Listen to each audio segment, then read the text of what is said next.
Choose spiritual power to ascend to immortality. Choose combat strength to reign supreme. Choose ancestral bloodline to return to the past. The apocalypse descends, and the essence of primordial force distorts. The tide of corpses engulfs civilization, and humanity faces three monumental choices. Transform primordial force into combat power and become an extraordinary being. Cities ablaze, ice encasing 1,000 miles. Transform primordial force into spiritual power and become an immortal cultivator, soaring through the skies on a sword, employing celestial arts to vanquish foes. Transform primordial force into annihilation power and become a bloodline wielder. Angelic judgment, elven guardianship of the world. Xuan is reborn half an hour before the apocalypse strikes. In his previous life, he chose the wrong path of cultivation and met a tragic end amidst the tide of zombies. In this life, he successfully awakens shadow abilities and acquires the capacity to replicate the attacks of his former enemies. With a renewed existence, he alters the trajectory of his past life, but gradually uncovers the truth about the apocalypse and his rebirth. Chapter 1. Rebirth. With a gasp, Xuan suddenly opens his eyes. However, what greets him is not the horde of zombies that consumed him, but a classroom filled with tension. At this moment, all eyes are on Xuan, who is startled up with a sudden shout, eliciting occasional chuckles from his classmates. Tomorrow is the day of the college entrance examination, and who would have thought that someone would create such a commotion, alleviating the tense atmosphere surrounding the exam? The whispers of his classmates bring Xuan back to reality. He gazes at the familiar yet strange classroom and the bold letters on the blackboard proclaiming, "One day until the college entrance examination." In an instant, thoughts swirl in Xuan's mind. Did I not die in the horde of zombies? One day until the college entrance examination. Could it be that I have been reborn? Reborn back to the day 3 years ago when the apocalypse erupted? With this thought, Xuan instinctively glances at the clock above the blackboard. Having initially sighed in relief, he suddenly feels a surge of anxiety. The current time is a little past 4:30 in the afternoon. He distinctly remembers that the apocalypse broke out at exactly 5 o'clock. This means he is only 20 minutes before that cursed apocalypse strikes again, leaving him no time for preparation.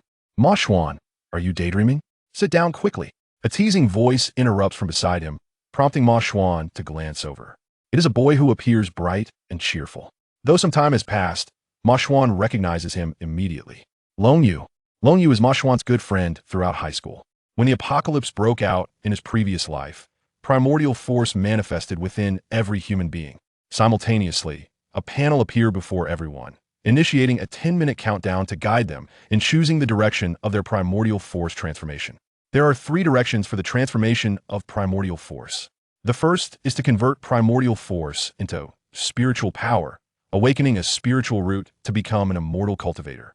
The second is to convert primordial force into combat strength, awakening extraordinary abilities to become a supernatural being. The third is to convert primordial force into annihilation power, awakening a bloodline to become a bloodline wielder. Yet, no one anticipated that the apocalypse would commence from the moment of choosing the direction of primordial force transformation. The panel merely prompted them to make a choice. Selecting it did not guarantee success.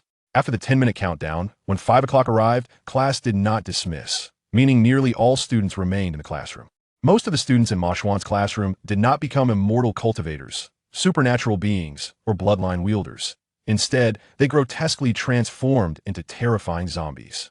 As citizens of the Dragon Kingdom, Xuan and Long Yu had always harbored dreams of cultivation. At that time, both he and Long Yu chose to convert their primordial force into spiritual power. However, although they did not turn into zombies like their classmates, they also did not attain the status of immortal cultivators, remaining ordinary individuals with no capabilities, just as they were before the outbreak. Later, during their escape, Long Yu was bitten by a zombie while trying to save Xuan, who had been knocked down. Xuan, I will soon become a zombie. I will distract the zombies. You find the right moment to escape. Long Yu, what are you sad about?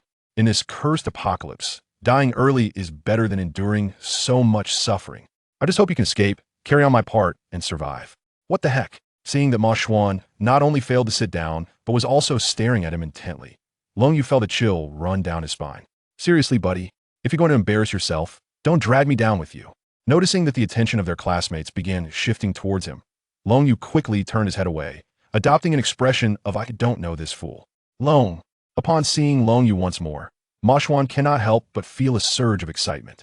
Just as he wishes to inform him about the impending apocalypse, a sharp female voice abruptly interrupts him. "Ma, Xuan." At the podium, a tempestuous woman forcefully slammed the teaching materials onto the desk. Her face, which had appeared somewhat presentable beneath layers of heavy makeup, now resembled that of a vengeful specter. The moment Ma Xuan beheld her countenance, a chill washed over him. She was their foreign language teacher, Feligi. A month prior, she had not been the one in charge of their class. Feligi had abruptly been assigned to replace the previous foreign language teacher, who, it was said, had to resign due to personal reasons, leaving her to guide the class through the final sprint towards the Gaokao. However, not long ago, while submitting his assignment, Ma Xuan inadvertently stumbled upon Feligi and the academic director in a compromising situation within the office. He overheard that the former teacher had been coerced into leaving by the academic director, all to facilitate Feligi's swift rise to power in their elite class. Naturally, the classmates were somewhat discontent with the mysterious departure of their foreign language teacher. Witnessing such a scene only fueled Ma Xuan's indignation. Yet, recalling their homeroom teacher's warning that they would soon graduate and that it would be best to endure any grievances without letting them interfere with the Gaokao, he decided to take the path of least resistance, pretending he had seen nothing. Unfortunately, Ma Xuan's eavesdropping was discovered by Feligi and the academic director, and he had since been subjected to their warnings and scrutiny. On the eve of the Gaokao, you dare to act out in class. Feligi, her sharp high heels clicking against the floor, descended from the podium with purpose, her crimson nails pointed menacingly at Ma Xuan's nose. "Stand up, you spirit. If you don't wish to learn, do not disrupt your classmates." Ma Xuan's gaze fell, concealing the murderous intent simmering within.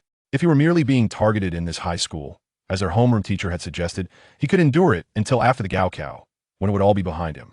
Yet, following the outbreak of the apocalypse, he had chosen to channel his spiritual energy, leaving him as an ordinary person devoid of any abilities. In stark contrast, Feligi had fortuitously escaped mutation into a zombie. Instead, she successfully transformed her power, becoming a bloodline user and evolving into a divine and formidable member of the angelic race. 3 years into the apocalypse, she had risen to become one of the highest-ranking figures among the bloodline users, thriving amidst the chaos. To erase the stains of her past, she had eliminated all the men she had once consorted with. Learning that Ma Xuan, the one who was privy to the truth, still lived, she would not let him slip away. Ma Xuan had survived cautiously through 3 years of the apocalypse, but ultimately fell victim to her relentless pursuit, dying amidst a horde of rampaging zombies. Reflecting on his past life, Ma Xuan could not help but clench his fists tightly. Truth be told, he yearned to eliminate Feligi at this very moment. Unfortunately, within the confines of the school, he lacked even a single controlled weapon, making it impossible for him to ensure a lethal strike against her. Any unusual movements would undoubtedly attract the attention of others.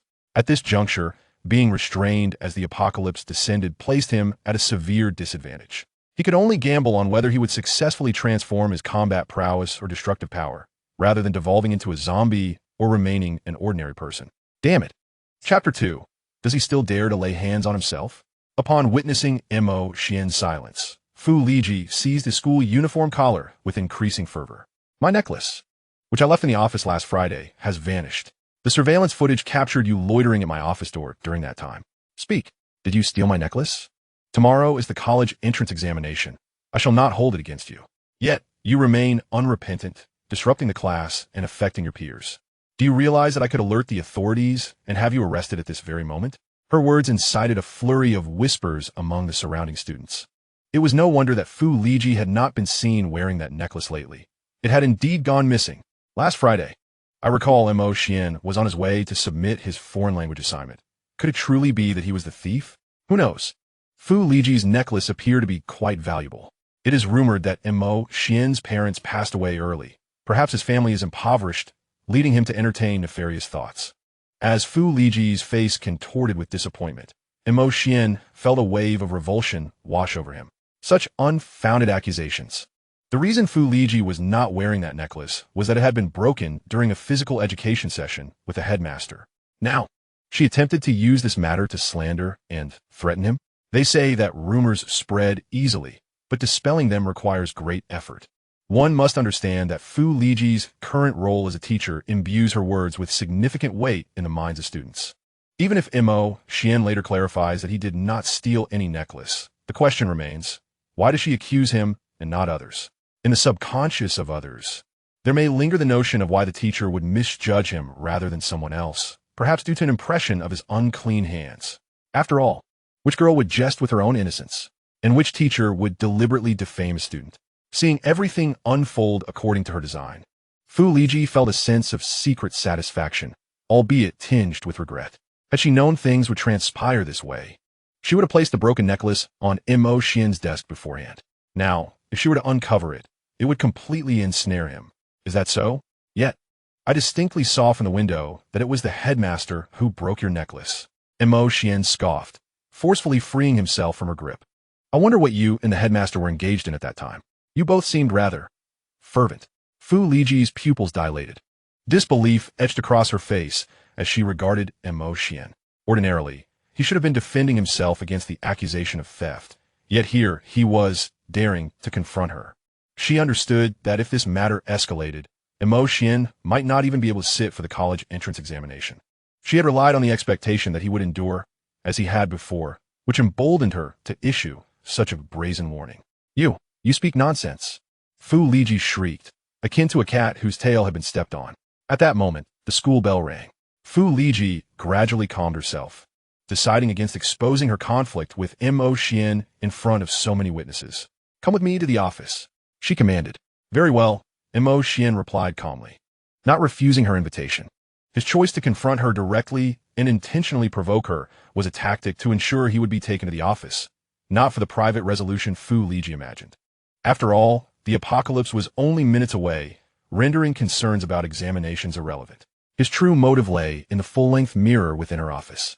In the early stages of the apocalypse in his previous life, the Dragon Nation's officials actively sought to rescue and gather many awakened individuals, along with ordinary people like himself. Later, upon joining the logistical team of the Dragon Nation, Mo Xian was responsible for processing various data and came to learn about numerous other factions. Among these were the Bloodline Alliance and the Holy Court of the Descendants, the latter being the faction to which Fu Liji, a being of angelic bloodline, belonged. He discovered that Fu Liji's ascension to one of the highest authorities among the angelic race stemmed from her ability to not only transform into destructive power during the apocalypse, but also to acquire a supernatural force known as restorative power. It was at this juncture that the Dragon Nation officials, along with Mo Xian, realized that the transformation of elemental energy was not limited to spiritual, combat, and destructive powers. Under certain conditions, new transformation avenues could be unlocked. Once these avenues were opened, the transformation was guaranteed to succeed. From the information he had gathered in his previous life, it appeared that simply gazing into a mirror during the 10-minute window of elemental energy transformation could unlock the restorative power. However, after some contemplation, Mo Xian doubted that the conditions were as straightforward as they seemed. In all the information he had encountered, Fu Liji was the sole individual to have acquired restorative power. If it were merely a matter of looking into a mirror, then despite the rarity of individuals who happened to do so within that 10-minute span, mirrors were commonplace in restrooms or among women retouching their makeup. It was implausible that Fu Liji was the only case. There must have been additional requirements. Recalling that Fu Liji's office contained a large full-length mirror, Mo Xian speculated that it might be necessary to see one's entire reflection. Regardless, with only a few minutes remaining until the apocalypse, he could not afford to make extensive preparations. He resolved to attempt to replicate the process through which Fu Liji had unlocked her restorative power in her office. Having been reborn, he was determined not to remain an ordinary person vulnerable to the whims of others. Mo Xian Yu. As Mo Xian was being led to the office for a reprimand, Long Yu furrowed his brow in concern. In response, Mo Xian shook his head. As he passed by Long Yu, he leaned slightly and lowered his voice. When the apocalypse hits, do not choose spiritual energy for cultivation. Opt for something else. Huh? Long Yu had expected Mo Xian to share something significant, only to receive this seemingly nonsensical remark. It left him wondering if Mo Xian had been affected by something, as he appeared to be in a daze. Was this fellow still half asleep? As Mo Xian had already departed the classroom with Fu Liji, Long Yu scratched his head in bewilderment. Never mind, he thought, I shall inquire about the situation upon their return. Meanwhile, Mo Xian followed Fu Liji into her office. To be succinct, that incident must remain a secret between us. Otherwise, Fu Liji crossed her arms and perched her legs, her face radiating a threatening demeanor. Mo Xian paid no heed to her intimidation. Instead, he surveyed the room and spotted the full-length mirror he recalled. Xian, are you listening? Don't assume that just because the college entrance examination is over, I am powerless against you. If you dare to divulge that incident, I assure you, you will never gain admission to university. As Fu Liji continued her threats, a murderous intent began to surface within Xian's eyes. Only 5 minutes remained before the impending apocalypse. It was just the two of them in the room. He glanced at the wooden bench, contemplating the feasibility of silencing her for good. It was crucial to note that Fu Liji would soon become a bloodline bearer, significantly complicating any potential act against her. What are you planning to do? Fu Liji sensed the danger in Xian's gaze, a chill creeping down her spine. Could it be that he dared to lay hands on his teacher within the confines of the school? Chapter 3. The Dawn of the Apocalypse. Xian remained unresponsive, directly reaching for the wooden bench. With Fu Liji's astonished gaze upon him, he pulled the bench close and took a seat.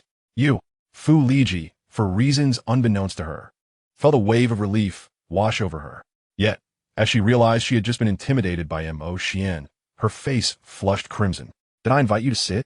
You display such a lack of respect. Oh, Fu Liji, what transgression has this student committed to incite your ire? At that moment, a portly middle-aged man entered the office. The very same director who had been caught in an illicit encounter with Fu Liji by Xian. Earlier, Xian had intended to confront Fu Liji, but upon seeing the director approach through the window, he altered his course of action. He was no assassin, merely an ordinary person in his past life. The thought of striking Fu Liji with a wooden bench was daunting enough, let alone with someone of the director's stature present. Director, you've arrived, Fu Liji cooed, sidling up to the director with an air of flirtation. Were Xian not present, she might have pressed herself against him entirely. TSK, wretched couple, Xian thought, casting a disdainful glance at the two. The moment this corpulent man appeared, he was immediately labeled as the one who had misbehaved. Such arrogance. Director, he has stolen my necklace. I instructed him to sincerely apologize and rectify his ways, yet he dared to challenge me in class. You were clearly in my office providing guidance on work during that time. He used that as a pretext to slander me, insinuating an improper relationship between us and spreading malicious rumors about me. The teacher, Fu Liji, feigned wiping away non-existent tears at the corners of her eyes. To an uninformed observer, one might truly believe she had suffered a grave injustice. Oh, the director of education raised an eyebrow, casting a frigid gaze at Xian. He had clearly discerned Fu Liji's implication. The student who had uncovered their clandestine affair dared to expose their misdeeds. Such audacity. Speak. Where have you concealed teacher Fu's necklace? The director bellowed, looking down at Xian with an air of authority. He was acutely aware that the necklace had been torn from her neck by him. Yet, now that Fu Liji sought to use this to crush Xian, he readily played along. Hand over the necklace at once. Furthermore, write a reflection and publicly admit your wrongdoing before all the faculty and students. Otherwise, I doubt you will be participating in any college entrance examination tomorrow. A student like you, a disgrace, deserves to be sent to a reform institution. Witnessing the grotesque display between the two, Xian's tightly clenched fists threatened to draw blood. If only he had a knife in hand, he would not hesitate to plunge it into these two despicable individuals. What? Are you dissatisfied? Do you wish to strike me? The director took a step closer, continuing to provoke Xian. He relished the thought of Xian retaliating. Should Xian dare to act, he was confident he could utterly ruin him, ensuring he would never rise again. Come on, if you have the guts, strike me. The director slapped his own plump face. You little wretch, devoid of parents.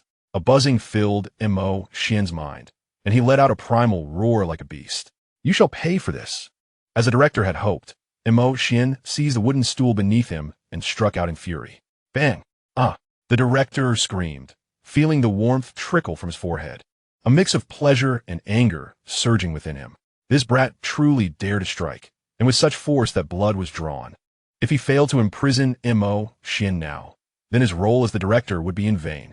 Xian cared little for the director's inner machinations. The apocalypse loomed ahead, and he would seize the opportunity to eliminate this fat pig. Having successfully landed a blow, he raised the stool again to strike. You! As Xian lunged for his life, the director hastily raised his hands in defense. The two soon engaged in a fierce struggle. Help! He's trying to kill me. Fu Liji cried out in panic, though joy was barely concealed on her face. Once others arrived to restrain Xian, her embarrassment with the director would be resolved. Panting heavily, Xuan discarded the bloodied stool after several strikes. Although he had gained the upper hand and drawn blood from the director, once the latter began to fight back, despite sustaining numerous injuries, none were fatal. Lacking suitable tools, it was still far too difficult to eliminate an adult in such a short span of time. Xuan, you are doomed. How dare you inflict such harm upon the director? Fu Liji supported the bloodied and battered head of the director, casting a venomous glare at Xuan. Yet, as Xuan's murderous gaze swept over her, she instinctively recoiled in fear. Her eyes drifted towards the door, pondering why no one had come to her aid despite her prolonged cries for help. However, her glance was met with a shocking sight. The sky had ominously darkened, suffused with a bizarre, blood-red glow. What is this? Faced with the apocalyptic scene before her, Fu Liji was rendered speechless, her voice caught in her throat.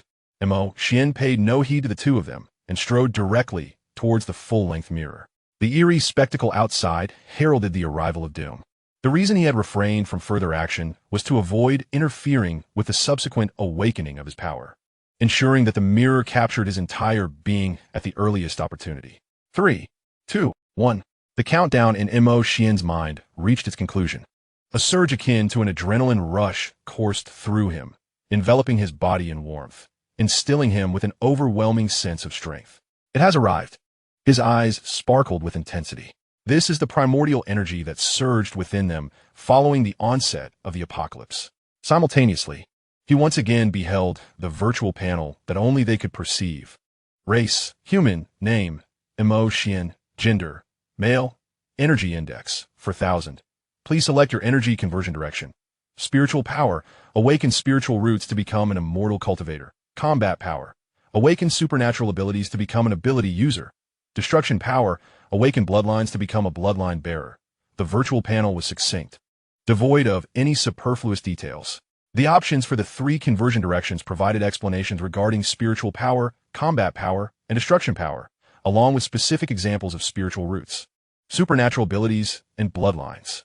For instance, the section on spiritual power detailed techniques that could be executed using spiritual energy alongside classifications and attributes of spiritual roots, reminiscent of the immortal cultivators in Xuan's recollections. The combat power section illustrated various supernatural abilities, while destruction power offered examples of bloodlines, such as the angelic lineage that Fu Liji would later awaken, and the favored elven and merfolk bloodlines among many young women. How could there be none? Gazing at the panel that mirrored his expectations, Xuan abruptly turned his attention back to the full-length mirror. He had clearly been illuminated by the mirror's reflection. Why then? Did he still only have these 3 conversion directions? Why did he not possess the awakening of power that Fu Liji had experienced? Chapter 4. Conditions. Xuan's mind was a tumultuous tempest.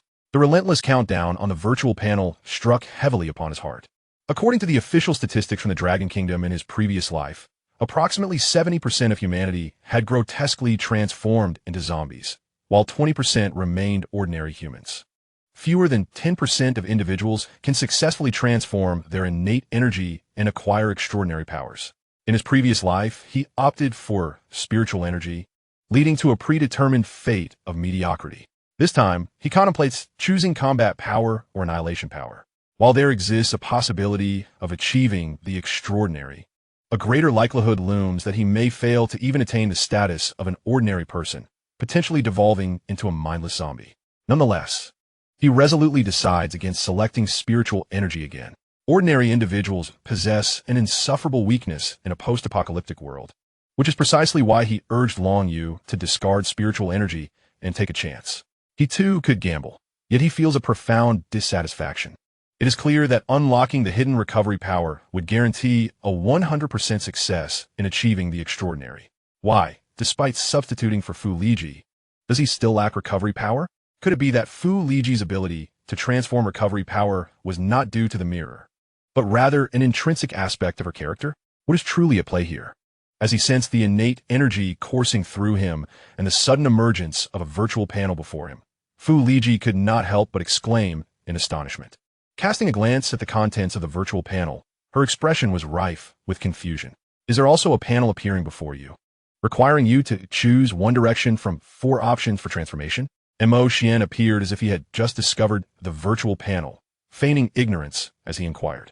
In the face of this bizarre and unexpected situation, it is common for individuals to band together. Fu Liji momentarily set aside her recollection of Mo Xian's previous transgressions and instinctively responded with question. 4? Why do I see only 3 here? 3.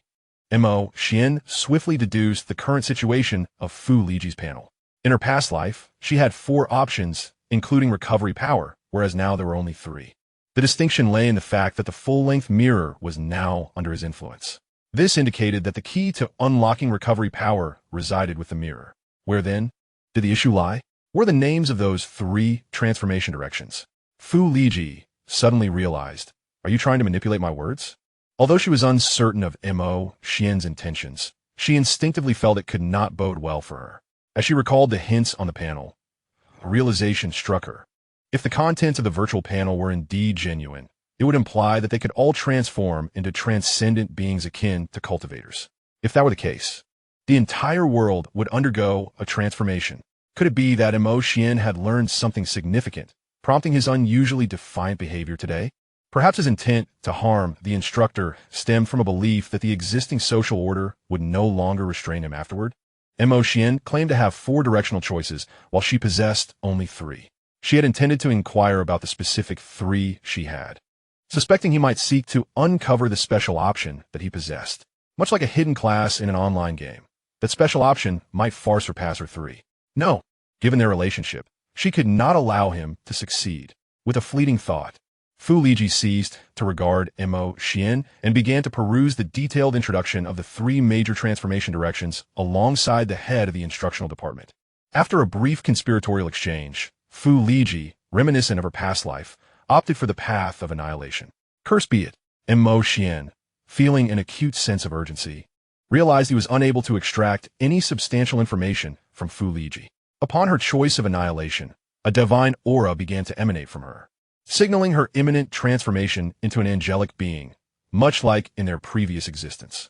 Should Fu Liji become cognizant of the impending apocalypse, his own situation would become perilous. Yet, that was merely a secondary concern. As time inexorably passed, Mo Xian sensed a grotesque distortion within his own elemental force. If he failed to make a choice soon, he would undoubtedly succumb to becoming a soulless zombie. However, a misstep could lead to a rapid degeneration of his own elemental force into that of a corpse. Akin to the current head of the instructional department, gazing at the ghastly visage of the department head, Mo Xian envisioned a future version of himself. A torrent of fury and resentment surged within him, contorting his features into a semblance of a zombie. Anxiety gripped him, prompting thoughts of choosing spiritual power to revert to an ordinary human. Yet, the haunting memory of being hunted by Fu Liji in his past life, ultimately devoured by a horde of zombies, filled him with dread. Cursed, cursed, cursed! Why had the resurrection power yet to manifest? Mo Xian bellowed at his reflection in the mirror. Feeling his body gradually succumbing to the transformation, he lost his composure, furiously striking the full-length mirror. Crash! With a single punch, the mirror shattered. Shards of glass pierced his knuckles, blood dripping profusely. The pain brought him a modicum of clarity. At this juncture, he could only gamble on either combat power or annihilation. Failure would mean demise. I refuse to remain an ordinary person. With a fierce glint in his eyes, Mo Xian redirected his gaze to the virtual panel, acutely aware that time was of the essence. At that moment, the virtual panel unexpectedly displayed a notification. Human Mo Xian meets the conditions for transitioning to resurrection power. Please allocate the elemental force index for the transformation. Note, allocating an elemental force index of 0 signifies the abandonment of the resurrection transformation. The allocated elemental force index for the resurrection transformation cannot exceed the primary strength. The maximum elemental force index available for transitioning to resurrection power is 2000. What? This sudden revelation left Mo Xian momentarily stunned, quickly followed by a wave of euphoric elation. He had successfully unlocked the conditions for resurrection power. Could it be that one of the prerequisites for this transformation was to shatter the mirror reflecting his entire being? Yet in his past life, Fu Liji had not destroyed the mirror, for otherwise, the information received by the Dragon Kingdom officials would have indicated the destruction of the mirror rather than merely its reflection. Mo Xian cast a glance at Fu Liji, who was in the process of transforming her annihilation power, and at the director, who was on the verge of fully distorting into a zombie. Suddenly, a spark of inspiration illuminated his mind, revealing the key to this situation.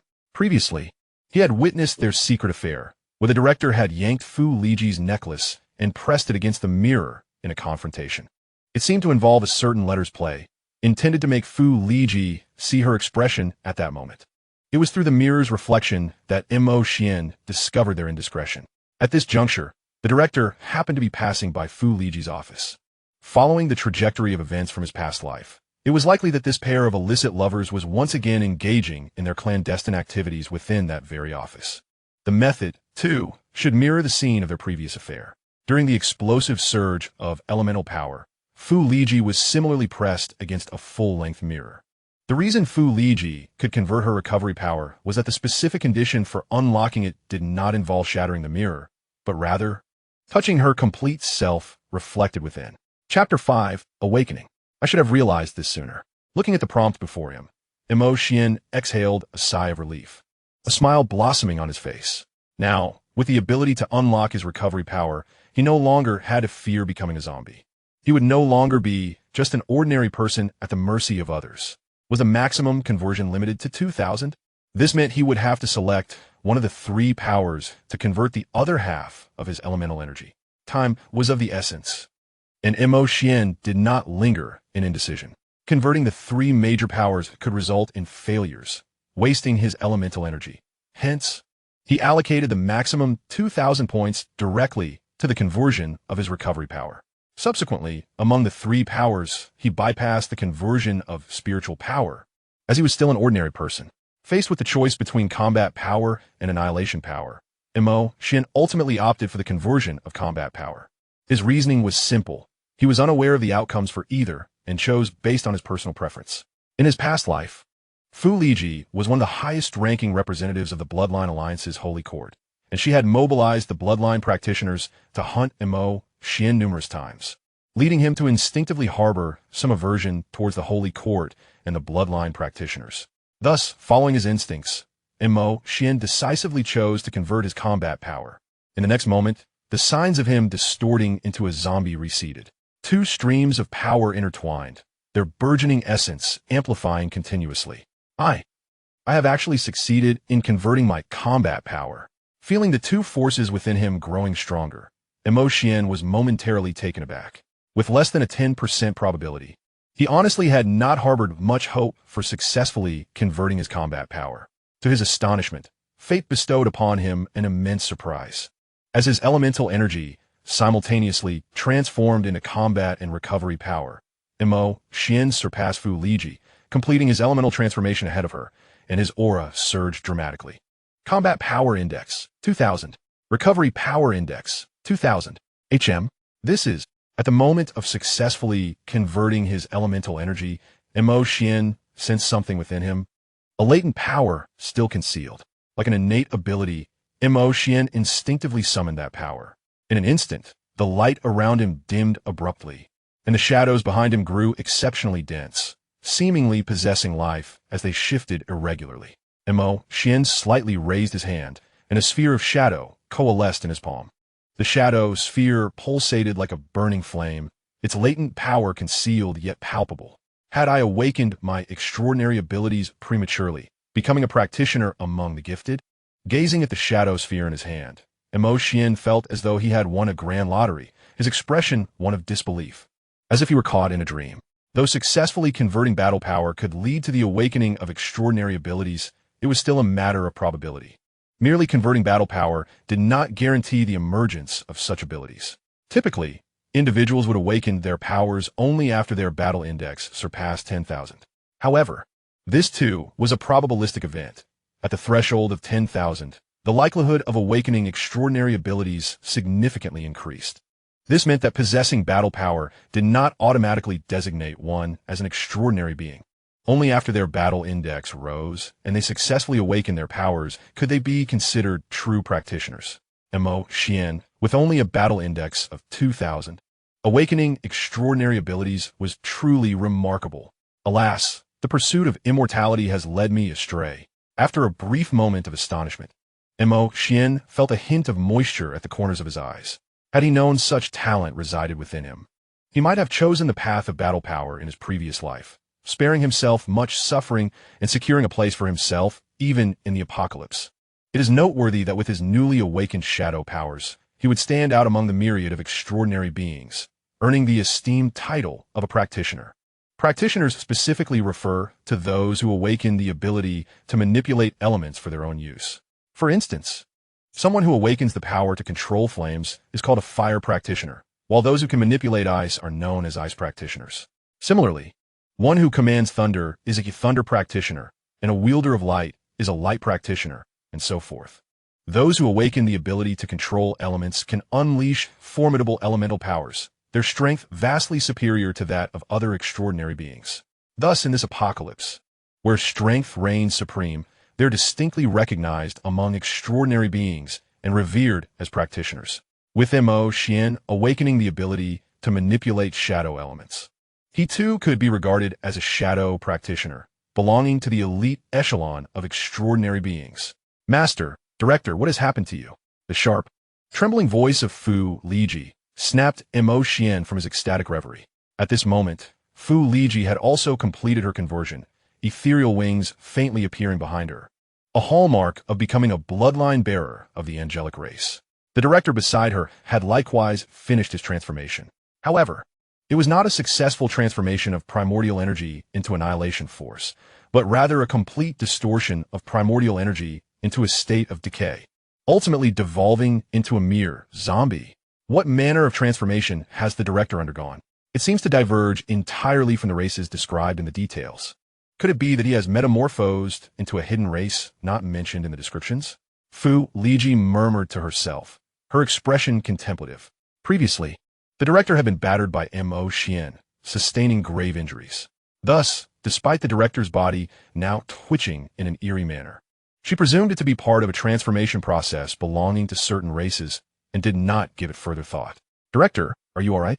Fu Liji initially intended to lend her support to the unsteady director. However, to her astonishment, he suddenly lifted his head, revealing a face devoid of color, grotesquely pale and monstrous. Hiss! The zombie director emitted a foul stench, bearing his putrid maw as he lunged toward Fu Liji. With a force index of 4,000, the initial primordial energy index was based on their physical strength. Although the director was a stout middle-aged man, his initial primordial energy index matched that of Xuan, reaching 4,000. After his transformation into a zombie, the director possessed a zombie force index of 4,000. The zombie force index represents the corrupting power of the undead, exhibiting an extremely potent, erosive quality capable of altering other forms of power. A life form entirely invaded by zombie force will irrevocably lose its self-awareness, becoming a mindless entity driven solely by the urge to kill and devour. Faced with the attacking zombie director, Fu Liji let out a piercing scream. At that moment, she too realized that something was amiss. Her once beloved partner had grotesquely transformed into a monster. You fat bastard, get away from me. Driven by primal survival instincts, Fu Liji instinctively retaliated. The ethereal wings behind her wrapped around to the front, following the motion of her arms as they thrust forward. Annihilation Force Index of 3005. Wing Force Index of 3005. The Wing Force Index pertains to the Wing race, also known as the angelic race's power. The formidable Wing Force can be wielded as a weapon or can manifest natural elements to unleash powerful elemental might. Chapter 6. Let us see where you can hide. Whoosh. Murky, putrid blood gushed forth. The ethereal wings sliced through the air like a razor, cleaving the zombie director in two in an instant. Witnessing the horrifying scene before her, Fu Liji stood in stunned silence. She could scarcely believe that she had done this. Without any tools to assist her, this defenseless woman had managed to sever a life. More significantly, she had taken a life, especially that of the director. TSK, observing the event, Xuan could not help but click his tongue in admiration. Truly, a descendant of a bloodline possesses terrifying power. Yet, regardless of whether they are cultivators, psychics, or bloodline descendants, their potential for growth and limits of strength are relatively similar. Cultivators rely on spiritual roots, psychics on their abilities, and bloodline descendants on their lineage. There exists no hierarchy of superiority among the three. They merely diverge in their paths of cultivation. However, in the early days of the apocalypse, the most formidable among them were undoubtedly the bloodline bearers. Cultivators must attain a spiritual power index exceeding 10,000 before their spiritual roots manifest, enabling them to unleash their true potential through their respective elemental techniques. Similarly, for those with supernatural abilities, the awakening of their powers generally occurs only after surpassing the 10,000 threshold. Of course, exceptions like Xuan, who awaken their abilities prematurely, do exist.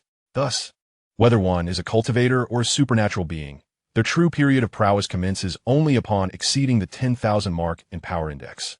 In stark contrast, bloodline bearers possess their innate power from birth. Once they successfully transform their annihilation energy, latent bloodline powers dwell within them, allowing them to unleash unique racial strengths. As their annihilation energy and inherent racial powers surpass 10,000, they can further unlock their bloodline capabilities. For instance, Fu Liji, having awakened as a bloodline bearer, now wields both annihilation energy and the distinctive wing power of the angelic race.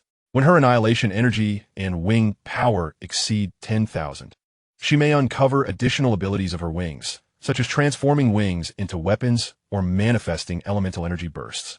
Thus, while cultivators can only utilize a singular spiritual power index and pseudo-supernatural beings a single combat index in these early stages, bloodline bearers already harness the dual forces of annihilation energy and racial strength.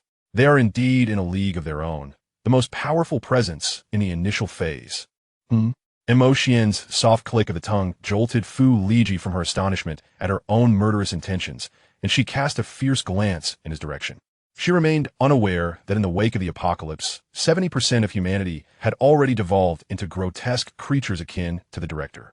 She was oblivious to the chaos engulfing Long Kingdom and her concerns about facing legal repercussions for her lethal actions. Previously, she had left the director bloodied and battered. As long as she eliminated him, there would be no witnesses to her crime. By disguising the scene, she could easily attribute the director's demise to mutual combat. Fu Liji contemplated, her eyes gleaming with an ever brighter intensity. This plan was indeed feasible. Who would believe that a seemingly frail woman could slay two men? Moreover, if she were to eliminate Xian, not only would no one suspect her of the director's death, but the affair between herself and the director would also remain a secret. It was truly a twofold triumph. With this thought, Fu Liji immediately commanded her ethereal wings to strike at Xian. As Fu Liji launched her attack, Xian's senses sharpened. He was taken aback by her swift adjustment to the discomfort of her first act of violence. No wonder this woman became one of the highest-ranking figures among the angelic race in her past life. She was indeed ruthless, embodying the adage that the heart of a woman can be most venomous. Xian reacted instantaneously, hurling the shadow sphere he had conjured. His magical power index stood at 2,000. The magical index represents the immense power unleashed through the manipulation of natural elements. Much like the deities of myth who summon winds and rains with their arcane prowess, the magical index serves to describe the intensity of elemental power surges. Typically, only those with extraordinary abilities possess the capacity to command natural elements, and thus, the magical index is emblematic of such gifted individuals. The supremacy of these extraordinary beings over their peers is, in part, attributable to the very existence of the magical index. In the moment the shadow orb was cast, the ethereal wings erupted forth with ferocity. With a resounding crack, the shadow orb was cleaved in twain, akin to the head of a zombie instructor, dispersing into nothingness. The ethereal wings surged forward, intent on decapitating Xian entirely. Xian's expression shifted, and he hastily summoned shadows to entwine around his arms as a means of defense. A muffled thud resonated as he staggered back several steps, barely managing to regain his balance. Gazing at the formidable Fu Liji before him, his countenance grew grave. The early-stage bloodline wielder was exceedingly powerful. Initially, Fu Liji's energy index was a mere 3,500, slightly inferior to Xian's 4,000. However, upon her transformation into an angelic being, her wing power index surged to 3,500, effectively doubling her strength. Although her mastery over these dual forces remained somewhat unrefined, allowing her to wield only 5,000 to 6,000 of their combined might. This was more than sufficient to cleave the zombie instructor, already grievously injured by Xuan, in half. In contrast, Xuan's combat power index and magical index were only 2,000, yielding a combined output of merely 2 to 3,000. Had he not preemptively cast a shadow orb for defense, he would likely have met the same fate as the zombie instructor, being severed in two by Fu Liji. Upon realizing that her relentless ethereal wings had failed to vanquish Xuan, Fu Liji momentarily faltered. However, the thought of impending students or faculty passing by propelled her to continue wielding her ethereal wings with unbridled ferocity. Cursed be it, Xuan silently cursed under his breath. He was no match for Fu Liji in a direct confrontation. Thus, he resorted to using the surrounding furniture as obstacles to evade her assault. Yet the confines of the office were limited, and soon, everything around him lay in ruins under Fu Liji's onslaught. Still hoping to evade? You shall find no refuge. Fu Liji grinned menacingly, her power surging as she swung her ethereal wings directly at Xuan. Damn be it! Cornered and filled with indignation, Xuan lamented his plight. After enduring a rebirth and successfully converting his combat power while awakening his extraordinary ability, one that commanded the mightiest elements of nature, he now faced the prospect of being crushed by this wretched Fu Liji before he could even reach his full potential. He was unwilling to accept such a fate. If only he had not expended half of his energy to transform it into recovery power earlier. If he merely utilized a couple of hundred units of primal energy to transform into restorative power, the remaining 3,000 units could be converted into combat prowess. Consequently, the awakened shadow ability would unleash a more formidable arcane force, surely capable of subduing Fu Liji beneath him. Regret lingered in his mind. How he wished he had acted differently. Wait, it suddenly dawned on Xuan that he possessed restorative power. He was aware that Fu Liji, in her previous life, wielded remarkable strength due to her restorative power, yet he was oblivious to its true nature. However, at this juncture, he had no time to ponder its significance. Chapter 7. If we must ascend, let it be with the truly divine and pure angels. I shall not yield, Xuan exclaimed vehemently. Just as it is challenging to simultaneously operate 3 mobile devices with both hands, unleashing 3 distinct forces at once is no trivial feat. Confronted by the ethereal wings before him, Xuan, despite his discomfort, forcefully erupted with restorative power, launching a more potent large shadow orb. Combat Power Index, 2000. Arcane Power Index, 2000. Restorative Power Index, 2000. Boom! A resounding collision echoed as the large shadow orb disintegrated inch by inch. Yet the ethereal wings, too, faltered, their radiance dimming significantly. The shockwave from the collision sent both combatants reeling backward, just as Fu Liji was astonished that Xuan could match her strength. Another large shadow orb materialized before her. What? Bang! Ah!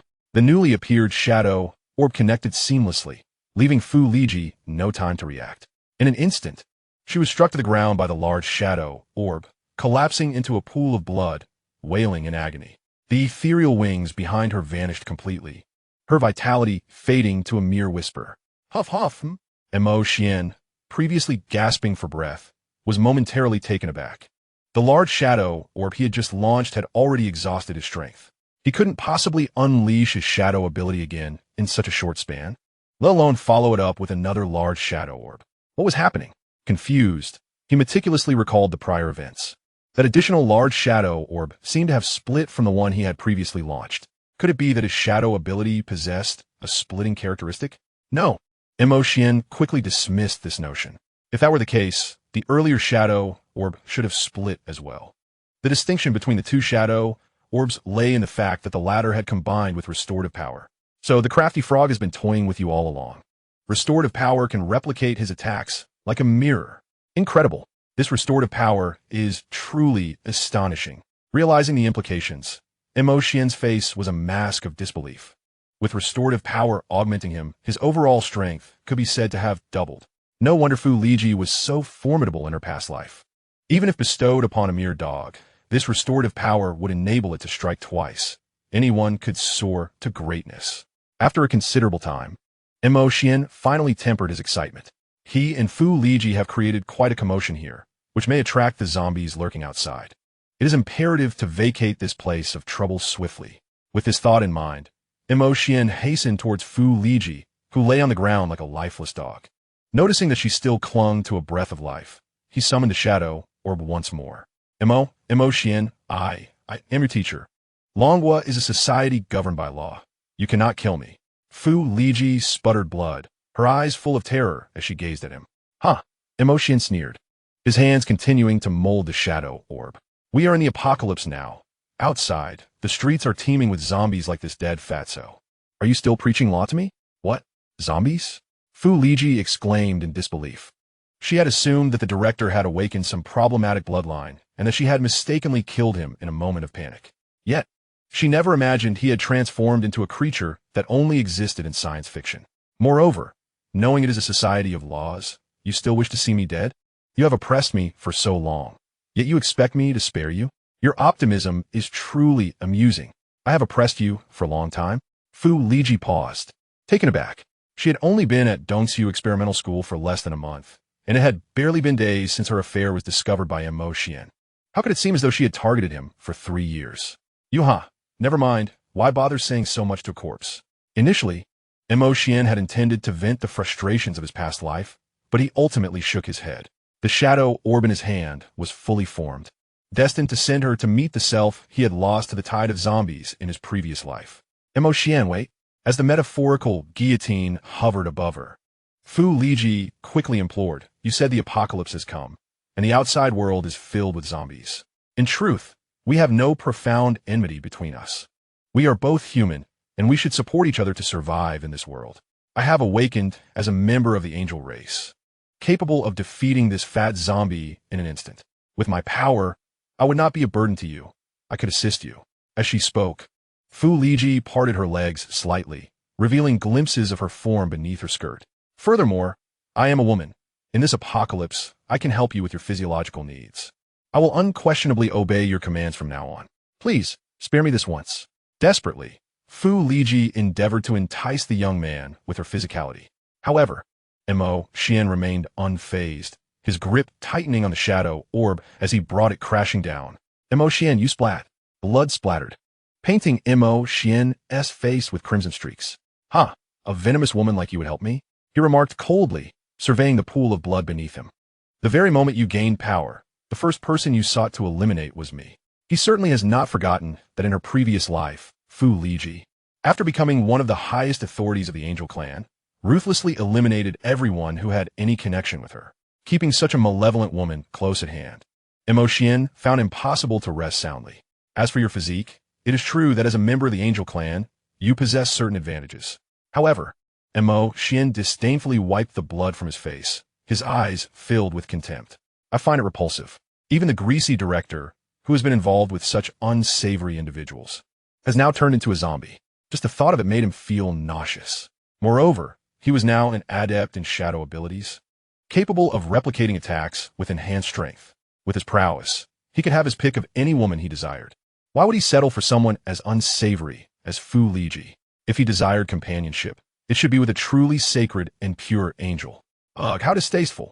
Xuan spat upon the pool of blood. The process of condensing a shadow orb had taken far too long, allowing him to witness Fu Liji drenched in blood, flaunting her body, leaving him with a tainted impression. After dealing with Fu Liji, Xuan approached the mangled remains of the zombie director. Observing the gruesome sight, he furrowed his brow. Yet, upon spotting a transparent crystal exposed amidst the carnage, his expression of disgust faded. He reached out instinctively, but then recalled his ability to manipulate shadows. Summoning a shadowy hand, he grasped the crystal. Once the shadow hand had cleansed it of the bloodstains, it presented the crystal to Xuan. Splendid. After absorbing this essence crystal, my combat power index should elevate to 3,000. A smile graced his face as he felt the abundant energy contained within the transparent crystal. Chapter 8. Absorbing the essence crystal. After the apocalypse descended, the environment they inhabited began to teem with elemental energy. Both awakened beings and zombies could enhance their power by absorbing this energy. However, unless in certain exceptional locales, the elemental energy present in the surroundings was rather sparse. This meant that the speed of power enhancement through absorbing the ambient energy was considerably slow. Nonetheless, Awakened beings possessed a swift method for power augmentation, absorbing the essence crystals that emerged upon the death of zombies. Prior to their demise, these essence crystals were referred to as corpse crystals by the former Dragon Kingdom authorities, representing the core source of power that allowed zombies to corrupt other forces and transform living beings into their undead counterparts. However, once a zombie perished, losing its vitality, the viruses within the host would also cease to exist. The corpse crystals, originally infused with the corrupted energy of the elemental force, would revert back to elemental energy, transforming into essence crystals rich with potent energy. Awakened beings could then absorb the concentrated elemental energy within these essence crystals to rapidly enhance their own power. In truth, similar sources of power akin to essence crystals resided within the three major awakened beings. In the realm of cultivation, practitioners possess spiritual roots, while those with extraordinary abilities are endowed with ability crystals, and bloodline users are characterized by their bloodline organs. For instance, the late Fu Liji, who fell victim to Xuan, derive her powers from the ethereal wings unique to the angelic race, which are indeed the bloodline organs of her lineage. However, unlike the crystals of the undead, the sources of power for these three categories of awakened beings lack reversibility. Upon the demise of an awakened individual, others cannot absorb their source of strength, akin to the absorption of crystal energy, to enhance their own powers. Moreover, these sources of power exhibit a rejection response similar to organ transplants. Other awakened beings often find themselves incapable of wielding these sources due to inherent incompatibility. It is not as if one could simply slay a cultivator, extract their spiritual root, and implant it to unleash its might. The same holds true for ability users and their crystals, as well as for the bloodline organs of bloodline users. Otherwise, prior to slaying Fu Liji, Xuan would have extracted her ethereal wings for his own use. Thus, in comparison to crystal energy, the sources of power from awakened beings resemble items that appear useful, yet hold no practical value. Xuan tucked away the crystal energy without immediate absorption. The process requires time. Should a horde of zombies emerge during the absorption, it would be tantamount to courting death. Just then, a cacophony of roars erupted. Xuan abruptly glanced out the window, his expression shifting dramatically as he beheld a massive swarm of zombies surging towards him like a tidal wave. Had the commotion here attracted the attention of the undead? Without hesitation, he bolted through the door. Zombies primarily rely on their auditory and olfactory senses. Given the recent bloodshed in the office, he needed to relocate. Xuan sprinted forth. Awakened with shadow abilities, he traversed through the shadows, enhancing his speed while remaining utterly silent. After navigating a series of twists and turns, he concealed himself in a corner at the base of the staircase. Utilizing the cover of shadows, he successfully evaded the relentless pursuit of the zombie horde. As the surrounding noise gradually subsided, Xuan exhaled softly, relieved. Fortunately, he had awakened shadow abilities. Had he possessed any other power, escaping the zombies would have been nearly impossible. The effort to eliminate Fu Liji had drained him significantly, leaving him with insufficient energy to conjure shadow orbs for confrontation. Thankfully, the passive nature of his shadow abilities allowed him to glide through the darkness like a specter, enabling him to flee even when outmatched. In a post-apocalyptic world rife with ruins, shadows abound, rendering shadow abilities perfectly suited for such an environment. With the area devoid of wandering zombies, Xuan wasted no time and proceeded to absorb the crystal energy right where he stood. The crystal gradually dimmed, while his aura swelled with increasing vigor, until the last trace of the elemental crystal's energy was entirely absorbed, reducing it to mere powder. The aura surrounding Xuan trembled. A combat power index of 3,000. Quite commendable, indeed. Xuan clenched his fist, finding the outcome somewhat satisfactory. This crystal had elevated his combat power index by 1,000, aligning closely with his expectations. Furthermore, alongside this enhancement, his shadow abilities were fully restored. A complete revival. To elevate his combat power index to the elusive 4,000, without dividing his elemental energy to convert into restorative power, he would require 2 more crystals of this caliber. Xuan stroked his chin, contemplating. The higher the combat power index, the greater the elemental energy required for further enhancement. Thus, given Xuan's initial low starting point of 2,000, absorbing a crystal with a corpse energy index reaching 4,000 would result in a direct surge of 1,000. had he not divided his elemental energy for conversion. Reaching an initial combat power index of 4,000 would mean that absorbing this crystal might only yield a modest increase of several dozen to 100 points. In essence, the potential energy output of the crystal correlates with the chasm of power between the awakened and the crystal's innate energy. The greater the disparity, the more significant the enhancement. Conversely, should Xuan's combat power index exceed 10,000, even the absorption of this crystal might yield only minimal gains. However, there is no rush. An excessively rapid increase in combat power can lead to instability. Prioritizing the enhancement of his shadow abilities and restorative power is paramount. The simultaneous development of all three powers is the path to true mastery. It is akin to a person whose strength allows them to lift a 100-pound barbell. Yet due to a lack of technique, they can only manage 90 pounds or even lighter. Originally, Xuan possessed a combat power index of 2,000. Yet his potential output may have only reached 1,500. Without fully mastering his strength, he could not unleash the full potential of his 2,000 power. This phenomenon is known as hollow strength. Now, with his combat power index elevated to 3,000, his potential output might reach 2,200 or even 2,000. Although this enhanced output surpasses his previous 1,500, the gap from the perfect manifestation of 3,000 remains significant. Therefore, for an awakened individual to fully harness their capabilities, a period of consolidation is essential following each enhancement, allowing them to master their newly acquired strength. In the terminology of cultivators, this is akin to solidifying one's foundation after a breakthrough. Otherwise, one risks possessing a mere facade of power without the ability to manifest true strength.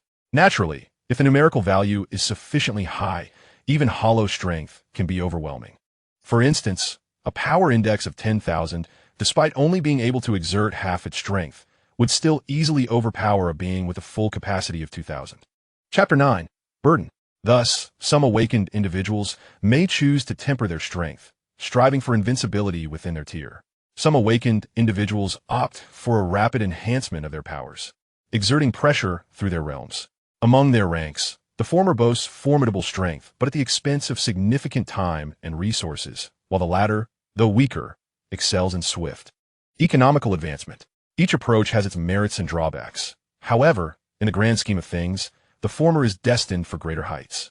Having lived a second life, Xuan naturally aspires to progress step by step, striving to reach the pinnacle of the apocalypse.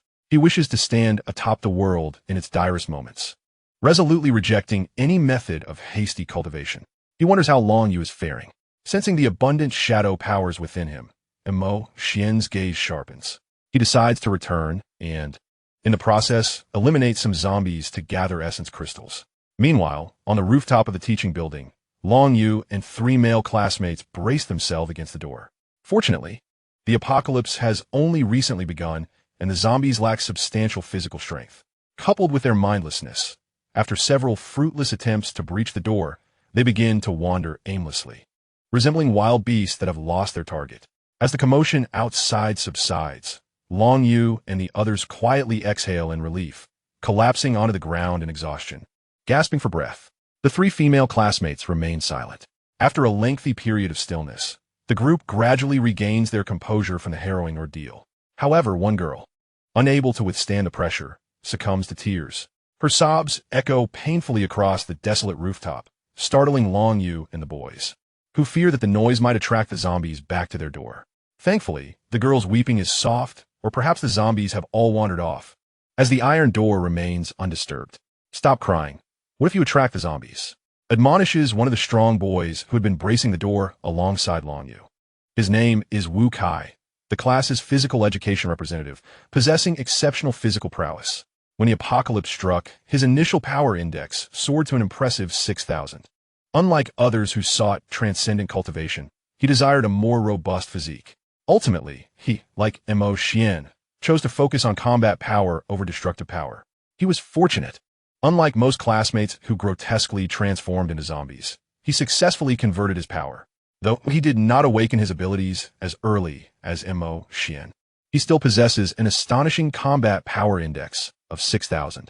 With regular training, he has honed his physical control to the point where he can unleash a devastating force of 5,007 to 5,008, nearly mastering his combat prowess.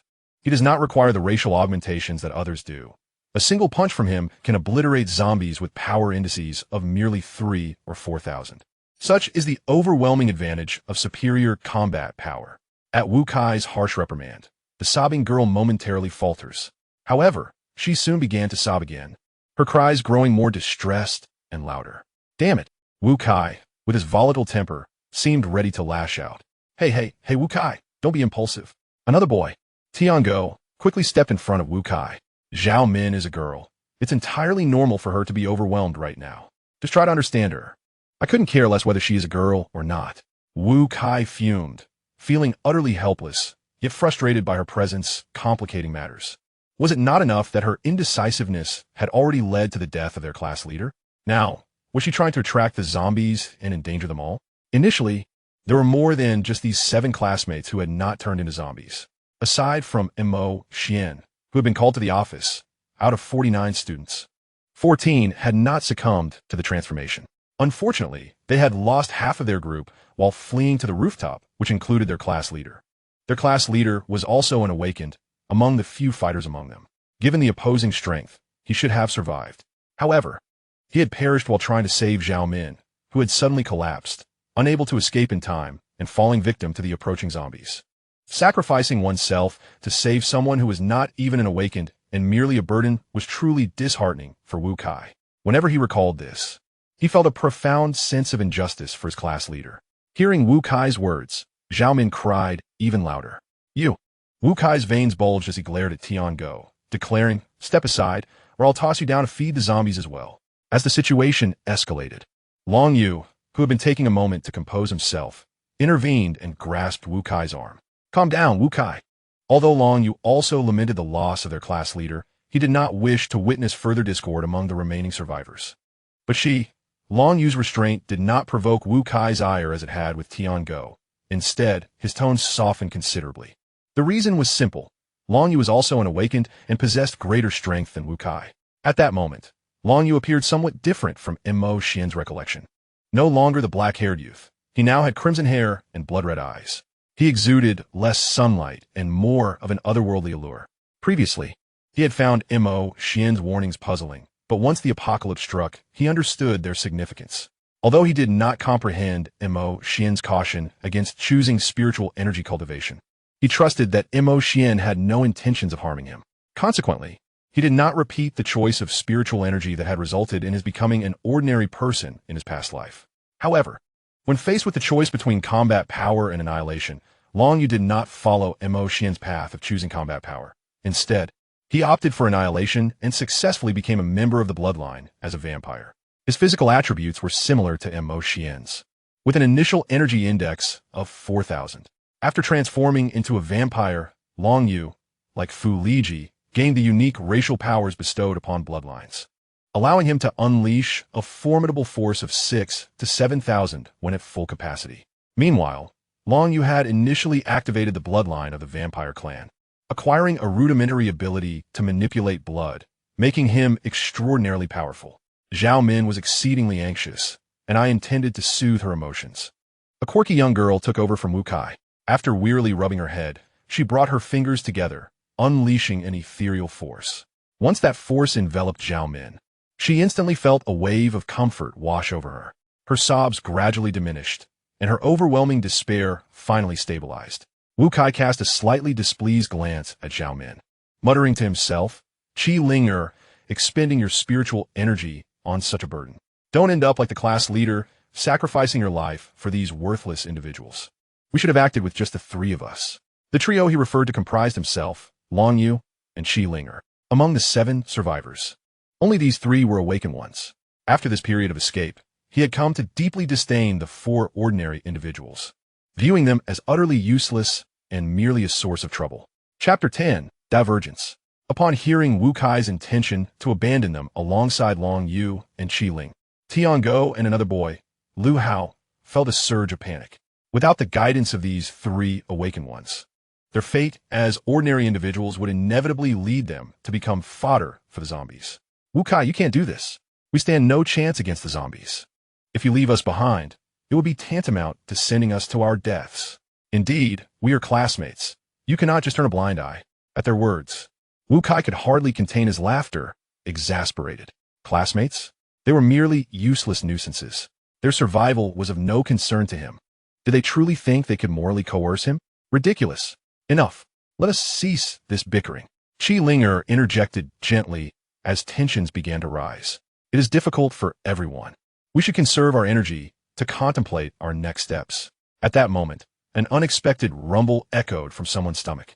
The others felt an involuntary pang of hunger. If not for the apocalypse, they would have been finishing school and heading home for dinner. As the saying goes, one becomes anxious after missing a meal. Coupled with their relentless escape, the sensation of hunger became increasingly pronounced. This was especially true for the three awakened ones, who had expended significant energy battling zombies along the way. Staying on this rooftop is not a viable option. We must venture out to find some food to replenish our strength, Long Yu declared after a moment of contemplation, breaking the silence. Besides seeking sustenance, he also desired to visit Fu Liji's office to rendezvous with Mo Xian. Previously, Mo Xian had advised him against choosing spiritual energy, likely knowing some insider information.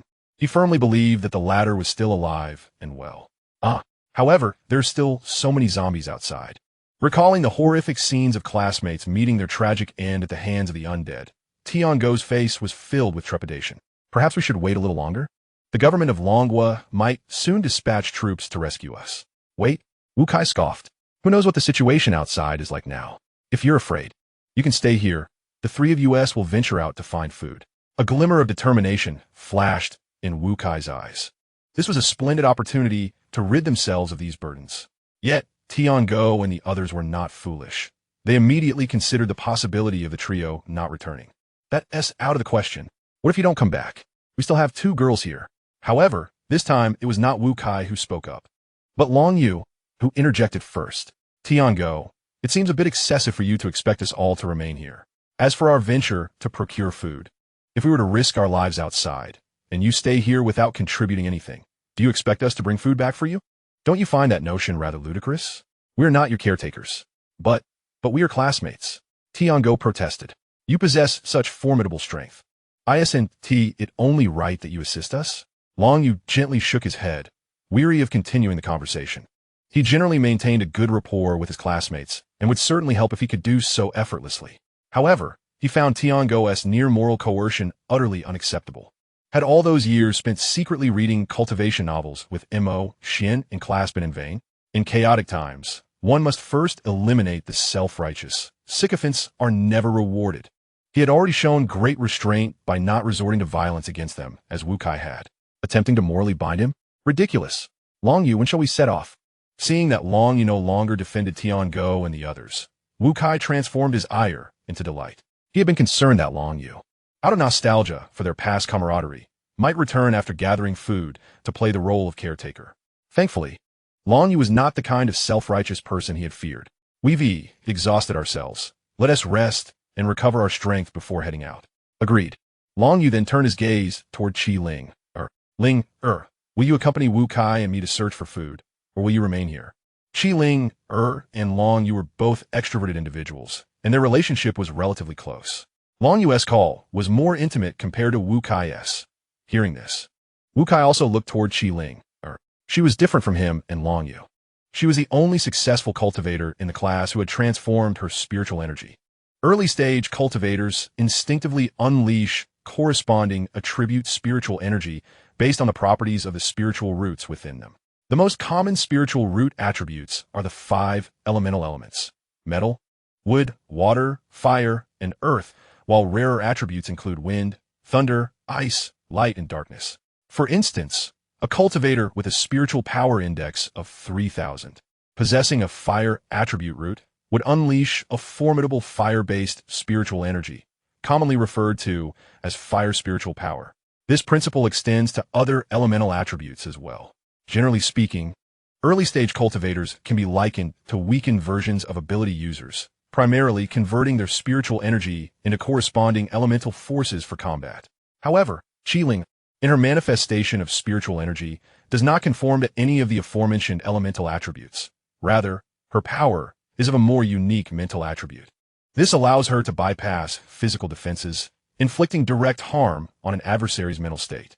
For example, when confronting an ordinary individual clad in armor, early-stage awakeners may find their output limited, incapable of penetrating the armor to affect the person within. In contrast, if Qi Linger were to deploy her mental energy, known as thought energy, she could effortlessly breach the armor's defenses, delivering mental damage that could potentially result in cerebral death.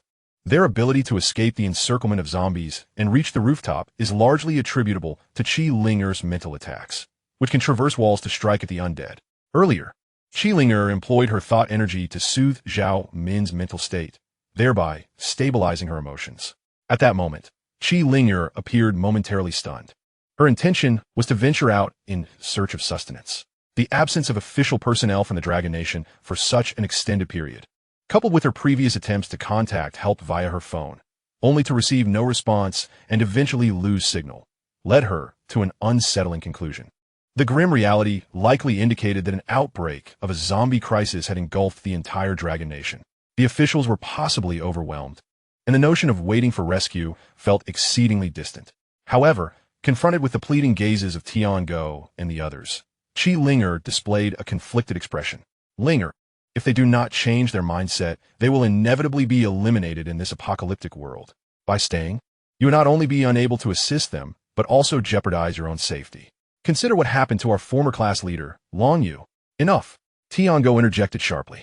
If you and Wu Kai wish to leave, then do so, but why incite Linger to follow? Zhao Min, not acting with intent, was incessantly reminded of the class leader's fate. At that moment, Zhao Min began to sob softly again. I'm sorry, I didn't mean to. I feel so useless. If only the class leader hadn't saved me before. Chapter 11. Let us die together. Wu Kai, upon hearing Zhao Min's words, felt a surge of frustration. The underlying implication was that her predicament was a result of his actions. Yet, it was precisely such seemingly innocent remarks that Tiango relished. Stepping forward with concern to comfort Zhao Min, this is not your fault. Please don't despair. The class leader sacrificed himself to save you. You must live on in his honor. Otherwise, wouldn't his sacrifice be in vain?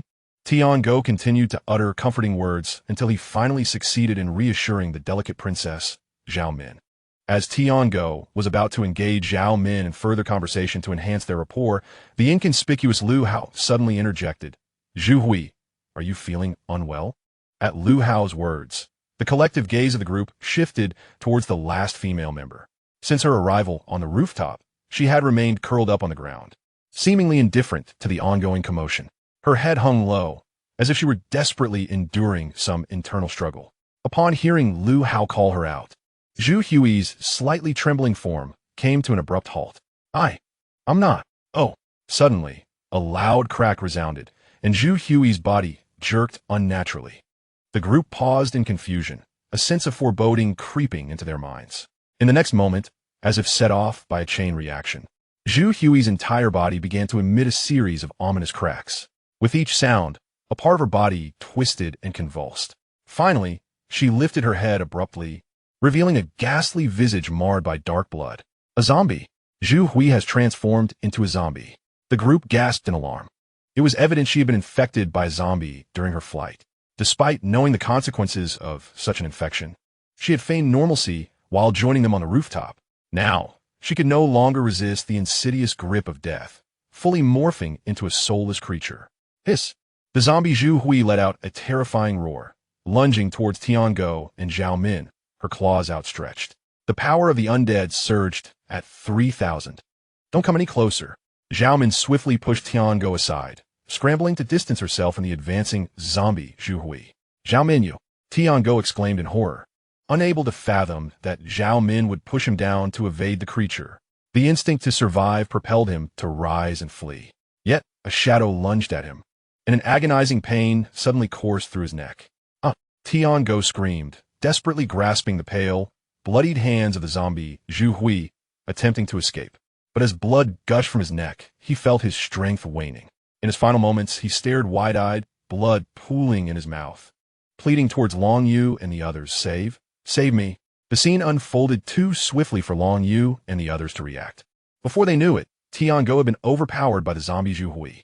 Quick, throw Zhu Hui off the roof. Zhao Min urged, her voice now resolute. And Tian Go, he has been bitten. He will certainly turn into a zombie. You must dispose of both him and Zhu Hui immediately. Zhao Min had shed her previous timidity, racing towards Long Yu and the others. You pushed down a class leader like this earlier, didn't you? Long Yu evaded Zhao Min's outstretched hand, his expression darkened beneath his disheveled hair. Zhao Min froze, her voice faltering. I didn't mean to. It was instinct. Get away. Long Yu forcefully kicked Zhao Min aside. Though he was quite displeased with Tian Go's moral coercion, Zhao Min's self-serving actions were chilling to the core. Ah! Zhao Min screamed as she fell to the ground, her face twisted in madness as she lamented. What have I done wrong? I merely wish to survive. Hopeless. Long Yu let out a cold snort, momentarily choosing to disregard Zhao Min. The immediate priority was to eliminate the zombie Zhu Hui. Meanwhile, Wu Kai's disdain for Zhao Min had reached its peak. However, like Long Yu, he had yet to fully acclimate to this apocalyptic world. Faced with a living person, he found it difficult to harden his heart to take lethal action. Previously, his intention was merely to teach Tian Go and his associates a lesson, to make them suffer a bit.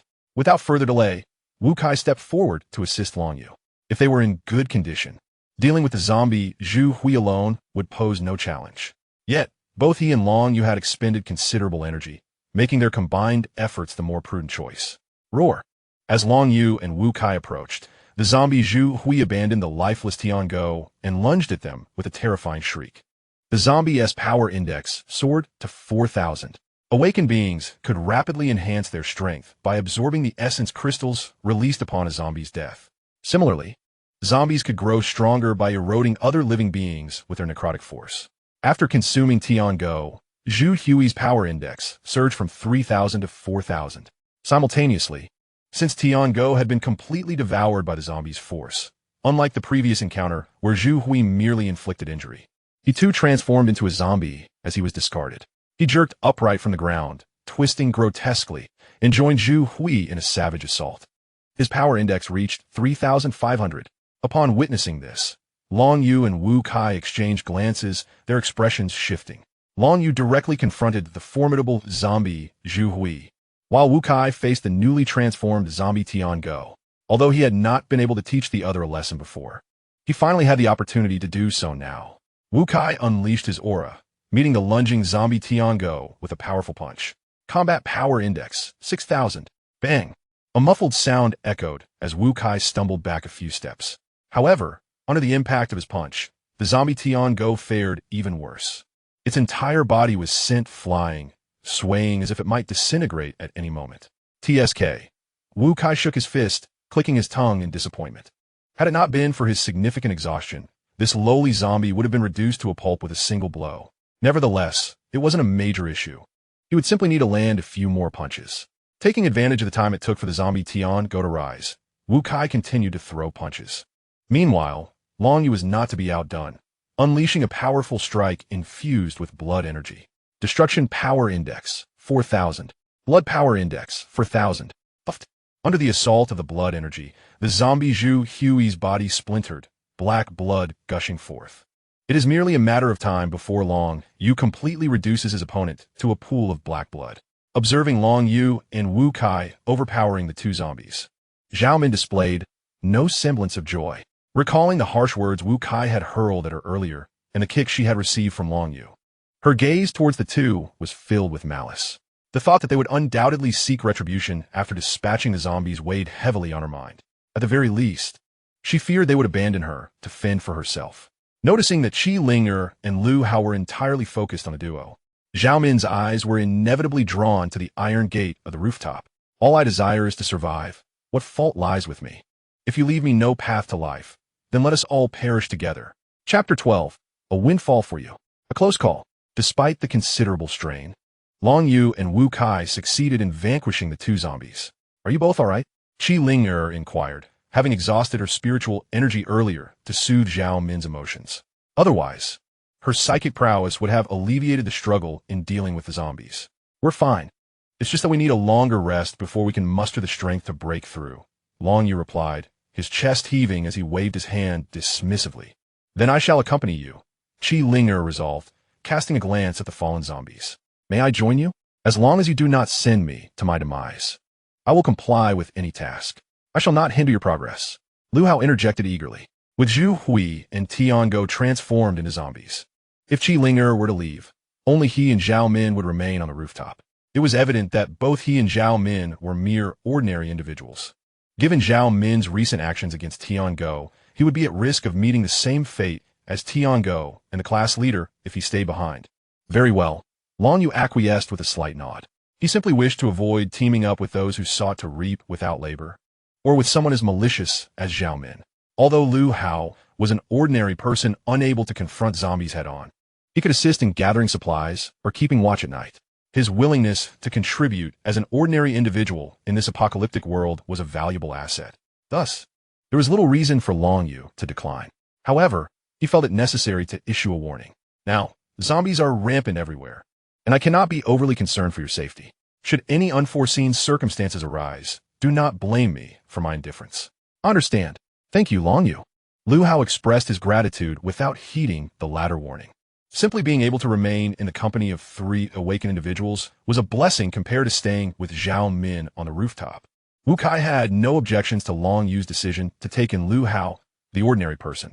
After all, if an unforeseen incident were to occur, Lu Hao, as an ordinary individual, could serve as a buffer to buy them time to escape. Let's first recover our strength, he suggested. Just then, before Long Yu could finish his sentence, a jarring metallic crash echoed from behind them. The group jolted, instinctively turning around. In the next moment, their expressions shifted dramatically. Zhao Min had unexpectedly toppled the clutter that was propping open the iron door to the rooftop and swung it wide open. Zhao Min, what on earth are you doing? Wu Kai bellowed in anger. Indeed, they needed to leave the rooftop, but first, they required a moment to regain their strength. In their current state, encountering zombies would be akin to striking a rock with an egg. The sound of Zhao Min opening the iron door had already attracted the attention of the zombies below, and the chilling sound of their growls grew increasingly nearer. Yet, at the rooftop entrance, Zhao Min, upon hearing the roars, seemed to cast aside her earlier fear and instead began to laugh maniacally. I just want to survive. What is my crime? You all wish to leave me here to await my doom alone? Then, let us all perish together. Damn you, you lunatic! No, Kaitsur said vehemently, maintaining relatively good condition. He rushed to the iron door and forcefully shoved Zhao Min inside. The zombies rushing up would undoubtedly tear her apart. He had neither the necessity nor the energy to deal with her personally. Ha ha!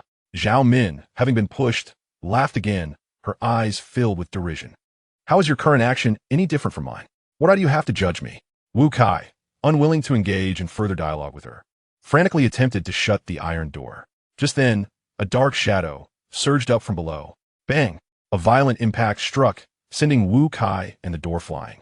Coughing, he fell to the ground, spewing blood, his eyes wide with shock as he recognized the figure that had burst through the door. Captain! Captain! Long Yu and the others, rushing over, were equally astonished. The one who had broken through the iron door was their captain, who had previously been consumed by the horde of zombies. However, now their captain was drenched in a sinister black ichor, having been transformed into a soulless zombie. Roaring, the zombie captain emitted a terrifying stench of decay, its power index soaring to 4,000. The group felt a chill run down their spines. Their awakened captain had become even more formidable after the transformation.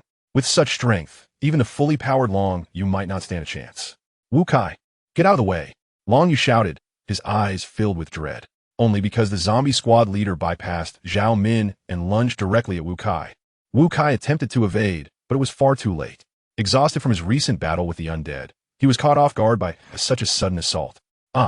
Wu Kai let out a horrific scream as he was knocked to the ground by the zombie leader, who began to feast upon him with wild abandon. In an instant, blood and flesh flew, creating a gruesome scene. Ha ha ha, splendid. Let them all perish. Zhao Min cackled maniacally, her face twisted in a morbid delight. However, her triumph was short-lived as she noticed a horde of zombies surging from behind. The zombie leader had chosen to attack the more formidable Wu Kai first, sparing her for the moment. But now, with the throng of undead approaching her, she realized her luck had run out. Though she had earlier opened the iron gate to lure the zombies in hopes of mutual destruction as revenge against Long Yu and his companions. Facing the oncoming tide of zombies filled her with dread. She struggled to her feet, intending to flee to the rooftop for refuge. Yet as she rose, a dark shadow surged forward, reaching her before the horde could. You swish. A shadow swept past, and Zhao Min felt herself topple backward. She sought to discern the figure's appearance, but only caught sight of a headless corpse. Why does that headless body seem so familiar? A fleeting thought crossed Zhao Min's mind. Just as she attempted to delve deeper into her memories, the world around her dimmed. It felt as though an endless tide was engulfing her consciousness. Observing Zhao Min's fallen headless body and the expression of madness intermingled with terror on her severed head. Xian's eyes turned icy. So, she has perished. This is a fitting end for you. Xian silently withdrew the blade of shadows that he had conjured. In his previous life, he had been overwhelmed by zombies due to Zhao Min's treachery, which ultimately led to Long Yu's injury. In this lifetime, he had taken matters into his own hands and eliminated her, thus avenging himself. Chapter 13, A Leap into the Abyss. Freshly deceased bodies can be corrupted by the power of the zombies, transforming into one of them, but headless corpses cannot. This is why Xian chose not to toss Zhao Min into the horde to suffer, but instead delivered a swift, decisive blow himself. He sought to prevent her from returning as a zombie to seek revenge upon him. Xian did not linger over Zhao Min's remains. He stepped out onto the rooftop and was momentarily taken aback upon encountering Long Yu and his companions. Long Yu? At that moment, Long Yu, now with blood-red hair and eyes, left Xian uncertain of his identity. Xian. Upon recognizing the slayer of Zhao Min, Long Yu was initially taken aback, but soon felt a surge of joy. However, he quickly noticed the zombie squad leader, who was gnawing on Wu Kai, casting a wary gaze at Xian, and his expression shifted dramatically. The transformed squad leader is formidable. We must flee. As the words left his lips, the zombie sergeant abruptly abandoned the lifeless Wu Kai and lunged directly at Xian. In response, Xian's gaze sharpened. Acutely aware of the formidable presence that distinguished the zombie sergeant from his counterparts. However, he was no longer the inexperienced novice he once was. Xian clenched his hand, and a shadowy orb materialized within his grasp. He had taken a wrong turn, cough. The atmosphere around him surged with power as he thrust the shadowy sphere forward. Combat Power Index, 4000. Magical Power Index, 4000. Bang! A brief explosion reverberated as both Xian and the zombie sergeant staggered back a few steps. To think that after absorbing so many elemental crystals, he was still only able to reach a stalemate. Quite intriguing. A hint of excitement danced at the corners of Xian's mouth.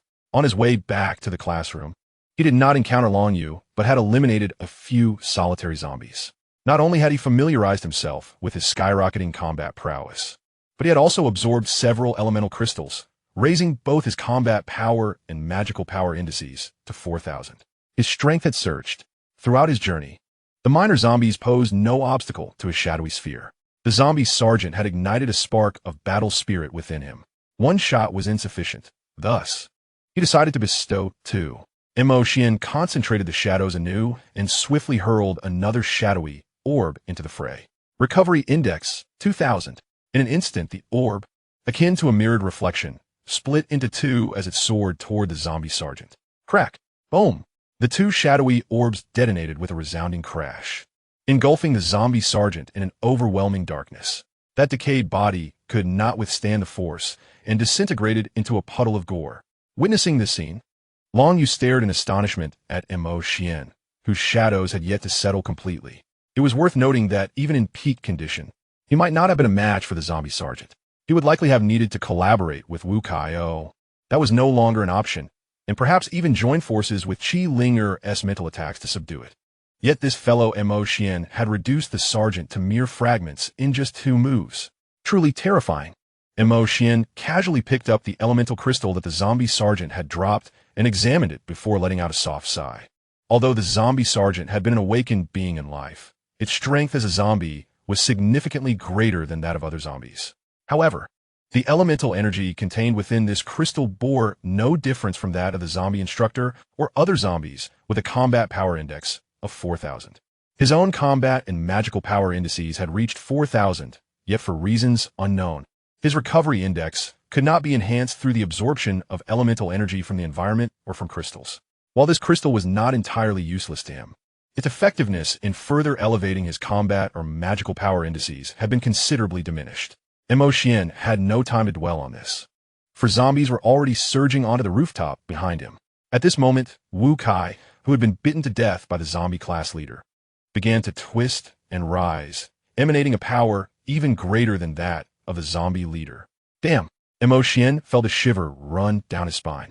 Although he appeared to have dealt with the zombie leader effortlessly, in reality, he had expended considerable energy, employing even his recovery abilities. It was utterly impossible for him to withstand the relentless horde of zombies, let alone the more formidable Wu Kai. The zombies on the lower level had nearly surged onto the rooftop. Quickly, jumped to the next level by the air conditioning unit. Xuan urged Long Yu and the others as he conjured shadow orbs to hurl at the zombie horde. All right, jumping from the rooftop was indeed perilous. A moment's misstep could lead to a fatal fall. However, with the staircase overwhelmed by zombies, it was their only chance for survival. Long Yu swiftly maneuvered along the roof's edge, peering down to locate the air conditioning unit. Without hesitation, he leapt off. Thud! A dull sound echoed. The air conditioning unit trembled slightly, but fortunately, its durability prevented any catastrophic failures, and Long Yu landed safely atop it. Yet, before he could catch his breath, several zombies from the classroom heard the noise and reached out toward him through the window. Damn! Long Yu's heart raced as he quickly grasped the edge of the window and jumped to another air conditioning unit. However, the next classroom also harbored zombies, and even more than the previous one. Ignoring the peril, Long Yu continued his desperate leaps from unit to unit. After jumping over a dozen, just as he was nearing exhaustion, he found that no more zombies were reaching out from the windows. He glanced inside and realized he had landed on the air conditioning unit outside the teacher's office. A quick scan revealed no zombies, so he climbed inside.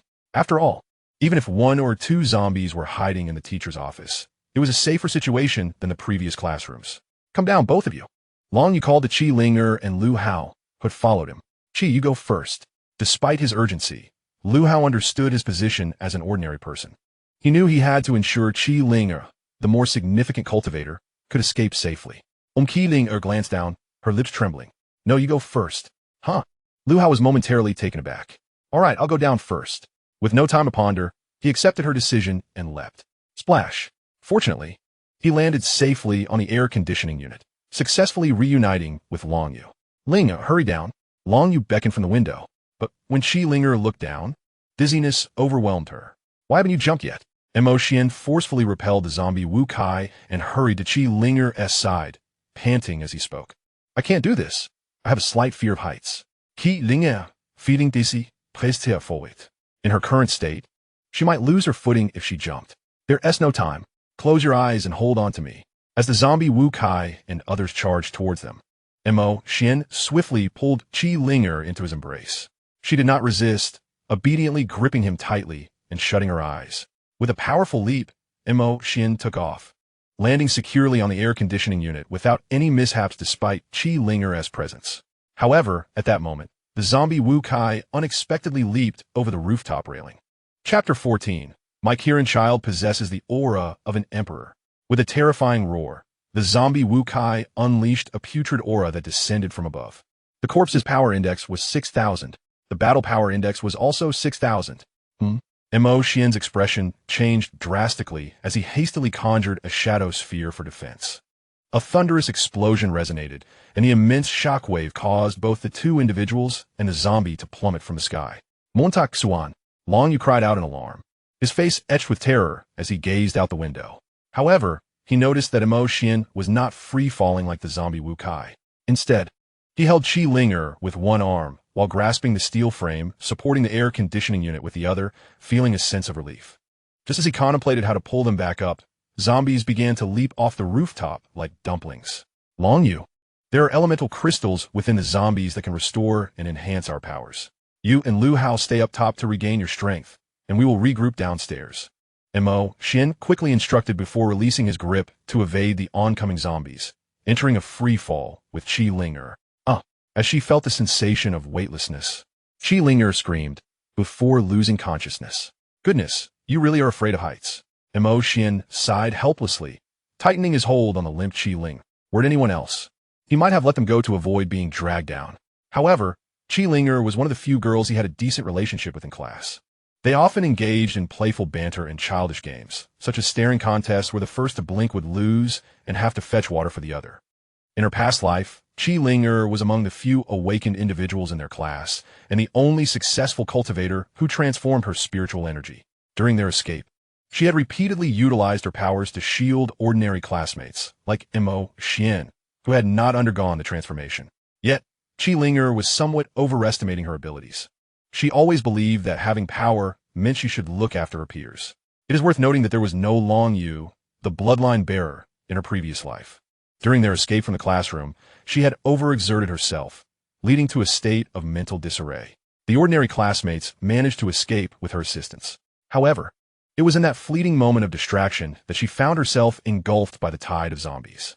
In Xian's eyes, Qi exhibited a certain saintly disposition. Yet, a saint is not to be equated with a hypocritical saint. A true saint endeavors to assist the vulnerable to the best of their ability, whereas a hypocritical saint seeks to morally coerce the capable into aiding the weak. In tumultuous times, it is not the true saint who should be condemned, but rather the hypocritical one. Although Xian recognized he ought not to rescue someone as excessively sympathetic as her, thus complicating his own circumstances, he could not forget that in his previous life, he too had been under the protection of a saint. Additionally, Qi mental prowess was indeed commendable. With a bit of training, with a bit of guidance, she could come to understand the harsh realities of the apocalypse, tempering her unnecessary compassion. Qi was quite a suitable companion. At least she would not be like Fu Liji, worrying about being stabbed in the back. As Xian tightened his grip on Qi, shadows coiled around his other arm, forcefully driving it into the wall before him. With a swift motion, the shadowy hand tore through a considerable section of the wall, halting their descent. They paused just in front of a window.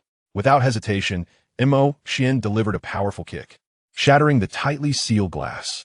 In a single fluid motion, he leaped inside, bringing Qi along with him. Once inside, Xian quickly surveyed the surroundings. Recognizing that they were in what appeared to be an unused storage room, devoid of any lurking zombies, allowing him to breathe a sigh of relief. "Linger, wake up and get up," he urged. By now, night had fully descended, and the storage room was quite cramped, offering little illumination. However, Xian's awakened shadow abilities endowed him with nocturnal vision, enabling him to see clearly that Qi had regained consciousness unbeknownst to him. Her body remained still, yet her beautiful eyes were wide open. Caught by surprise, she could no longer feign unconsciousness. She had awakened the moment Xian had employed his shadowy hand to halt their fall. Now that they were so close in the storage room, despite their generally amicable relationship, she felt a tinge of shyness at such proximity. Uncertain of how to proceed, she chose to continue pretending to be unconscious, hoping Xian would release her, allowing her to awaken later and avoid the awkwardness. However, to her dismay, she was discovered, and the situation grew even more embarrassing. Qi hastily sat up, but in the darkness, she misjudged her surroundings and collided with a shelf. Bang! The sound was loud and clear, unmistakably a solid hit. Ouch! Ouch, ouch! She cradled her head like Tomcat, prompting Xian to feel both amused and exasperated. "Wait a moment," he said, and began to search the storage room. Turning on the lights was out of the question. Illuminating the darkness would undoubtedly attract a horde of zombies. That would be akin to lighting a lantern in a toilet, a sure path to demise. Feeling the distance between herself and Xian grow, Qi couldn't help but feel a pang of anxiety in the darkness. "You please come back quickly. I haven't strayed far, and there are no zombies here." Upon hearing Xian's voice, Qi felt a slight relief. However, with her surroundings shrouded in obscurity, she remained somewhat flustered. Fortunately, Xian had not been gone for long. He returned to her side with a candle lit in hand. The flickering light was weak, but it allowed Qi to discern her surroundings, easing the tension in her heart. "Xian, why were you so impulsive earlier, confronting Teacher Fu? I truly fear you might jeopardize tomorrow's examination." Reflecting on their current predicament, Qi paused, shook her head with a light laugh, and turned her gaze back to Xian. "Oh well, as long as you're all right now. You're also an awakened, aren't you? Quite impressive." Upon hearing the affectionate nickname Qi had bestowed upon him, Xian momentarily lost his train of thought. But then he chuckled and retorted, "No, my dear. You are the remarkable one. You truly are the Qilin child of our family." Qi burst into laughter. This playful banter had always characterized their exchanges. She referred to Xian as Xiao Xuanzi, likening herself to an emperor, while Xian humorously positioned himself as the overbearing eunuch by her side. Qi Linger's self-deprecating remarks could not go unchallenged by Mo Xian. The name Qilin resonated with Qi Linger, prompting Mo Xian to jokingly declare her as his progeny. He would boast to anyone, "My Qilin child possesses the demeanor of a great emperor." Their light-hearted teasing, reminiscent of their earlier days, alleviated the previously tense atmosphere, returning a semblance of their tranquil campus life. Yet, as their laughter faded, a somber silence enveloped them, for no matter how much they reminisced, the harsh reality of a world overrun by zombies could not be escaped. The peaceful life they once knew was irrevocably lost. Chapter 15. Are you trying to take advantage of the moment? How are you? Are you injured anywhere? After a moment of silence, Mo Xian inquired. In the chaos of their fall from the sky, he had not had the chance to assess whether Qi Linger had sustained any injuries. "I'm fine, really. Aside from bumping my head earlier, I'm all right," Qi Linger replied with a playful smile. To assure Mo Xian, she even bounced a little. But the moment she did, a jolt of pain surged through her calf, causing her to stumble backward in discomfort. Hey. Fortunately, Mo Xian was quick-witted and caught her just in time, preventing her from hitting her head again. "Is your leg injured?" Mo Xian gently helped Qi Linger sit on the ground, his gaze instinctively falling downward. The summer uniform of the East District Experimental School for Girls consisted of knee-length pleated skirts, and Qi Linger was clad in such an outfit, exuding youthful vigor. Now seated with her legs bent, her fair, rounded calves were laid bare before Mo Xian. However, at this moment, Mo Xian lacked the inclination to appreciate the scene before him. The young girl's left calf bore a deep gash, the wound darkening to a sickly hue, oozing a murky, putrid black blood. Initially, Qi Linger had felt a hint of shyness, worried about exposing herself before Mo Xian. Yet, upon witnessing the state of her injury, her delicate face paled instantly. Mo Xian, have I been scratched by a zombie?" Qi Linger's voice trembled, her earlier lightheartedness vanished, her entire being tensed with dread. She desperately hoped she had misjudged the situation, reasoning that perhaps she had merely been scratched by some steel framework during her fall, and the poor lighting was distorting her perception. But Mo Xian nodded, shattering her final glimmer of hope. "Yes, it seems those zombies that fell from the rooftop inadvertently clawed you."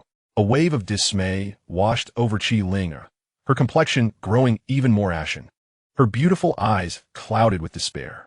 Previously, Zhu Hui had been scratched by a zombie and had transformed into one herself. Would she share the same fate? "Oh, is that so?" Qi Linger forced a smile. "Then Lil Xian, you should leave quickly. I will soon become a zombie." Mo Xian was rendered speechless, lightly tapping her forehead. "Leave? I just barely escaped from a horde of zombies, and I'm nearly out of strength." "Oh." Qi Linger pouted, covering her forehead. As she attempted to rise, Mo Xian grasped her firmly. "Where do you think you're going?" "Huh?" Qi Linger was taken aback. "I'm going outside. What if I turn into a zombie and hurt you?" Turning to the window through which they had jumped, realization dawned on her, and she stammered. "You're not suggesting I jump from the building, are you?" "No, I can't do that. I'm afraid of heights." Seeing Qi Linger's frail and helpless demeanor, Mo Xian couldn't help but chuckle. "Rest assured, you've merely been scratched by a zombie. It doesn't necessarily mean you'll transform." "Really?" Qi Linger blinked, a flicker of hope illuminating her beautiful eyes.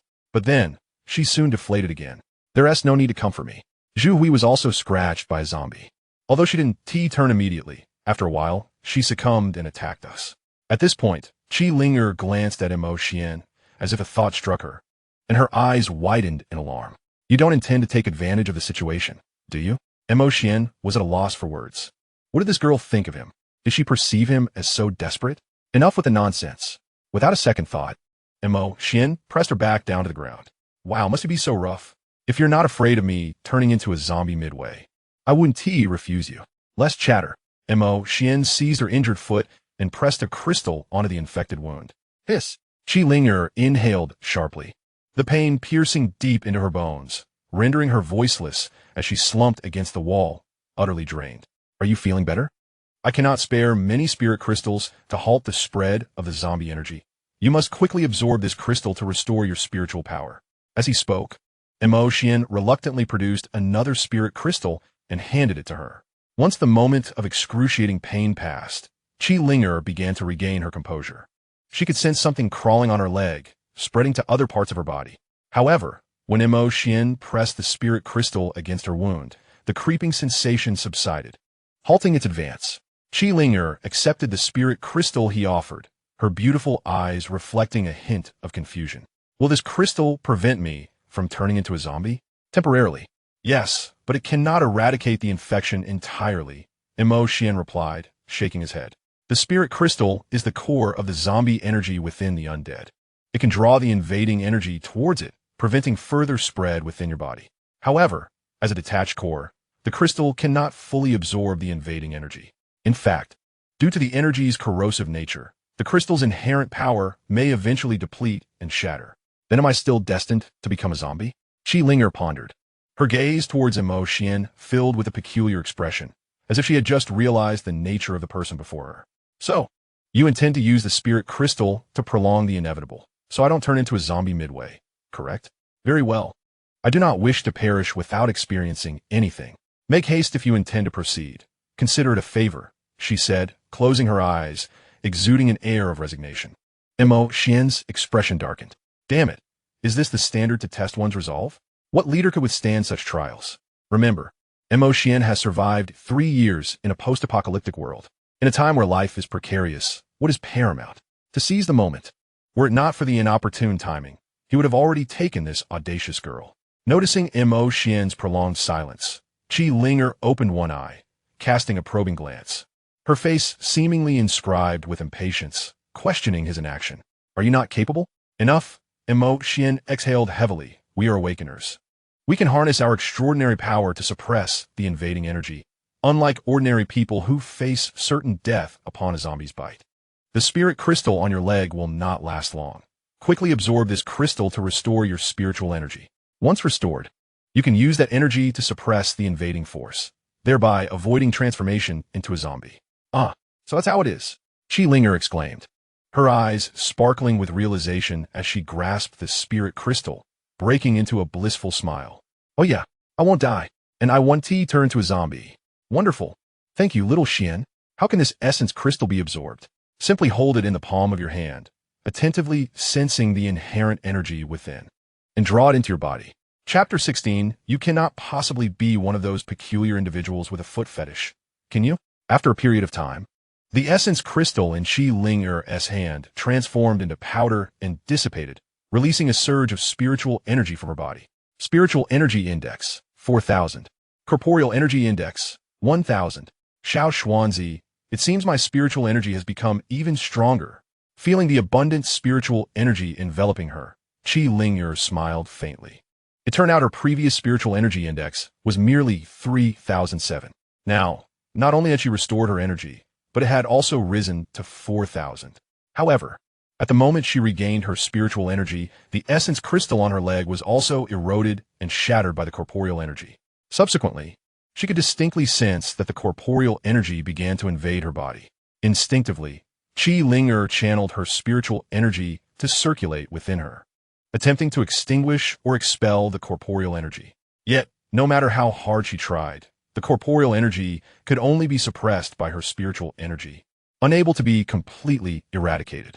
She had no choice but to allocate a portion of her spiritual energy to continually block the left leg, preventing the corporeal energy from spreading further. Xuan, how can I eliminate the corporeal energy that has invaded my body? With no solution at hand, Linger turned to Xuan for assistance once more. In response, Xuan shrugged helplessly. I am powerless in this matter as well. While we awakened individuals can suppress the invading corporeal energy with our inner strength, avoiding the fate of becoming a zombie like ordinary people, the portion of corporeal energy that has infiltrated signifies that a part of our body has already undergone a mutation. It is akin to transforming into a zombie. Such a mutation is irreversible. What? Linger furrowed her delicate brows. Does this mean my left leg will remain in this condition indefinitely? Moreover, my spiritual energy is constantly utilized to suppress the corporeal energy, preventing me from unleashing my full potential. Currently, Linger's spiritual energy index reached 4,000, while the corporeal energy index stood at 1,000. This does not imply that she can unleash the combined power of both energies to achieve 5,000. On the contrary, Linger must allocate 1,000 of her spiritual energy to suppress the 1,000 of corporeal energy. Therefore, she can at most unleash a power of 3,000.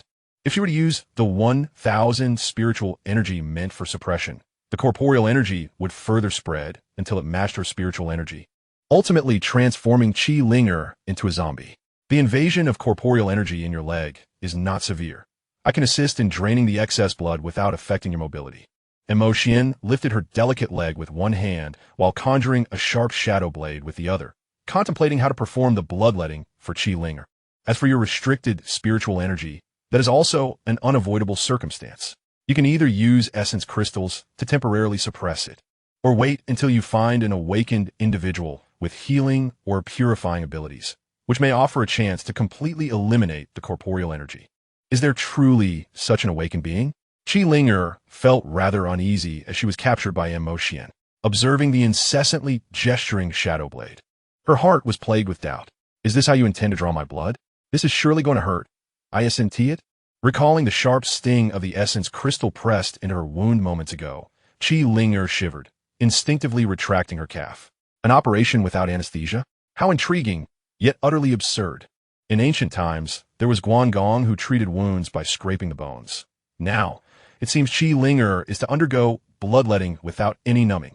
Perhaps they have overestimated her resilience. Do not move, Xian instructed, pulling Qi Linger's left leg out.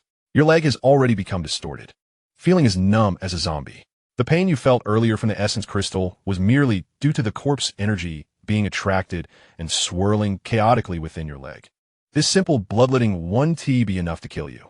Really? Qi Linger blinked in surprise. Indeed, why would I deceive you? You will still feel something during the bloodletting. Xian pressed his hand against the darkened area on her leg. Does it feel numb? Ah, it seems it indeed doesn't hurt, Qi Linger replied, her curiosity piqued, a slight smile forming at the corner of her mouth. However, she quickly suppressed her smile. What was she so pleased about? Wasn't this a declaration that her left leg was completely ruined? If the corpse energy invaded further, she might lose all sensation in her entire leg. What difference would that make from being disabled? If there are no issues, I shall commence the bloodletting, Xian continued. If it becomes unbearable, just close your eyes and remain still. All right, but please be gentle. With the shadow blade, Xian delicately sliced along the darkened wound. Qi Linger watched in horror, her instincts compelling her to retract her leg several times. Fortunately, she felt no pain, and she managed to suppress the urge to pull away. Even though closing her eyes would alleviate her torment, she stubbornly chose to watch. It was a case of being both inexperienced and overly curious. As the shadow blade fell, vile, dark blood began to seep out. In no time, the foul blood splattered everywhere, causing Xian to frown. This is rather inconvenient. Let me assist you in removing your shoes and socks. Oh, all right. Seeing the vile blood threaten to stain her pristine white socks, and noticing the darkening around her ankles, Qi Linger's face flushed slightly as she nodded gently. Very well.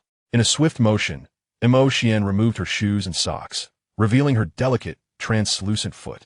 Her foot was a lovely shade of white with a hint of rosy hue, and her toes twitched nervously. Yet, soon after, as if fearing discovery, her foot feigned relaxation, remaining soft and still, exuding an undeniable charm. Why do you keep staring at my foot? You're not one of those foot fetishists, are you? Qi Linger teased lightly, attempting to maintain a facade of ease. If you like it, I could let you touch it to satisfy your little quirk. How about that? Am I not being generous? Oh dear, look at your arrogance. With such provocation and slander, how could Xian indulge her? Without a moment's hesitation, he seized her delicate foot and began to tickle the sole. Ha, stop, that's too ticklish. Qi Linger laughed uncontrollably, her body trembling with mirth. Several times she attempted to withdraw her foot, only to have it grasped again by that mischievous hand. The intensity of his playful assault became quite unbearable. You dare to be so brazen, even while in my grasp. Do you still have the audacity? Though her foot was soft and pleasant to the touch, Xian was not a foot fetishist. He merely intended to teach her a lesson before ceasing his antics. I won't do it again, I promise, Qi Linger pleaded, rubbing the corners of her eyes where tears of laughter had formed. Humph, Xian replied, reveling in his triumph. Today you have been bested, Qi Linger. All right, relax. I shall assist you in expelling the remaining tainted blood. Following this, the two ceased their playful banter. Xian adeptly helped Qi Linger release the remaining dark blood. Although the wound no longer bore a bluish hue, it appeared unusually pallid. Unfortunately, The flesh in that area had been entirely corrupted and necrotic due to the encroaching corpse energy. Merely letting out the blood would enable Qi Linger to regain her mobility, but would not eradicate the corpse energy that had invaded her body. Chapter 17. Forming a faction. Now, you must ensure to suppress the corpse energy with a portion of your spiritual energy. Otherwise, should the energy spread, even if you do not turn into a zombie, your leg will become completely deformed. At that point, you would lose all sensation and be unable to walk. Xian found some gauze in the storeroom and fashioned a simple bandage for Qi Linger. Finally, he playfully examined her foot again, oh no, and checked for any overlooked areas before helping her put on her socks and shoes once more. Qi Linger fit her cheeks flush. This guy is such a pervert. All right, does your leg feel any better now? Why not take a few steps to see? Qi Linger rose and brushed off her dress. Unlike before, she did not bounce about, but cautiously tiptoed a couple of steps. Noticing that aside from some swelling, the wound was not too problematic, she mused, walking normally should be manageable now. That's good to hear, Xian chuckled sinisterly. Otherwise, if you were unable to walk as you suggested, I might just leave you here to feed the zombies. How dare you? I won't let myself die now, so you won't benefit from that. Qi Linger shot him a glare, her cheeks still tinged with pink. What an ungrateful woman you are. Xian clutched his chest in mock despair. If it weren't for me, you would have turned into a zombie by now. You've even wasted 2 of my precious elemental crystals. Had I known you would say such things, I would have let you be. Then what do you want? She stammered, uncertainty creeping into her tone. Qi Linger's voice grew faint as she lowered her head, unable to meet Xian's gaze. In this apocalyptic world, we might meet our demise at the hands of the zombies in a mere moment. If you truly desire it, I could. But would that not be too hasty? I'm not yet prepared. What am I even thinking? Xian gently tapped Qi Linger on her small head, teasing her. Did you really take that seriously? Well then, what do you want me to do? Qi Linger retorted, covering her head, casting an annoyed glance at Xian. This fellow, leaving his words unfinished. At such a critical time, jokes are hardly appropriate. Xian's playful demeanor vanished, replaced by an unusually serious expression. What do you mean? She asked, startled by his sudden gravity. Xian shook his head, his earnestness unwavering.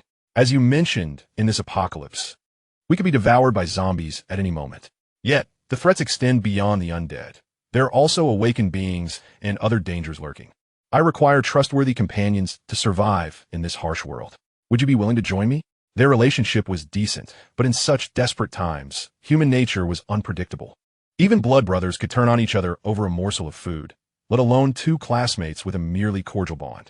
Although Xian had just shared a light-hearted moment with Qi Linger, it would be folly to assume that such camaraderie would forge a solid alliance.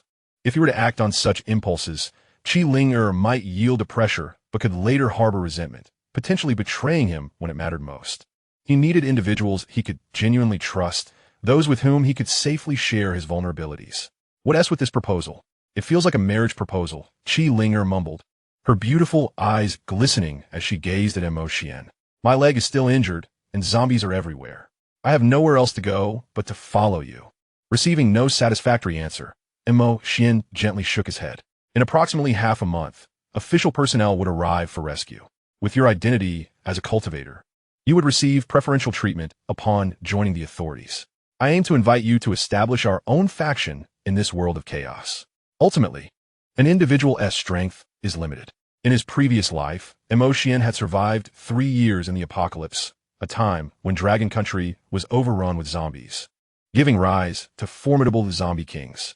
Even awakened beings were akin to driftwood in a tide, perpetually at risk of being consumed by the relentless horde. Only those formidable factions that were formed could hope to withstand the zombie tide. In this life, although Xian had become a powerful ability user, possessing the extraordinary power of replication, he was far from arrogant enough to believe he could single-handedly confront the zombie horde or the awakened factions. He must gather strong allies to construct a force of his own. As for why I do not join the Dragon Nation's official faction as in my previous life, it is true that in the past, the Dragon Nation established itself as the most formidable force during the early days of the apocalypse by consolidating numerous awakened individuals through its military might. However, as the number of awakened individuals grew, internal issues became increasingly pronounced.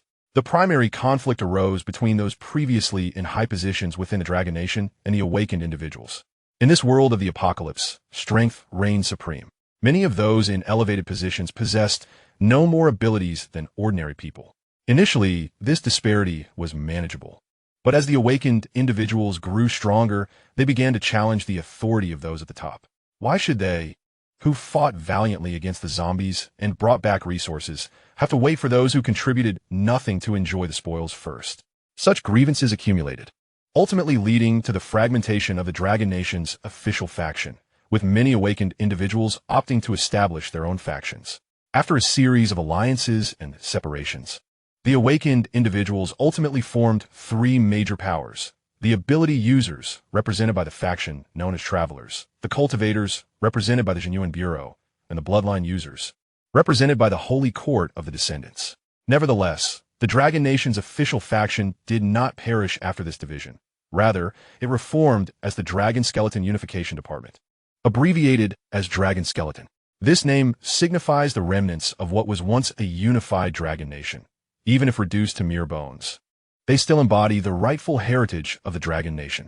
The later Dragon Nation thus took on a quadripartite power structure. In my previous life, Xuan was an ordinary person, and seeking assistance from the Dragon Nation's official faction was the most prudent choice. However, in this life, having become an awakened individual, the prospect of collaborating with the official faction holds less appeal, as it would entangle me in the whirlpool of power struggles. It is far more prudent to seize the opportunity to establish my own faction amidst the chaos within the Dragon Nation. Upon hearing Xuan's words, Xuan fell silent for a moment. After a while, she softly spoke, Xuan, although I do not know where you obtained this information.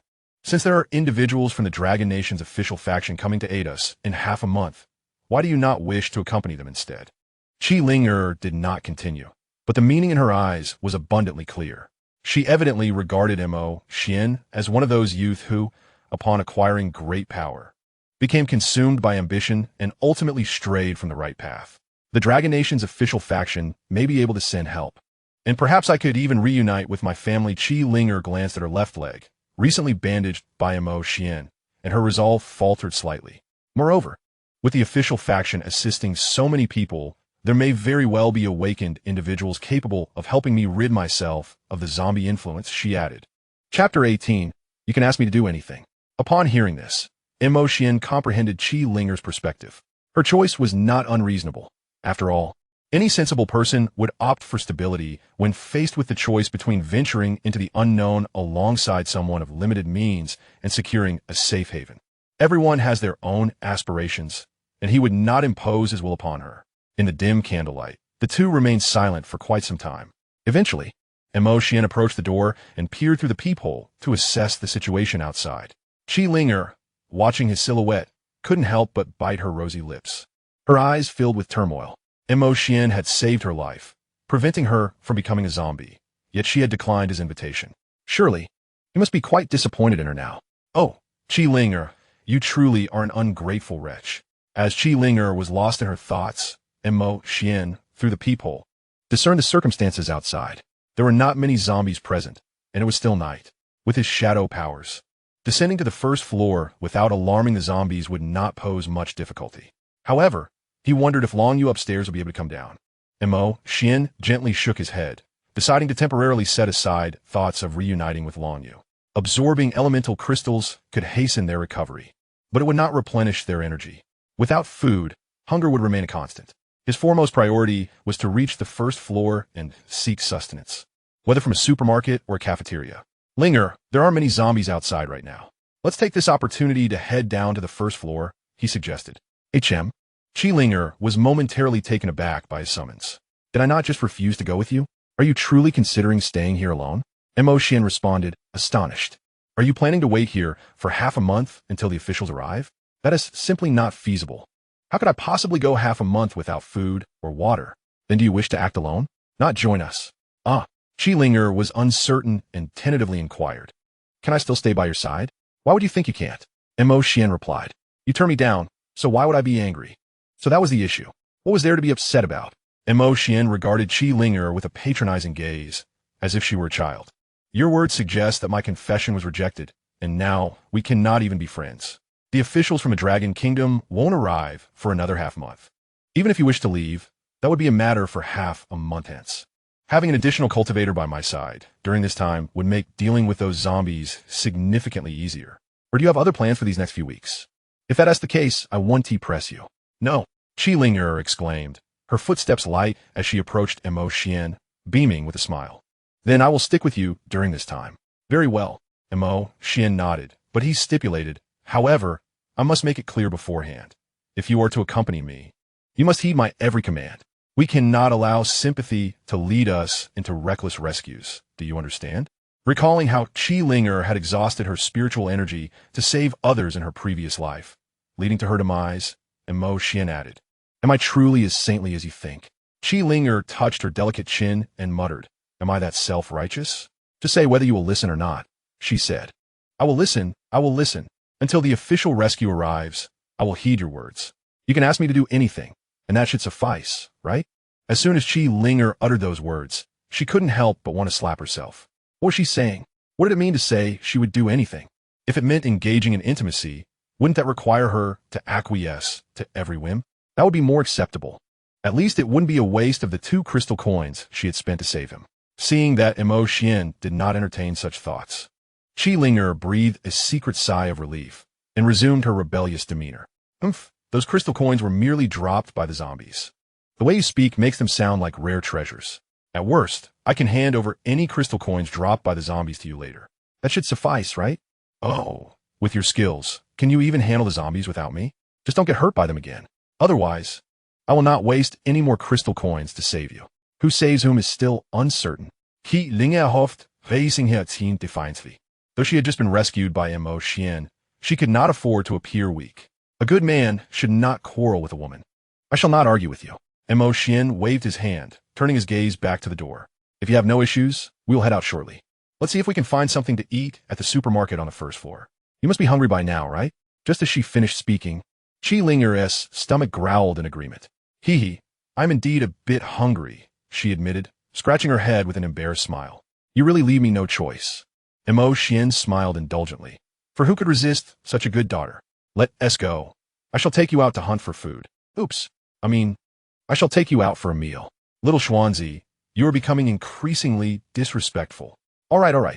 After exchanging playful banter, they prepared to set out, cautiously opening the storeroom door.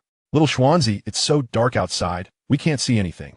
Shall we wait until morning to go out? Montak Xuan pondut. Stroking his chin, he had awakened his shadow abilities, granting him night vision. Moreover, the shadows of the night enhanced his mobility beyond what it would be during the day. However, for others, the darkness might render them unable to see the path ahead, making it an unfavorable time to act. Leaving Qilinger alone in the storeroom while he ventured out seemed feasible, but let us do this. We are currently on the 3rd floor. I'll first take you to a safe spot on the 1st floor, and then I will check the supermarket at the school. This way, I want to have to run back and forth upstairs. After a moment's thought, Xuan decided it was best to descend to the 1st floor with Qilinger. However, his frequent ascents and descents could easily disturb the zombies, significantly heightening the danger. Moreover, the expansive space on the 1st floor would facilitate their escape in the event of an unforeseen encounter with an unstoppable horde of zombies, sparing them the need to leap from the rooftop in a desperate bid for survival. Finally, he had made an agreement with Long Yu to rendezvous on the 1st floor, leaving Qilinger in the storeroom on the 3rd floor, and if he were late, he would have to return to fetch her. Rather than making an additional trip later, it would be far more prudent to escort her downstairs now. Qilinger, having witnessed the inky blackness of the corridor, frowned slightly. It was impossible to see anything now. Surely, one could not expect to light a candle to navigate the stairs without attracting the zombies? I nearly forgot to mention, Xuan remarked, tapping his brow. I have chosen combat prowess. As you may have observed earlier, I have awakened the ability of shadow manipulation. At night, I can perceive my surroundings clearly, and I can traverse in shadows without making a sound. Descending the stairs after dark will be considerably easier for me. Chapter 19. Open the third eye. Activate. Wow, your ability is incredible. It is perfectly suited for those clandestine endeavors. What do you mean by that? Xuan retorted, his expression darkening. What do you mean by engaging in underhanded activities? I am a nocturnal wanderer, a shadow assassin feared by my enemies. If you cannot refrain from speaking, then perhaps you should remain silent. Oh, how melodramatic you are. Qi Linger rolled her eyes before a sudden spark of inspiration illuminated her mind. I got it. Oh, you've got it? Xian's face registered shock. How many months has it been? Focus. Qi Linger shot him a sidelong glance. Even at this moment, you are still jesting. What a lack of seriousness. All right, let us speak earnestly. What have you thought of? Seizing the moment, Xian replied earnestly. You just mentioned your night vision ability and your capacity to move silently in shadows. Upon reflection, it seems my spiritual power might be capable of that as well. Oh, Xian raised an eyebrow, curiosity flickering across his face. Is that true? Why not give it a try? If Qi Linger can indeed achieve this, their collaboration would be far more convenient. All right, Qi Linger nodded gently. Subsequently, an invisible force of spiritual energy emanated from her, startling Xian beside her. Such a mental assault is nearly impossible to defend against. Even though his strength surpassed Qi Linger's, should this mental attack strike him, it would be quite formidable. In his past life, there were individuals who mastered spiritual power, known as mentalists. Although mentalists themselves may possess limited strength, their ability to unleash mental attacks and kill silently made them one of the most feared types among the powerful of that era.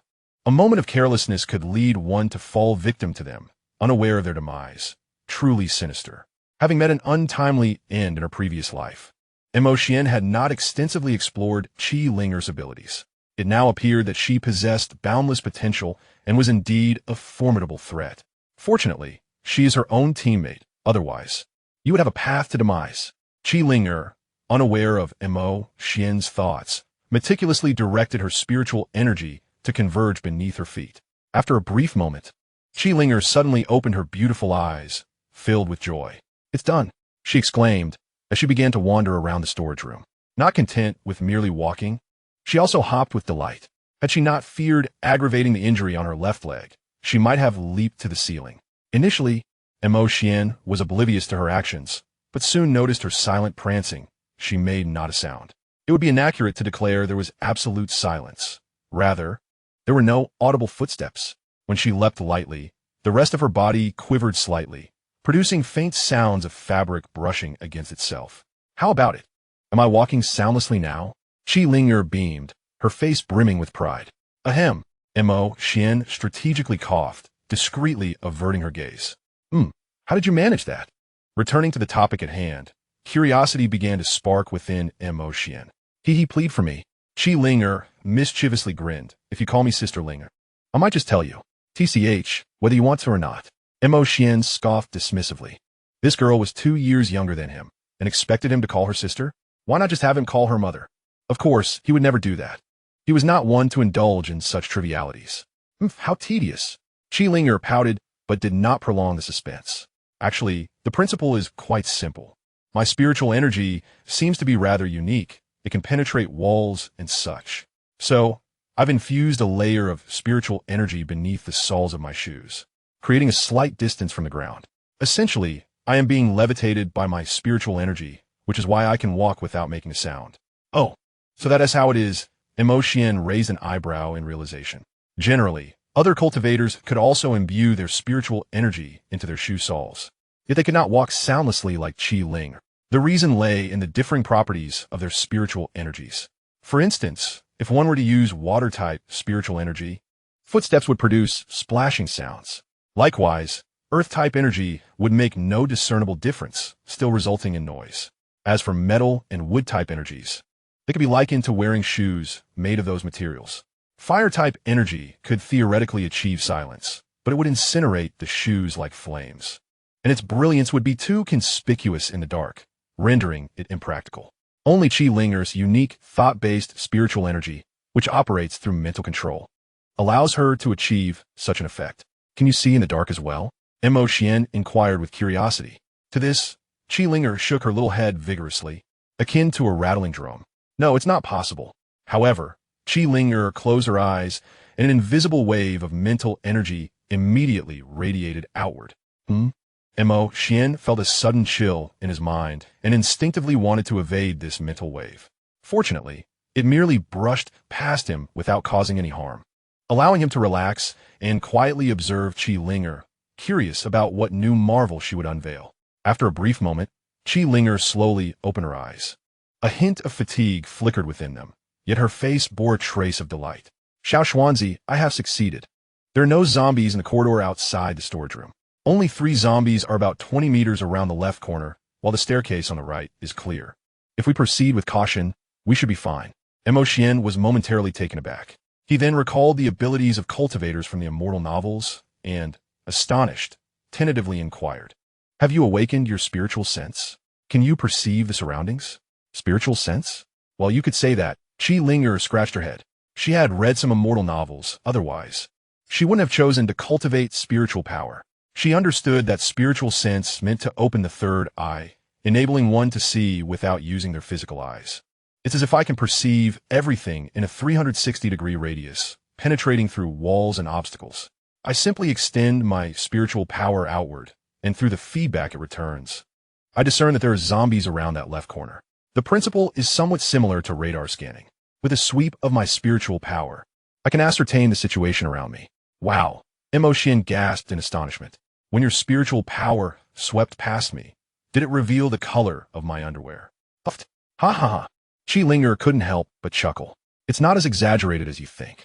My spiritual probing is akin to a bat's echolocation. It bounces off obstacles and returns information. I can discern the shape of the obstacles, but not the specifics of their internal structure. For instance, when I sensed those 3 zombies outside, it was merely the feedback indicating 3 humanoid figures. Since the only entities wandering outside are indeed zombies, I concluded there were zombies there. Chapter 20, Woman. You're playing with fire. I see, Xuan pondered. So, if I understand correctly, in a closed environment, your spiritual power wouldn't be able to probe outside? Not at all. My spiritual power can penetrate obstacles. Even if you were to close the door now, I could still manipulate my spiritual energy to pass through the door and gather feedback about the situation outside. As she spoke, Qi Linger looked at Xuan with a playful smile. Right now, without deliberate control, the feedback from my spiritual probing reflects your shape. However, I could also use my spiritual power to penetrate your clothing and check if your development is normal. Hey. Seeing Qi Linger with that mischievous grin directed at him, Xuan felt a wave of irritation wash over him. Noticing her eagerness, he decisively pushed her against the wall.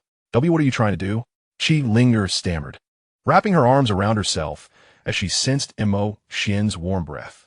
With a charming smile, Xuan gently grasped her chin. My dear, you are playing with fire. If you wish to know my origins, why waste spiritual energy to investigate?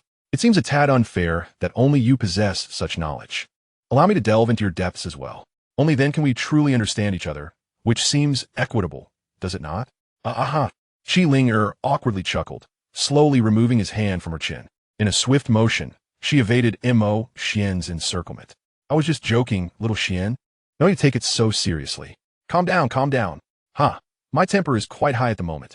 Xuan shot her a sidelong glance, but chose not to continue the playful banter. Tell me, how far can your spiritual energy probe reach now?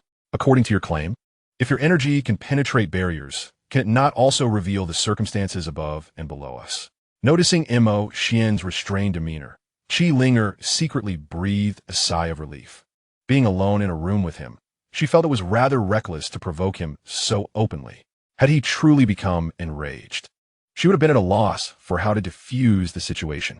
Shaking off her scattered thoughts, Qi Linger replied earnestly, based on my estimations, my spiritual energy should be able to extend to a maximum of 40 meters. Goodness, Xuan gasped in astonishment. The ability to detect occurrences within 40 meters was indeed formidable. Did this imply that Qi Linger could already discern the situation of Long Yu and the others upstairs? Before Xuan could voice his thoughts, Qi Linger doused his enthusiasm with a splash of cold reality. However, I must allocate a portion of my spiritual energy to suppress the corpse energy. Consequently, I can currently only extend my reach to 30 meters at most. And this distance can only be achieved in the absence of obstacles. While my energy can penetrate barriers, each layer it traverses diminishes its potency. If I were to investigate the circumstances upstairs and downstairs, I estimate I could only glean information within a few meters, not over such a long stretch. Additionally, the farther the distance, the greater the consumption of my spiritual energy. Just testing the 30-meter limit consumed about a quarter of my energy. In a short span, I won't be able to utilize my probing ability many times. I see, Xuan mused, shaking his head lightly. He had initially intended to have her investigate Long Yu's current situation, but given the circumstances, it seemed prudent to abandon that plan for now. We should descend to the first floor without delay. Let's proceed. Stay close to me. With that, Xuan extended his hand toward Qilinga. All right, Qilinga, without hesitation, confidently grasped Xuan's outstretched hand. Her spiritual perception indeed allows her to discern her surroundings without the use of her eyes, yet it is not instantaneous. With her current level of spiritual energy, she cannot sustain this perception indefinitely. In the enveloping darkness, she is unable to see the path ahead, and thus must closely follow Xuan. As for holding hands, she is far too familiar with Xuan. When boredom strikes, she often engages in playful arm wrestling with him. However, actions that are more intimate, such as being suddenly embraced and falling from the rooftop or having her calves grasped, do make her feel a tad bashful. Yet, a simple touch like holding hands does not evoke such shyness in her. Similar to what Qilinga had sensed through her spiritual perception, Xuan proceeded towards the right staircase without encountering any zombies. Just ahead is the staircase. Watch your step, he whispered into Qilinga's ear, using a tone meant only for their ears. Understood. The two crouched and cautiously descended the stairs. Just as they prepared to turn a corner after completing a flight, Xuan suddenly spotted a zombie. What's wrong? Qilinga asked, sensing Xuan's abrupt halt. In an even lower voice, Xuan fixed his gaze on the exposed corner of the zombie. There's a zombie ahead. Can you use your spiritual perception to ascertain how many are on the next floor? If the number is manageable, we can deal with them swiftly.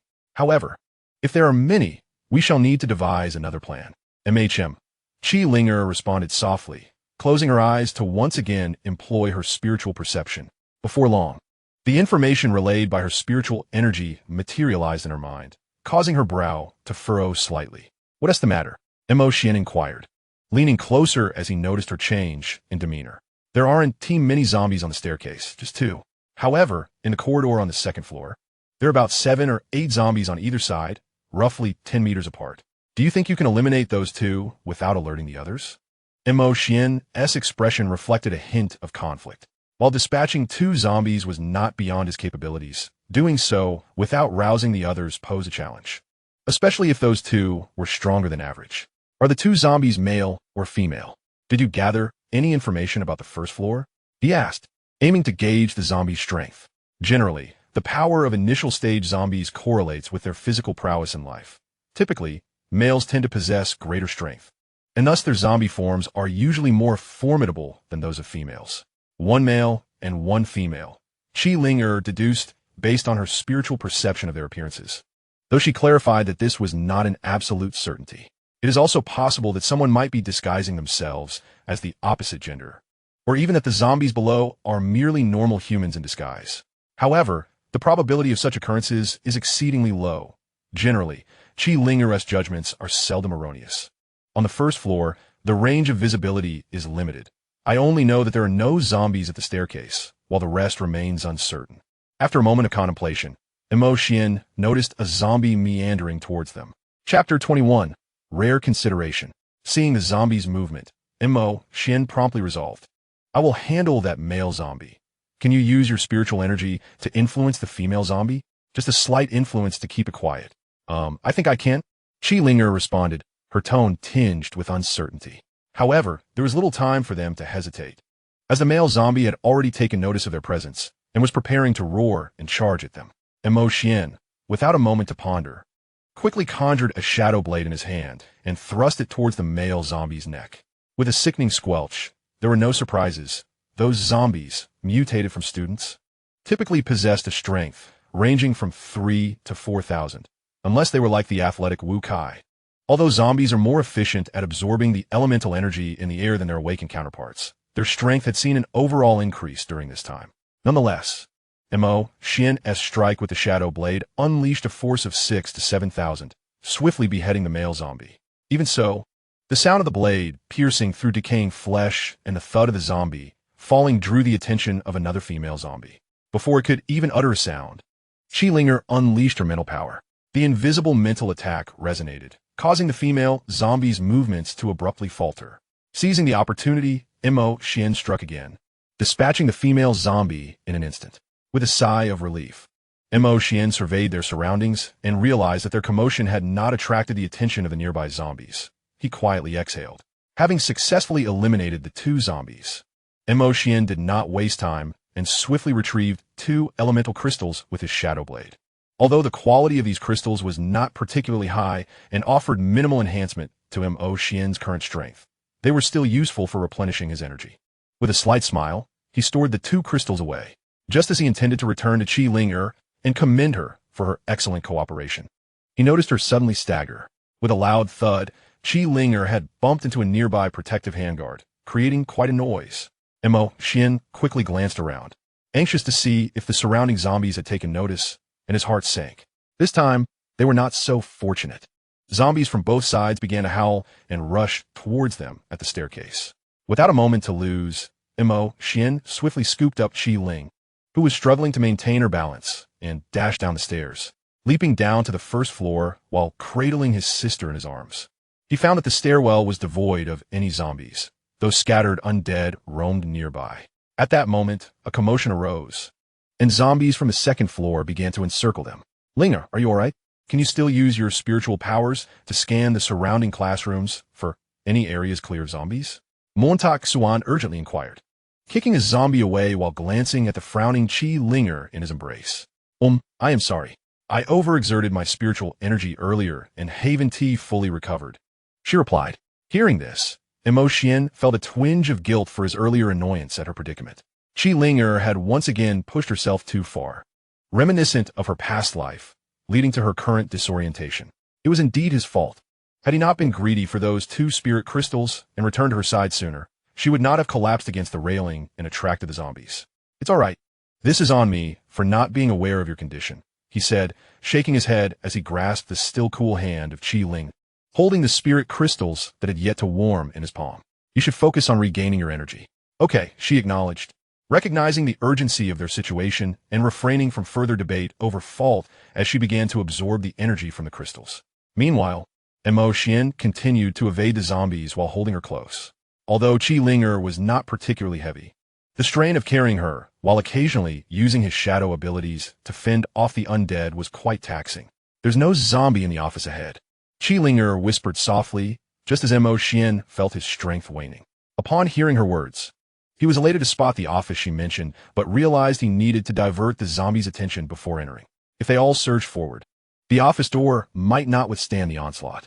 Suddenly, inspiration struck. Unable to free his hands, he conjured a shadowy hand to retrieve a candle and a lighter from the storage room. Igniting the candle, he hurled it into the distance while tossing the lighter towards the horde of zombies behind them. The explosion echoed alongside the sound of slamming door as Xuan pressed against the door, hardly daring to breathe. He could hear the cacophony of zombie groans rushing past, the office door rattling under the force of their assault. Fortunately, the candle he had thrown drew some of the zombies' attention, and the explosion created further confusion. Although some zombies continued to batter the door, their aggression was less fervent. Gradually, the sounds of the undead grew fainter, and the relentless pounding on the door subsided. Xuan let out a quiet sigh of relief. All right, for now, we are safe. He gently set Qi Ling'er down and switched on a small lamp in the office. The brightness was not particularly intense, ensuring that it would not attract the attention of the zombies outside. How are you feeling? Is your head still aching? Xuan gently inquired, noticing Qi Ling'er's somewhat listless demeanor. No, after absorbing your essence crystal, I feel much better, Qi Ling'er replied with a slight shake of her head and a faint smile. That is good to hear. Xuan approached the window, lifting a corner of the curtain to observe the situation outside. After a brief moment, he lowered the curtain and returned to Qi Ling'er's side. There's zombies everywhere. We shall stay here for the night and see if we can venture to the supermarket tomorrow. Although they had evaded the horde by taking refuge in the office, the earlier commotion had drawn a considerable number of zombies in the vicinity. Furthermore, the exhausting journey had taken its toll on Xuan, compelling him to forego the supermarket expedition for the night. If they were to be pursued by the horde again, his chances of escape might diminish significantly. Qi Ling'er responded softly. Her mind still felt somewhat foggy, and all she wished for was a good night's rest, without any further commotion. The 2 weary individuals fell into a quietude, markedly different from the earlier ruckus in the storage room. Just as Xuan was contemplating how to pass the night, a sudden rumble emanated from Qi Ling'er's stomach. Her cheeks flushed with embarrassment. The unexpected growl echoed like that of a weaning child, leaving her feeling quite mortified. "Let me see if there's anything edible in this office," Xuan remarked, pretending not to have heard her stomach's protest, rising to search the surroundings. He resisted the urge to mock Qi for her predicament, displaying an uncommon consideration. Chapter 22, Good Night. Observing Xuan's retreating figure, Qi could not help but smile. His sudden silence was a bit surprising. She was not quite accustomed to it. However, this gentler demeanor felt quite pleasant. The office contained little in the way of sustenance, but Xuan soon found a solitary cup of instant noodles in a drawer. Presumably, it had been confiscated from a student attempting to sneak a snack in class. Now, it had fortuitously fallen into their hands. Fortunately, the office was equipped with a water dispenser, and the electricity had not yet been cut off. After heating some water, he prepared the noodles. "First, have a sip of water. The noodles will be ready shortly." He set the noodles aside and handed Qi a cup of warm water. Having spent considerable time in this state, she gradually regained her composure, her cheeks adorned with the teasing smile she often wore. "I didn't expect you to possess such a thoughtful side. When I asked you to fetch me some water earlier, you were quite irritable." Xuan rolled his eyes. "Oh, you can sit up now, can you? If you don't want to drink, then fine." As he spoke, he pretended to retract the cup. Drink up, drink up. How could I possibly refuse the water personally fetched by little Xuanzi?" Qi exclaimed with a playful smile as she seized the cup and savored a sip. Thus, the two sat together beneath the dim glow of the table lamp, momentarily enveloped in silence. "Xuan, what do you think our future holds? When the authorities come to rescue us, will we be able to return to our former lives?" A veil of confusion clouded Qi eyes. Since the onset of the apocalypse, they had been in a constant state of flight. Along the way, they had witnessed many of their classmates, once close companions, meet tragic ends, and on several occasions, she too had narrowly escaped the jaws of the undead. The wound on her leg throbbed painfully, and thoughts of her family potentially suffering misfortunes weighed heavily on her mind. In the frantic rush to survive, she had overlooked these concerns, but in this moment of stillness, a sense of melancholy enveloped her. She yearned for this to be nothing more than a haunting nightmare, hoping that upon waking, everything would revert to normalcy. Xuan remained silent, uncertain of how to respond, despite Qi seemingly optimistic facade in the face of the apocalypse. Her smile was but a shield, a self-protective measure against the harsh realities of their existence. Xuan could deeply empathize with her feelings. When life spirals into chaos, one often finds themselves longing for a return to a time before the calamity struck. In his previous life, he too had awoken in the dead of night, grappling with the incomprehensible arrival of the apocalypse. Yet life, much like an unstoppable wheel, relentlessly rolls forward, indifferent to individual longing. All one could do was confront the unfolding scenery ahead, or perhaps indulge in a moment of comfort, like some fries at the dock. "The instant noodles are ready. Please enjoy," Xuan remarked, choosing not to address Qi earlier musings, but instead offering her the steaming bowl. She already possessed the answers within her, requiring no external affirmation. As she beheld the bowl of noodles, her earlier confusion dissipated, and a radiant smile returned to her lips. "All right, thank you, little Xuanzi." Qi slurped down half of the noodles, feeling a twinge of reluctance before reluctantly offering the remainder back to Xuan. "Let us share. You take the rest." Xuan couldn't help but chuckle at her pitiful expression. "I want to eat your leftovers. Finish it yourself. It's just one night, and tomorrow I'll feast at the supermarket." In the earlier days of the apocalypse, he had lived a life defined by scarcity. Even after joining the official ranks, the ration supplies were meager at best. He had long since acclimated to the harsh realities of survival, having tasted every morsel available, and would not disdain food simply because it had been touched by another. If that were the case, he would have perished long ago. It was evident Qi was still hungry, prompting his lighthearted remarks. For him, skipping a meal was hardly a concern, having grown accustomed to the pangs of hunger. Qi, exasperated, repeated "you" 3 times, her face puffed up in indignation. How could he disdain such a beautiful girl? It was utterly outrageous. "I don't care. I won't eat my half.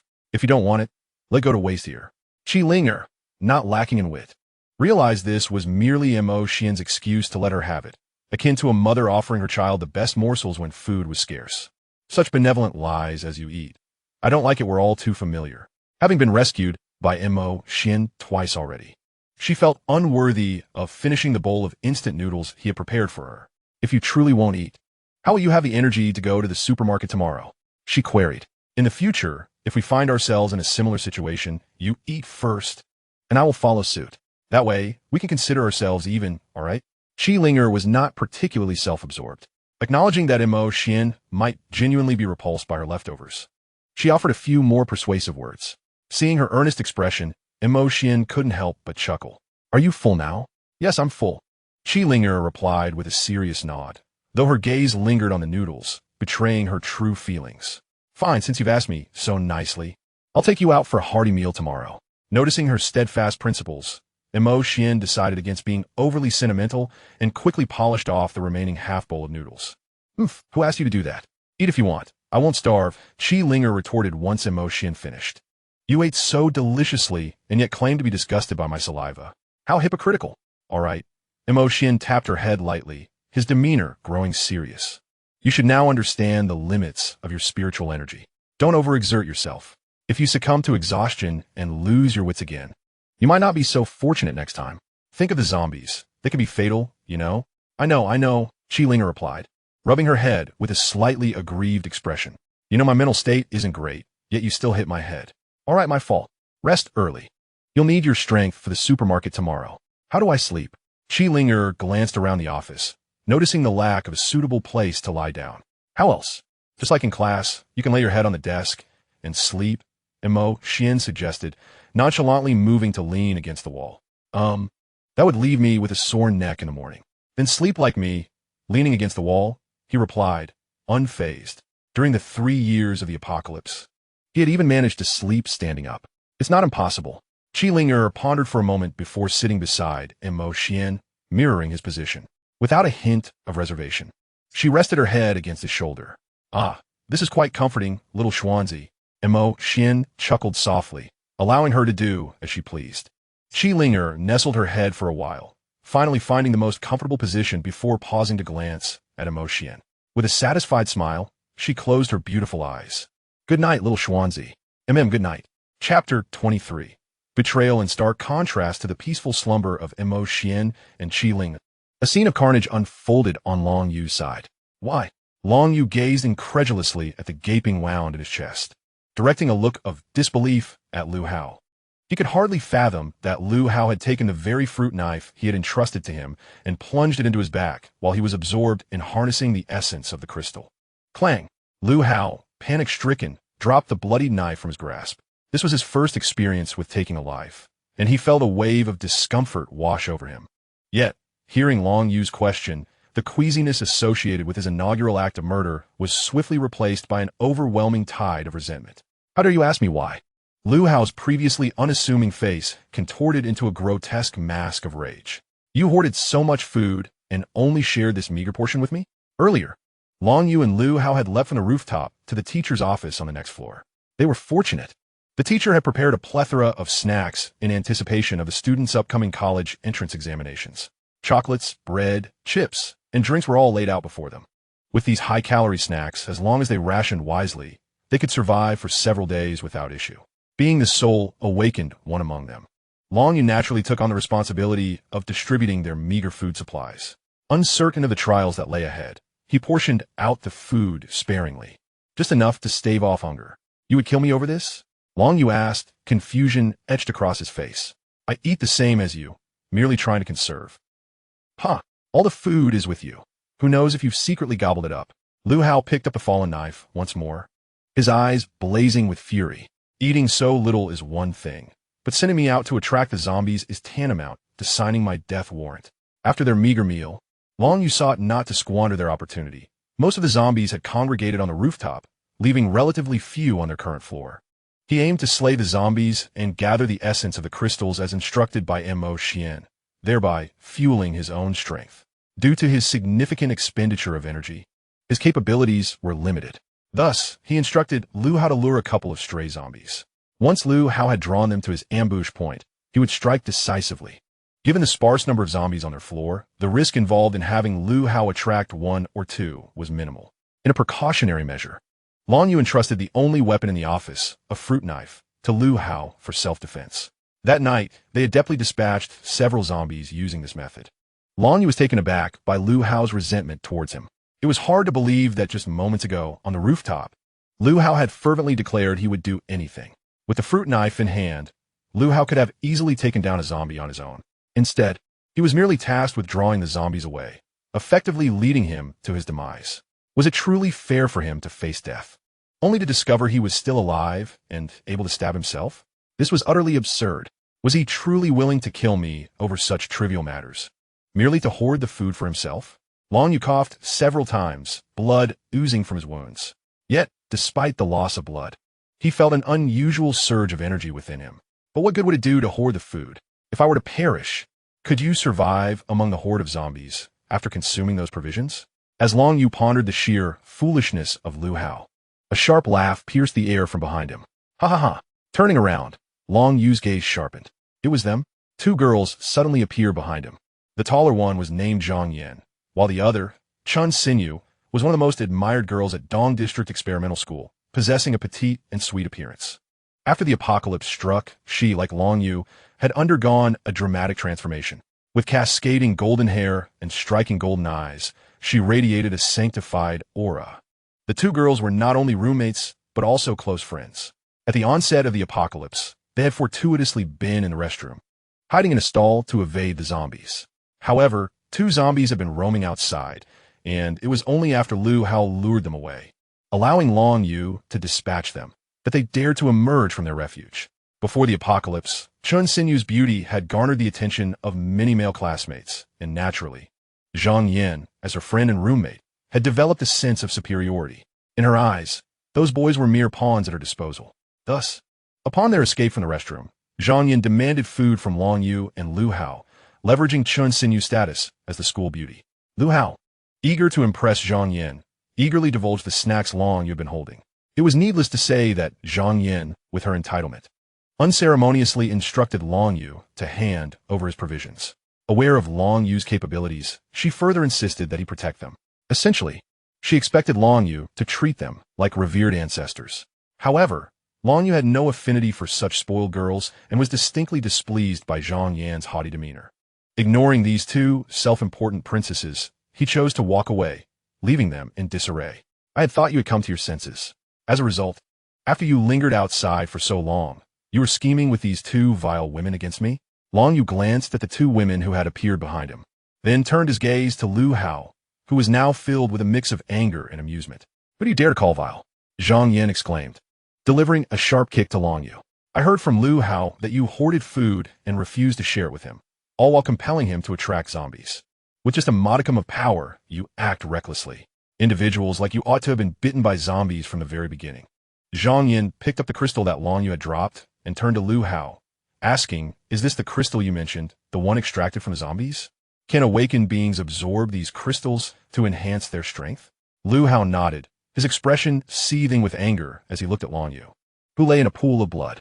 Yes, he forced me to lure zombies, all for the sake of acquiring the crystals to augment his abilities. Then, with a sycophantic demeanor, Lu Hao turned to the two women, saying, now that you, Sister Zhang and Class Flower Chun have these crystals, once you enhance your strength, you need not fear those zombies. Just remember to take care of me then. TSK, look at your ambition, Zhang Yan replied disdainfully, glancing around casually. Come on. Where has this vile person hidden the food? Hurry up, both Xinyu and I are starving. Oh right, he has hidden the food in, just as Lu Hao intended to lead the way to the hidden snacks. Long Yu suddenly rose to his feet. Lu Hao was taken aback. He had witnessed Long Yu's previous strength.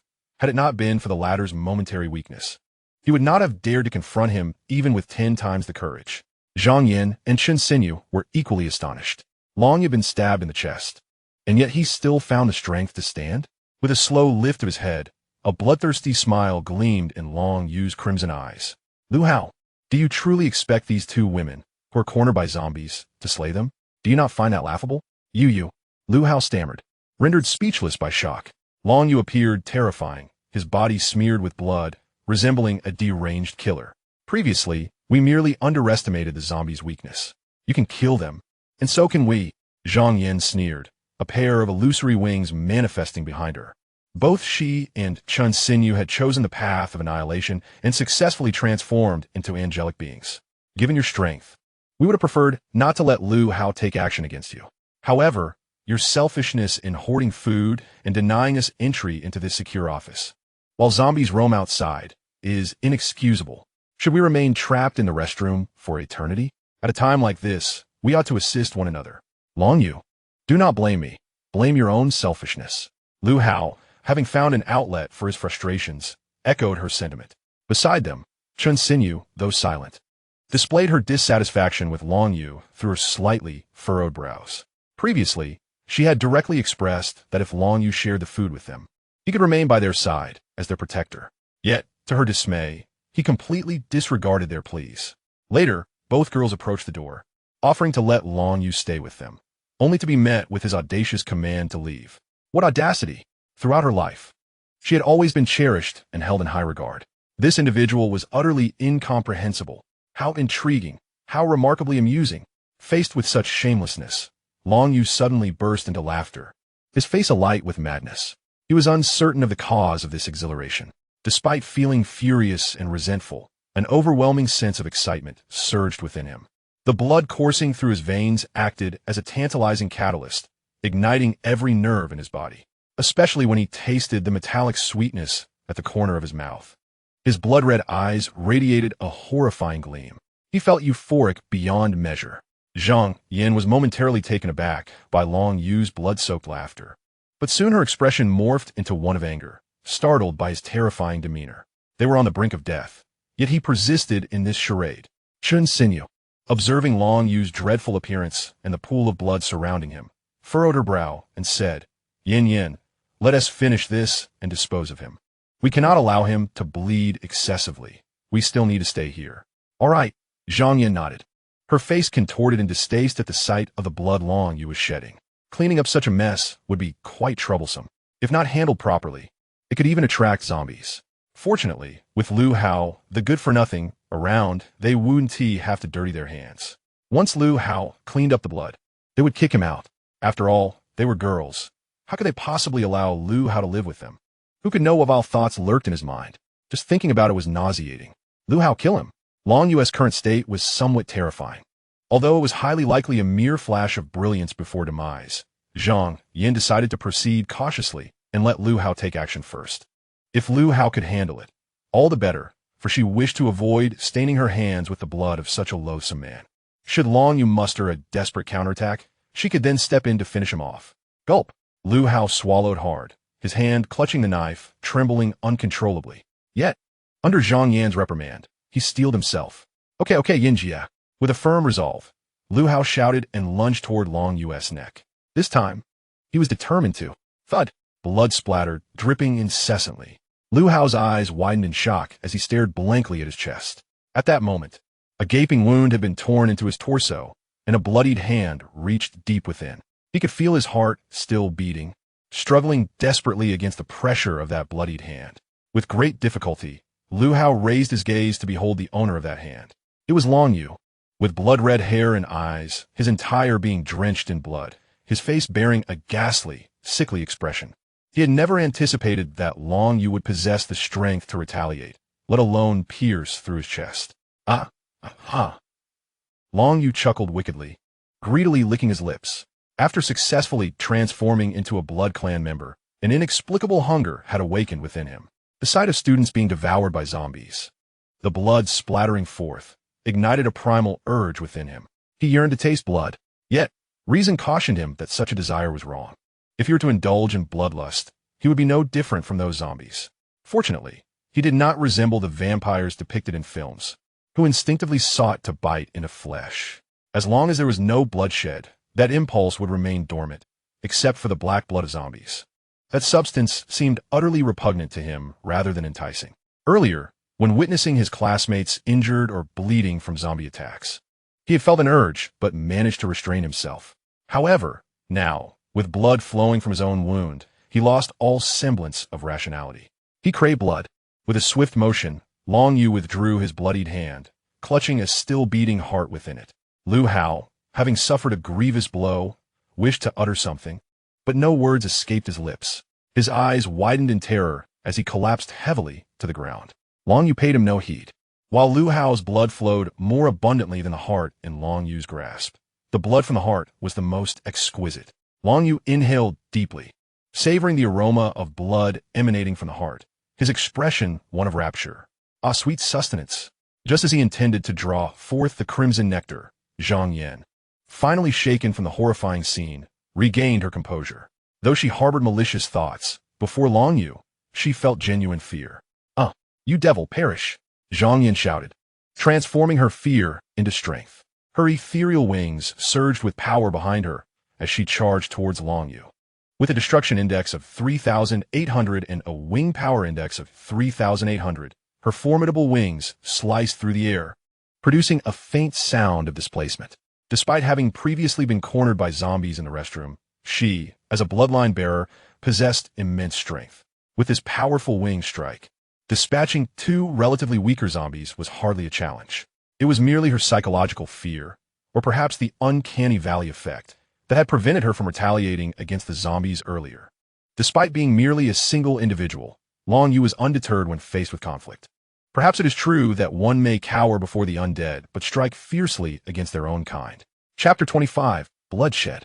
With a sharp sound, as Zhang Yan's ethereal wings surged towards him, Long Yu extended his bloodied hands and surprisingly seized them with a vice-like grip. You! Zhang Yan gasped in terror, disbelief flooding her thoughts. How could this be possible? After emerging from the restroom, she had witnessed Long Yu's prowess firsthand. While he was undoubtedly formidable, she had estimated his strength to be only marginally superior to theirs, especially given his current injuries. How could he so effortlessly thwart her attack? You shall pay. Long Yu's once alluring visage twisted into a grimace. Indeed, he had managed to block Zhang Yan's wings, yet in doing so, his heart fell to the ground, ceasing its rhythm. In truth, the loss was inconsequential, merely a matter of becoming a bit soiled, lacking in freshness. However, the bloodline coursing through Long Yu's veins admonished him that this vital essence was not to be consumed, as it would tarnish his noble identity. Yet hunger gnawed at him fiercely. In an instant, Long Yu's blood surged forth, erupting with a formidable force. Destruction index, 6,000. Blood power index, 6,000. D. Long Yu yanked with unyielding strength.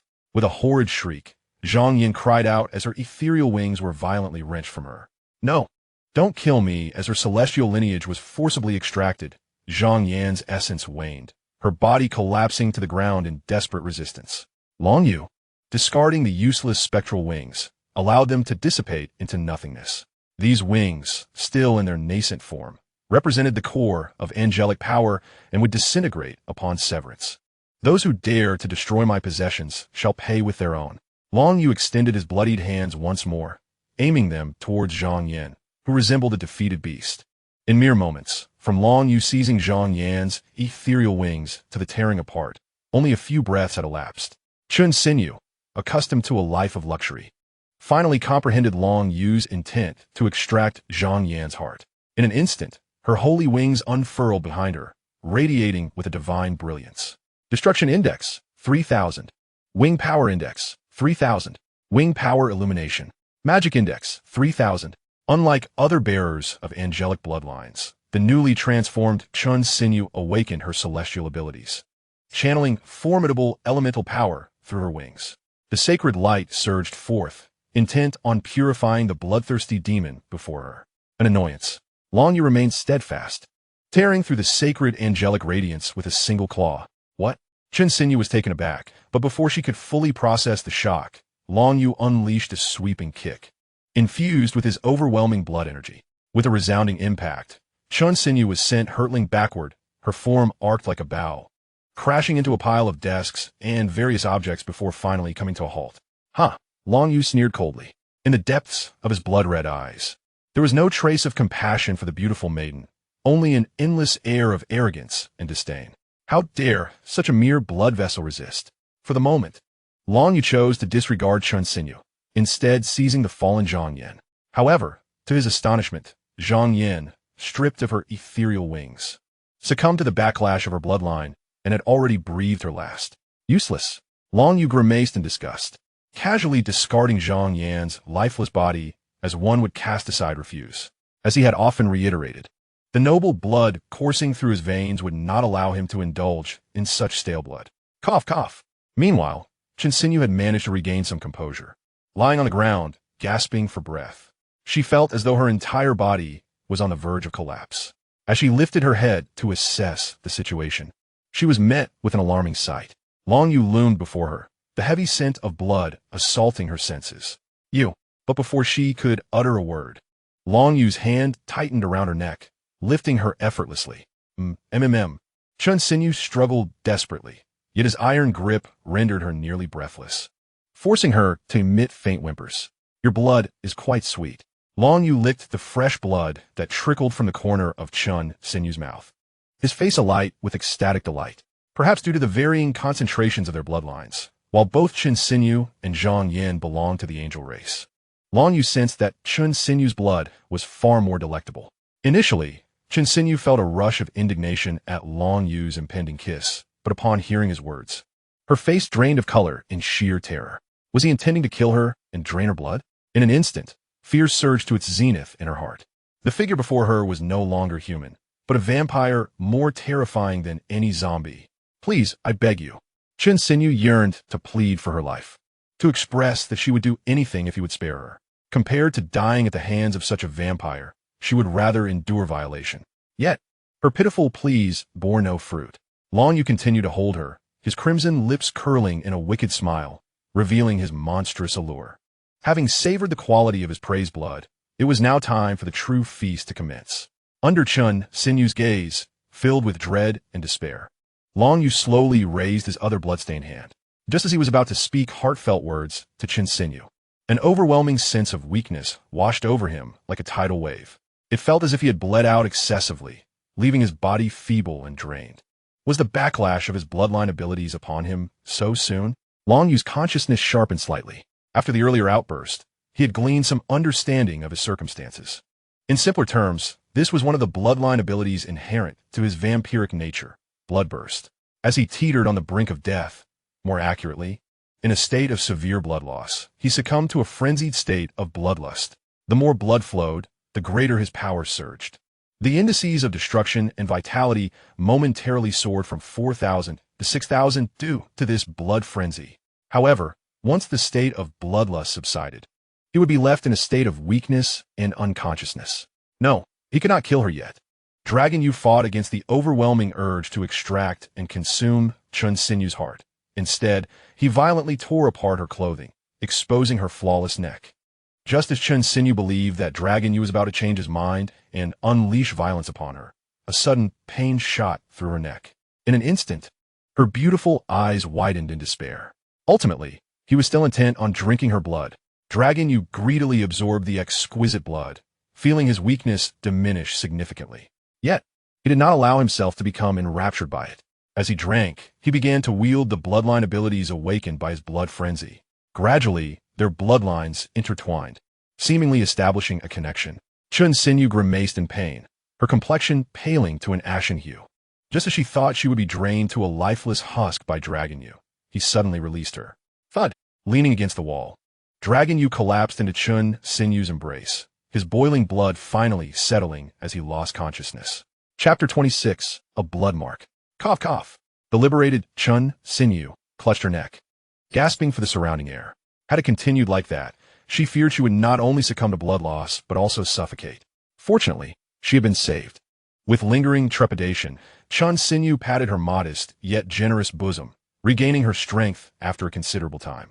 Noticing that the vampire, Dragon Yu, was still sprawled upon her, she disdainfully pushed him aside. Yen. Sinew quickly rose to Zhang Yan's side, discovering that she had completely ceased to breathe, leaving her feeling despondent as she slumped to the ground. Surrounded by zombies, the loss of Zhang Yan left her at a loss for what to do. It's all your fault. After a moment of confusion, Sinew cast a furious glare at the fallen Dragon Yu. Noticing his faint breath and the divine wings behind him shining with a blinding light once more, she felt a surge of rage. This vampire had already slain Lu Hao, and now he had taken Zhang Yan's life. Moreover, he had violated her, seeking to drain her blood. Such transgressions were utterly unforgivable. Just as Sinew contemplated taking Dragon Yu's life, a sudden pain gripped her abdomen. Sinew cried out in anguish, instinctively lifting her shirt. Upon closer inspection, she discovered an eerie blood mark had manifested on her once smooth and perfect abdomen. The eerie crimson mark blazed with an intense radiance, serving as the very source of her excruciating abdominal pain. As the blood mark glowed, she sensed an inexplicable connection awakening within her. This ethereal thread extended from her being, and as Xuan sinew followed its trajectory, she was astonished to discover it tethered to Long Yu. In that moment, an ominous intuition struck her.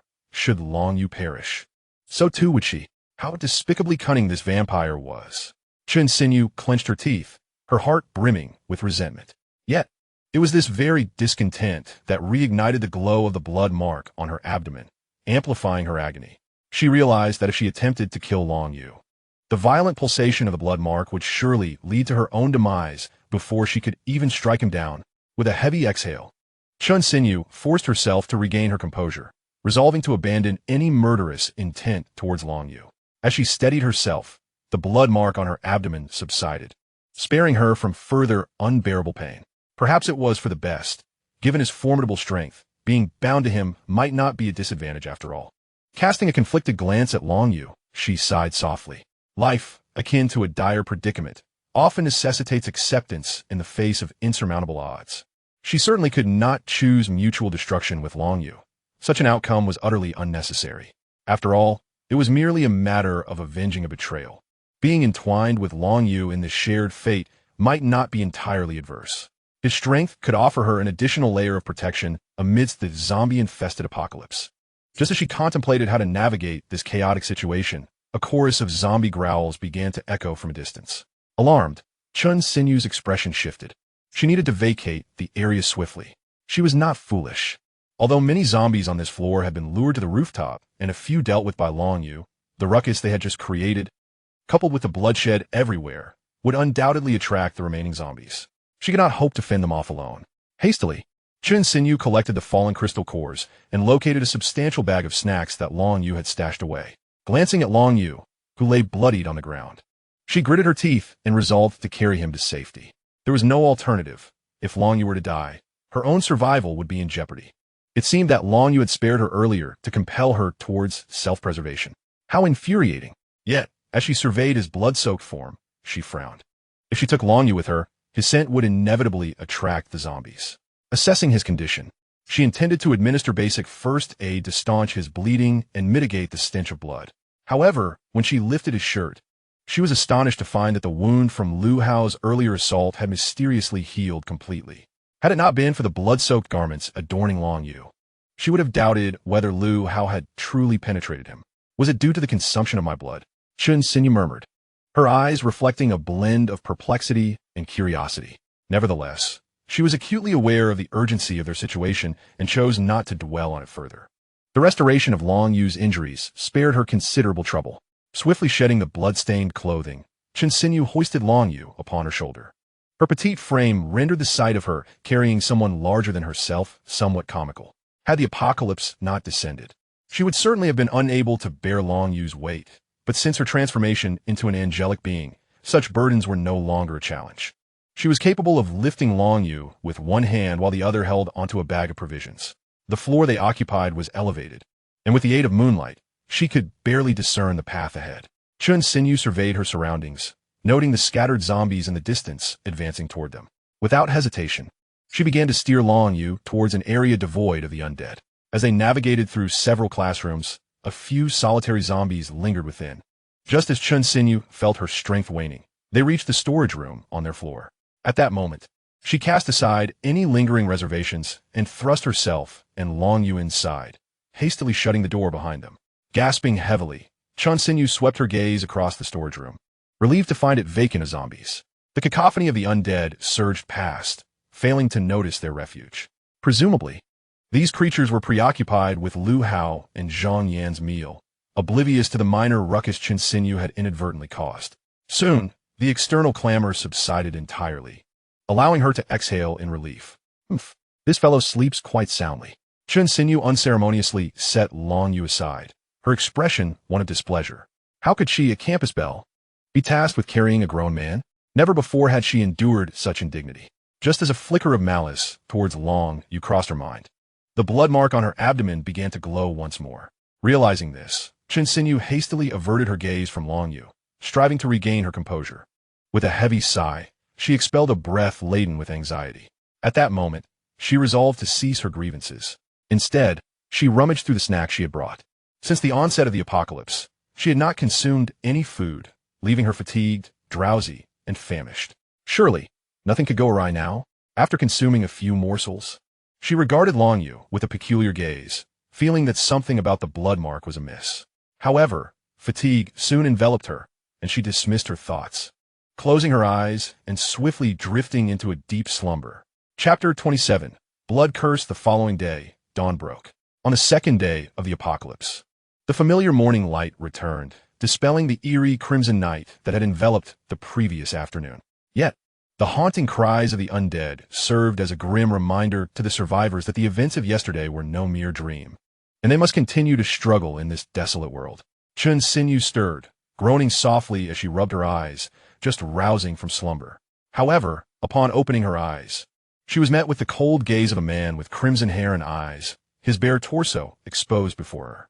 "You!" Chen Xinyu gasped in surprise. Just as she was about to utter something, Long Yu seized her by the throat, lifting her off the ground. "Oh, you're awake?" In Mo Xian's recollection, Long Yu was the epitome of a bright and cheerful young man. Yet, after the harrowing events of yesterday, Zhao Min's desperate attempt to die alongside them, coupled with Lu Hao's treachery, Long Yu's demeanor had undergone a profound transformation. Furthermore, having tasted blood for the first time as a vampire, his entire presence had shifted dramatically. The smile he once wore now appeared sinister and alluring against his blood-red features. "Let go of me," Chen Xinyu exclaimed, her anger rising as she was held captive.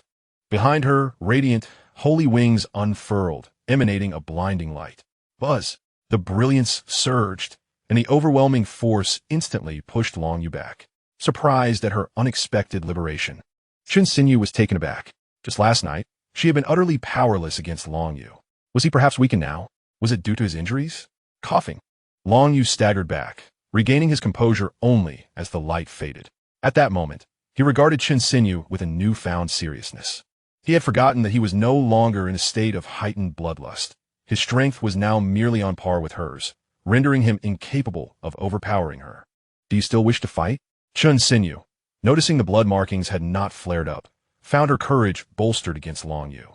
It seemed that as long as she did not deliberately seek to kill him, such a level of retaliation would not provoke the blood markings.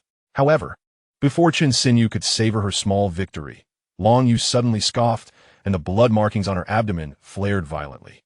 A wave of excruciating pain surged through her, causing her to collapse to the ground, unable to utter a sound. After what felt like an eternity, the agony receded like a receding tide, and Chen Xinyu lay on the ground, gasping for breath as if she had just been rescued from drowning. Long Yu, still gripping her chin, tilted her head up, a cold smile gracing his lips as he observed her doll-like beauty. As one of the school beauties at the Eastern District Experimental School, Chen Xinyu was indeed striking. Especially after her transformation into an angelic being, her golden hair and eyes added an enchanting allure. Long Yu exhibited a certain charm towards women, evident in his amicable relationships with girls like Qi Ling'er in his class. However, for Chen Xinyu, the one intent on his demise, he harbored no compassion for her appearance. "What do you intend to do? With that blood mark binding their fates together, do you truly wish to kill me?" Suddenly, a thought struck Chen Xinyu, prompting her to issue a warning. "You shall not lay a finger on me, or I will take my own life and drag you down with me." Upon hearing this threat, Long Yu could not suppress a hearty laugh. "What are you laughing at? Release me at once." Chen Xinyu struggled feebly, surprised that her defiance would provoke the blood mark to stir. "How infuriating. You seem to have misunderstood something." "What?" Chen Xinyu froze, an ominous premonition creeping into her mind. Long Yu pulled her closer, their faces mere inches apart, close enough to feel each other's breath. "It is your life that is bound to mine, not ours." With a devilish smile, he continued, "The blood mark that has appeared on you is a curse I have cast. Once ensnared by my blood curse, you become my blood slave. If I perish, you, as my blood slave, will also meet your end. Yet, if you die, it holds no consequence for me. To kill you is but a mere thought, as I demonstrated moments ago." As his words hung in the air, Chen Xinyu suddenly felt a sharp pain in her abdomen. In an instant, she was racked with agony, trembling to the point where she could not even scream. After what felt like an eternity, the pain subsided, leaving her weak and tear-streaked, resembling a pitifully neutered kitten. Indeed, a person like you should have met her end yesterday. But now that you are my blood slave, as long as you obey, I can allow you to continue living. What say you? While slaying Xuan Xinyu would provide a fleeting sense of satisfaction, it offered little in terms of tangible benefit for Long Yu. Conversely, now that she was his blood slave, a life tethered to his whims and incapable of harming him, her continued existence proved far more advantageous than her immediate demise. First, Xuan Xinyu possessed commendable strength, nearly on par with his own, making her a valuable asset in combat. Secondly, her blood was exceptionally sweet. The lineage of the Blood Clan informed Long Yu that blood slaves existed primarily to nourish them with their blood. However, the Blood Clan was not to be likened to the inferior creatures known as vampires. Vampires cannot bask in sunlight, find it difficult to consume anything but blood, and grow weak or mad without their sustenance. The Blood Clan, however, can thrive in the sun and enjoy other foods, not being reliant solely on blood. The reason why vampires engage in bloodsucking is that they can enhance their powers through this act. The stronger the master of the blood, the purer and more noble the bloodline, and, consequently, the quicker their strength can be augmented through blood consumption. For instance, last night, when Long Yu first indulged in the blood of Xuan Xinyu, both his Annihilation Index and Blood Power Index surged to 4,005. Such a terrifying enhancement of 500 in both powers is remarkable. Only the blood of Xuan Xinyu possesses such formidable effects. Should it have been Lu Hao's blood, it might not have yielded even a fraction of that increase. Thus, despite his disdain for Xuan Xinyu, it would be a grave pity to eliminate her. It is worth noting that he had only temporarily mastered the blood curse ability while in a state of blood frenzy. Even if he were to find a more superior source of blood, he would struggle to transform it into a blood slave as obedient as Xuan Xinyu. Upon realizing her current status as Long Yu's blood slave, devoid of any rights, Xuan Xinyu was naturally filled with indignation and resentment. She had intended to assert that she would rather die than be at Long Yu's mercy, yet the blood curse rendered her incapable of rebellion. However, she lacked the courage to resort to suicide. After much contemplation, to spare herself further suffering, Xuan Xinyu reluctantly conceded. "Ah, how perceptive you are." Long Yu responded with a sinister smile befitting a villain. "Once you have regained your strength after this meal, we shall descend together." He had made a promise to Mo Xian the previous day and could not afford to break it. As for the present moment, Long Yu's gaze returned to the delicate curve of Xuan Xinyu's fair neck, a wicked smile gracing his lips. Disrobe, Xuan Xinyu paused for a moment, a surge of indignation and embarrassment welling within her. Indeed, a person as beautiful as she could not escape the fate of being transformed into a mere plaything in the hands of another. With a resigned sigh, she began to loosen her garments. However, just as she had removed her top and was preparing to shed her skirt, Long Yu suddenly lunged at her. "What? So eager?" Before she could ponder further, a slight pain pricked at her neck. Well, it seemed she had misunderstood. Chapter 28, The Savage Corpse. Meanwhile, in the teacher's office on the first floor, Mo Xian and Qi Linger were slowly awakening from their slumber. In contrast to the tense and bloody atmosphere upstairs with Long Yu, the ambience here was far more pleasant and cozy, as they were two solitary individuals sharing a room.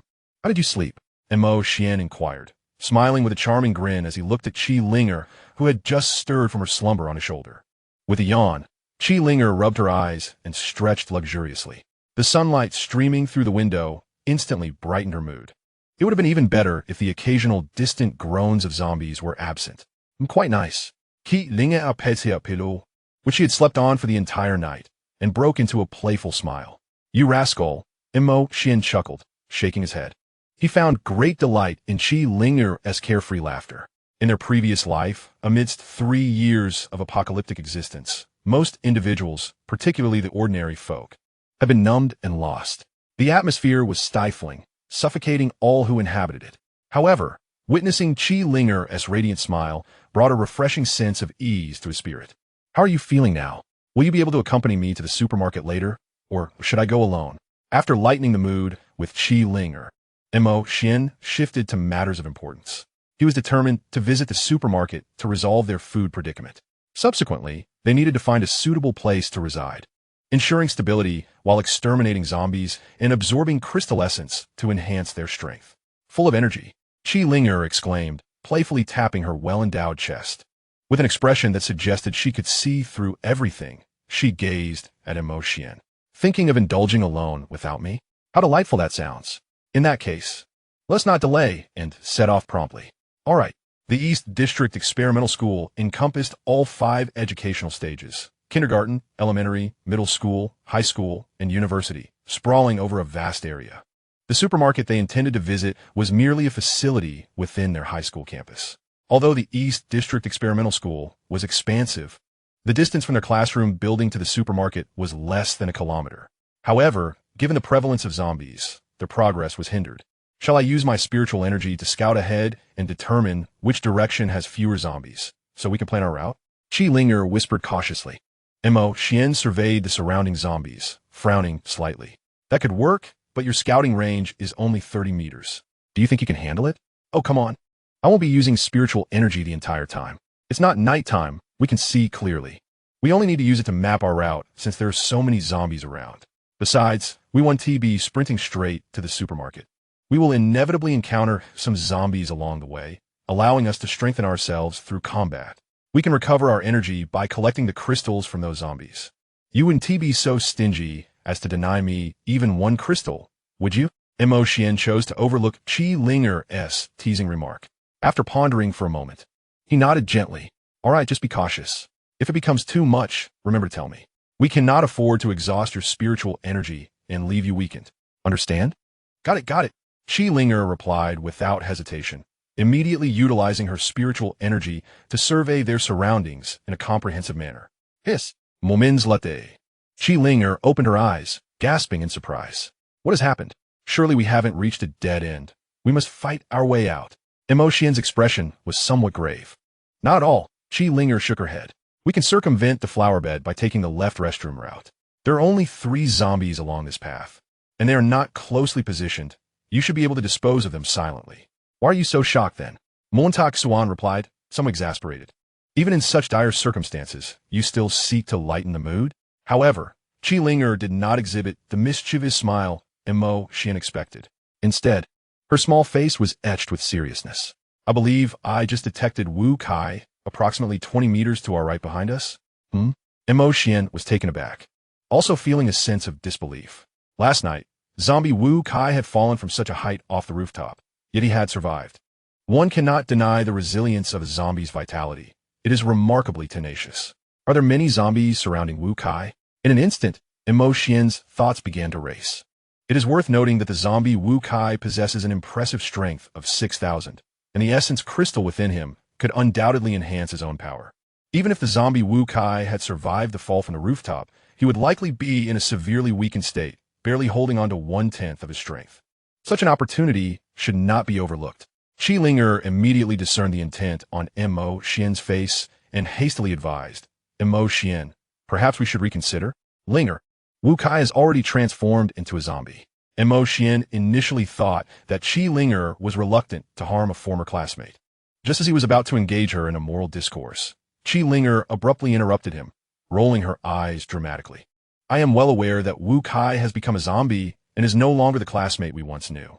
Do I truly appear so naive that you assume my reluctance stems from pity? What do you mean then?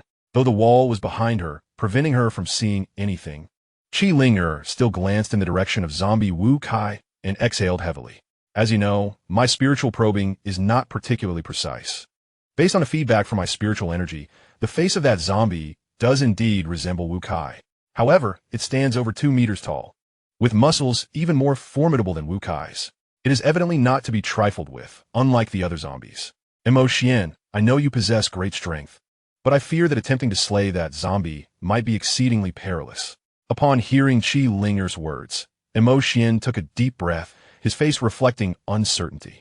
If all goes as expected, the zombie Qi Linger referred to must indeed be Wu Kai. Zombies can grow by devouring one another. However, this typically occurs only when there is a significant power disparity between them, akin to larger fish consuming smaller ones. In circumstances where the disparity in strength is minimal, zombies do not engage in mutual slaughter. As an awakened individual, Wu Kai possessed a formidable combat index of 6,000 during his lifetime. Upon his transformation into a zombie, his undead strength also reached 6,000, overwhelmingly surpassing other zombies. It is certain that during that one night, the zombie Wu Kai devoured numerous others. As Qi Linger mentioned, The transformation of Wu Kai into a ghastly creature is indeed alarming. Xuan even suspects that the current zombie Wu Kai has morphed into a brute zombie. Chapter 29, Journey to the Supermarket. A power index surpassing 10,000 represents a significant milestone for both awakened beings and zombies. For cultivators, a spiritual power index exceeding 10,000 manifests the roots of their spirit, unleashing an overwhelming force that transcends previous limits. For those with supernatural abilities, a combat index above 10,000 greatly increases the probability of awakening new powers. Those who have already awakened abilities are likely to experience advancement in their powers, with a slim chance of awakening a second ability. For Bloodline bearers, a destruction power index exceeding 10,000 enhances the upper limits of their racial strength. Once their racial power also surpasses 10,000, they can revert to ancestral capabilities and comprehend additional Bloodline abilities. Take Long Yu, a Bloodline bearer. Upon elevating his destruction power index to 10,000 and subsequently raising his blood power index to the same level, he may truly grasp the blood curse. Of course, there is also the possibility of understanding other Bloodline abilities or failing to acquire new ones. This probability mirrors that of supernatural beings awakening or advancing their powers. However, Bloodline bearers have the concept of blood purity. The higher the purity, the greater the chance of grasping new Bloodline abilities. When a zombie's strength surpasses 10,000, it undergoes another transformation. Some zombies develop even more potent physical forms, while others evolve in mental aspects. Some may even combine tools they wielded in life, transforming them into various extraordinary weapons. Those zombies that evolve towards physical prowess are referred to as brute zombies. Identifying a brute zombie is straightforward, as Chi Linger pointed out. Any that appear significantly more robust than ordinary zombies are indeed brute zombies. Let us proceed to the supermarket. Having calmed his nerves, Xuan promptly urged Chi Linger to flee. What? Are we not going to deal with that zombie? Chi Linger was taken aback. She did not anticipate Xuan's resolute abandonment of the situation. Forget it. Xuan shook his head. What nonsense. That is a brute zombie, at the very least. It is a terrifying existence with a power index exceeding 10,000. This is merely the second day of the apocalypse. It would not be an exaggeration to call it the current greatest boss.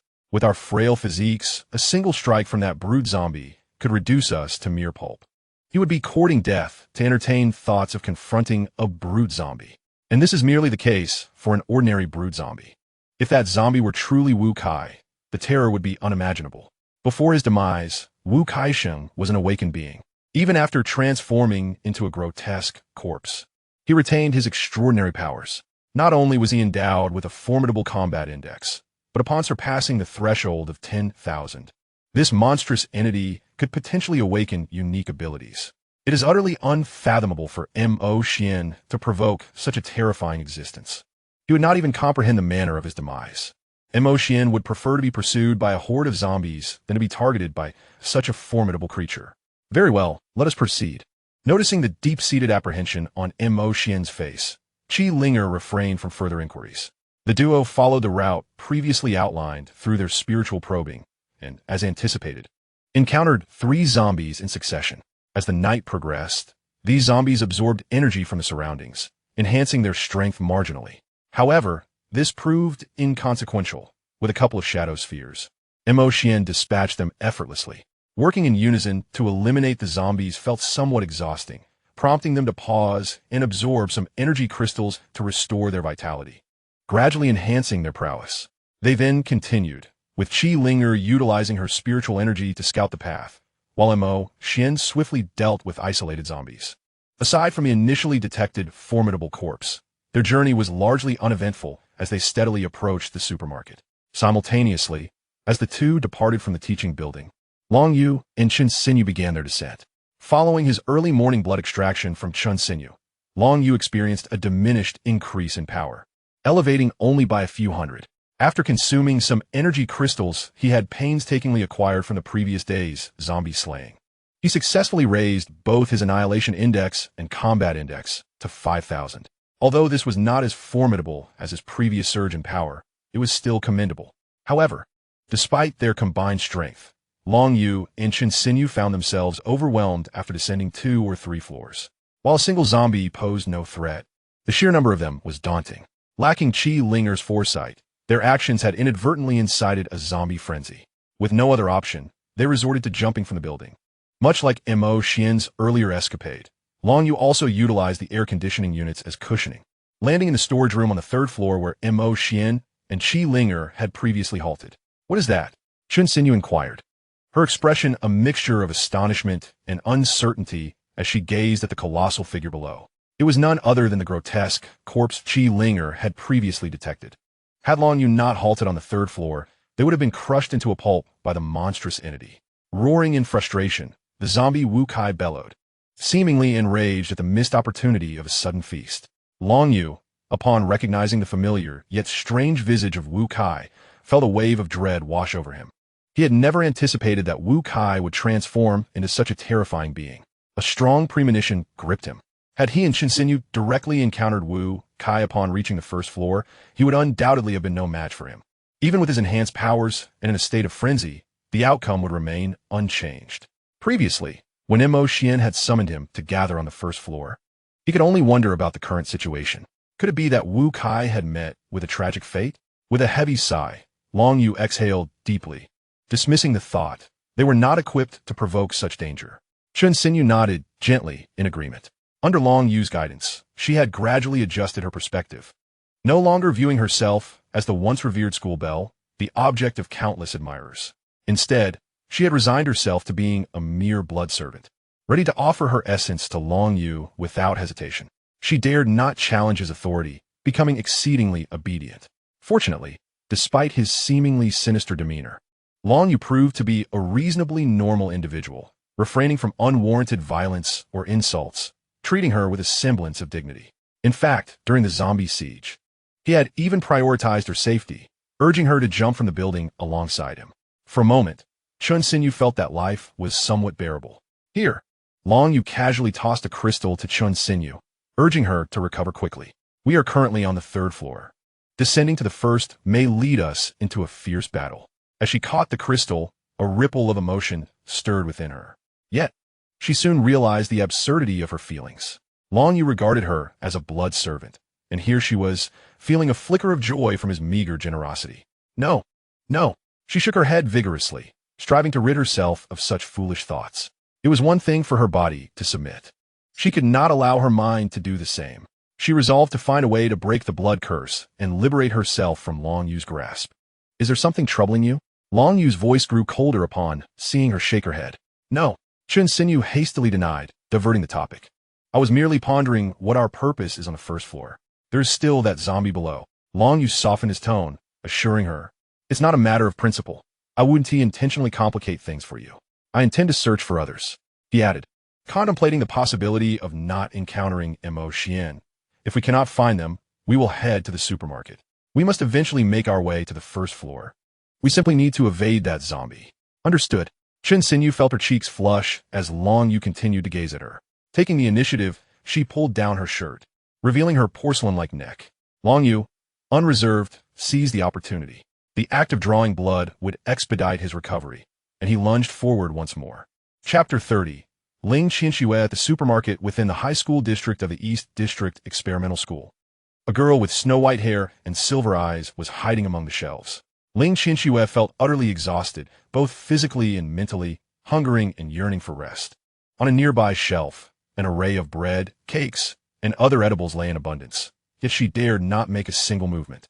She was among the students who had ventured to the supermarket to procure supplies on the day the apocalypse descended.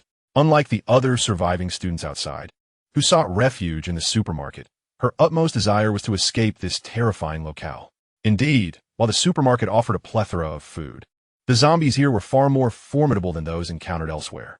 Today was supposed to be the day of the college entrance examination. The East District Experimental School had dispatched numerous security personnel and armed police to patrol their high school campus, ensuring safety and the smooth conduct of the examination scheduled for the following day.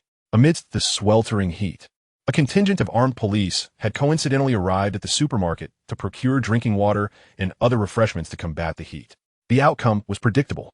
What was once the safest supermarket, secured by armed police, swiftly transformed into the most perilous place when those officers became zombies. Although one or two officers initially remained untransformed, They were no match for their fellow zombified comrades. Ultimately, the surviving officers could not evade the grim fate of becoming zombies themselves under the relentless onslaught of their undead peers. The supermarket within the high school campus was not a large commercial establishment, but rather a modest-sized grocery store.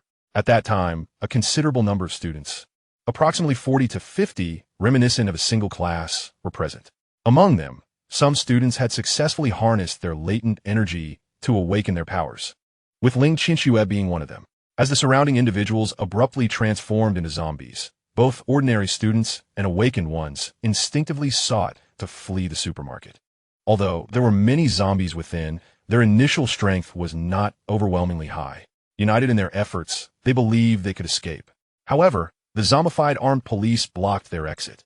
After some students and supermarket staff had succumbed to transformation, their strength ranged from 3 to 4,000. Those with better physiques, like some porters, might reach just over 5,000. In stark contrast, the zombies that were once armed police possessed an unimaginable strength, starting at a terrifying 7 to 8,000. As the awakened individuals and ordinary people nearly escaped the clutches of the zombies, a single strike from the armed police's baton would inevitably result in a fatal blow, leaving no opportunity for them to become zombies themselves. Witnessing this horrifying spectacle, Ling Qinxue and the remaining survivors had no choice but to abandon their escape and seek refuge throughout the supermarket. The zombified armed police were acutely aware, and even the slightest noise from the few remaining survivors would attract their attention. A single baton strike would result in instantaneous demise. Thus, Ling Qinxue and the others, despite their hunger and exhaustion, dared not make a sound. They could only silently pray for the departure of the zombified armed police from the supermarket. Fortunately, after a harrowing night, the majority of the zombified officers had wandered away, leaving the supermarket, and even the other ordinary zombies seemed to have departed. By the following morning, only 2 zombie soldiers remained in the supermarket. Although the reason for the other zombies' departure was unknown, it was indeed a fortunate turn of events. The surviving individuals all breathed a sigh of relief. A few, having endured the torment of the previous night, could no longer withstand their hunger and decided to procure some sustenance from the shelves of the supermarket. After all, with merely 2 zombie soldiers present, the risk of being discovered seemed minimal. With so many shelves in between, even if they were noticed, could they not find a way to evade them? Thus, many survivors began to stir with purpose. Some prepared to indulge in a makeshift feast, while others quietly made their way toward the supermarket's entrance. Ling Qinxue initially entertained similar thoughts, intending to stealthily acquire some food before slipping away. However, just as she was about to make her move, the 2 zombie soldiers detected the few survivors feasting heartily. What followed was a scene of sheer horror. Upon realizing they had been discovered, those survivors abandoned all pretense. They attempted to execute elaborate maneuvers, using the shelves as cover while attempting to evade the zombie soldiers and escape the supermarket in one swift motion. Yet, contrary to their expectations, the zombie soldiers did not pursue them around the shelves. Instead, they casually swung their batons. In an instant, a fierce arc of energy burst forth, severing the shelves in their path and instantly reducing the few survivors to a mist of crimson. Ling Qinxue gazed in horror at the scene before her. It was known that the zombie soldiers from the previous night, while formidable, could not be withstood by anyone. Yet, they were still within an acceptable range of threat. Had it not been for the multitude of surrounding zombies and the presence of other zombie soldiers blocking the exits, they might have escaped long ago under the cover of the shelves. But now, these 2 zombie soldiers had become so powerful that they could disregard even the steel shelves. How had they transformed into such merciless beings? Ling Qinxue was perplexed, but she had no time to ponder. She quickly huddled behind the shelves, paralyzed with fear. If she were to be discovered now, it would surely spell her doom. Thus, she remained hidden for an indeterminate length of time. Eventually, one of the zombie soldiers wandered off. Despite this, Ling Qinxue still dared not move. The supermarket was enveloped in silence, punctuated only by the footsteps of the remaining zombie soldier and the occasional thud of its baton striking various objects, like a malevolent specter tolling the bell of execution. The chilling sound gradually receded until it finally vanished. Ling Qinxue sensed that the zombie soldier had likely left the supermarket, and her tense demeanor eased slightly. However, she did not venture out immediately. Instead, she listened intently for any signs of movement around her. After waiting for a while longer, the supermarket remained eerily quiet. Ling Qinxue hesitated. If the zombie soldiers had indeed departed, Surely the other survivors would emerge and create some commotion? Were the other survivors, like her, waiting for someone else to take action? Or was she the only living soul left in the supermarket? After a moment of inner turmoil, Ling Qianxue resolved to emerge from the shelf. If that zombie soldier truly vacated the supermarket while she remained hidden, she might find herself waiting in vain, only to encounter the return of the zombie soldier or the entrance of new undead. She could not resign herself to inaction and await her fate. Taking a deep breath, Ling Qianxue cautiously moved her body, striving to remain silent. Gradually, she peeked around the narrow shelf, surveying her surroundings. Noticing the chaos around her and the absence of a zombie soldier, she exhaled softly in relief. However, at that moment, as she lifted her gaze, she was startled to find a figure had suddenly appeared before her. A wave of terror washed over her. How could this be? The zombie soldier had not departed after all. It had stealthily approached her. Chapter 31. All because of her. Despair gripped Ling Qianxue, yet her beautiful eyes sharpened with determination. Although she recognized she was no match for the zombie soldier, she had no choice but to fight with all her might. In an instant, the temperature around her plummeted, emanating wisps of frost and snow. Just as she prepared to act, the figure before her spoke a familiar name. Qianxue. Ling Qianxue paused, the frosty mist around her dissipating. As she raised her eyes to discern the figure, disbelief and joy flooded her expression. Brother, it's you. Before her stood a silver-haired youth, his expression complex. Ling Qianxue was his sister, though they shared no blood ties. She had been taken in by his parents when he was still in elementary school. It seemed that their parents had been close friends. After the tragic passing of Ling Qianxue's parents, with no other relatives to care for her, his family adopted her, granting him a sister alongside his status as their only child. Xian, from now on, Qianxue is your sister. As her brother, you must take good care of her and ensure she is not bullied, their mother had said. I understand. I will never allow anyone to mistreat her, he had promised earnestly. Very well, Xian is so obedient. After his parents adopted Ling Qianxue, he took on the responsibility of being her brother, watching over her diligently. Her silver hair and gleaming silver eyes were innate. They were not a result of the apocalyptic awakening like those of Long Yu or Chen Xinyu. From the moment his parents brought her into their home, he found her extraordinarily beautiful, especially her snowy hair and sparkling silver eyes, which he adored. He had always had a fondness for silver-haired girls. Cough, cough. Disregard that. Yet, the world of children was not as innocent and idyllic as it seemed. Ling Qianxue's silver hair and striking eyes rendered her an outcast in the eyes of others, subject to incessant scrutiny and ridicule. Look, she looks so peculiar. Her hair is white, resembling that of an elderly woman. I overheard my mother mention a condition that turns one's hair white. What? Does she have an illness? Everyone, keep your distance lest you catch it. Witnessing Ling Qianxue being surrounded and bullied by other children, her brother could not remain indifferent. After all, he had promised their parents to take good care of his sister. My sister is not an old woman, nor is she ill. You are simply envious of her beauty. Envious that I have such a lovely sister. Qianxue, let us depart. We shall not play with them. Brother, ha ha ha. Emo Xian, do not deceive yourself. Who would envy her? I heard her parents passed away long ago. She is nothing but a harbinger of misfortune, having brought death upon them. You lie. Qianxue is not what you say. I am not lying. Now that your parents have adopted her, beware lest she brings calamity upon you as well. Let's not waste words on him. We must be cautious of the harbinger. Indeed, let us leave quickly. We shall not play with them any longer. Humph. Who wishes to play with you? Qianxue, let us return home. But brother, what if I truly am as they say? What if I am the reason for their demise? Nonsense. Qianxue, do not heed their foolish words. With your brother by your side, no one can bully you. Thank you, brother. He remained unaffected by the children's influence, refusing to harbor disdain for Ling Qianxue. Whenever she was bullied, he would step forward to defend her, escorting his sister home. As time passed, Ling Qianxue grew increasingly reliant on her brother, and their bond deepened. However, everything changed on that fateful day. That day, he fell ill and stayed home, missing school with Ling Qianxue.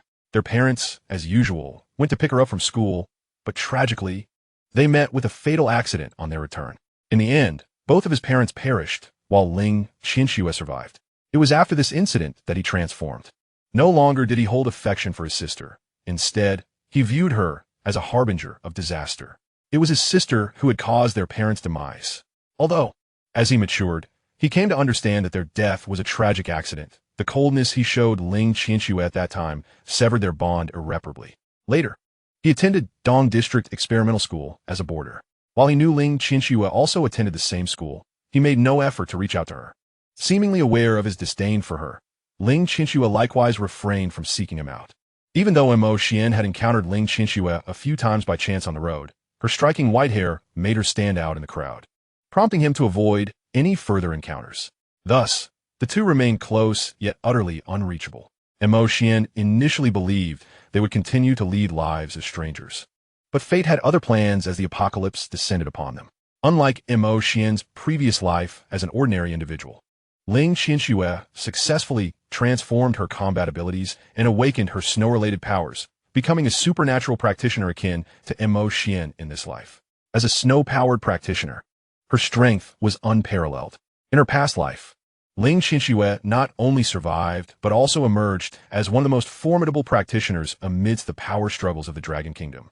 After the apocalypse struck in her previous life, Ling Qianxue had sought out Xian, offering her protection and urging him to leave with her. Yet at that moment, he was perhaps too prideful or psychologically scarred by the apocalypse to recognize her goodwill, and he unleashed his fury upon her with harsh words, accusing her of coming to mock him and expressing his desire never to see her again. In that moment, he vented all his anger onto Ling Qianxue, oblivious to her expression, only aware that she departed silently. Since then, she had not appeared before him again, as he wished, staying away to avoid his disdain. Subsequently, he found himself fortunate, managing to live satisfactorily without her assistance.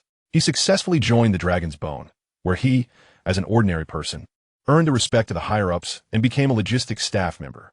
Although his living conditions were not comparable to those of the awakened, he was at least free from worries about food and clothing, far better off than many other ordinary individuals. Had it not been for the ensuing war between the Dragon's Bone and the Holy Court, which incited a zombie outbreak, he might have lived a mundane life within the Dragon's Bone.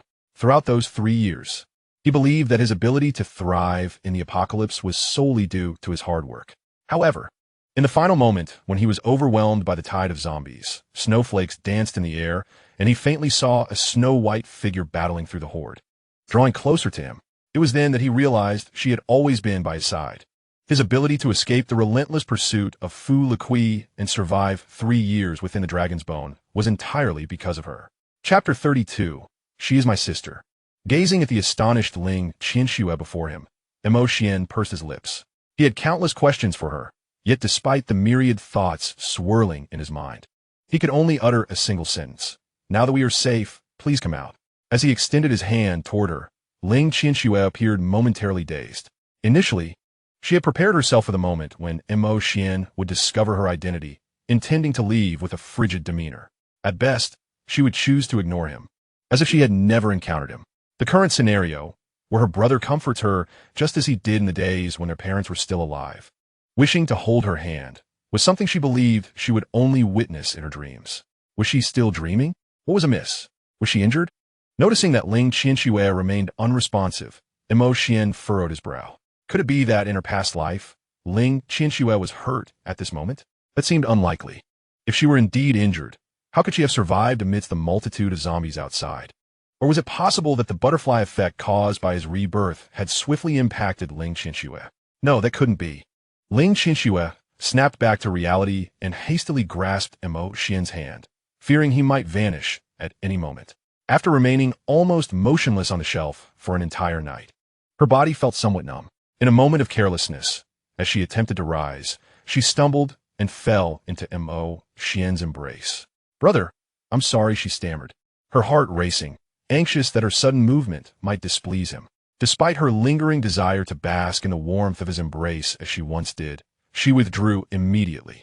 For her, it felt less painful to depart voluntarily than to be pushed away by Xian. "It's all right," Xian replied, his voice calm and devoid of discernible emotion. Truth be told, he was unsure how to face Ling Qianxue at that moment. Their relationship was both intimately familiar and profoundly alien. He was at a loss as to how to proceed. Should he care for her as he did when their parents were alive? That was beyond his capability. After all, the prolonged Cold War between them had dulled the joy of having a sister. Yet, could he continue to treat her with the same indifference as before? That too was impossible. He was not made of stone. How could he remain unaffected by all that Ling Qianxue had done for him in her past life? Even though in this lifetime she had yet to act, her feelings had remained steadfast.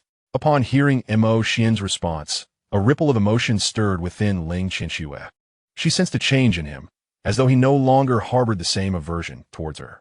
However, she was perplexed by his current thoughts and uncertain about the reasons behind his transformation. She yearned to deepen their connection, but feared that her efforts might backfire and lead him to despise her once more. Caught in a whirlwind of anxiety and uncertainty, Ling Qianxue chose to remain silent. Meanwhile, Mo Xian found himself a loss for words to say to her. Once, they could converse without restraint, yet now, they sat face to face, enveloped in an awkward silence. Xuanzi, on your side. At that moment, Qi Linger approached Mo Xian. As I was about to inquire about the food he had brought, my gaze was suddenly drawn to Ling Qianxue beside him, leaving me momentarily stunned. Ah, you are the enchanting Ling? Unlike the naive children, Ling Qianxue had blossomed into an even more exquisite beauty since entering high school. Particularly striking were her signature snow-white hair and silver eyes, which not only avoided criticism, but became a significant asset to her allure. If Chen Xinyu, with her petite and sweet visage, could secure a spot in the top 5 of the school's beauty rankings, then Ling Qianxue, resembling a character stepped out from an anime, undoubtedly deserve a place among the top 3. While some students at the East District Experimental School might be oblivious to other school beauties, most were undoubtedly familiar with Ling Qianxue, simply due to her distinctive features. Naturally, extroverted individuals like Qi Linger were well acquainted with such beauties, especially since she had previously been a contender for the title herself. However, being a school beauty encompassed more than mere appearance. It also required consideration of unique traits and family background. For instance, Ling Qianxue's defining characteristic was her extraordinary snow-white hair and silver eyes, while Chen Xinyu's lay in her delicate and graceful form, often described as doll-like. Though seemingly common, encountering a legitimate and charming doll-like girl in reality was a rare occurrence. As for the other school beauties, their allure was often enhanced by their family lineage and social standing. For example, one of the school beauties was a well-known idol singer throughout the East District, while another hailed from a prestigious family or had parents in high-ranking positions within the government. The authoritative clubs within the East District Experimental School limited the number of school beauties to 10, and lacking additional advantages, Qi Linger found herself eliminated from the running. While she did not particularly care about being labeled a school beauty, she certainly had an appreciation for beautiful girls. Moreover, as her former classmates often compared her to other school beauties, she could not help but feel the pressure. Thus, she instantly recognized Ling Qianxue as the most unique beauty among them. Me, being called a school beauty by another equally lovely stranger felt rather peculiar to Ling Qianxue, as she was unaccustomed to such attention. I'm Ling Qianxue. You may call me Qianxue. And you are? Oh, I am Qi Linger, the Qi from Zhuge Liang's 6 expeditions to Xuan, and Ling, meaning spirit, while the earth signifies child. Not to be confused with the mythical creature Qilin, nor with the offspring of one. Ling, yes, you can call me Linger. Qi Linger was quite amiable. As long as others did not greet her with hostility from the outset, she was quite friendly with new acquaintances. Ling Qianxue listened to Qi Linger's introduction, momentarily at a loss for how to respond, as her past experiences of being ostracized by other children had rendered her somewhat introverted and solitary. Particularly after the tragic demise of her parents, Mo Xian underwent a profound transformation, retreating almost entirely into herself. Despite her status as the school's belle, she found herself devoid of friends within the campus. Mo Xian, do you know Qianxue? At this moment, Qi Linger realized the gap in her understanding, her gaze flitting back and forth between the two. Upon hearing this, Ling Qianxue turned her attention to Mo Xian, her heart racing with anxiety. She was uncertain whether Mo Xian would acknowledge her as her sister in the presence of others. Qianxue is my sister, Mo Xian stated calmly, her tone betraying no emotion. Previously, she might have chosen to disregard the question, claiming ignorance of Ling Qianxue. However, now that she had a schoolbell sister, there was little she felt the need to conceal. Chapter 33, Malice Afoot. Qianxue is your sister? Qi Linger was taken aback, her face etched with skepticism. Having shared 3 years of high school with Mo Xian, she had never heard mention of a sister before. The sudden revelation that the school's most iconic belle was his sister seemed highly dubious. They had never appeared to share any connection, and their appearances bore little resemblance. Xian perceived the doubt in Qi Linger's expression, explaining the nature of her relationship with Ling Qianshui could take an eternity. Thus, she casually deflected. If you were to discover that Qianshui is my sister, wouldn't I be inundated with inquiries? Qi Linger was momentarily speechless, as Xian's point was indeed valid. Noticing that Qi Linger seemed poised to ask further questions, Xian swiftly shifted the conversation. All right, we don't know when that armed zombie might unexpectedly return. We must hasten to gather our belongings and depart. In truth, Xian and Qi Linger had already been near the supermarket for some time. However, Qi Linger had detected a zombie soldier lurking within, prompting them to delay their entrance. Xian understood from Qi Linger's description that the zombie soldier had undergone a secondary mutation into an armed zombie. Armed zombies are akin to the brutish corpses that result from the mutations of regular zombies. These types emerge when a zombie's physical strength reaches a threshold of 10,000, resulting in a secondary mutation. Zombies that undergo this transformation while wielding tools in life are designated as armed zombies. The zombie soldiers had devoured the remaining zombies in the supermarket, their strength surging to beyond 10,000, which, combined with their batons, resulted in their transformation into armed zombies. Armed zombies, as the name suggests, are capable of wielding weapons, unleashing formidable power through their mutated arms. Earlier, Ling Qianshui had witnessed an armed zombie soldier cleave through shells and survivors alike with its baton, a testament to the zombie's formidable strength. All right, Qi Linger nodded earnestly as the topic of armed zombies was broached. Let us move quickly. We must gather supplies efficiently, prioritizing high-calorie items. Xian felt a sense of helplessness regarding their resource situation. If only he could awaken spatial powers, he would effortlessly clear out the supermarket without a second thought. Perhaps that thought was a touch presumptuous. Simply awakening any ability is a remarkable feat. He should not be so greedy. Xian shook his head, casting aside his unrealistic musings. Just as he was preparing to pack things with Qi Linger, Ling Qianshui cautiously tugged at the hem of his clothing. Brother, she murmured, her delicate lips pressed together, her gaze filled with anxiety as she looked at Xian. Where are you going next? May I accompany you? To be honest, she felt a pang of envy towards Qi Linger. Once upon a time, she, too, had trailed closely behind Xian. Qi Linger, standing nearby, was momentarily taken aback, sensing something peculiar in Ling Qianshui's words. After all, the siblings had finally reunited amidst the apocalypse. Would Xian truly abandon her?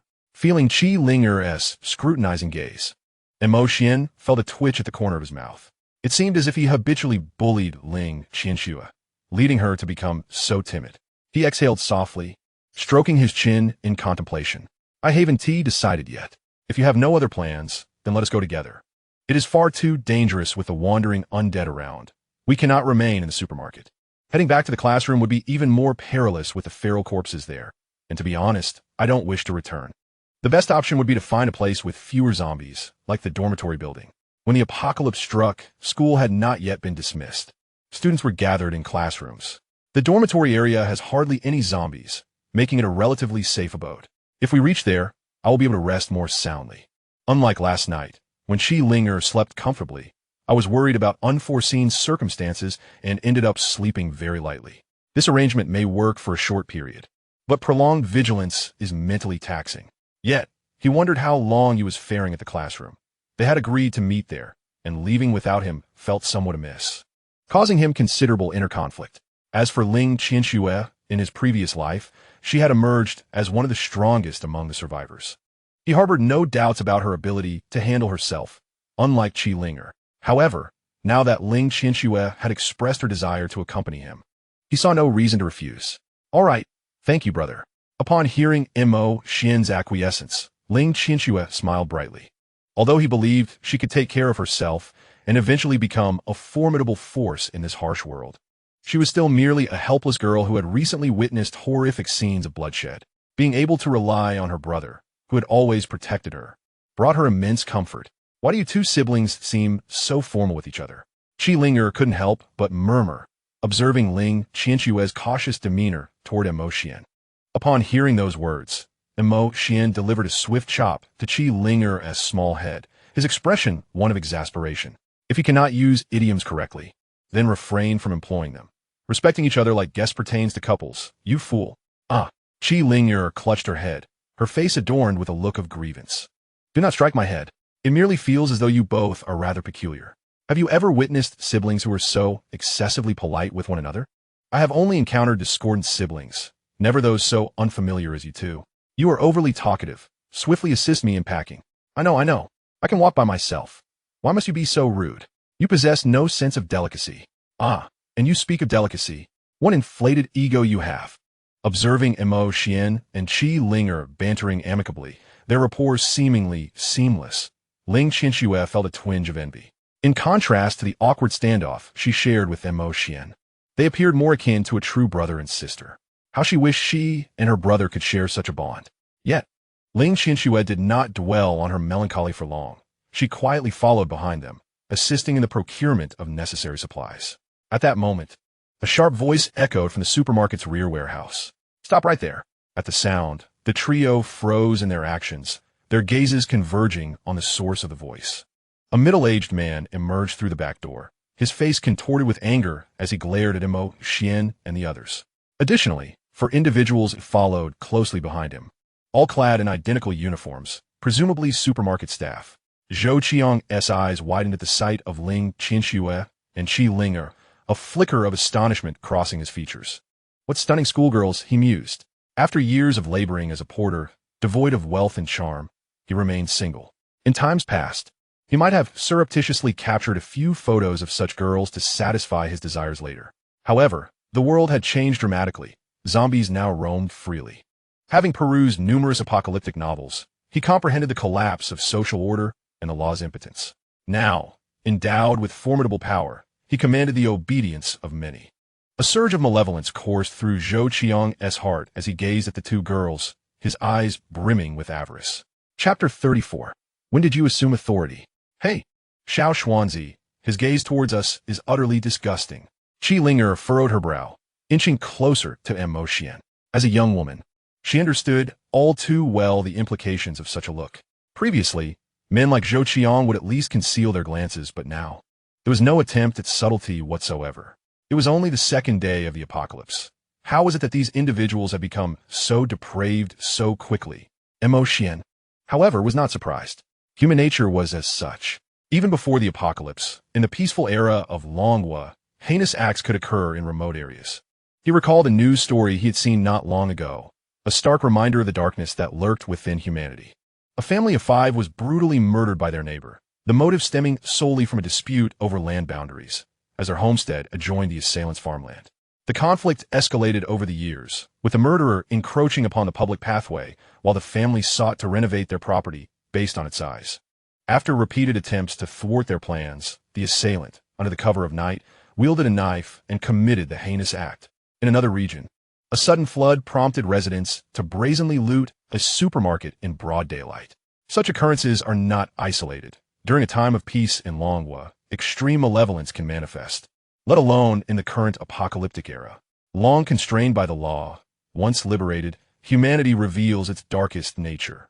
Had the apocalypse not descended so abruptly, perhaps the collapse of human morality would not have been so swift. However, the zombie apocalypse they faced was not a gradual decline, but a sudden eruption. Within a mere span of time, those around had nearly all transformed into the undead. Survivors experienced a baptism of sorts the moment the apocalypse struck. In this harsh reality, survival is dictated by the law of nature. Only the fittest endure. Thus, those who remain are predominantly one of 2 types, either powerful awakened beings or ruthless villains. The kind-hearted have mostly perished in the initial wave of the zombie outbreak. Take Qiling for instance, who in her previous life perished while attempting to save others.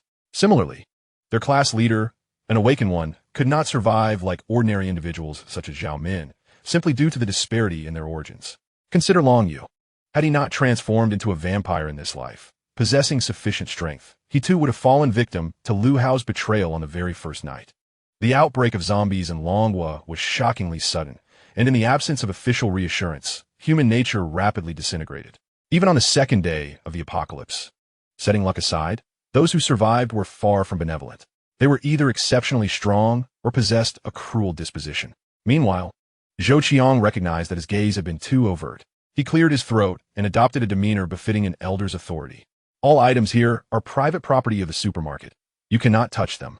Upon hearing Zhou Chang's proclamation, Xian could not help but chuckle. This was an apocalypse, not a fleeting natural disaster like the floods experienced during Longwa's peaceful times. Even with subsequent rescue efforts from officials, societal order had completely shattered, with only the rescue base maintaining a semblance of structure. Zhou Qiang's self-righteous stance was merely a guise for his intent to monopolize the resources within the supermarket. What are you laughing at? Seeing that Xian seemed to perceive his intentions, Zhou Qiang maintained a composed demeanor and reprimanded, "You young ones, instead of learning properly. Now you wish to take advantage of this situation?" The porters behind Zhou were astute as well. They too did not wish for others to abscond with the supermarket's goods. For what would they eat then? They immediately chimed in, adopting a moral high ground to point fingers at Xian and his companions. The elderly among them spoke with a tone of authority, their words sharp as they incessantly berated Xian and the others. Qi Ling'er and Ling Qianxue, feeling somewhat bashful, were genuinely embarrassed by their scathing remarks. Xuan Ziwi, Qi Ling'er tugged at Xian's sleeve, her delicate brows furrowed. Ling Qianxue, watching Xian from the side, was not adept at dealing with others, particularly with such ruffians. "Let us do this," Zhou Qiang, feigning the guise of a benevolent elder, spoke earnestly. "I understand this is a unique time, and you must have gone without food for a while. If you behave, I can provide you with some sustenance for the time being." As he spoke, his gaze wandered unabashedly over the two women. He had read his fair share of post-apocalyptic novels, where protagonists wielded resources to bend various goddesses to their will. Now, with the apocalypse upon them, he found himself in possession of an entire supermarket supplies, having also become a formidable awakened being. He was the quintessential protagonist. This cataclysm was his opportunity for a dramatic turnaround, to indulge in beauty's embrace and awaken to wield power over the world. Zhou Qiang was determined to achieve a reversal of fortunes in this apocalypse. "Is this guy insane?" Qi Ling'er whispered to Xian. "He seems like he is under some mental attack. His mind appears quite deranged." "I don't know if he's under a mental attack, but you must be suffering in his thoughts," Xian replied with utmost seriousness. "Ah!" Qi Ling'er paused, seemingly struck by a thought, her skin prickling with goosebumps. "All right, let us ignore him and continue gathering our supplies." Xian chose to disregard Zhou Qiang entirely. Their priority was to pack the resources and exit the supermarket. As long as Zhou Qiang and his crew did not take action against them, they could say whatever they wished. It appeared that the other party intended to treat the supermarket as their stronghold. Once those zombies or mutated corpses returned, these individuals would not last long. However, although Xian wished to avoid conflict with Zhou Qiang, the latter was pushing his luck. "Hey kid, what do you mean by this? You dare to take things from the supermarket without our consent?" Zhou Qiang, incensed by Xian's indifference, erupted with anger. At that moment, accompanied by 4 other porters, they sought to subdue Xian while simultaneously attempting to seize Qi Ling'er and Ling Qianxue, coercing them into submission. "Oh," Xian's eyes narrowed slightly. "Since when did you assume authority over the goods in the supermarket?" Just as the tension escalated and both sides prepared to engage, a clear voice resonated from a nearby shelf. "Indeed, when did you become the arbiters of the supermarket's wares? Ultimately, you are merely porters." Chapter 35. Perhaps the celestial beings are inebriated, carelessly crumpling the white clouds. The sudden voice caused both parties to pause in surprise. They had not anticipated the presence of others in the supermarket. This was particularly true for Ling Qianxue, who had believed herself to be the sole living soul in the establishment, only to discover that there were more adept individuals who could endure far better than she. The crowd turned toward the source of the voice, where a man, appearing a few years older than Xian, leaped down from the shelf. His gaze swept over the group, adorned with a carefree smile that radiated an air of ease and nonchalance. "Is it him?" "It is you." Both Ling Qianxue and Zhou Qiang recognized the man, albeit without any prior acquaintance with one another. Their familiarity stemmed solely from the fact that he was the only one who had survived the encounter with the zombie soldiers the previous day. All others who faced those soldiers had perished at their hands. This man's initial survival had clouded the judgment of others, leading them to misinterpret the danger posed by the zombie soldiers compared to other undead, resulting in the tragic demise of those who attempted to escape the supermarket. "Who are you?" Zhou Qiang, facing Xian and the seemingly fragile Qi Ling'er and Ling Qianxue, dismissed them with a glance. However, he regarded the man who had evaded the zombie soldier's assault with a hint of wariness. Some of his colleagues, who had met a similar fate, were of comparable strength. Thus, he surmised that he might not be a match for this individual. Nevertheless, with 5 on their side, the odds seemed manageable. Me? The man chuckled lightly. I am Xuan, merely an ordinary 4th-year student passing through the high school district. A 4th-year student? The group paused momentarily, not overly astonished. The East District Experimental School catered to all age groups, and while cross-district student interactions were rare, they were not unheard of. Given that today was the college entrance examination, it was plausible for 4th-year Xuan to be visiting to find his younger siblings preparing for the test. Xuan, unlike the others' subdued surprise, Xian's attention was piqued by the name. Initially, he had not given much thought to Xuan's presence. But hearing his name sparked a flicker of astonishment in his eyes. Xuan, the most formidable entity of the Yuan division in his previous life as a cultivator, was unparalleled, whether it be the Wayfarers, the Returned Saints, or the restructured Dragon Bones following the division of the Dragon Kingdom's official factions. These alliances are comprised of numerous top-tier powers, the intricacies of which are most complex. Yet, the Yuan division stands apart with a singular ruler, a figure who embodies the entirety of Yuan and commands with unequivocal authority. That individual is none other than Xuan. Xian was utterly astonished to discover that the mightiest figure of Yuan in his previous life, Xuan, was, before the apocalypse's arrival, a fellow student at the Eastern District Experimental School. However, in his past life, Xian was merely an inconsequential character and had never truly encountered Xuan. Although the probability of encountering a namesake after the apocalypse is exceedingly low, it is not altogether impossible. Whether this man before him is indeed the Xuan he once knew depends on the abilities he possesses. Xiao Xuanzi, do you know him? Qi Linger inquired, blinking her beautiful eyes as she perceived Xian repeating the man's name. The glint in her gaze seemed to suggest that, with a school beauty as a sister and a senior acquaintance, there must be more he was concealing from her. In response, Xian merely shook his head and shrugged. I don't know him. Then why do you look so astonished, as if you've heard a name of great significance? No, I just find the name rather ostentatious. It should be Tianxin intoxicated, recklessly shredding the white clouds. He is called Xuan, as if he were the mightiest among you cultivators. Don't you think his name is rather pretentious? Xian observed Qi Linger with a knowing smile. Among the 3 of them, only she and Xuan were cultivators. Come on. Qi Linger rolled her eyes, suspecting that he was trying to spur her into diligent practice. I'm not falling for your tricks. During this light-hearted exchange, Zhou Chang's attention shifted to Xuan. Indeed, Tianxian's strength instilled a sense of caution in him, yet he could not retreat.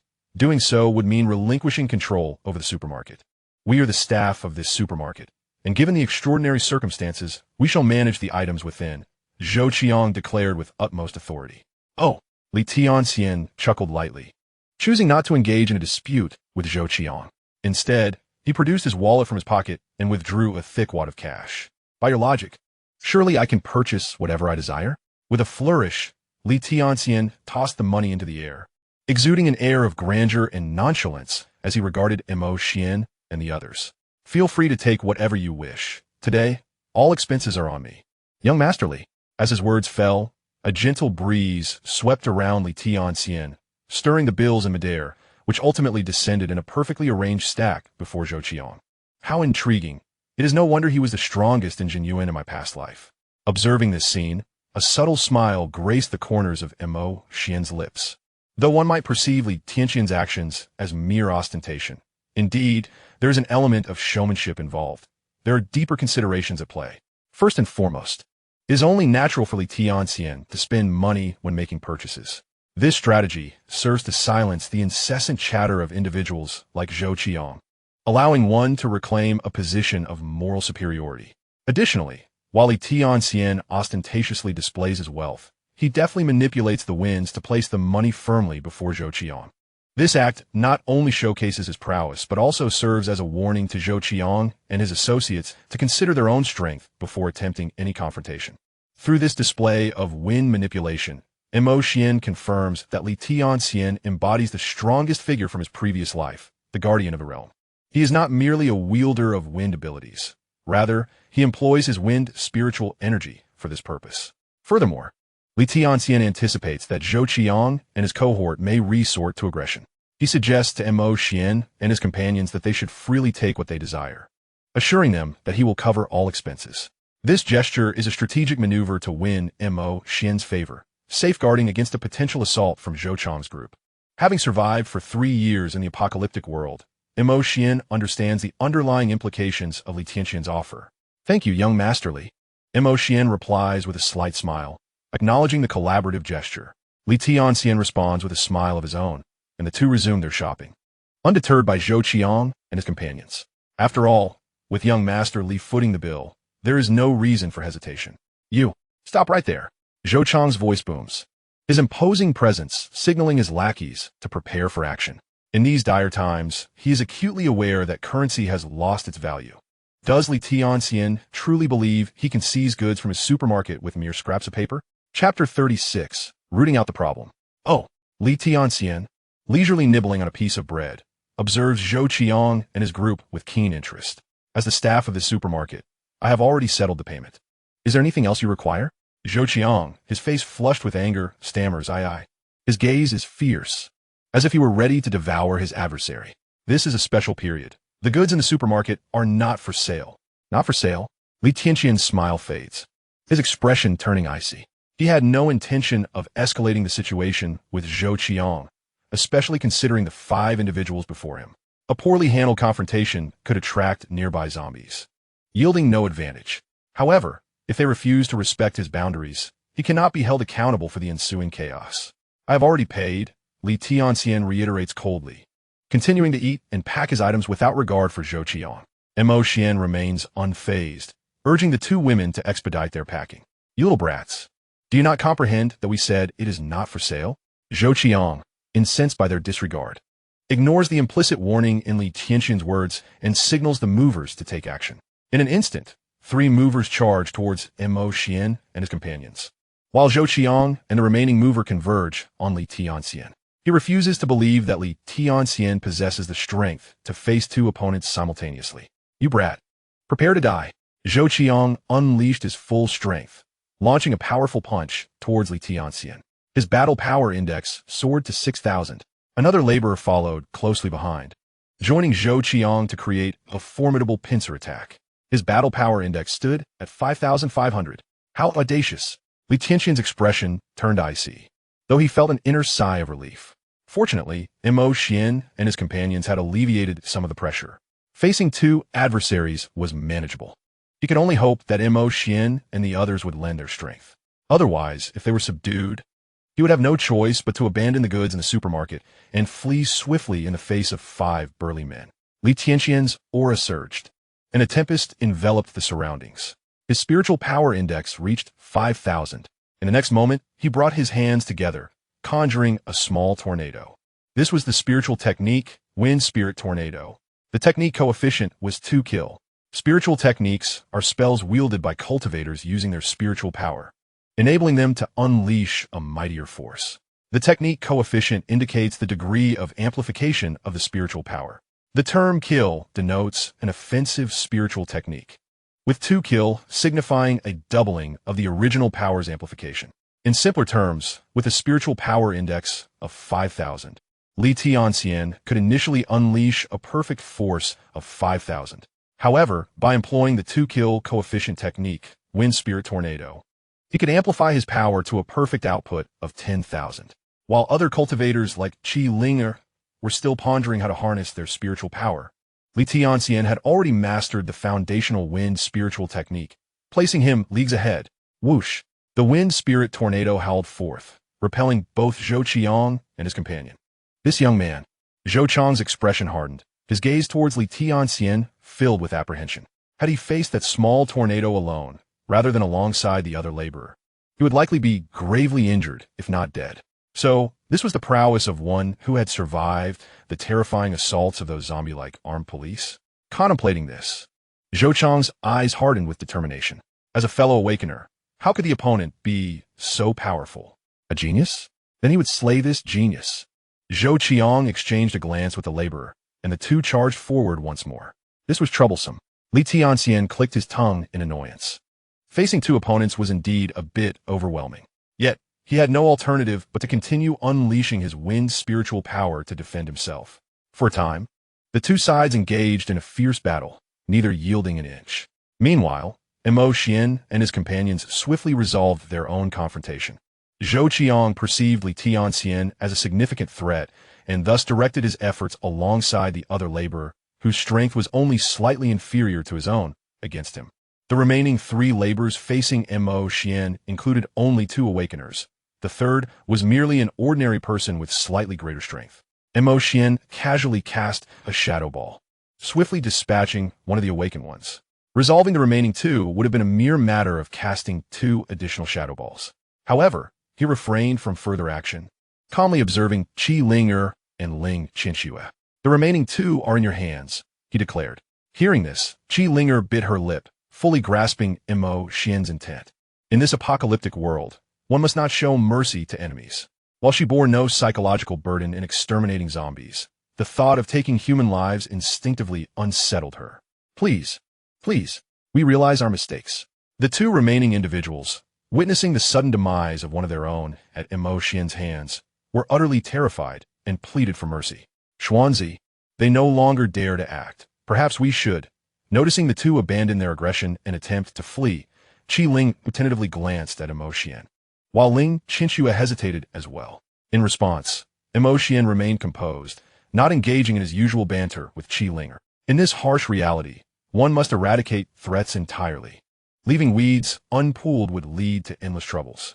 Over his 3 years in the previous life, Xuan had witnessed many formidable individuals sparing seemingly inconsequential figures out of kindness, only to face dire consequences later. Some powerful beings remained unharmed, yet others ultimately fell victim to those they had chosen to spare. Xuan was offering the 2 women an opportunity to harden their hearts in this unforgiving world. Should they ultimately lack the resolve to act against the 2 laborers, he had little to say to Qi Ling'er. In such a case, the adversaries would depart with the officials, leaving their fates to chance. He would no longer concern himself with their outcome. As for Ling Qinxue, should she also hesitate to strike, he would no longer allow her to accompany him. Her ascension to one of the strongest walkers in the previous life indicated her adaptation to this brutal world, and he could not permit her to be coddled by him. That would only be detrimental to her. Ultimately, if Qi Ling'er and Ling Qinxue refrained from action, Xuan would not spare the 2 laborers. Should they dare to vanish from his sight, the shadow ball he tightly grasped would be unleashed in an instant. While the laborers appeared harmless now, what if they were to acquire great fortune and amplify their strength, or forge connections with powerful individuals, returning to seek vengeance? Even though the likelihood of this occurring in the apocalypse was slim, it was still probable that the 2 laborers would soon meet their end at the hands of zombies. Nonetheless, Xuan was unwilling to leave such a potential threat unaddressed. Do not provoke me, and I shall not provoke you. They attempted to strike me, hence, they are enemies, and against enemies, one must eradicate them entirely. Chapter 37, An Ominous Portent. Observing Montag Xuan as silence, Qi Ling'er furrowed her brow, her face a mask of turmoil. If she refrains from taking action, the bond between the 2 may very well shatter. However, the last time she rejected Xuan, nothing significant transpired. This time, even if she chooses not to act, it should pose no issue, right? After all, they are 2 living beings who have both opted to forego violence. There is surely no need for annihilation. Just as Qi Ling'er found herself ensnared in uncertainty, Ling Qinxue, upon observing Xuan's reaction, felt a sudden surge of resolve. After painstakingly mending her relationship with her brother, she absolutely could not allow him to harbor any resentment toward her again. She refused to disappoint him. Her brother's intentions were for their own good, and she would not let him down. With this thought, the temperature around Ling Qinxue plummeted, and frost and snow danced around her. Combat Power Index, 3,800. Magical Power Index, 3,800. In an instant, the frost and snow enveloping her surged forth, swiftly encasing the fleeing awakened in a frigid embrace. With a thud, the frost dissipated, leaving the encased awakened completely vanished. It was a clean victory, starkly contrasting Xuan's earlier brutality that left bloodshed in his wake. Ling Qinxue vanquished the awakened with unparalleled grace and finesse. Brother, is it permissible for me to act this way? As the swirling frost subsided, her exquisite silver eyes sparkled as they gazed at Xuan. Witnessing Ling Qianshue's decisive action against an awakened lifted Mo Xian's spirits considerably. A smile broke across his face in response to her inquiry. Indeed, Ling Qianshue nodded gently, her lips curving into a beautiful crescent. Since the passing of their uncle and aunt, her brother had finally smiled at her again. How delightful! Initially contemplating letting matters be, Qi Linger could not help but notice Ling Qianshue's decisive action. Furthermore, Mo Xian no longer treated her with the silence he had before, which made her grit her teeth in frustration. That insufferable little Xuanzi. Was it merely a ploy to provoke her into action? Very well then, she would oblige. Was it necessary for him to resort to such cold indifference? That scoundrel! Qi Linger exhaled heavily, her beautiful eyes glaring daggers at Mo Xian. Without hesitation, she unleashed a mental attack upon the last ordinary worker. With a buzz thud, unsurprisingly, the ordinary man had no means of defense against Qi Linger's mental onslaught. After the attack struck, he staggered before collapsing, devoid of sound. Startled by the fall, Qi Linger instinctively recoiled, then exhaled deeply as if to reassure herself. Ultimately, she had taken action. Little Xuanzi, are you satisfied now? I now kill her too. Humph. She crossed her arms defiantly, glaring at Mo Xian. That seems acceptable. Mo Xian waved her hand in disdain, yet a glimmer of satisfaction flickered in her eyes. As long as they endured this ordeal, they would begin to acclimate to this apocalyptic world. After all, in such dire circumstances, one cannot afford to shy away from taking lives. If they hesitated to kill, they would inevitably become victims themselves. Had it not been for their formidable strength, one can only imagine the grim fate that awaited the two women. Such a fate would be far worse than death. I do not wish for you to become mere machines of slaughter, Mo Xian stated solemnly as she regarded the two women. I only desire that you confront your enemies without mercy. Linger, you have witnessed the predatory glances directed your way. If we had not been strong enough, think of the consequences had they captured you. Upon hearing this, Qi Linger fell silent. Being an adult, she was well aware of the horrific fate that awaited someone who was caught. In this apocalypse, it is impossible for you to refrain from killing perpetually. I ask you to do this solely to ensure your own protection. Nothing more. All right. I am not truly angry with you, Qi Linger responded, her previously puffed cheeks softening.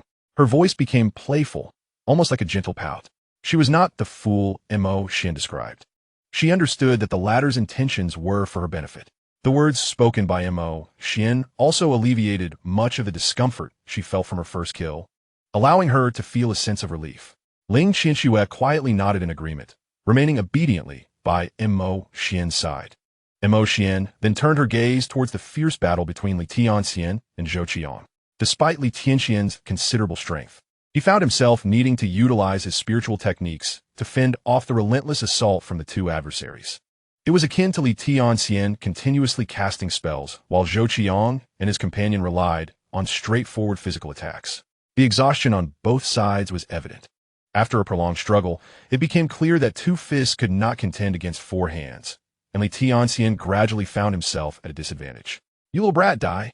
Zhou Qiang snarled, his face contorted in malice as he planned to join forces with his companion to eliminate the opponent once and for all. But at that moment, a shadowy sphere hurtled towards them. Combat Power Index, 5,000. Magical Power Index, 5,000. What? Zhou Qiang gasped, alarmed by the terrifying power contained within the shadowy sphere. As the saying goes, if a friend dies, so too shall the path of the righteous. Caught off guard, Zhou Qiang hastily shoved the nearest laborer in front of him as a shield. Boom! Before the laborer could even let out a scream, the explosive shadow sphere obliterated him into a gruesome shower of flesh and blood. Gasping for breath, Zhou Qiang wiped the splattered blood from his face, his expression one of sheer horror. He had narrowly escaped becoming a mere pile of remains himself. Glancing back at Mo Xian, who had thrown the shadowy sphere, he fled towards the supermarket entrance without a second thought. What a joke! Only one man remained alive among the five, and if he did not flee, would he simply await death in the supermarket? As for the supplies within the store, he could only hope to retrieve them at a later opportunity. As long as the Green Mountains remain, one need not fear the absence of firewood. He must not be allowed to escape.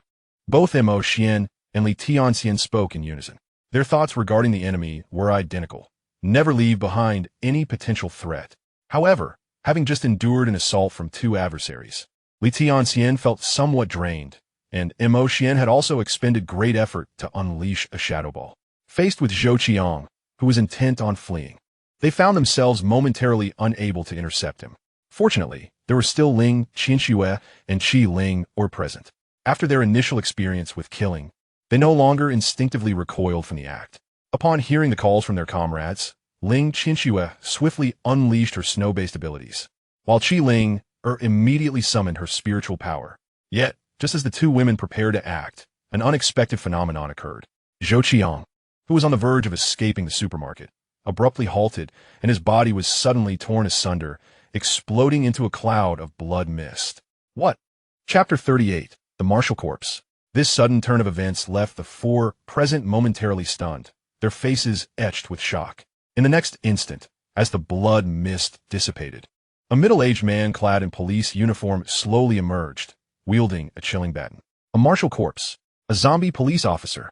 Xian and the others gasped in horror. Though the man appeared human at first glance, his grotesquely decayed face and pallid, mottled skin revealed the truth of his undead nature. The unmistakable police uniform and baton, combined with a formidable presence unlike that of other zombies, signified him as the dreaded martial corpse that instilled fear in many. With a fierce roar, the martial corpse did not hesitate to unleash a terrifying strike with its baton, generating an astonishing force index of 11,000.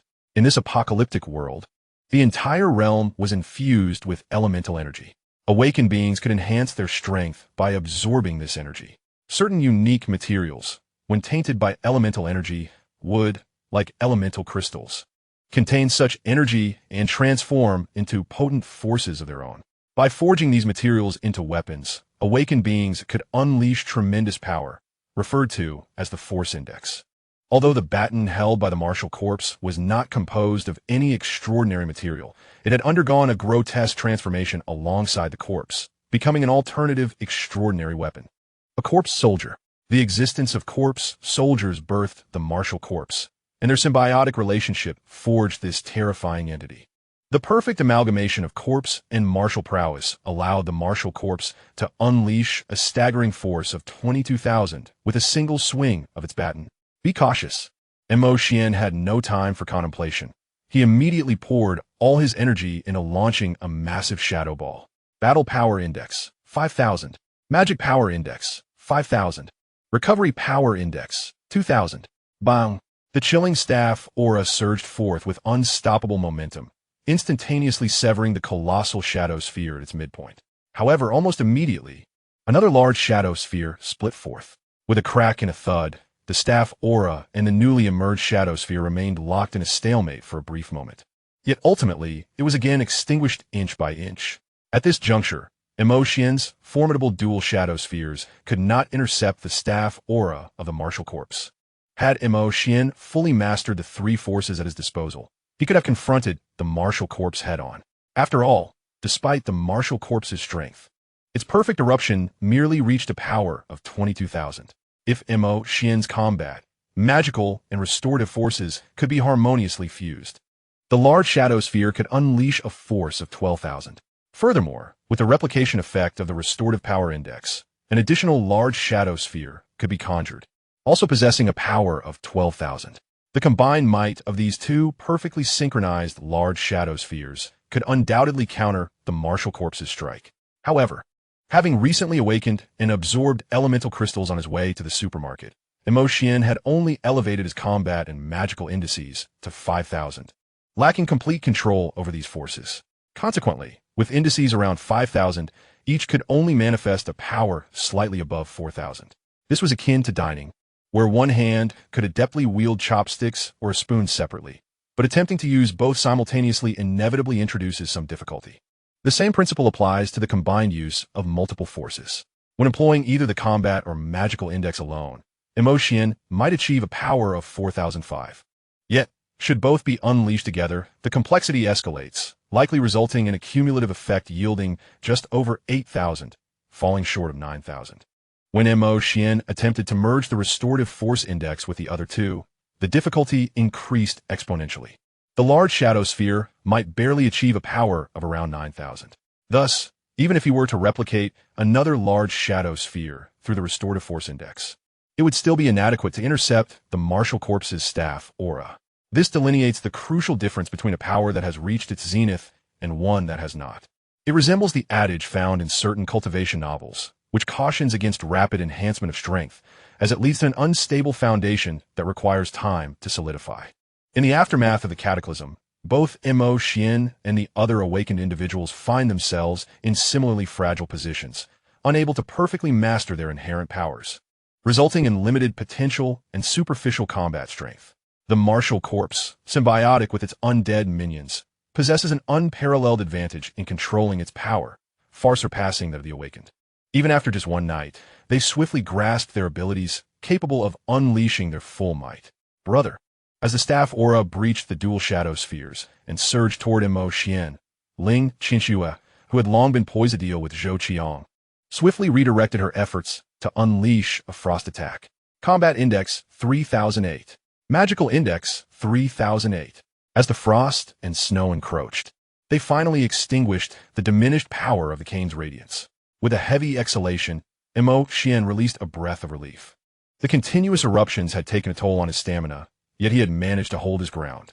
However, there was no time for respite, as the warrior corpse, having failed its initial assault, surged toward Xuan with relentless fury. Among the four, it instinctively sensed that Xuan posed the greatest threat to it. Xuan felt a jolt of surprise. He had not anticipated being singled out by the warrior corpse. Yet, this was perhaps a fortuitous turn of events. If the warrior corpse had instead targeted Qi Linger or Ling Qinxue, the situation would have been far more dire. Although he was not a match for the warrior corpse, he at least had a higher margin for error and would not be so easily dispatched. Let us strike together. Xuan called to Li Tianxian, once again gathering his shadow orb. Li Tianxian furrowed his brow at this. Logically, he should have seized the opportunity to escape while the warrior corpse was focused on Xuan. However, after a moment's contemplation, he resolved to stand alongside Xuan against the foe. After all, Xuan had previously aided him in dealing with the assailants. As the warrior corpse prepared to deliver a lethal blow to Xuan, the three had yet to fully recover. At that moment, Qi Linger unleashed a sudden mental assault. Her spiritual energy surged to 5,000. On her way to the supermarket, she had absorbed some elemental crystals, enhancing her power. Yet, she had not fully mastered this newfound energy and needed to allocate a portion to suppress the corpse energy within her, rendering her mental attack less formidable. Nevertheless, this seemingly trivial mental strike momentarily staggered the warrior corpse, interrupting its onslaught and affording the trio a brief respite. Li Tianxian's wind spirit vortex surged forth first. However, the warrior corpse quickly recovered from the daze induced by Qi Ling. With a swift motion of its baton, it obliterated the small whirlwind. Chapter 39. Seized the opportunity to claim its life. Yet, Ling Qinxue followed closely behind, unleashing a flurry of frost and snow. Unfortunately, the warrior corpse proved too formidable. After dispersing Li Tianxian's wind vortex, it swung its baton, suppressing Ling Qinxue's icy barrage as well. At that moment, Xuan, having long prepared, finally coalesced a larger shadow orb. The orb soared forth, splitting like a mirrored reflection and crashing upon the warrior corpse. Boom! This time, the warrior corpse was not so nonchalant. It was thrown into disarray by the dual impact of the shadow orbs.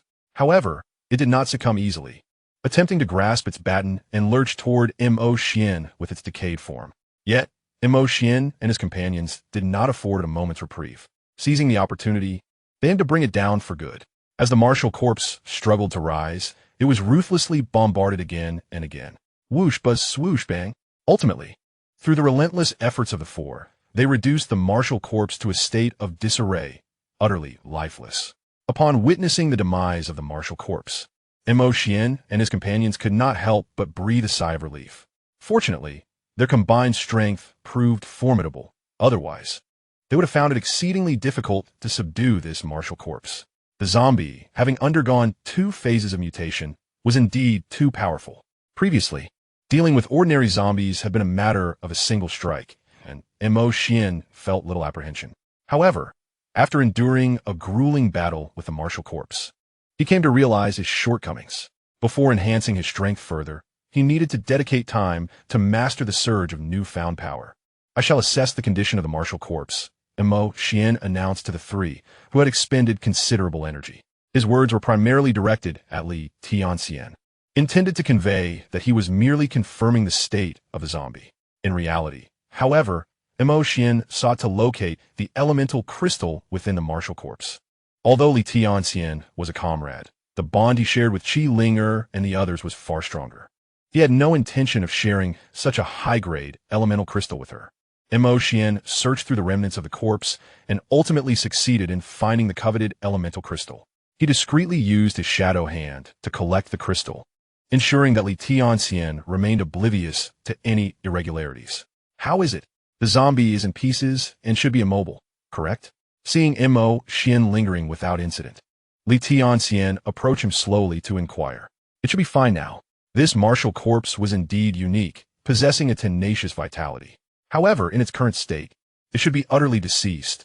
Xuan responded with a demeanor devoid of any guilt for covertly claiming the elemental crystal, maintaining an air of naturalness. Oh, the martial corpse? Upon hearing Xuan's words, Li Tianxian appeared contemplative. Zombies that wield weapons are aptly termed martial corpses. Your nomenclature is quite fitting. Then, with a smile, Li Tianxian raised his gaze to Xuan. You are all high school students, correct? We coordinated well just now. May I ask your names? Xuan, a senior. He replied. The future strongest of Yuan left a favorable impression on Xuan. Cultivating a friendship with him certainly wouldn't be detrimental, and thus, he introduced himself briefly. Qi Linger and Ling Qinxue followed suit, sharing their names, and the atmosphere remained amiable. Ah, so you're all seniors. I came to your high school to find my younger brother, who is also in his final year. His name is Ziyang. Do you know him? Li Tianxian asked with a hint of excitement. Upon hearing the name, Ling Qinxue and Qi Linger both shook their heads. However, Xuan raised an eyebrow at the mention of Ziyang. Oh, Xuan, do you know Ziyang? Noticing the subtle change in Xuan's expression, Li Tianxian inquired. I do not. Xuan shook his head, stating that he only found it somewhat peculiar when Brotherly mentioned that his younger brother bore a different surname. In truth, Xuan was not acquainted with Ziyang. However, his curiosity did not stem from their differing surnames. After all, he himself shared a bond with Ling Qinxue as siblings. It was entirely plausible that the two brothers had different surnames due to one following the father's lineage and the other the mother's. So he found no reason to be surprised. The slight shift in his expression upon hearing the name Ziyang was solely due to the fact that in his previous life, Ziyang held the position of the second-in-command at the Yuan division, with power and status second only to Li Tianxian. He had never anticipated that Li Tianxian and Ziyang had known each other for quite some time and shared such a connection. It was no wonder that other factions were intricate and convoluted, while the Yuan division maintained a unified authority. It seemed that, aside from Li Tianxian's formidable strength, his close camaraderie with Ziyang contributed significantly to their standing. Was it possible that all the cultivators within the Yuan division were interconnected by familial ties? So that was the case. In terms of blood relations, Ziyang was in fact his cousin. However, having lost his parents at a young age, he had grown up alongside Xuan. To Xuan, there was little distinction between him and a biological brother. Li Tianxian shook his head, a hint of concern etching his features. He wondered how Ziyang was faring now. Brotherly, your brother will surely be fine, Xuan replied casually. There was indeed little cause for alarm. Unless the butterfly effect of his reincarnation had wreaked havoc, Ziyang should be safe according to the trajectory of their past lives. With this thought, Xuan was suddenly engulfed by a wave of curiosity. How had they managed to deal with the weaponized corpse escaping from the supermarket in his previous life? Without him and Qi Linger, no. They likely did not need to confront the weaponized corpse at all, had it not been for his presence necessitating the collection of supplies. They would have probably seized the opportunity to escape the supermarket before the weaponized corpse could return. And now that they had neutralized the greatest threat, the supermarket should be secure. If you do not know Ziyang, then so be it. Our immediate priority is to gather supplies and depart post-haste, Li Tianxian asserted. Xuan was momentarily taken aback by this statement. They had already dealt with the weaponized corpse, and even Zhou Qiang and his companions had perished. Why the urgency to leave? Were they fearful of the zombies encroaching upon them? Given their strength, engaging in a decisive battle with the zombies surrounding the supermarket should pose no significant challenge. Previously, It was their fear of the weaponized corpses' return that had compelled them to abandon so many resources within the supermarket, opting instead to have the group pack a portion of their supplies to leave. Truth be told, Xuan had envisioned utilizing the supermarket as a base of operations. After all, the resources contained within were sufficient to sustain them for quite some time. They could rely on the supermarket for stable development. Initially, Xuan was apprehensive that Li Tianxian might attempt to seize this prime territory from them. However, it appeared that he intended to pack a portion of their belongings and depart. That was agreeable. Just as Xuan was preparing to be generous and allow Li Tianxian to take what he wished, Ling Qianxue suddenly grasped the hem of his clothing. Echoing Li Tianxian's words, "Brother, what Brotherly said is indeed correct. We've created quite a commotion. We should swiftly gather our supplies and leave this place." Huh? Why? Are we afraid of attracting other zombies? Surely, we can manage the ordinary ones within the supermarket. Ling Qianxue's delicate face reflected her growing anxiety. Indeed, there were several formidable zombies wandering about the supermarket earlier. "I fear those formidable ones," she replied. Suddenly, a thunderous crash interrupted Ling Qianxue's words. The group looked up, their expressions shifting dramatically. A formidable zombie, wielding a police baton, had broken through the wall. With a fearsome roar, the newly appeared zombie lunged towards them without a moment's hesitation. Its strength index was 11,000. The power index was also 11,000. Realizing that this new zombie possessed a strength comparable to the one they had previously defeated, the group's faces grew grave. They had already expended considerable energy dealing with the last zombie. A second one might spell their doom. Li Tianxian made a swift decision. With his energy nearly depleted, he chose not to collaborate with Xuan and the others against the zombie. Instead, he utilized the surrounding shelves to create confusion, making his escape towards the supermarket's exit. "We must go." With Li Tianxian fleeing, Xuan could no longer afford to remain foolishly behind, engaging the zombie head-on. He hurriedly signaled Ling Qianxue and Qi Linger to leave, while he stayed behind to distract the zombie. In a direct confrontation, he was no match for the formidable zombie. However, leveraging his shadow-walking ability for a speed advantage and using the numerous obstacles around him, he could create diversions to buy time. As Xuan retreated towards the exit alongside the two women, he manipulated shadow hands to topple shelves, obstructing the zombie's path. The zombie charged recklessly, swinging its baton. Although the devastating strikes cleaved through the obstructing shelves, their power had significantly diminished. Xuan gathered shadow orbs to defend himself, barely managing to mitigate the zombie's advantages. "Linger, which way should we go?" Li Tianxian had disappeared into the shadows, utilizing the wind to conceal his presence. However, their trio presented a conspicuous target, especially with the zombie in pursuit. It was imperative for Qi Linger to use her spiritual energy to scout the surrounding routes ahead of time. Otherwise, in their frantic escape, they might inadvertently plunge into another horde of zombies, leading to their demise. "Ah, all right," Qi Linger responded promptly, just as she prepared to unleash her spiritual energy for reconnaissance. A chilling flash of the baton suddenly struck from the side. "Be careful," Ling Qianxue exclaimed, her beautiful eyes widening in alarm as she unleashed her frost snow. Yet, the oncoming strike was unstoppable. In an instant, it extinguished her frost snow, just as Ling Qianxue was about to be overwhelmed by the assault of the staff's radiance. Qi Linger, at a critical moment, redirected her spiritual energy. A hum resonated, followed by a splash of blood. Despite Qi Linger's utmost effort to divert the staff's trajectory, Ling Qianxue was inevitably grazed on her arm. However, in comparison to being obliterated into a mist of blood, sustaining merely an arm injury was a stroke of fortune amidst misfortune. Qianxue.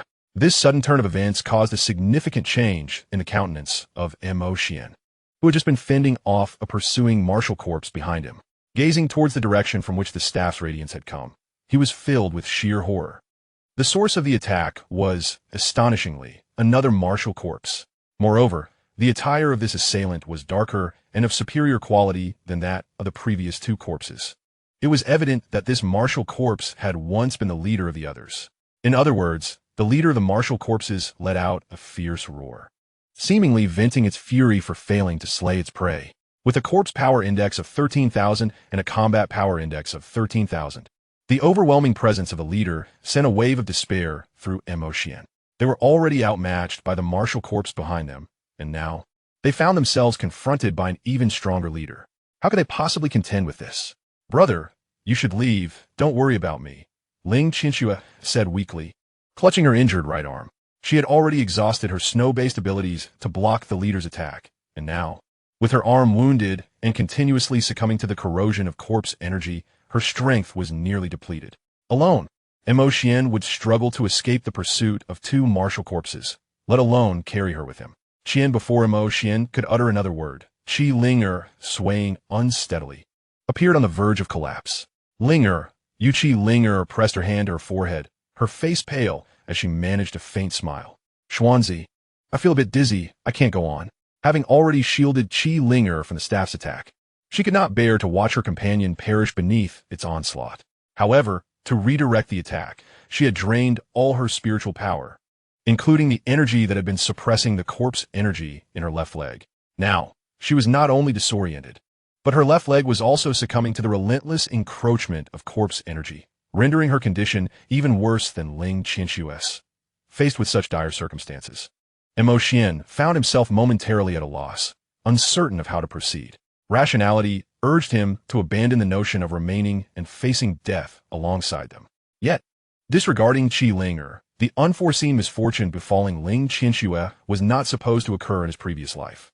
It was his alterations in this lifetime that had culminated in such a deadlock. Especially, Ling Qianxue had quietly cared for him in his previous life, unbeknownst to him for so long. Now, he was being urged to abandon them and flee. With a heavy sigh, Xuan exhaled deeply, positioning himself firmly in front of the two. Xuan, there is no need for this, he stated. You should not confront an enemy you cannot possibly overcome. Do you understand? Observing Xuan's silhouette, Qi Linger felt a mix of gratitude and urgency. Although Xuan had not directly forsaken them, which touched their hearts, they still hoped he could survive and escape rather than facing death alongside them. I cannot possibly overcome them, Xuan murmured, shaking his head slightly as he glanced back at them. I do not comprehend. Under the astonished gazes of the two women, Xuan produced a divine light. No, it was a baton, alongside a high-quality elemental crystal obtained from the fallen weapon corpse. The corpses of the warriors were theoretically usable by the awakened, allowing them to harness the energy contained within these extraordinary weapons to unleash their combat prowess. In practice, however, the awakened rarely utilized the corpses. The reason being, extraordinary weapons do not guarantee mastery simply by possession. Like any weapon, they require continuous practice and adaptation to wield effectively. The same applies to extraordinary weapons. Acquiring a new extraordinary weapon necessitates time for practice and adaptation to unleash its true potential. For instance, the baton in Xuan's possession could unleash a combat power index of 11,000 in the hands of the weapon corpse. Yet, due to his own limitations, Xuan could only achieve a maximum of 5,000, equivalent to his combat index. Furthermore, as he had never wielded this baton before, achieving even 2,000 or 3,000 in combat power would be commendable, rendering it of limited utility. To maximize the 5,000 combat power index, Xuan would need to continuously practice with the baton. Of course, this is typical of most extraordinary weapons. Some extraordinary weapons possess sentience, adapting to their users, enabling them to unleash their full potential with minimal practice. However, it was evident that the baton in Xuan's possession lacked such intelligence. Otherwise, sentient extraordinary weapons would resist being wielded by the killer, rather than adapt and cooperate willingly. Thus, extraordinary weapons generally require time for adaptation. Yet, the issue lies in the fact that the corpses are a grotesque amalgamation of the weapon corpses, containing energy derived from the corpses themselves. This means that each time an awakened individual utilizes a corpse, they're susceptible to the corrosive influence of the corpse's energy. To effectively adapt to the corpse and unlock its true power is impractical. By that point, one would have already succumbed to the corrupting influence and transformed into a zombie. The use of corpses proves to be a costly endeavor with extremely low cost effectiveness. However, now, faced with such dire circumstances, Xuan could not afford to be overly concerned. Utilizing the corpse soldiers would augment his strength, and as for the erosion of his vitality by the corpse energy, that could be dealt with later, once they had survived. Xuan understood that even with the assistance of the corpse soldiers, it would still be a formidable challenge to withstand the two martial corpses. Thus, he resolved to multitask, daringly absorbing the high-quality essence crystal from the martial corpse to enhance his power. Grasping the essence crystal tightly in his hand, he hastened to absorb its energy. Yet, the two martial corpses offered him no respite, immediately lunging at the trio with their nightsticks. In response, Xian's gaze sharpened as he seized a nightstick for himself. He opened his mind, allowing the corpse energy contained within to corrode his hand. In an instant, his arm began to pale, grotesque veins of a dark hue emerging. He felt as though he had plunged his hand into icy water, the chill gradually numbing his senses. His transformation into a zombie-like state commenced from his arm. Simultaneously, empowered by the presence of the corpse soldiers, his aura surged. Combat Power Index, 3000. Corpse Energy Index, 1000. Not bad, Xian thought with a slight smile. To unleash a combat power of 3000 simply through the corpse soldiers was indeed impressive, even if it came at the cost of 1000 in corpse energy. The martial corpse behind him was hindered by a collapsed shelf, thus moving at a relatively slower pace. However, the leading martial corpse emerged from the supermarket, swiftly closing the distance between them. With a resounding eruption of decaying corpse energy, it swung its longer nightstick, creating an arc of energy. Corpse Energy Index, 13,000. Combat Power Index, 13,000. The perfect fusion of corpse and martial strength erupted with a total power of 26,000. The arc of energy was imposing, accompanied by a faint sound of sonic explosion. To be struck by such a blow would be akin to a bird colliding with an aircraft at high altitude, utterly annihilating. With Qi Ling and Ling Qinxue behind him, Xian had nowhere to evade. He could only choose to confront it head-on. He bellowed, shadows swirling around his nightstick as he ferociously unleashed a shadow sword wave. Combat Power Index, 6,000. Magic Power Index, 6,000. Recovery Power Index, 2,000. Clang. A crisp sound echoed as the shadow sword wave clashed with the arc of energy, momentarily stalemating before ultimately being shattered and dissipated. Yet, the recovery power immediately conjured another shadow sword wave, once more striking at the formidable arc of energy. Crack. This time, the arc of energy was unable to rise again and was instead severed by the shadow sword wave. Swish. With a splatter, the victorious shadow sword wave surged forward, directly cleaving off the arm of the leading martial corpse that wielded the nightstick. Black blood sprayed into the air. After that single strike, Xian felt utterly drained, gasping for breath like a person rescued from drowning. As he beheld the gruesome sight of the team leader's severed arm not far away, he was utterly bewildered. No, was that arm not the one he had cleaved? How could he be so formidable? Xuan was engulfed in confusion, even with the enhancement of the undead soldiers. Alongside his shadow powers and replication abilities, it was remarkable enough that he could withstand a strike from the team leader's corpse. How could he possibly have had the strength left to sever the team leader's arm? At that moment, Xian noticed a transformation in the baton he held. The once smooth, dark baton had, unbeknownst to him, morphed into an ethereal ink sword, emanating a fierce aura. A combat power index of 6,000. What on earth was happening? Staring at the spectral ink sword in his grasp, Xian was utterly confounded. Initially, he could only harness a combat power index of 3,000 through the undead soldiers. Yet now, as the soldiers transformed into the ethereal ink sword, it seemed to become a supremely intelligent weapon, entirely submissive to him. It adapted autonomously, enabling him to unleash a combat power index commensurate with his own fighting prowess. The combat power index was an external force, perfectly manifesting whatever level was achievable. This meant that Xian had now mastered a combat power index of 6,000, wielding it with greater proficiency than both his battle index and mana index. What could possibly account for this phenomenon? Was this an attribute of the shadow powers? Xian pondered. Just moments ago, something remarkable had transpired between the shadow ability and the undead soldiers. Not only had the shadow ability transformed the soldiers, allowing him to master the ethereal ink sword flawlessly, but also appeared to have stimulated the shadow ability, accelerating his absorption of essence crystals. Otherwise, given his usual rate of absorption, even with the high grade of the essence crystal from the team leader's corpse, he would not have been able to elevate both his combat and mana indices from 5,000 to 6,000 so swiftly. The shadow power he had awakened seemed to be far more complex than he had initially assumed. However, Xian quickly regained his focus. This was not the time to dwell on the mysteries of a shadow ability. The fact remained that he had severed the team leader's arm. Yet the adversary was still alive and charging toward them. Moreover, the undead soldiers behind him had breached the shelves and were preparing to strike.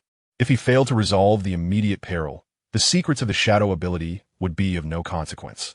Survival was the priority.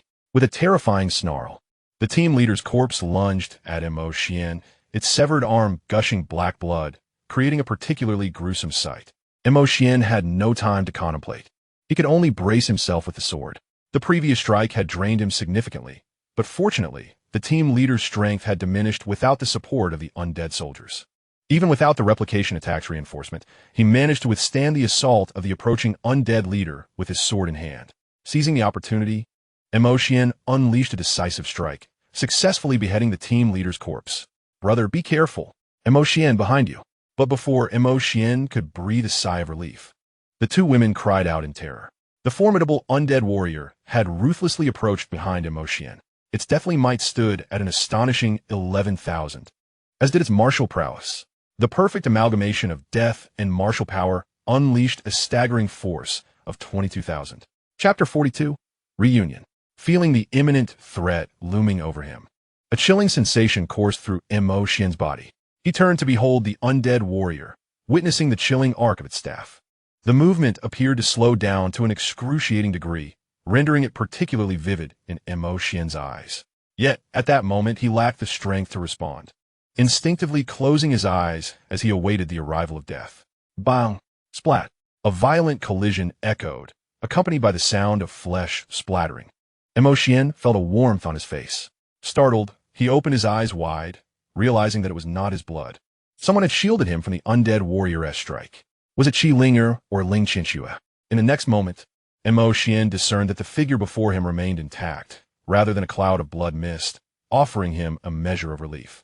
However, as his vision sharpened, he recognized that it was neither Qi Ling nor Ling Qinxue who stood before him, but a strange yet familiar crimson silhouette. "Damn, this hurts like hell. Xuan, how long do you intend to remain in a daze? If you can't fight back, you should make haste to escape." Yu roared, coughing up blood.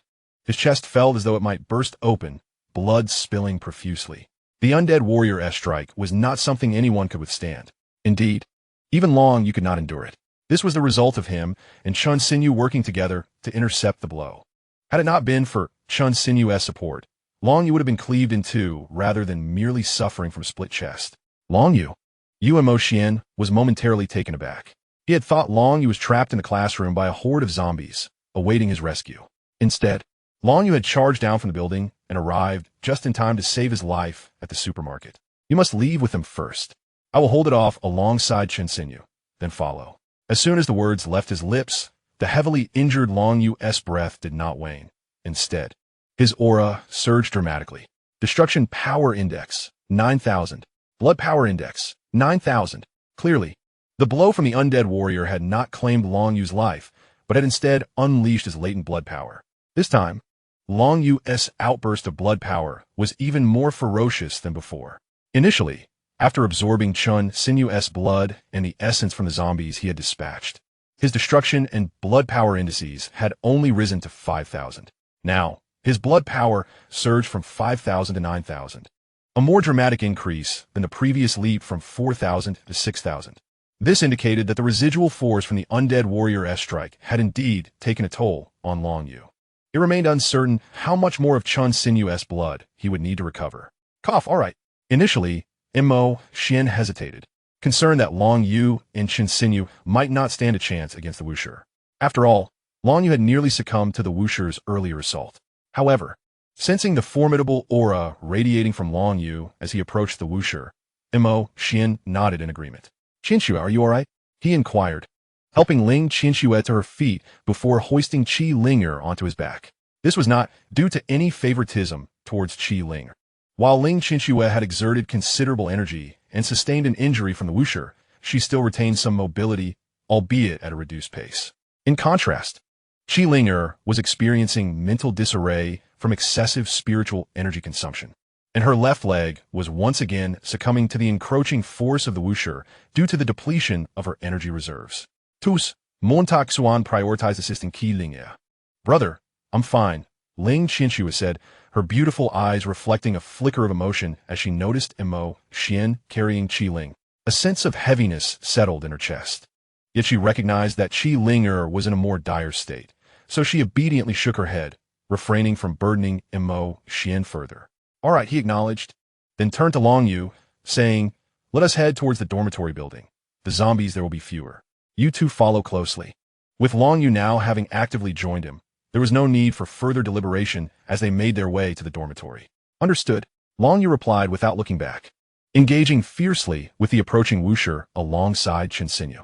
We must go. Xian understood the urgency and immediately grasped Ling Qianxue's hand, rushing towards the dormitory. As Ling Qianxue felt his reassuring grip, a sudden lightness dispelled the heaviness in her chest, and her pretty face broke into a crescent-shaped smile.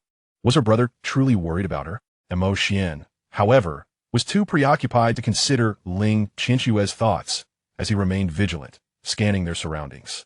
Fortunately, as anticipated, the closer they drew to the dormitory, the fewer zombies appeared, likely drawn away by the commotion at the supermarket. Aside from a few wandering zombies that Xian dispatched with his sword, the journey to the dormitory was largely uneventful. Meanwhile, Long Yu and Chen Xinyu had entered a state of heightened aggression, successfully countering the Wuxia together. Long Yu roared, seizing the moment under Chen Xinyu's cover to deliver a lethal blow that severed the Wuxia's head. With a splatter of dark blood, the decapitated body collapsed to the ground. Panting heavily, Long Yu felt a wave of dizziness wash over him. Had it not been for Chen Xinyu's timely support, he might have collapsed. I can hold on a bit longer. Quickly, retrieve their essence crystals. We cannot let them go to waste. Understood, Chen Xinyu replied, nodding gently. She was resolute in following Long Yu's directives. With the ethereal wings behind him under his command, he swiftly extracted the elemental crystals from the two weaponized corpses. And let us not forget to take their weapons as well. Long Yu shook his head, summoning his resolve to remain in a state of heightened adrenaline, and informed Chen Xinyu accordingly. He was unfamiliar with the concept of corpse soldiers and their various shortcomings. However, he recognized that the usability of the weaponized corpses was an entirely different matter. Thus, he urged Chen Xinyu to also bring the corpse soldiers along. If they could be utilized, then so be it. If not, they could simply be discarded. The principle was to extract every ounce of value from the weaponized corpses. Very well, Chen Xinyu remarked, casually picking up the burlap sacks that Xian and the others had used to gather supplies, but had not managed to take away, and stuffed the two batons inside. All right, let us depart. Observing Chen Xinyu's diligence as she bore several sacks upon her petite frame, Long Yu nodded with satisfaction. With such an abundance of supplies, they need not worry about sustenance for the time being. As the zombies in the distance began to converge towards them, the pair did not linger any longer. Long Yu forged ahead, leading the way as they dashed towards the dormitory building. However, unlike the fortunate Xian who had left earlier, they were relentlessly pursued by the attracted zombies. Long Yu over here. Just as Long Yu and Chen Xinyu approached the vicinity of the dormitory, they spotted a half-dead Xian beckoning them from the iron door at the stairwell. Without a moment to ponder, the two rushed up the stairs. Xian swiftly closed the iron door behind them, toppling the beds they had carried out to barricade the pursuing zombies at the stairwell. Chapter 43. In broad daylight. What the hell are you doing? Bang, bang, bang. The relentless sounds of zombies crashing against the iron door filled the air. Fortunately, among the pursuing zombies, there were none of the grotesquely mutated ones. Additionally, thanks to the robust construction of the iron door, manufactured in Dragon Country, and the barricade of beds, the zombies were unable to ascend the stairs. With a sigh of relief, Xian allowed himself a moment of respite. Ignoring the horde of zombies at the door, he ascended to the third floor alongside Long Yu. The third floor was a safer option. Should the zombies breach the iron door and ascend, they would have some time to react. Qianxue, are there any zombies on the third floor? Upon hearing Xian's inquiry, Ling Qianxue glanced at the distressed Qi Ling, gently shaking her head. There are no zombies in these dormitories. I haven't checked farther yet. Xian nodded in understanding. He grasped Ling Qianxue's implication. Qi Ling was in a weakened state, and it was unwise for her to stray too far in case of unforeseen circumstances. It is fine, as long as there are no zombies in these dormitories. We shall rest here for a while, recuperate, and then devise our next course of action. Xian surveyed the group present. Himself, Qi Ling, Ling Qianxue, Long Yu, and Chen Xinyu, a total of 5 individuals, 2 men and 3 women. In the midst of urgency, He had overlooked Chun Xinyu, who was beside Long Yu. Now that he recognized her, his expression momentarily froze, despite her golden hair and eyes appearing somewhat different from his recollection. Her doll-like visage and petite stature led Mo Xian to identify her as the lowly schoolbelle from their Eastern District experimental school. However, this recognition bore little significance. After all, in this apocalyptic world, what did it matter to be a schoolbelle? They were all destined for death or reduced to mere playthings. Lacking strength commensurate with their beauty, such a lure only brought them peril. In his previous life, Chun Xinyu had been one of the few schoolbelles, like Ling Qinxue, who thrived in the apocalypse. Ling Qinxue was among the strongest among the walkers, while Chun Xinyu was another prominent figure within the angel clan of the reincarnated Holy Court. This court was an alliance formed by various bloodlines, united in their external endeavors as bloodline bearers. However, during times of tranquility, internal conflicts arose among these different races. The highest representatives, referred to as clan ancestors by their kin, led their fellow clansmen in competition against other races. These clan ancestors were typically the individuals with the highest bloodline concentration, often the strongest within their respective races. Chun Xinyu was the one with the highest bloodline concentration among the angels, thus she was their clan ancestor. Yet in the previous life, due to the existence of Fu Liji, who possessed a unique ability, despite Chun Xinyu's superior bloodline concentration, Fu Liji's powers allowed her to slightly overshadow Chun Xinyu in strength. Consequently, the Angel clan, which should have been unified under its clan ancestor, was divided into two factions. In essence, Chun Xinyu was originally the leader, the strongest, and the clan ancestor of the Angel clan, wielding absolute authority within it. However, due to Fu Liji, the Angel clan ended up with two highest representatives. Mo Xian was astonished not by Chun Xinyu's identity as a schoolbelle, which was of little consequence, but rather by her role as the clan ancestor of the angels in his past life. He never expected Long Yu to become involved with Chun Xinyu. From their demeanor, it appeared that Chun Xinyu was quite obedient to Long Yu. What a situation! Yet, as Mo Xian pondered, he felt that something was amiss with Long Yu. No, it was exceedingly amiss. How could this lad be so powerful? All right, time to rest. Upon hearing that the nearby dormitories were secure, Long Yu relaxed his tense demeanor.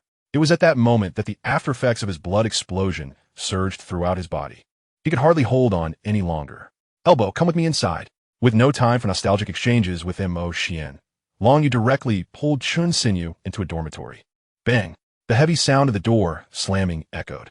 Immediately after, faint sounds of girlish moans resonated from within the dormitory. In an instant, Mo Xian was left utterly bewildered.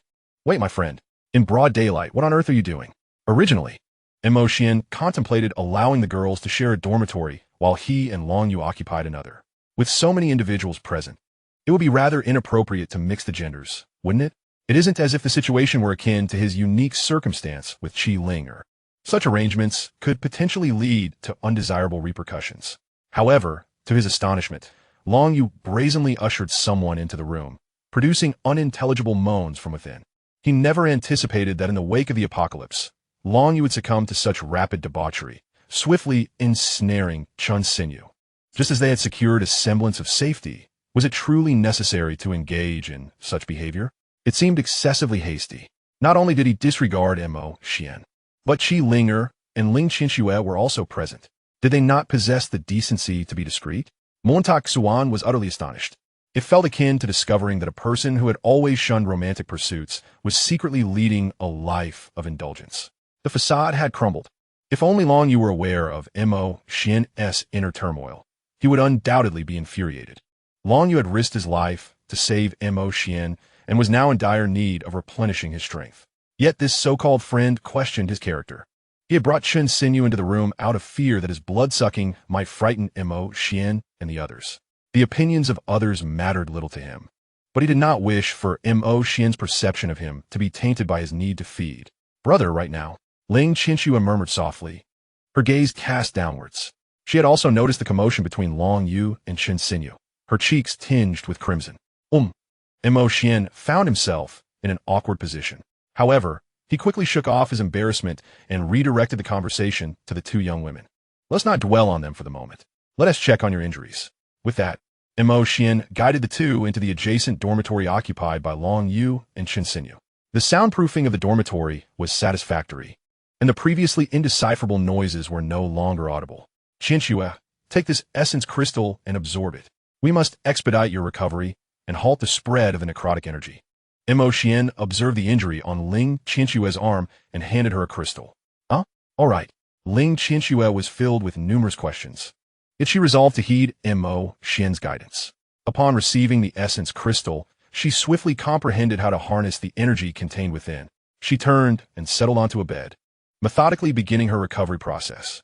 Meanwhile, Xian wasted no time and placed the still-dazed Qi Linger onto another bed. Linger, how are you feeling? Upon hearing his voice, Qi Linger opened her eyes, her complexion still pale. I'm all right. I don't feel as dizzy as before. She bent her leg slightly, only to furrow her brow upon noticing the large bruise on her left leg. But now Chapter 44. The Invasion of Necrotic Energy. First, focus on restoring your spiritual energy, he advised. Xian shook his head and handed a crystal to Qi Linger. Earlier, on their way to the supermarket, they had vanquished numerous zombies, leaving them with several lower-tier crystals.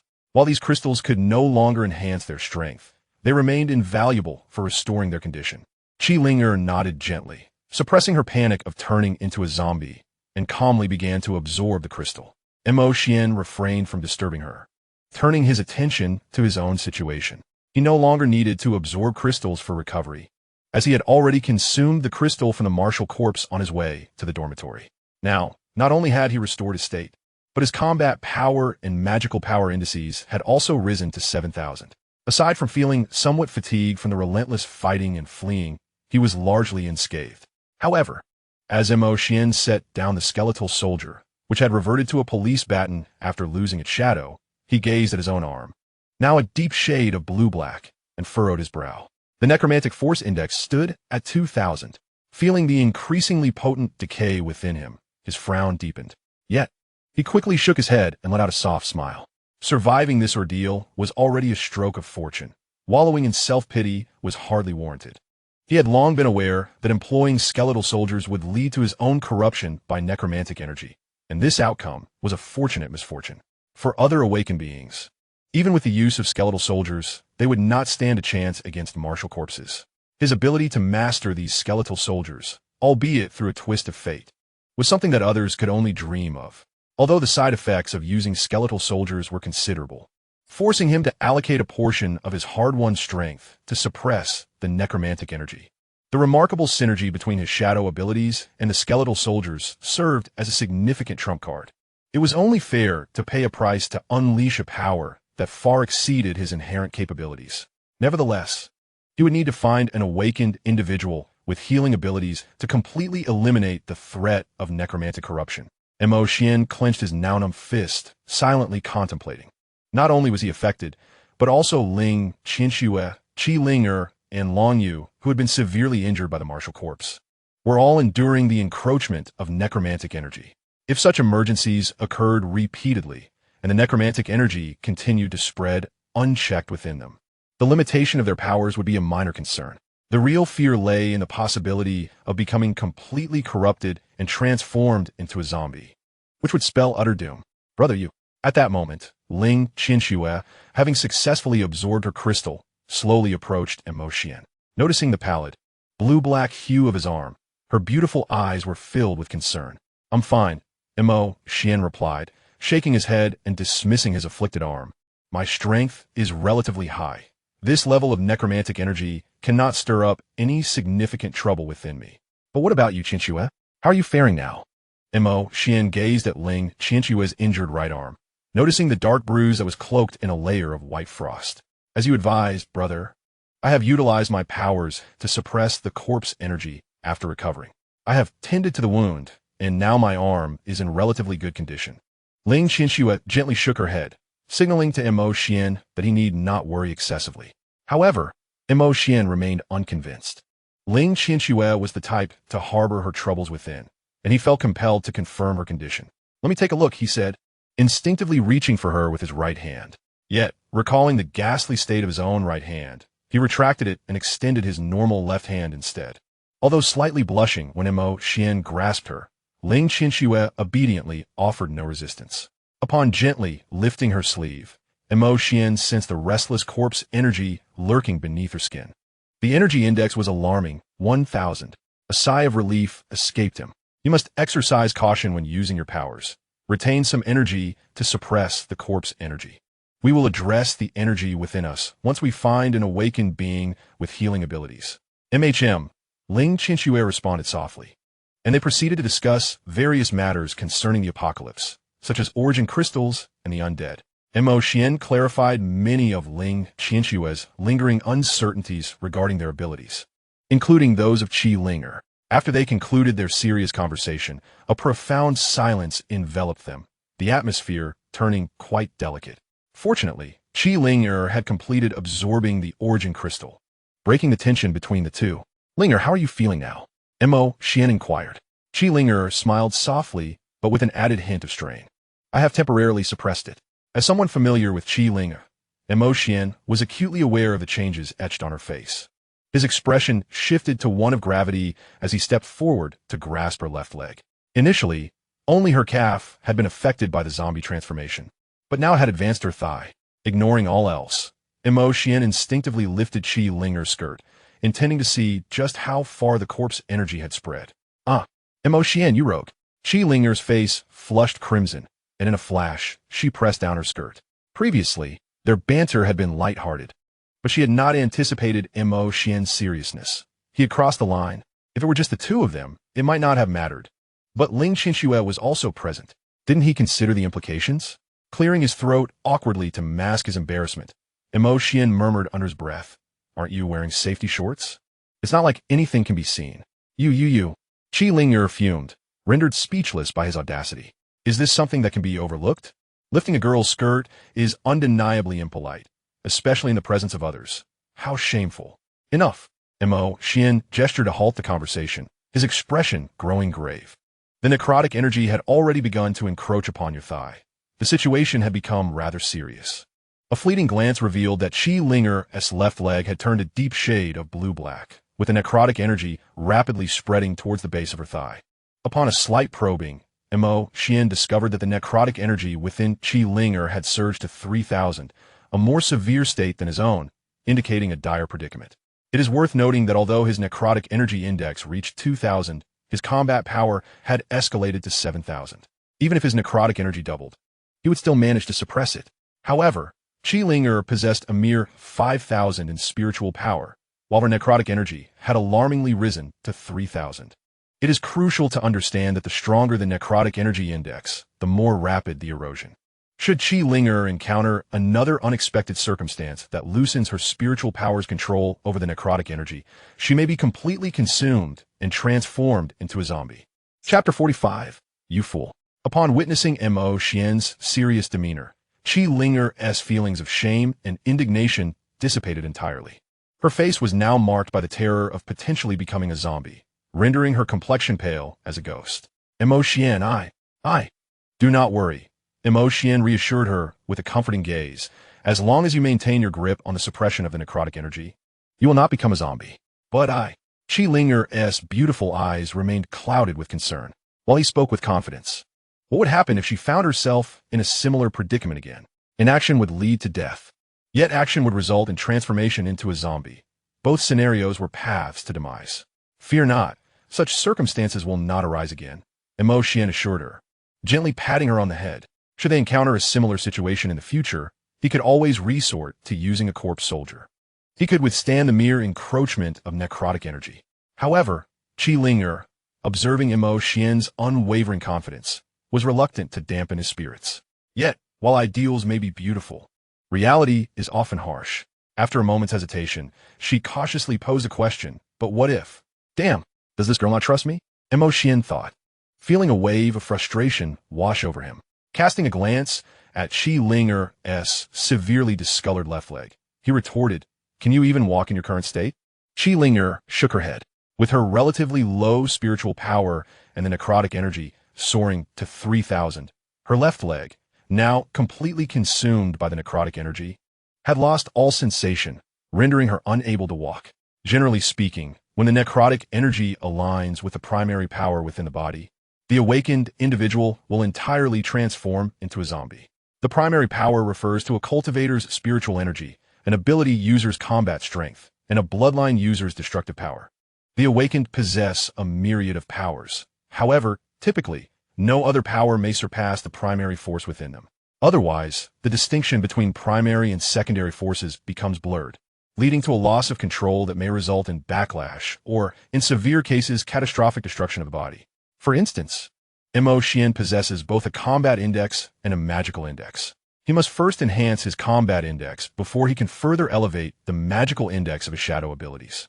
The encroachment of necrotic energy transforms the awakened into zombies, which follows a similar principle. Once the necrotic energy equates to the primary force within the awakened, it usurps the position of the primary force, thereby becoming the dominant power and leading to the transformation of the awakened into a zombie. It can be said that the essence of necrotic encroachment is the loss of control over power, while other forms of uncontrolled power may result in backlash or even destruction. The consequence of necrotic energy is a transformation into a zombie. Moreover, necrotic energy does not require parity with the primary force to initiate its corruptive influence. When the necrotic energy exceeds half of the primary force, the awakened loses control over the affected area.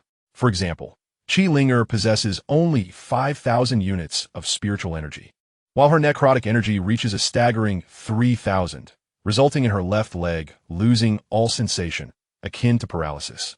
In contrast, Xuan, having been encroached by 2,000 units of necrotic energy, retains control over his arm due to his impressive combat index of 7,000. Should the necrotic energy within him double to 4,000, his arm would likewise succumb to the complete loss of sensation, mirroring Qi Linger's left leg. This is the reality. You would be rendered immobile, confined here, thus avoiding such predicaments, Xuan remarked, shrugging nonchalantly. Qi Linger paused, her expression shifting to one of disappointment. You are right. I have become a burden. I can no longer accompany you. You foolish girl, Xuan chuckled, gently tapping her head as she resembled a forsaken kitten. Hey, what are you doing? Qi Linger exclaimed, cradling her head, her eyes shimmering with unshed tears. Despite her dire predicament, Xuan still teased her. Wait for me to eliminate some zombies and return with high-grade energy crystals for you to absorb. Once your spiritual energy increases, your left leg will regain sensation. The interplay of necrotic energy and the primary force resembles the ancient conflict between two powers vying for dominion. It is not the case that once an enemy conquers a stronghold, they forever relinquish control over it. When one's own power grows, the stronghold can be reclaimed. Restoring dominion. The control over one's body is akin to such strongholds. Once the primary force is enhanced and the necrotic energy does not reach half of it, the awakened can regain control over the encroached areas. However, this is merely a temporary remedy. Although control over the body is restored, the effects of necrotic encroachment persist. For instance, Qi Linger currently suffers from the encroachment of necrotic energy throughout her entire left leg. Even if her spiritual power were to rise above 6,000, exceeding 3,000 by more than double, and although she regains sensation in her left leg, should she once again fall victim to the encroachment of the corpse energy, such as her right hand being attacked by a zombie, the surge of corpse energy could exceed half of her spiritual power. In such a case, not only would her newly injured right hand become paralyzed, but her previously wounded left leg would also succumb to paralysis. This scenario is akin to reclaiming a city that had once been breached, while the enemy's forces remained intact, lying in wait nearby. Then, if the enemy's strength were to suddenly swell and capture another city, they would coordinate with the forces lying in ambush, swiftly retaking the city that had been previously reclaimed. Thus, even with the restoration of sensation, any area previously affected by corpse energy would instantly cease to function if subjected to a renewed spike in corpse energy. Should the number of injured areas increase, the struggle against the oppressive corpse energy would inevitably lead to an eventuality where, once it surged to more than half of the primary force, paralysis would ensue throughout the body. This would render one immobile, continuously eroded by corpse energy, ultimately transforming into a zombie. Continuously enhancing the primary force to suppress the corpse energy is merely a temporary measure. Yet, in their current predicament, this was the only course of action available. Are you saying my leg still has hope? Qi Linger's beautiful eyes sparkled with renewed hope. There's hope. There's hope. Xuan gently patted Qi Linger's little head, advising her to rest and recuperate. Wait for me to find some high-grade elemental crystals later. Don't act like a grieving widow. Surprisingly, Qi Linger did not retort this time. Instead, she appeared somewhat bashful, which caught Xian off guard. She wished to say something, but swallowed her words upon noticing Ling Qianxue still present. Thank you, Xian, she murmured softly, brushing aside his mischievous hand that had tousled her hair. You think I'm foolish? Please don't pat my head anymore. Arrives, Montag Xuan chuckled, picking up one of the burlap sacks brought back by Qianxue. Qianxue, come over and have something to eat. We've all had a tiring day. Let us rest well. Once Long Yu and the others finish their tasks, we can discuss our next plans. Ling Qianxue bit her lip. Seeing the closeness between the two, she couldn't help but feel a twinge of envy. With countless words swirling her heart, she ultimately settled on a simple, all right, brother. Chapter 46, you little rascal. You wanted to be a gambler. A night, or rather, a day passed in silence. After finishing their meal in the dormitory, Xian and the others settled down to rest. After a day spent vanquishing zombies and fleeing, despite Xian having restored his energy through the absorption of elemental crystals, his spirit still lagged behind.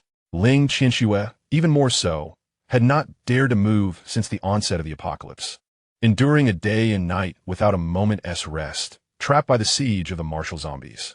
Qi Linger was in a state of ill health, confined to her bed and unable to do anything else. Thus, the three of them fell into slumber within the dormitory. Initially, Xian felt that sharing a dormitory with them might be inappropriate given the gender differences. Previously, his association with Qi Linger had been a matter of urgency. However, with more dormitories available nearby, it seemed unwise to continue residing with the two women. Nevertheless, the two women, citing their injuries and fearing potential mishaps if separated, persuaded Xian to stay with them in the same room. Fortunately, the dormitory had ample beds, so it posed no significant issue. After a day of rest, aside from the unresolved corpse energy within him, Xian and his companions had fully recuperated. Of course, Qi Linger still limped about. However, Xian had fashioned a simple support system from the bed frame, enabling her to move about a little. Long Yu, how are you faring? Xian inquired as he knocked on the door of the adjacent dormitory. After a day's effort, Long Yu finally completed his tasks and promptly opened the door. What could possibly be wrong? All is well. Long Yu chuckled, appearing unperturbed. Seeing his lively demeanor, Xian was momentarily taken aback. Really? Let me take a look. With that, Xian reached out to lift Long Yu's shirt. After all, Long Yu had displayed a formidable prowess yesterday, surpassing even Xian. Yet, it was undeniable that he had been gravely injured by the martial corpse. Setting aside the matter of the corpse energy, that wound would not heal easily. Hey, ye. Ahem, Xian, cease this at once. I'm not engaging in any such activities. Long Yu struggled fiercely, managing to escape Xian's grasp and preserve his dignity. Strange, is it not? Xian mused, having just observed that Long Yu bore no marks of injury upon his chest. Moreover, he sensed no trace of corpse energy emanating from him. What was the meaning of this? Had he misjudged the situation yesterday? Was Long Yu truly unscathed? At that moment, Qianxue appeared behind Long Yu, her complexion significantly paler in comparison. Xian's gaze darted between Long Yu and Qianxue. His expression won a surprise. They say there are only dead oxen, not ruined fields. Could Long Yu have been so vigorous as to deplete Qianxue entirely? What do you mean by that look? Long Yu felt a chill at Xian's penetrating gaze. Surely he hadn't sensed that he had drained Qianxue's blood? Yesterday, he had sustained considerable injury, and his exertion in drawing her blood had indeed been somewhat excessive, to the point where Qianxue had absorbed several essence crystals and had yet to recover. Xian narrowed his eyes, contemplating Long Yu with an expression that suggested deeper thoughts. Speak of the events that have transpired since the cataclysm began the day before yesterday. Surely you did not choose the path of spiritual power? Did you opt for combat prowess or annihilation? I assume you must have awakened some extraordinary ability or bloodline to have transformed in such a manner. Frankly, I must admit that your current state is rather unconventional. Upon hearing Xian's words, Qianxue's lips twitched slightly. If Long Yu's crimson hair and red eyes are deemed unconventional, then surely her golden hair and golden eyes are equally so. Had it been before, she would have reprimanded Xian. However, after being trained by Long Yu, she had become more compliant. The memory of Long Yu's enchanting and alluring demeanor was indelibly etched in her mind. Now, in front of Mo Xian, Long Yu appeared harmless and benign. It was evident that the bond between them was beyond her comprehension. There was no need for her to show her displeasure towards Mo Xian, lest it provoke Long Yu's ire, resulting in her own suffering. Cursed blood oath. And that pair of illicit lovers. Could it be that Long Yu is actually gay, which is why he shows no interest in her? Chen Xinyu gasped, as if she had stumbled upon an earth-shattering secret. Yet, she quickly composed herself, adopting a neutral expression. If Long Yu were to discover that she had uncovered his secret, it could lead to disastrous consequences. Ah, I chose annihilation, Long Yu remarked, raising an eyebrow, blissfully unaware of the slander directed at him by Mo Xian and Chen Xinyu. Had he known that one considered him a promiscuous man and the other deemed him gay, he might have been driven to fury. Nevertheless, I am intrigued, Mo Xian. How did you come to know of the apocalypse's arrival? And why did you advise me against selecting spiritual power? Is it because if I chose incorrectly, I would end up like the others, transformed into a zombie? At this juncture, Long Yu's expression turned serious. Had it not been for Mo Xian's warning, he might have indeed chosen spiritual power. The mere thought of nearly selecting wrong and becoming a zombie sent a chill through him. Well, you see, Mo Xian began, shifting his focus to explain. I awakened the ability of foresight, allowing me to glimpse fragments of the future. I observed that if you had chosen spiritual power, while you would not have become a zombie, you would have remained an ordinary person, ultimately meeting a tragic end at the hands of the undead. So, you deduced that my choosing combat prowess or annihilation might lead to my awakening. Long Yu inquired, curious about what would transpire should he select combat prowess. Would it grant me greater strength than what I currently possess with annihilation? Mo Xian's mouth twitched slightly. How could he possibly know what Long Yu's choice of combat prowess would yield? My foresight is passive, and the glimpses of the future are limited. All I can ascertain is that your choice of spiritual power would result in a fate of ordinariness. I cannot even predict what your selection of combat prowess would entail, let alone the circumstances surrounding your current choice of annihilation. Mo Xian shook his head, curiously observing Long Yu. If you choose the path of annihilation, you will become a bloodline bearer. What bloodline have you awakened? It seems your bloodline density is quite high. Generally, only those with a significant bloodline density undergo drastic transformations upon awakening. Take Fu Liji and Chen Xinyu for instance.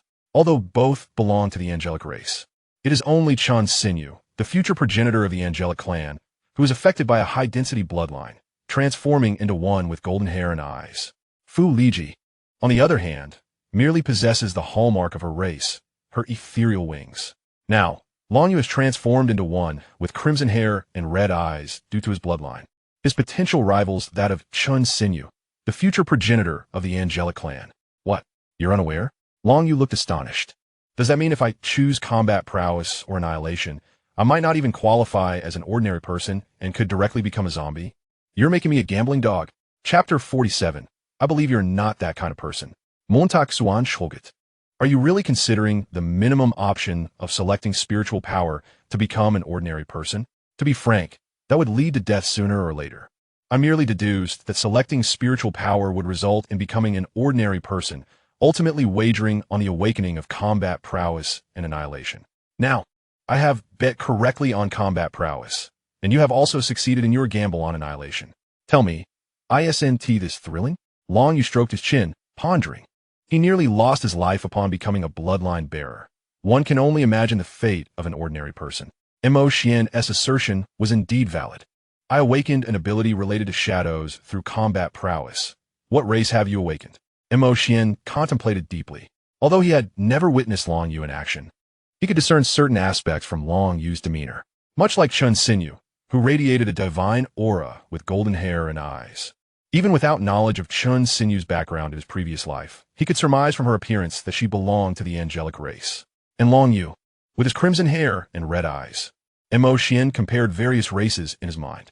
Suddenly, a thought struck him, causing him to gasp in surprise. Could it be the blood race? Their bloodline abilities are connected to blood itself. Long Yu shrugged nonchalantly upon hearing Long Yu's words, which coincided with his own thoughts regarding the race. Mo Xian's heart trembled. Indeed, it was the blood race. Long Yu might be unaware of the significance of being from the blood race, but Mo Xian was all too aware. Within the holy cord of the descendants, there exists a multitude of races. However, only a handful wield true influence, the angelic, elven, and aquatic races. While bloodline bearers possess racial powers, many lack formidable bloodline abilities. For instance, the goblin race. Their bloodline ability merely enhances reproductive capabilities and offers little else. Unlike the angelic race, whose winged power can transform elemental forces into weapons. The angelic race, upon maturation, significantly enhances their prowess in accordance with a number of developed wings. In addition, they possess auxiliary bloodline abilities such as flight and purification, granting them a natural advantage over other races. It is evident from the moment Xuan transformed into an angel that she could unleash formidable elemental power through her wing strength, while simultaneously possessing indices of annihilation, wing strength, and mana. Thus, the might of the angelic race is unmistakably apparent. The elven race bears a resemblance to the angels, equally endowed with potent bloodline abilities. Most notably, every elf possesses enduring healing capabilities, alleviating concerns about injuries if Xuan and his companions could capture an elven bloodline bearer. The powerful elven bloodline can also assist in purging the corpse energy within their bodies, ensuring that having an elf as a companion in the apocalyptic world substantially enhances their safety. The aquatic race presents a more intricate scenario, encompassing various bloodline beasts that inhabit the sea, led by the merfolk. The bloodline abilities of the merfolk rival those of the angels and elves, and with a multitude of aquatic bloodline beasts at their disposal, their overall strength surpasses that of both the angelic and elven races. However, the powers of both the merfolk and the aquatic bloodline beasts are closely tied to their marine environment, greatly influencing their capabilities. In such circumstances, these three races, leveraging their formidable bloodline powers, can be seen as the triumvirate of the sacred court. Yet beyond these three races, there exist two additional races endowed with exceptionally potent bloodline abilities, surpassing even those of the angels, elves, and merfolk. It is not an exaggeration to assert that these two races are the most formidable among bloodline bearers. However, their overwhelming strength led to their downfall, due to various reasons, including the absence of a powerful ancestral figure to unify them. Internal strife ensued.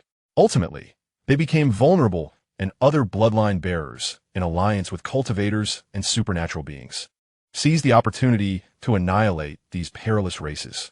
Among those extinguished in the previous era was one such race, the vampire lineage awakened by Yu. One reason for the demise of the vampires was their later mastery of blood curses, which they wielded to enslave other awakened beings. Being lofty, awakened individuals, none would willingly accept subjugation. Furthermore, the vampires lacked an ancestral leader, with each vampire forming their own faction through the enslavement of other awakened beings, leading to incessant conflicts. Ultimately, those vampires, whom they had always underestimated as mere potential blood slaves, united to dismantle their factions, resulting in their devastating extinction. This is the tale of the vampires. Xuan never anticipated that Yu would awaken as such a perilous race. His expression became markedly complex and peculiar. What is wrong? Yu felt a shiver under Xuan's gaze, leaning back in trepidation. Don't look at me like that, brother. I am merely a legend. I do not indulge in such matters. Xuan contemplated speaking, but found himself at a loss for words. He harbored some concerns that Yu might become embroiled in the impending turmoil surrounding the Blood Clan's extinction. However, considering that such matters were still 2 or 3 years away, he deemed it futile to dwell on them at present. Based on his understanding of Yu, he did not appear to be the type to arbitrarily enslave others. As long as Yu did not display the same brazen demeanor as those from the Blood Clan, he should remain unscathed. Why the hesitation? Yu suppressed his whimsical thoughts and adopted a more serious expression. Is there an issue with awakening this Blood Clan? There is no issue. Your bloodline is remarkably potent, Xuan replied, shaking his head, seemingly poised to elaborate further. However, noticing the presence of others nearby, he signaled Yu to step aside for a private conversation. Yu understood and followed Xuan into another dormitory. Ling Qinxue and the others were somewhat curious about what could not be discussed openly. Yet, observing Xuan's demeanor, it resembled a visit to a physician, where family members are asked to step out after a diagnosis is made. Perhaps it was a matter too delicate for the female companions to be privy to? They were intrigued, but chose not to pry further. After securing the door, Yu turned to Xuan and tentatively inquired, "Have you discerned yet another issue?" Xuan nodded solemnly. "I foresee that upon awakening, the Blood Clan may develop an ability to enslave others. Many from the Blood Clan have wielded this power to enslave indiscriminately, leading to their own demise. I merely wish to caution you to exercise prudence with your abilities to avoid inciting public ire. What? Long Yu was taken aback, momentarily at a loss for words. He recognized that Mu Xian was referring to the blood curse. However, he had already employed the blood curse on Chinsinyu. Observing Long Yu's startled expression, Mu Xian chuckled heartily.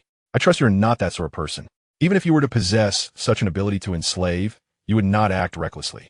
However, remember that a common man is innocent, yet possessing something precious may bring trouble.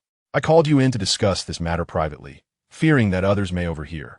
If someone becomes aware of your abilities prematurely, it could be detrimental to you. Chapter 48, Scaring Oneself. Mu Xian's concern about eavesdropping was primarily to prevent Chinsinyu from discovering this information, although it appeared that she was closely associated with Long Yu. Having developed a seemingly amicable relationship, the possibility of betrayal by a close companion could not be dismissed. He was not well acquainted with Chinsinyu's character, and it was prudent to keep her in the dark. Unbeknownst to him, Chinsinyu had already become Long Yu's blood slave. This was not Mu Xian's fault. From what he had learned in his previous life, it was unlikely that a Blood Clan member could awaken such a high-level ability as the Blood Curse in the early stages. Generally, one would need to reach the level of Extinction King, with most requiring the power of Extinction Emperor to potentially awaken the Blood Curse. He could never have fathomed that Long Yu had already transformed Chinsinyu, a future progenitor of the Angel Clan, into his blood slave. Who would believe such a tale? The Extinction King and Extinction Emperor are among the two ranks that delineate the realms of bloodline power. The Annihilation Power Index surpasses 10,000, thus being termed as Annihilator. When it exceeds 50,000, it is referred to as Annihilation King, and if it crosses 100,000, it is called Annihilation Emperor. Correspondingly, cultivators are similarly categorized into realms known as Spirit Envoy, Spirit King, and Spirit Emperor. The designations for those with extraordinary abilities are somewhat unique, corresponding to the aforementioned tiers as Calamity Bearer, Disaster Bringer, and Punisher. For awakened individuals who possess only combat power indices without having awakened extraordinary abilities, the convention in Mo Xian's previous life referred to them as adequate practitioners. Thus, all awakened individuals who successfully convert their combat power are deemed adequate practitioners. Only upon awakening extraordinary abilities can they be called extraordinary practitioners, with those awakening elemental powers specifically referred to as elemental practitioners. These are the names later established by the Dragon Kingdom's authorities. Additionally, the term cultivator is a colloquial designation, which was later standardized to spirit cultivator, while those with bloodline abilities are termed as annihilation cultivators. Hence, once the combat power, spiritual power, and annihilation power all surpass 10,000, these awakened individuals can transition from adequate practitioners, spirit cultivators, and annihilation cultivators to calamity bearers, spirit envoys, and annihilators, respectively. As previously mentioned, this classification continues accordingly. The Dragon Kingdom officially names and distinguishes awakened individuals based on their primary powers. Returning to the matter at hand, Long Yu, having heard Mo Xian's admonition, quickly regained his composure and, as was customary, chuckled heartily. All right, I will be cautious. Mo Xian nodded in agreement, then, glancing at Long Yu's chest, suddenly recalled something. By the way, how did your chest wound heal? Furthermore, after being injured by the martial corpse, why did I not sense any corpse energy emanating from you? Have you found a way to eliminate it? Long Yu looked at Mo Xian's pale and bluish right hand, furrowing his brow. Why doesn't your chest appear as it does with your hand? Are you free at the moment? Montak Xuan in Kvilet. I am fine for now. I can still suppress it. Long Yu replied, shaking his head. However, Ling Er can barely move her legs because of this. How come you seem completely unaffected? Upon hearing Mo Xian's remark, Long Yu began to sweat profusely. He had indeed felt something eroding him after being struck by the martial corpse. However, upon returning to his dormitory and consuming Chinsinyu's blood, he had returned to normal. Not only had the wound on his chest healed, but that insidious corpse energy had also vanished entirely. Now, with Mo Xian questioning him about his recovery, he hesitated, fearing that revealing his blood-drinking secret might jeopardize their relationship, especially with Mo Xian having mentioned the blood curse. Moreover, he was clandestinely not only drinking blood but also had enslaved Chinsinyu. He genuinely feared Mo Xian would perceive him as a malevolent fiend. What is it? Seeing Long Yu stammering, Xian expressed his confusion. This isn't like you. Could it be that the method to eliminate the corpse energy is something that cannot be disclosed? A moment's thought led Xian to recall the incident from yesterday when Long Yu had pulled Chun's sinew into the room. Once again, it dawned upon me that Chun's sinew belongs to the angelic lineage, a lineage that seemingly possesses the ability of purification through their blood. Thus, could it be that Long Yu's capacity to expunge the lingering death energy is attributed to Chun's sinew? But why is this not something to be openly articulated? No. Wait. In an instant, a spark of insight illuminated Xian's mind, revealing the crux of the matter. The cunning frog has been probing your depths. It is indeed true that Chun's sinew is of the angelic race, and they do possess purifying abilities. However, given her current low level of power, it would be implausible for her to wield such abilities so swiftly. Moreover, after Long Yu and Chun's sinew entered the room yesterday, she emitted a series of ambiguous moans. Could it be that Xian recalled certain plots from fantastical novels, where the male protagonist, after being poisoned, encounters a woman with a unique constitution, invoking terms such as primal Yin and dual cultivation techniques? Following such encounters, the male protagonist often finds his poison cured and his powers significantly enhanced. The circumstances between Long Yu and Chun's sinew align perfectly with these narrative tropes. Initially, he harbored a sliver of doubt, thinking that the strange sounds emanating from their room might not be as he presumed. But now he was certain. It is possible that Chun's sinew has yet to awaken her purifying abilities as an angel, yet the bloodline within her harbors this latent power.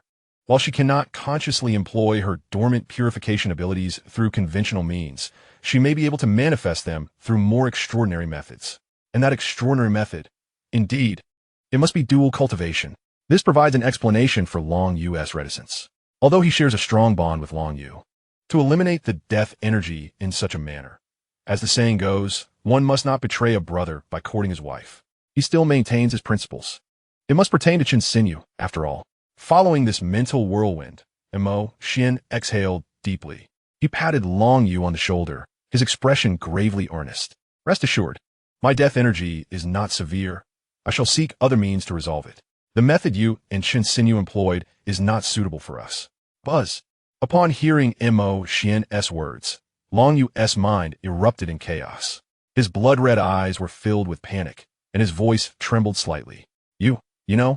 Did Xian already comprehend that he had absorbed Chun's sinew's blood to mend his injuries and alleviate the death energy? What is that expression? Xian discreetly glanced at the dormitory door and lowered his voice, saying, Yesterday, your commotion was so great that I heard it all. Then you. Long Yu faltered, his meaning suggesting that Xian did not mind his blood-sucking act. Chun's sinew belongs to the angelic race, her bloodline concealing purifying effects. Isn't it merely the affair between you and her? What's the big deal? Fear not. I shall keep it confidential. I will find other ways to address the death energy. Xian waved his hand dismissively. After all, a corpse power index of 2,000 is not a significant issue for him. There is no need to abandon one's moral principles for such a trivial matter. Linger does indeed possess a more severe level of corpse power. However, it is unlikely that a woman could utilize such a method to eliminate it. Perhaps it is best to let it be. As Long Yu listened to Xian's words, he sensed something amiss. Yet as long as Xian was unconcerned about his consuming Chun's sinew's blood, he felt a weight lift from his heart. It stands to reason, after all, if Xian is aware of the blood curse, how could he be oblivious to the bloodline's tendency to consume blood? Oh, how foolish it is to frighten oneself. Chapter 49. You truly do not understand me. Since you're already aware, I have little to conceal. Long Yu pondered for a moment before raising his gaze to Xian. I believe my ability to recover from my injuries and eliminate the corpse power is not solely linked to the bloodline of Chun sinew's angelic heritage, but also connected to my own abilities as a member of the blood race. Regardless, let's first allow Chun's sinew to attempt to see if she can resolve the corpse power afflicting you.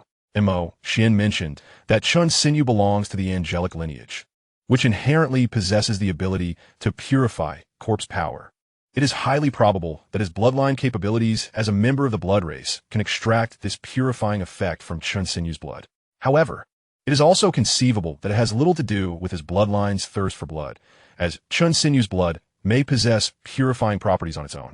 Thus, He contemplated extracting some of Chun Sinyu's blood to ascertain whether Xian could internally or externally eliminate the corpse power. Yet, upon hearing Long Yu's suggestion, Xian's eyes widened in disbelief. Wait, are you serious? You want him to engage in such an act with Chun Sinyu to attempt to cleanse the corpse power from his body? Is this how you regard your brother? No, that's unnecessary. Xian's lips twitched. I already stated that my corpse power is not severe. Your suggestion is quite disrespectful to Chun Sinyu.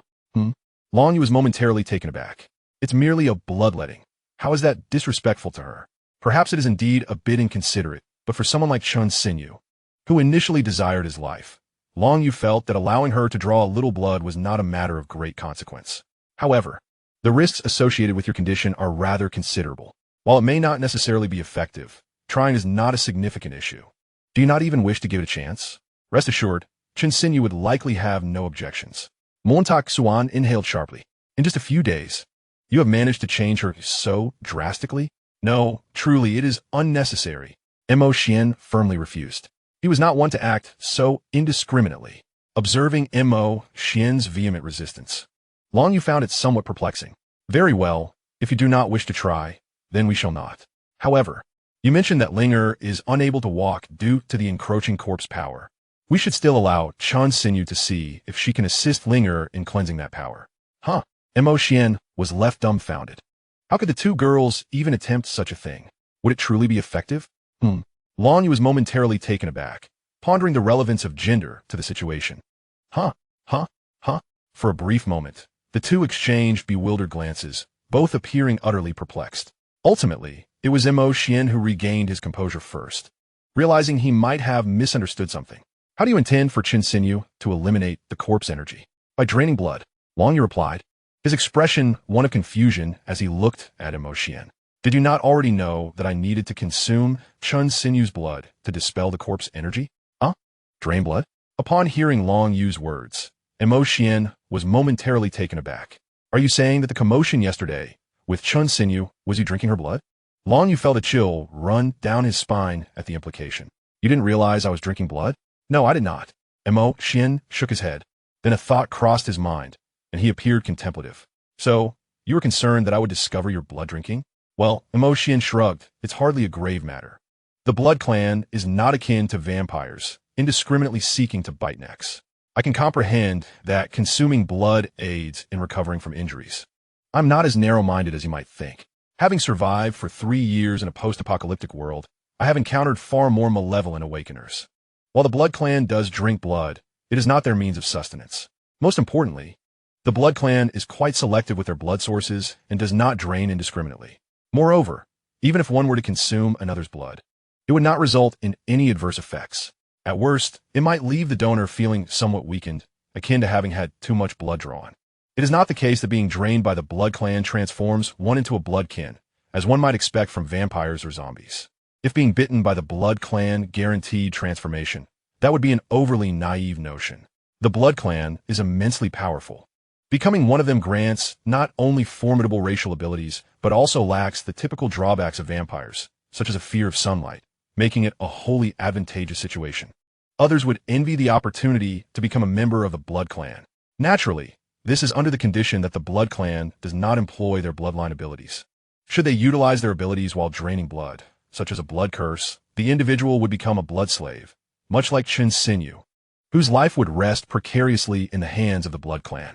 Aside from the blood curse, which is an inherently unequal power, the Blood Clan possesses another ability known as the Blood Pact. If the blood curse represents a master-servant contract, the Blood Pact is akin to an equal agreement. Establishing a Blood Pact bears its own advantages and disadvantages. The primary benefit of forming a Blood Pact with the Blood Clan is the acquisition of their racial power, known as the Blood Power Index. With a stroke of luck, one might even awaken some of the lower-tier bloodline abilities of the Blood Clan. This bears some resemblance to the transformation of humans into vampires through biting. Those with a Blood Power Index who enter into a Blood Pact can be considered half of the Blood Clan. However, the downside of becoming a pact holder is that, like blood slaves, one's life is ultimately at the mercy of the Blood Clan. Should the Blood Clan perish, so too would the pact holder. Furthermore, the Blood Pact's power index is constrained by the vampire with whom it is established. Thus, if the Vampire power index is merely 10,000. The highest the pact can elevate one power is limited to the same. Were it not for Long Yu's current lack of an awakened blood pact, he would have already forged one with Chun Xinyu, as the establishment of such a bond would enhance her strength, thereby indirectly augmenting his own. Ah, that is reassuring. After confirming that Xian would not regard him with an unusual gaze, Long Yu discreetly exhaled in relief. However, a moment's contemplation brought a flicker of confusion to his face. If you're unaware of my blood-sucking, what then occupies your thoughts? Xian, with a wandering gaze, replied, "Oh, it's nothing. Do not concern yourself with such details." Huh? Long Yu's expression was one of bewilderment as he recalled Xian's previous peculiar behaviors, comments about excessive noise and disrespect towards Chun Xinyu. Suddenly, clarity struck him, and his eyes widened in realization. He was no fool. He was an adult. The unsavory thoughts swirling in Xian's mind soon became evident to him, and he was left speechless. Had I not hastily consumed Chun Xinyu's blood, I might have perished in my attempt to save you. And yet, you mistakenly assumed that my bringing Chun Xinyu to the dormitory was for such purposes? I stand corrected, Xian said, hands clasped in earnest apology. However, the commotion you created yesterday was rather suggestive, and I suspect Ling and the others share my interpretation. Silence enveloped them, and Long Yu felt as though the sky had collapsed, rendered momentarily speechless. After a long pause, he exhaled heavily, disappointment etched across his face as he addressed Xian. You know well that I have no interest in someone of Chun Xinyu's youthful stature. To think, you truly do not understand me. Chapter 50. Who could ascertain whether you are a deeply concealed, lowly enthusiast? Otherwise, how did you end up associating with Chun Xinyu? Montak Xuan Shulgit. A look of disdain evident. By the way, where is Lu Hao? Upon hearing Lu Hao's name from Xian, Long Yu's crimson gaze sharpened, a flicker of malice hidden in his eyes. He contemplated revealing Lu Hao's collusion with Chun Xinyu to betray him, to clarify that he could never engage in such matters with a woman of her wicked nature. Yet, he realized that doing so would necessitate disclosing the blood curse he had employed to control Chun Xinyu. To prevent Xian from overthinking, he opted for a different narrative. There were too many zombies upstairs. In the chaos of descending, Lu Hao was unfortunately infected and turned into one of them. Thus Long Yu paused, the implication clear, negating the need for further elaboration. I encountered Chun Xinyu on my way down. Her strength is commendable, and we decided to team up for our descent. Later, I ventured to the supermarket to procure some supplies and unexpectedly encountered you all. Oh, so that is how it is. Xian's countenance remained unchanged. Having survived 3 years in a post-apocalyptic world in his previous life, he had long grown accustomed to the fragility of life and death. His heart had become as cold as the blade he wielded against the zombies. Lu Hao was merely an ordinary classmate, not someone of significant importance to him. The bond he shared with Lu Hao paled in comparison to that with Long Yu and Qi Ling. In the midst of the apocalypse, death was simply a part of existence. However, Long Yu was oblivious to the turmoil within Xian's heart. Fearing further inquiries from Xian, he swiftly shifted the conversation. So, how did you happen to run into the school beauty, Ling? You rascal. Haha. Long Yu mockingly draped his arm over Xian's shoulder. Chun Xinyu is also a school beauty. What expression is that? Xian discreetly brushed Long Yu's arm away, somewhat exasperatedly explaining, Ling Qinxue is my sister. I ran into her at the supermarket. What?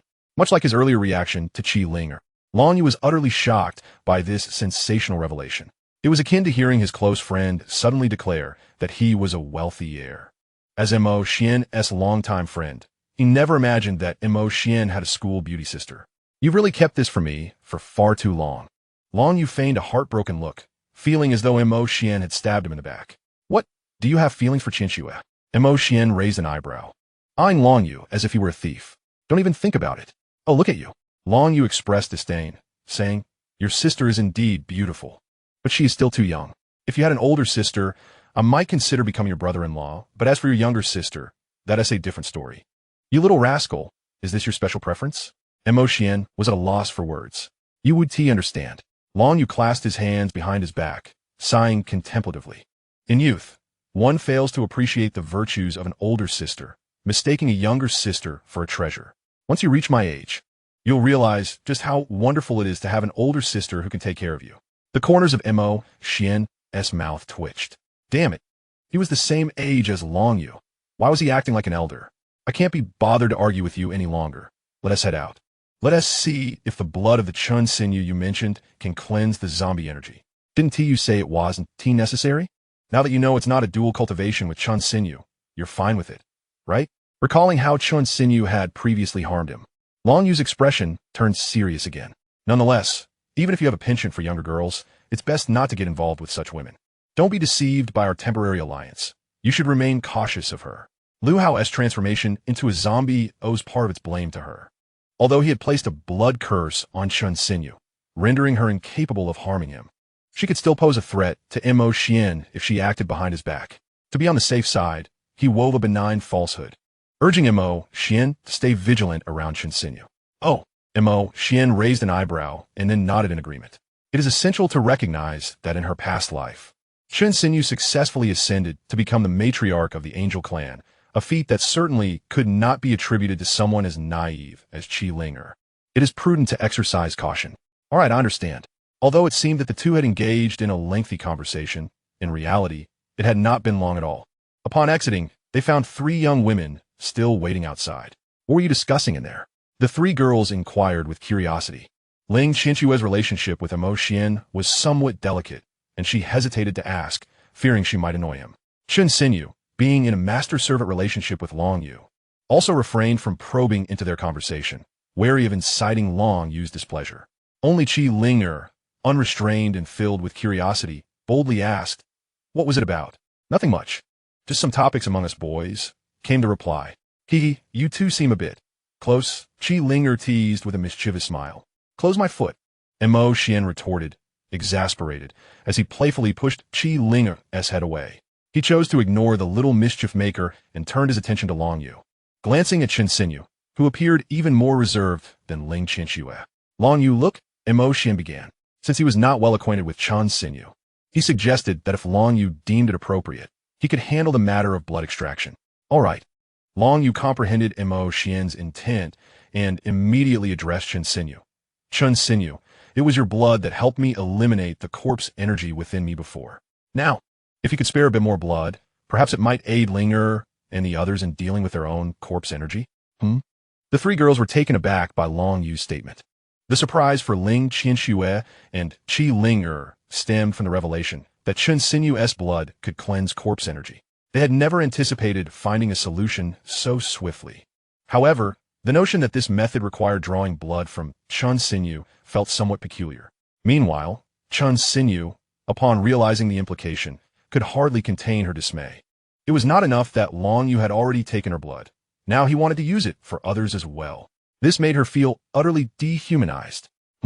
Long Yu's tone raised slightly, his blood-red eyes narrowing.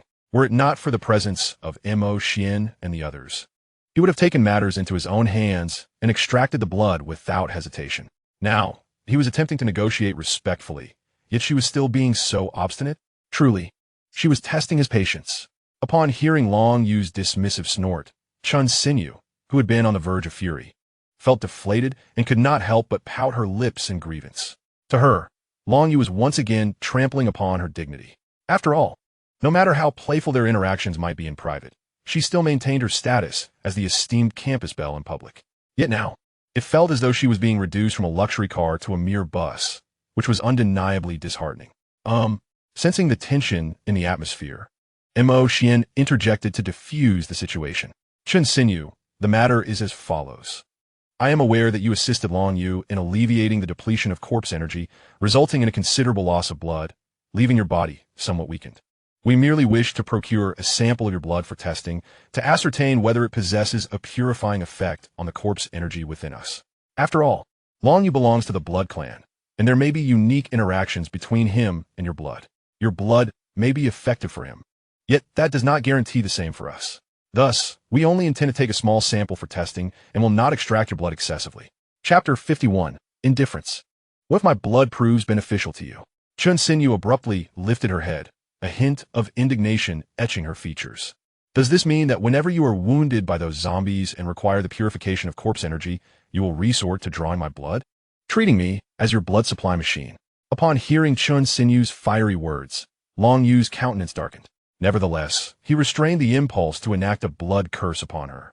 Mindful of the onlookers who might be alarmed by such an action, Xuan Xinyu, noting his restraint, felt a quiet sense of relief. It appeared she had managed to gain an upper hand over Long Yu. Yet she was acutely aware of the need to tread carefully. Provoking Long Yu to the point of hostility would be tantamount to courting disaster. He could easily eliminate her when no one else was present. Thus, she needed to maintain a delicate balance, seeking negotiation with Long Yu. He could request anything of her privately, but in public, he ought to consider her dignity, refraining from treating her as a subservient entity devoid of rights. Meanwhile, Mo Xian displayed no discernible change in expression upon hearing Xuan Xinyu's remarks.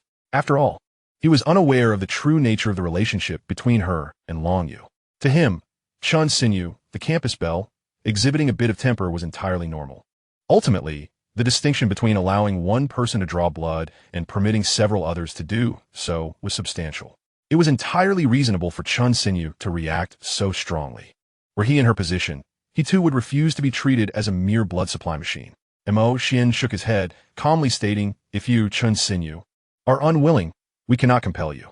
Xuan Xinyu felt a sense of unease at his words. While Mo Xian and his companions might not be able to force her, Long Yu certainly could. To be honest, she regretted her earlier remarks. If Long Yu were displeased, and Mo Xian and the others were absent, she might find herself suffering the consequences. Perhaps cultivating a good relationship with the two girls before her could help her avoid opportunities for solitary encounters with Long Yu. After some contemplation, she concluded that this might not be entirely feasible. The truth remained. If she completely enraged Long Yu, she would face dire repercussions. In the presence of the blood curse, she possessed no means of resistance. As Xuan Xinyu pondered how to remedy the situation and quell Long Yu's ire, Mo Xian continued, "If, Xuan Xinyu, your blood can indeed cleanse the corpse energy, would you be willing to offer us a donation? As long as we are capable, feel free to express any needs you may have. We shall endeavor to meet Xuan Xiaohua's requests. This shall serve as our collaboration with her. What do you think?" Upon hearing this, Xuan Xinyu's eyes brightened. "Very well, I do not require anything from you." With that, Xuan Xinyu turned to Long Yu. "If you agree to one request of mine, I shall willingly provide my blood whenever you desire it." Mo Xian hesitated to speak on Long Yu's behalf and pondered. "What is your request? Indeed, what do you wish for me to agree to?" Long Yu echoed, a smirk playing on his lips as he regarded Xuan Xinyu. Under his gaze, Xuan Xinyu felt her confidence waver. Naturally, she desired Long Yu to lift the blood curse that plagued her.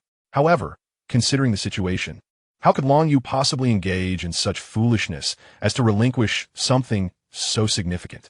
If she was unwilling to be subjected to a dignified extraction of blood in plain sight, she would surely endure an even more humiliating ordeal in private. Xuan Xinyu, it seems you harbor some unspoken secrets. If there are matters you find inconvenient to discuss openly, let us retreat to a more private setting. With that, Long Yu, amidst the astonished gazes of others, pulled Xuan Xinyu into the dormitory. Bang! As soon as the door closed, Long Yu cornered Xuan Xinyu against the wall. A chilling smile etched on his face. "Do you think you can manipulate me in front of Mo Xian and the others?" Feeling the blood markings on her abdomen begin to sear once more, Xuan Xinyu hastily replied, "No, not at all. Please allow me to explain. Just refrain from using the blood curse for now." "Huh," Long Yu scoffed, momentarily relenting. "Given your prior compliance, I shall grant you this opportunity. Now, do enlighten me about your desires." Aye. Staring into Long Yu's icy gaze, Xuan Xinyu ultimately found herself unable to voice her true thoughts. After exhaling a heavy sigh, her expression turned earnest as she spoke. "I comprehend your reluctance to expose your abilities, as it may affect your relationships with your friends. My desires align closely with yours. When it is just the two of us, you may request anything of me, for I have no means to resist. However, in the presence of others, I hope you will accord me the respect I deserve." "Respect?" Long Yu grasped Xuan Xinyu's delicate chin, a faint smile curving his lips. "Was I not respectful enough just now?" Indeed, he had a point. Had it not been for Mo Xian and the others, he would have issued commands without hesitation rather than inquiring. Yet he had chosen to ask, and Xuan Xinyu had not only failed to express gratitude, but had also dared to impose her own terms. Observing the stark contrast between the Long Yu outside and the one before her, exuding an alluring charm, Xuan Xinyu felt an inexplicable flutter in her chest, her heart racing. She could not fathom why she reacted this way, especially since Long Yu was, in fact, belittling her. Could it be that he differed from the other boys who sought to curry her favor? No, it was not sufficient. Xuan Xinyu turned her head away, mustering the courage to respond without daring to meet Long Yu's mesmerizing blood-red gaze. In front of your friends, we are merely temporary allies, are we not? We were not well acquainted before, and I am still the campus belle.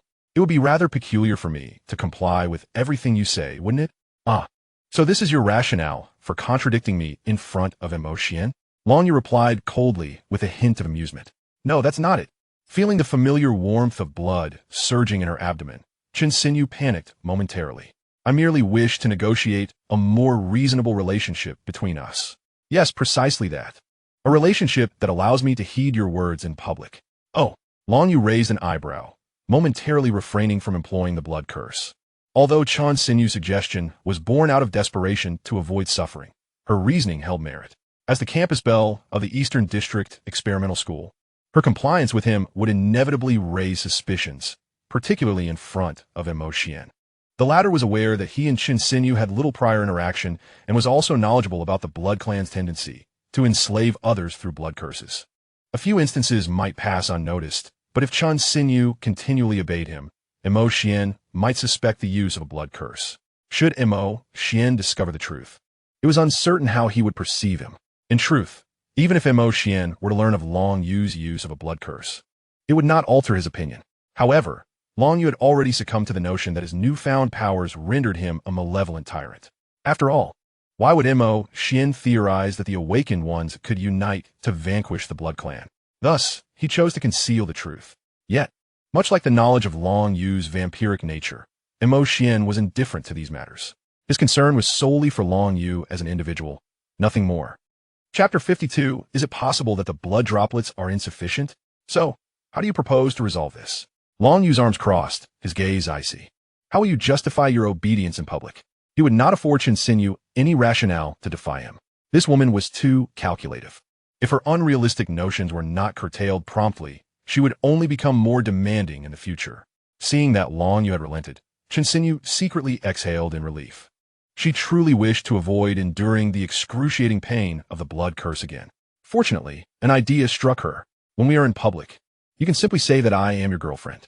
You could mention that I was saved by you, which is why we travel together. I also developed feelings for you for this very reason. When we step outside, I can express that my desire is to be your girlfriend. Once we establish this relationship, everything will make sense. What do you think? Xuan Xinyu suggested cautiously. This endeavor is not solely aimed at resolving Long Yu's predicament. It also harbors her subtle intentions. She comprehends that she can no longer resort to threats against Long Yu, for she is bound by a blood curse, her life and fortune entirely at his mercy, leaving her utterly vulnerable. To genuinely liberate herself from this curse, only one recourse remains.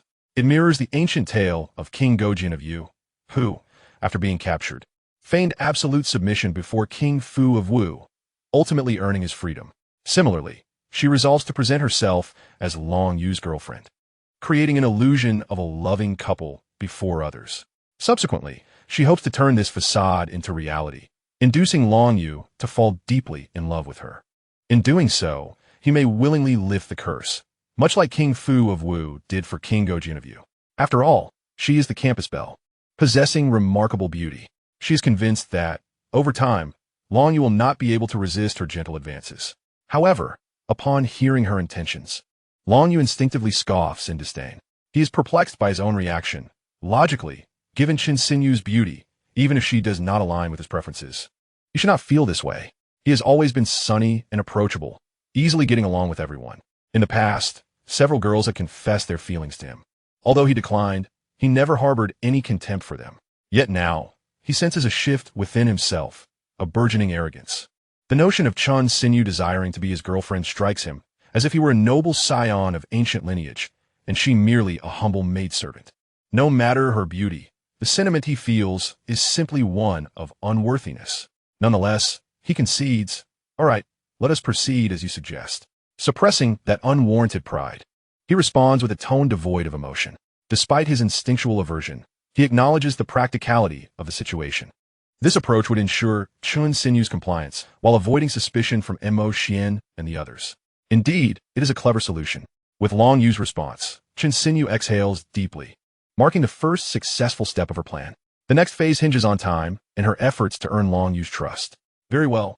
The two reached an agreement and exited the dormitory. Long Yu, how did your discussion go? Qi Ling's gaze flitted between the two, her face adorned with a knowing smile. These two must have something going on. Haha. Long Yu chuckled, scratching his head, a hint of embarrassment evident on his face. It's nothing, just that Xinyu wants me to be your boyfriend. Oh. Qi Ling's expression conveyed a sense of confirmation, laced with playful teasing. So, did you agree? I did. Long Yu nodded. Xuan stated that she was willing to donate blood for them, provided he agreed. As he spoke, Long Yu gazed at Xuan with a hint of tenderness in his eyes. Xuan, you truly need not go to such lengths. This matter should have been addressed by me. From the moment we escaped the horde of zombies together, I realized my affection for you. Upon witnessing Long Yu's gentle countenance, Xuan's beautiful eyes widened slightly in astonishment. Did he possess such a side? Was he merely acting, or did he genuinely harbor feelings for her? The thought sent her heart racing. Nevertheless, she remained cognizant of the pressing matter at hand. Whether feigned or sincere, a slight blush graced her cheeks, adding a touch of youthful shyness to her demeanor. No, it's all right. Had it not been for your timely rescue, I would have perished at the hands of the zombies. In that moment, their mutual affection was palpable, prompting Qi Ling to observe them with a mixture of surprise and mild disdain, murmuring about the nauseating scent of romance. Meanwhile, Mo Xian, witnessing the scene, cast a scornful glance at Long Yu. Really, my friend? This isn't what you said back in the dorm. You claimed you had no interest in Lolis. Yet here you are, utterly captivated by her? Just then, Long Yu, realizing the performance had reached its peak, cleared his throat as if just noticing Qi Ling's disdainful expression. He pivoted the conversation back to the matter at hand. So, Xuan, let us test whether your blood has any effect on Ling. Oh, all right. This time, Xuan did not hesitate, readily agreeing. The procedure was straightforward, devoid of any complex steps. After a brief discussion, she pricked her finger and let a few drops of blood fall onto Qi Ling's left leg. Ling, how do you feel?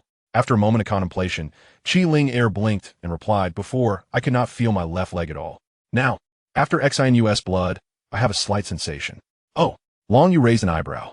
Could it be that the amount of blood was insufficient? Hearing Long Yu's blunt remark, Qi Ling's lips twitched slightly. Your girlfriend has just pricked her finger to draw blood, and your concern is the quantity? You truly have no regard for her well-being. Xuan shot Long Yu an incredulous glance. Their relationship was still in its early, infatuated stages, and such remarks hardly seemed fitting for a boyfriend. Not to worry, I shall let a bit more blood. With no other option, Xuan sought to mitigate Long Yu's oversight. This can indeed be considered as a form of obedience towards Long Yu. It is hoped that her compliance will enhance the other party's fondness for her. Chapter 53. The strength and weakness remain uncertain. As blood from Chun Sinyu's hand continued to drip, Qi Ling began to regain sensation in her left leg. At that moment, several individuals noticed the fluctuations in Qi Ling's corpse energy. The corpse energy index measured 3,000, then 2,999, and subsequently 2,998, until the small wound on Chun Sinyu's finger could no longer produce blood. Qi Ling's corpse energy index stabilized at 2,990. This was promising. Upon witnessing this, expressions of delight adorned the faces of the onlookers. Although the decline in corpse energy was painfully slow, it was nonetheless a decline. With enough of Chun Sinyu's blood, complete eradication was within reach. Yet, before they could savor their joy, the previously declining corpse energy abruptly increased slightly, reaching 2,991. The crowd furrowed their brows in mild concern. A few minutes passed, and Qi Ling's corpse energy surged again, achieving 2,992. It seemed that Chun Sinyu's blood indeed had an effect, but it was only capable of temporary suppression, not complete eradication. It appeared that Long Yu's ability to fully eliminate the corpse energy within him was likely due to the unique properties of his own bloodline. His bloodline must have concentrated the purifying effects present in Chun Sinyu's blood, which was unfortunate. Mo Xian sighed, lost in thought. The group pondered in silence for a moment, and the atmosphere grew heavy. Minutes slipped by quietly, and, as expected, Qi Ling's corpse energy increased once more. If this continued, it would not be long before it returned to its original 3,000. A pall of silence fell over the group. Meanwhile, Chun Sinyu breathed a secret sigh of relief. It was fortunate. This meant that Xuan and the others would not require her blood. However, she remained undeterred. Noticing the somber mood among her companions, Xuan offered a gentle smile. Although Xuan's blood could not currently eliminate the corpse energy, it also indicated that her bloodline harbored potential for purifying it.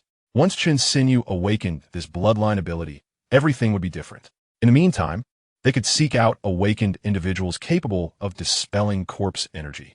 A solution would inevitably present itself, and everyone need not lose hope. Upon hearing Xuan's words, the others nodded in agreement, and the atmosphere began to lighten. But what about Linger? Would she have to endure this state indefinitely? Observing Qi Linger's struggles, Long Yu furrowed his brow. In a world overrun by zombies, individuals like Qi Linger, who were hindered in mobility, could hardly survive. Others might be able to provide temporary care, but not for eternity. It's not a significant issue, Xuan reassured, waving his hand. Although they could not currently dispel the corpse energy, as long as Linger could elevate her spiritual power to suppress the corpse energy, her legs would regain their mobility. At present, I find myself without any high-grade essence crystals. Given Linger's current spiritual energy, it will require considerable effort to elevate it further. It is regrettable that I had slain that particular martial corpse earlier. Had I possessed its essence crystal, Linger's predicament would have been readily resolved. As he spoke, Xuan pondered, contemplating the possibility of returning to the supermarket to retrieve the essence crystal from the leader of the zombies. Upon hearing Xuan's words, Long Yu could not help but chuckle, raising an eyebrow in amusement. So it is merely a matter of obtaining an essence crystal? How simple. Long Yu turned to Xuan and continued. Before we departed from the supermarket yesterday, you had already acquired the essence crystals, hadn't you? Without needing further prompting from Long Yu, Xuan, his obedient girlfriend, promptly produced the 2 essence crystals from the martial corpses they had encountered the previous day. Indeed, I retrieved the essence crystals from the martial corpses you defeated yesterday, Xuan, as well as from the one Long Yu, and I subsequently vanquished. At that time, Long Yu even asked me to carry the weapons of those martial corpses, which I placed in those bags. Also, please do not refer to me as the school bell. Simply calling me by my name will suffice. Upon hearing Xuan's words, the previously quiet Ling Qinxue also chimed in. I too feel the same. You are all friends of my brother. Just call me Qinxue. Very well, Sister Qinxue. Long Yu laughed heartily, adding, had I not encountered you today, I would have never guessed that your brother, this rather unappealing fellow, could have such a beautiful sister. Ling Qinxue blushed slightly, feeling a bit out of place. It seemed that all of her brother's friends were exceedingly warm-hearted. All right, Xuan said gently, sensing Ling Qinxue's discomfort under the scrutiny of others. He then accepted one of the essence crystals from Xuan and handed it to Qi Linger, subsequently addressing Long Yu. One essence crystal is sufficient for Linger to absorb. An excessive amount could lead to a rapid increase in spiritual energy, which may be difficult to control, and such a surge in power is not necessarily beneficial. Oh, what about you and Sister Qinxue? Surely you both require enhancement of your strength to suppress the zombie energy? Long Yu inquired, having noticed the wound on Ling Qinxue's arm. Xuan and I are in no rush to use it, he replied candidly. No need. Xuan shook his head. I have already absorbed an essence crystal from a martial corpse, and my strength has surged. I require time to master this newfound power. Qinxue's strength is still developing, and I possess additional essence crystals that she may utilize, so there is no need for her to access such high-grade ones at this moment. The other crystal is essentially your spoils from the martial corpses. You and Xuan should make use of it. Very well, Long Yu conceded without insistence. With Xuan's swift rise in strength, he could utilize this essence crystal to catch up. He certainly did not wish to lag behind Xuan and be left in the dust. What are your plans moving forward? Long Yu inquired, glancing at the zombies below that had been drawn by his presence, a thoughtful expression on his face. Xuan followed his gaze, also deep in contemplation. In the coming days, we shall gradually eliminate the zombies downstairs, mastering the surge of our burgeoning power. The subsequent matters can be addressed later. In the days that followed, Xuan and his companions encountered no unforeseen events. Everything proceeded in an orderly fashion. Through the experience of slaying zombies over the past few days, Xuan has perfectly grasped his exponentially increased combat and magical power indices, capable of unleashing a formidable force of 7,000. However, to achieve a flawless fusion of these two powers, further time is required. Should he also combine the dual shadow sphere with the enhanced force, the resultant power would be somewhat diminished.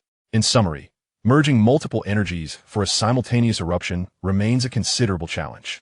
Nonetheless, this progress is commendable, considering it has only been a few days. Although Xian's power has not further increased, his capabilities have significantly advanced. If he were to encounter the previous martial corpse again, he is confident in his ability to vanquish it single-handedly. The circumstances of others have also been improving. During this period, after absorbing the essence crystal, Long US annihilation and blood indices have risen to 7,000, with a mastery of power comparable to Xian, allowing them to compete evenly. Of course, this is under normal sparring conditions. Should they unleash their full strength, Xian's enhanced force would leave Long Yu severely injured. The balance of their strengths remains uncertain. Chapter 54. What is there left to practice? Amidst the relatively relaxed atmosphere of the dormitory building, Xian contemplated methods to enhance his enhanced force.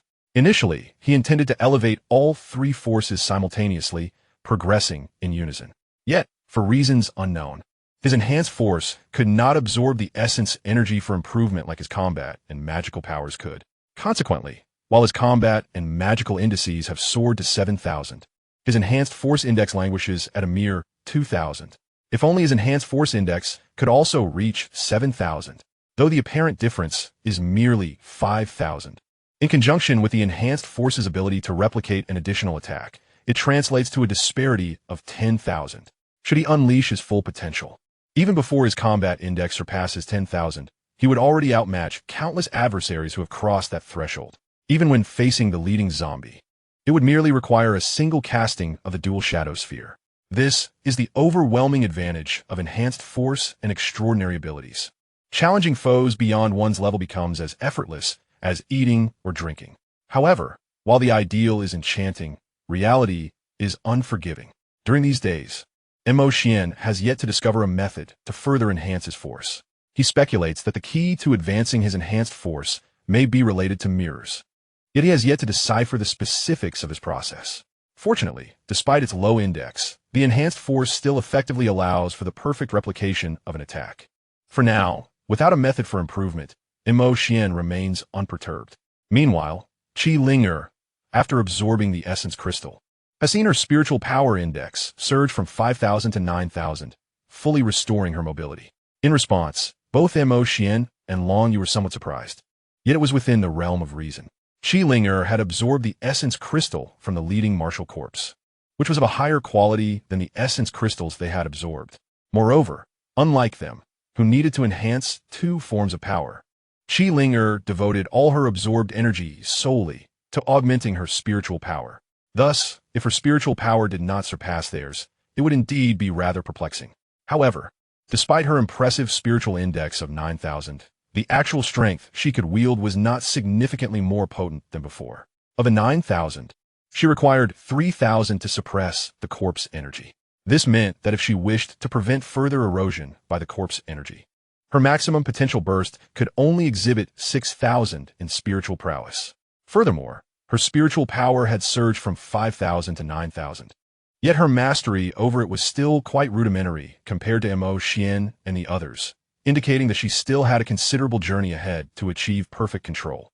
Given these circumstances, Qi Ling'er could currently only unleash a spiritual attack in the range of 4,000 to 5,000, hardly differing from her state prior to their excursion to the supermarket. Nevertheless, the fact that she could function normally and retain her strength without exacerbation from corpse energy was already a significant improvement. As for Ling Qinxue and Qin Xinyu, during these past few days, the corpse energy of the zombies had been continually escalating. From the onset of the apocalypse, when the zombies typically exhibited 3,000 to 4,000 in corpse energy, it had nearly risen to 5,000 to 6,000.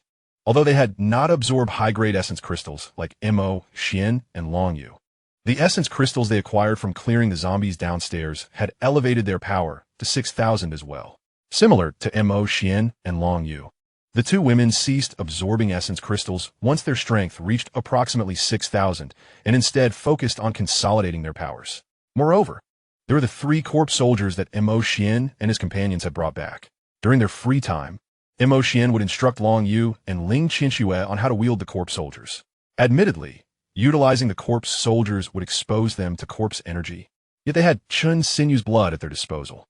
Although her blood could not eliminate the corpse energy within them, it could be applied to the corpse soldiers, temporarily suppressing the corpse energy.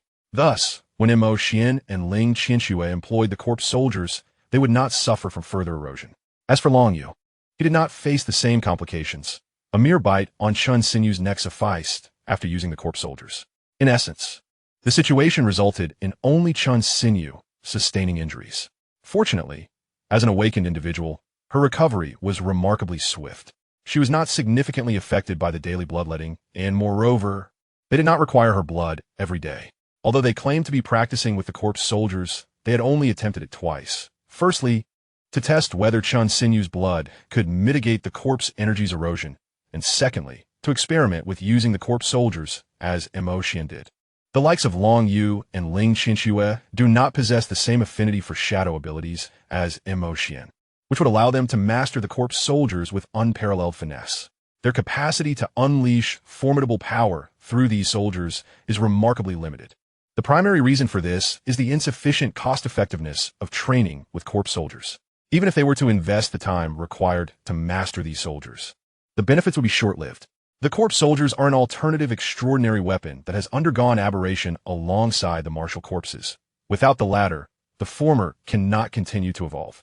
This implies that the power they can unleash through the corpse soldiers is inherently capped. For instance, Mo Xian, having recently acquired the long baton corpse soldier from the leading martial corpse, can, with the enhancement of shadow abilities, perfectly unleash a power index of 7,000, which is equivalent to his combat strength index. However, should Mo Xian's combat strength index rise to 15,000, the long baton corpse soldier would only allow him to unleash a power index of 13,000, even with the aid of shadow abilities. As it is limited by the power index of the leading martial corpse itself, this 13,000 represents the upper limit of the long baton corpse soldier, akin to the tier of extraordinary weapons.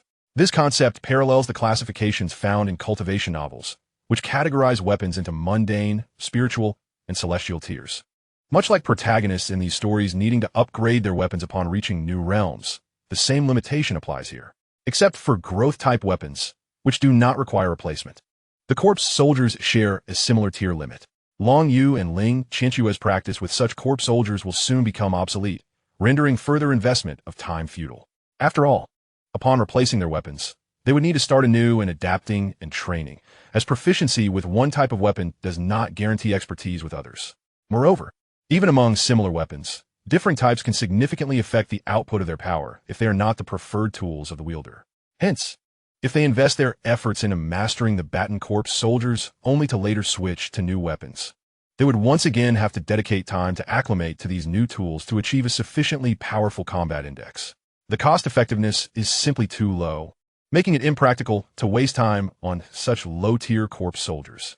Of course, corpse soldiers can be viewed as a unique form of growth-type extraordinary weapon. Nonetheless, the crux remains. Without the martial corpses, the corpse soldiers cease to evolve. For Long Yu and his companions, these baton corpse soldiers are merely low-tier weapons with significant drawbacks. What is there to practice? Presently, Mo Xian is merely storing some of Xuan Sinu's blood for potential use with the corpse soldiers in the future. Chapter 55, Forgetting One's Roots. Mo Xian, the zombies downstairs have been mostly cleared. What are your plans moving forward? Long Yu said, skillfully extracting the essence crystals from the zombies. Glancing around and noticing the absence of any remaining living zombies, he stroked his chin thoughtfully. After all, there are not many zombies left in the dormitory building. In recent days, they have nearly resolved the issue of the zombies that had once pursued them to the base of their dormitory. It can be said that the dormitory they currently inhabit is remarkably secure. Not far away, Mo Xian, upon hearing Long Yu's inquiry, slowly cast his gaze towards the sky. Has it been over a week since the apocalypse descended? Yes, brother, today marks the 10th day since the onset of the apocalypse. I have marked it on the calendar in the dormitory. Is there something wrong? Ling Qianxue blinked softly and replied in a gentle tone. Through these days of close companionship, her relationship with the others has grown considerably more familiar. Although her nature renders her quieter than the rest, she can still engage in their conversations. Her rapport with Mo Xian has also eased. She is no longer excessively cautious, nor do they often find themselves in a stalemate. Has it really been 10 days? Xuan nodded thoughtfully. During this period, the dormitory has completely lost its water and electricity supply, without the assistance of modern amenities. Although they possess mechanical watches to determine the precise time, were it not for Ling Qianxue's manual date markings, it would be easy for them to forget what day it is or how much time has truly passed, akin to losing oneself in a summer vacation.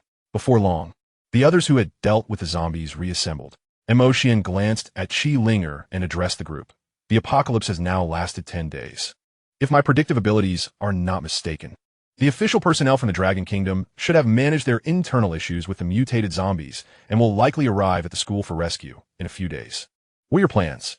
In the previous life, it was approximately half a month after the apocalypse that the official personnel from the Dragon Kingdom would come to their Eastern District Experimental School to provide aid, gathering both awakened individuals and surviving ordinary people. Just as he had previously conveyed to Qi Linger, Xuan now shared this information with Long Yu and the others. Upon hearing this, Long Yu pondered for a moment, his expression growing more serious. From your tone, you do not intend to leave with those officials? Indeed, Xuan nodded. The restructured internal relations of the officials are complicated. While safety is somewhat assured, there are too many restrictions, and I prefer to act independently. In his past life, having spent many years at Long Hai, although he was a logistics personnel, he had gained insights into the arrangements made by the officials for the awakened. The fact that essence crystals can assist the awakened in rapidly enhancing their powers is not a well-kept secret. Any awakened individual who has slain zombies and come into contact with essence crystals will instinctively absorb the rich energy contained within to bolster their strength. Now, on the 10th day of the apocalypse, among the surviving awakened, there are certainly those who have discovered that the essence crystals within zombies can aid them in swiftly augmenting their power. As for the Dragon Kingdom officials, once they have organized their internal affairs, they have undoubtedly conducted extensive research on zombies, acquiring a wealth of information regarding them, such as the grades of essence crystals, the erosion of zombie strength, and the types of zombies resulting from secondary mutations, among others. The insights possessed by Xuan, drawn from past experiences, reveal that by the early stages of the apocalypse, the Dragon Kingdom's officials had already conducted considerable research. In a prior existence, it was only after the Dragon Kingdom initiated rescue efforts that the information regarding the efficacy of Yuan crystals in swiftly enhancing the abilities of awakeners was fully disclosed to the public. The Dragon Kingdom's intervention was not solely a matter of national responsibility. It also aimed to unite awakeners against the rampant zombies, collect Yuan crystals to bolster their strength, an endeavor to restore the societal order that existed before the onset of the apocalypse. As for military-grade firearms, the sheer number of individuals transformed into zombies rendered such powerful weapons, like missiles, too complex for equitable use.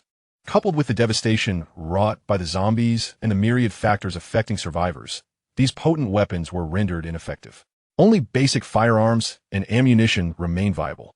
However, while these weapons could be employed against ordinary zombies, they proved inadequate against those that had undergone secondary mutations. For instance, the martial zombies encountered by Xuan were transformed from armed police wielding truncheons, and even these were considered relatively weak. Others had mutated from soldiers armed with firearms. The personnel of the Dragon Kingdom could unleash gunfire upon the zombies, yet these martial zombies could retaliate with enhanced firearms, posing a significant threat. Before the apocalypse, many believed that should a zombie outbreak occur, the might of the military would swiftly quell it. The emergence of martial zombies shattered this illusion, dispelling the notion that conventional firearms could entirely eradicate the zombie apocalypse. Much like the advent of firearms that decisively overpowered cold weapons, rendering them relics of a bygone era, the contemporary firearms now face the dual threats of zombies and awakeners possessing extraordinary powers, similarly relegating them to the status of antiquities. To survive in this new world, and to ultimately bring an end to the apocalypse, reliance on the strength of awakeners becomes paramount. Times are changing, and the wheel of history rolls ever forward.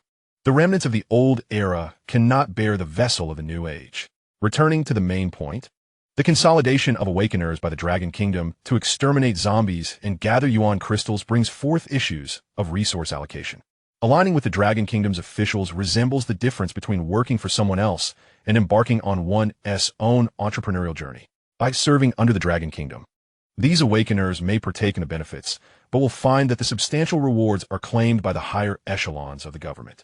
For instance, When awakeners eliminate zombies and acquire Yuan crystals, they are often required to submit a significant portion. Discovering rare items may also lead to compulsory requisitioning, among many other restrictions. Of course, there are numerous advantages to following the Dragon Kingdom. Firstly, solidarity in numbers enhances safety and provides a degree of protection. Secondly, adherence to directives ensures that one will not face starvation and can secure basic sustenance. Furthermore, they gain access to the latest intelligence regarding zombies from the Dragon Kingdom. However, these benefits hold little allure for Xuan. In tumultuous times, the price of survival rises steeply. He did not wish to serve the Dragon Kingdom's officials, opting instead to venture forth and carve out his own path in entrepreneurship. The potential for substantial gains, coupled with the acceptance of certain risks, seemed entirely reasonable. Even without the assurances of the Dragon Kingdom's authority, given his capabilities, he would likely not face starvation. As for his greatest advantage, it lay in his access to the latest intelligence regarding the undead. Having spent considerable time in the Dragon Spine during his previous life, he was already well acquainted with most pertinent information. Consequently, the assistance from the Dragon Kingdom's officials in this lifetime proved to be rather limited. Thus, the first order of business upon his arrival was to cast aside any lingering attachments. Primarily, it was evident that after the onset of the apocalypse, the Dragon Kingdom's authority had lost its purity. Numerous dark elements began to surface, including the suppression of dissenters by those in power and the forced alignment of various factions. Furthermore, the upper echelons exploited their positions for personal gain, oppressing the awakened. Had it not been for these circumstances, the Dragon Kingdom would not have fractured and reformed into the Dragon Spine, ultimately leading to a quadripartite balance of power with the Wanderers, the Yuan division, and the Holy Court of the Returned. Chapter 56, Reconciliation. Upon hearing Xuan's words, Long Yu did not respond immediately, but instead turned his gaze towards Qi Linger, who stood nearby. Linger, what are your thoughts? The usually cheerful Qi Linger now displayed a countenance filled with conflict at the inquiry. Although she had previously expressed to Xuan her desire to accept assistance from the Dragon Kingdom's officials in hopes of discovering news about her family, recent days had made her acutely aware that had it not been for Xuan, she might have perished or succumbed to becoming one of the undead. Not to mention, she was now vibrant and full of life, having elevated her spiritual energy index to an astonishing 9,000. The thought of departing without acknowledging this weighed heavily on her conscience. To be honest, her moral compass was rather high. Had she been one of those less principled celestial beings, she might have taken all of this for granted and moved on without a second thought. Linger had previously confided in me that she wished to see if the officials could locate her family. Additionally, there was the issue of the corpse energy afflicting us, which the officials might have a solution for, or they may possess awakened individuals capable of purging such energy. Therefore, when the official rescue team arrives, she intends to accompany them and explore the possibilities. Based on the knowledge from his previous life, Xuan was aware that among the awakened gathered by the Dragon Kingdom's officials, there indeed existed those capable of cleansing corpse energy. However, he was uncertain of when these individuals had been assembled. Moreover, the number of awakened individuals afflicted by corpse energy was staggering, and those who could eliminate it were largely monopolized by the higher-ups of the Dragon Kingdom. Clearing the corpse energy through this means was no simple undertaking. Xuan. Noticing that Xuan had spoken on her behalf, Qi Linger wore a complex expression. Her beautiful eyes sparkled, her heart stirred with conflicting emotions. She felt increasingly indebted to Xuan, leaving her uncertain of how to proceed. But Xuan, are you not concerned for your family? Only by aligning with the officials might you glean news of them. Perhaps they are also at the official rescue base, worrying about our situation, Long Yu remarked. They are currently in a predicament, unable to attend to their families. However, with the support of official personnel, the circumstances would be vastly different.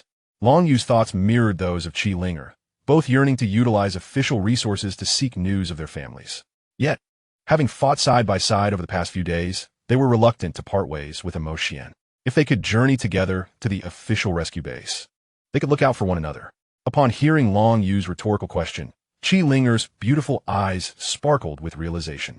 Indeed, Xuan also has family. Why has he not gone to the official rescue base? Could it be that he has deduced the whereabouts of his family and intends to search for them alone? Or perhaps his relationship with his family is strained, rendering him indifferent to their plight? as Ling contemplated how to persuade Xian to join them. He shrugged and turned to Ling Qinxue beside him. My parents passed away long ago, and I have no relatives with whom we keep in touch. With Qinxue here, I have no other family to worry about. Xian's parents had purchased a house, and after their tragic accident, they received a substantial compensation. Thus, despite the sudden upheaval in his life, he faced no significant hardships and was able to live and study like any other child. Xian's background fits the archetype of a classic anime protagonist, a sibling, a home, and orphan parents. Upon hearing this, Long Yu and Ling were taken aback. They had not anticipated such a situation regarding Xian's family. Aside from his sister Ling Qinxue, he had no other relatives. It was no wonder they had seldom heard Xian speak of his family. For a moment, they exchanged glances, enveloped in silence. Ling Qinxue, upon hearing Xian mention their deceased parents, felt her beautiful eyes dim slightly. She bit her lip, overwhelmed with guilt. If she had not been taken in by her uncle and aunt, they would not have gone to pick her up that day, and the accident would not have occurred. It was all her fault that her brother suffered. Qinxue, noticing Ling Qinxue's distress, Xian softly called her name, pulling her back from the depths of her self-reproach. Huh? Ling Qinxue trembled slightly, raising her head to meet Xian's gaze, only to quickly avert her eyes, unable to bear his stare. Brother, it was merely an accident. It is not your fault, Xian gently interjected, shaking his head. He then approached Ling Qinxue, tenderly stroking her beautiful silver hair. Ling Qinxue was momentarily stunned, gazing at Xian with astonishment. Her brother was now the same as he was in their childhood. It brought her such comfort. As Xian looked into Ling Qinxue's bright silver eyes, he felt a sudden sense of unease. However, he soon resolved to speak earnestly, saying, Qinxue, I am truly sorry. I unjustly directed my anger towards you due to my parents' passing and have neglected you for far too long. Ling Qinxue gently shook her head, nuzzling her face against Xian's hand. In that moment, it felt as if the entire world was thawing from the grip of winter, and a warm sensation surged within her. The shadows that had lingered in her heart dissipated entirely. Her beautiful eyes sparkled with light, and she couldn't help but smile. Brother, may I hold your hand like this from now on? Xian, captivated by the crescent shape of the girl's smile and the slightly cool yet soft touch of her palm, found himself momentarily lost in thought. His mind wandered back to the first time he met Ling Qinxue in their childhood, rekindling the joy of having a sister. His sister was still as adorable as ever, her smile enchanting. Of course, he replied. After a while, he snapped back to reality, gently nodding and tenderly caressing her delicate face. The two exchanged smiles, and thus, the estrangement that had lingered between them melted away, allowing them to truly reconcile. Noticing the gaze of onlookers, Xian awkwardly withdrew his hand. Meanwhile, Ling Qinxue's cheeks flushed slightly as she shyly hid behind him, attempting to shield herself from the crowd's attention. So, you two had a quarrel before?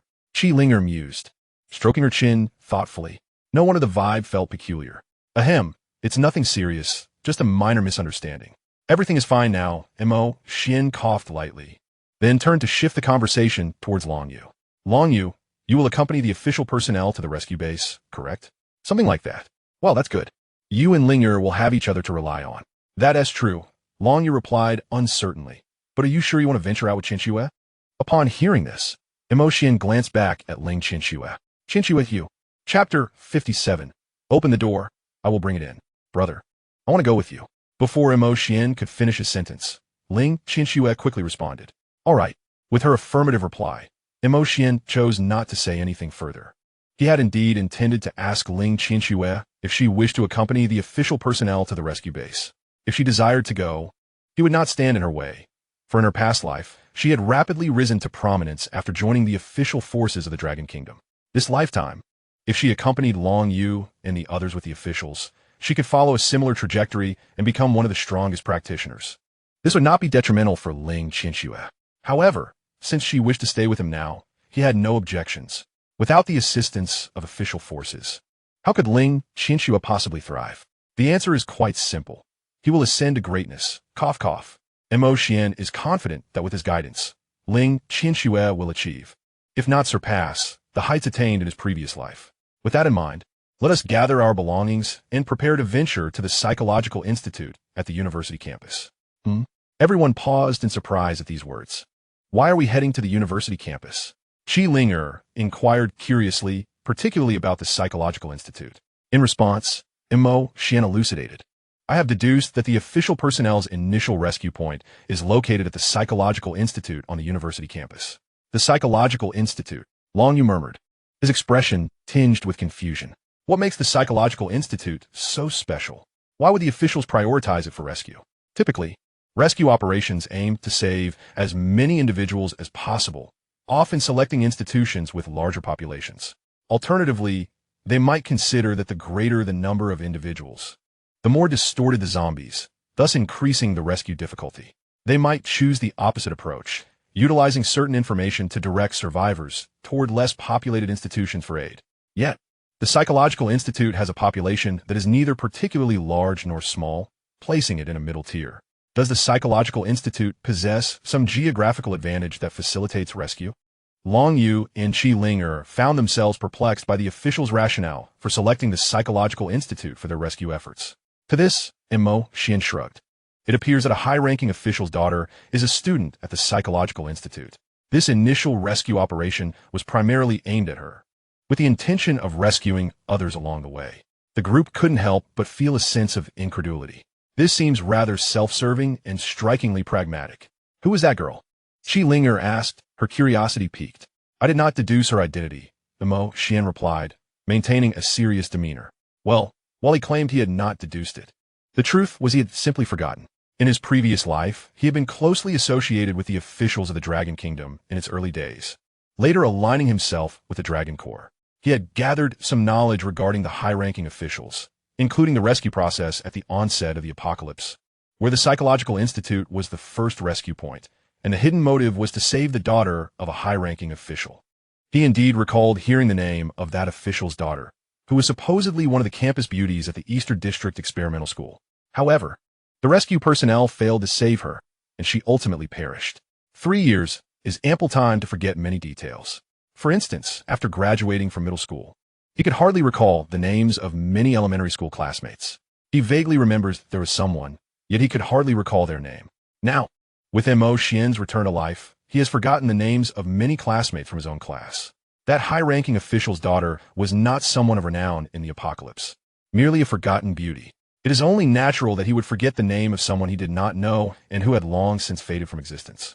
Unlike the gossipy Qi Linger, Long Yu paid no heed to the daughter of the high-ranking official, his chin resting thoughtfully upon his hand.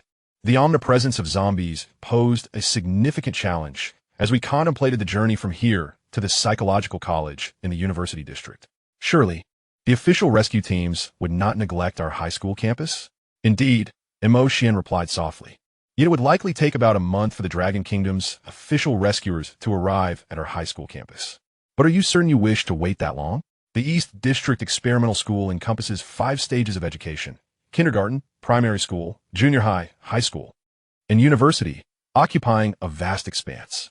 The rescue operation by the Dragon Kingdom's officials at the East District Experimental School cannot be resolved in just a day or two.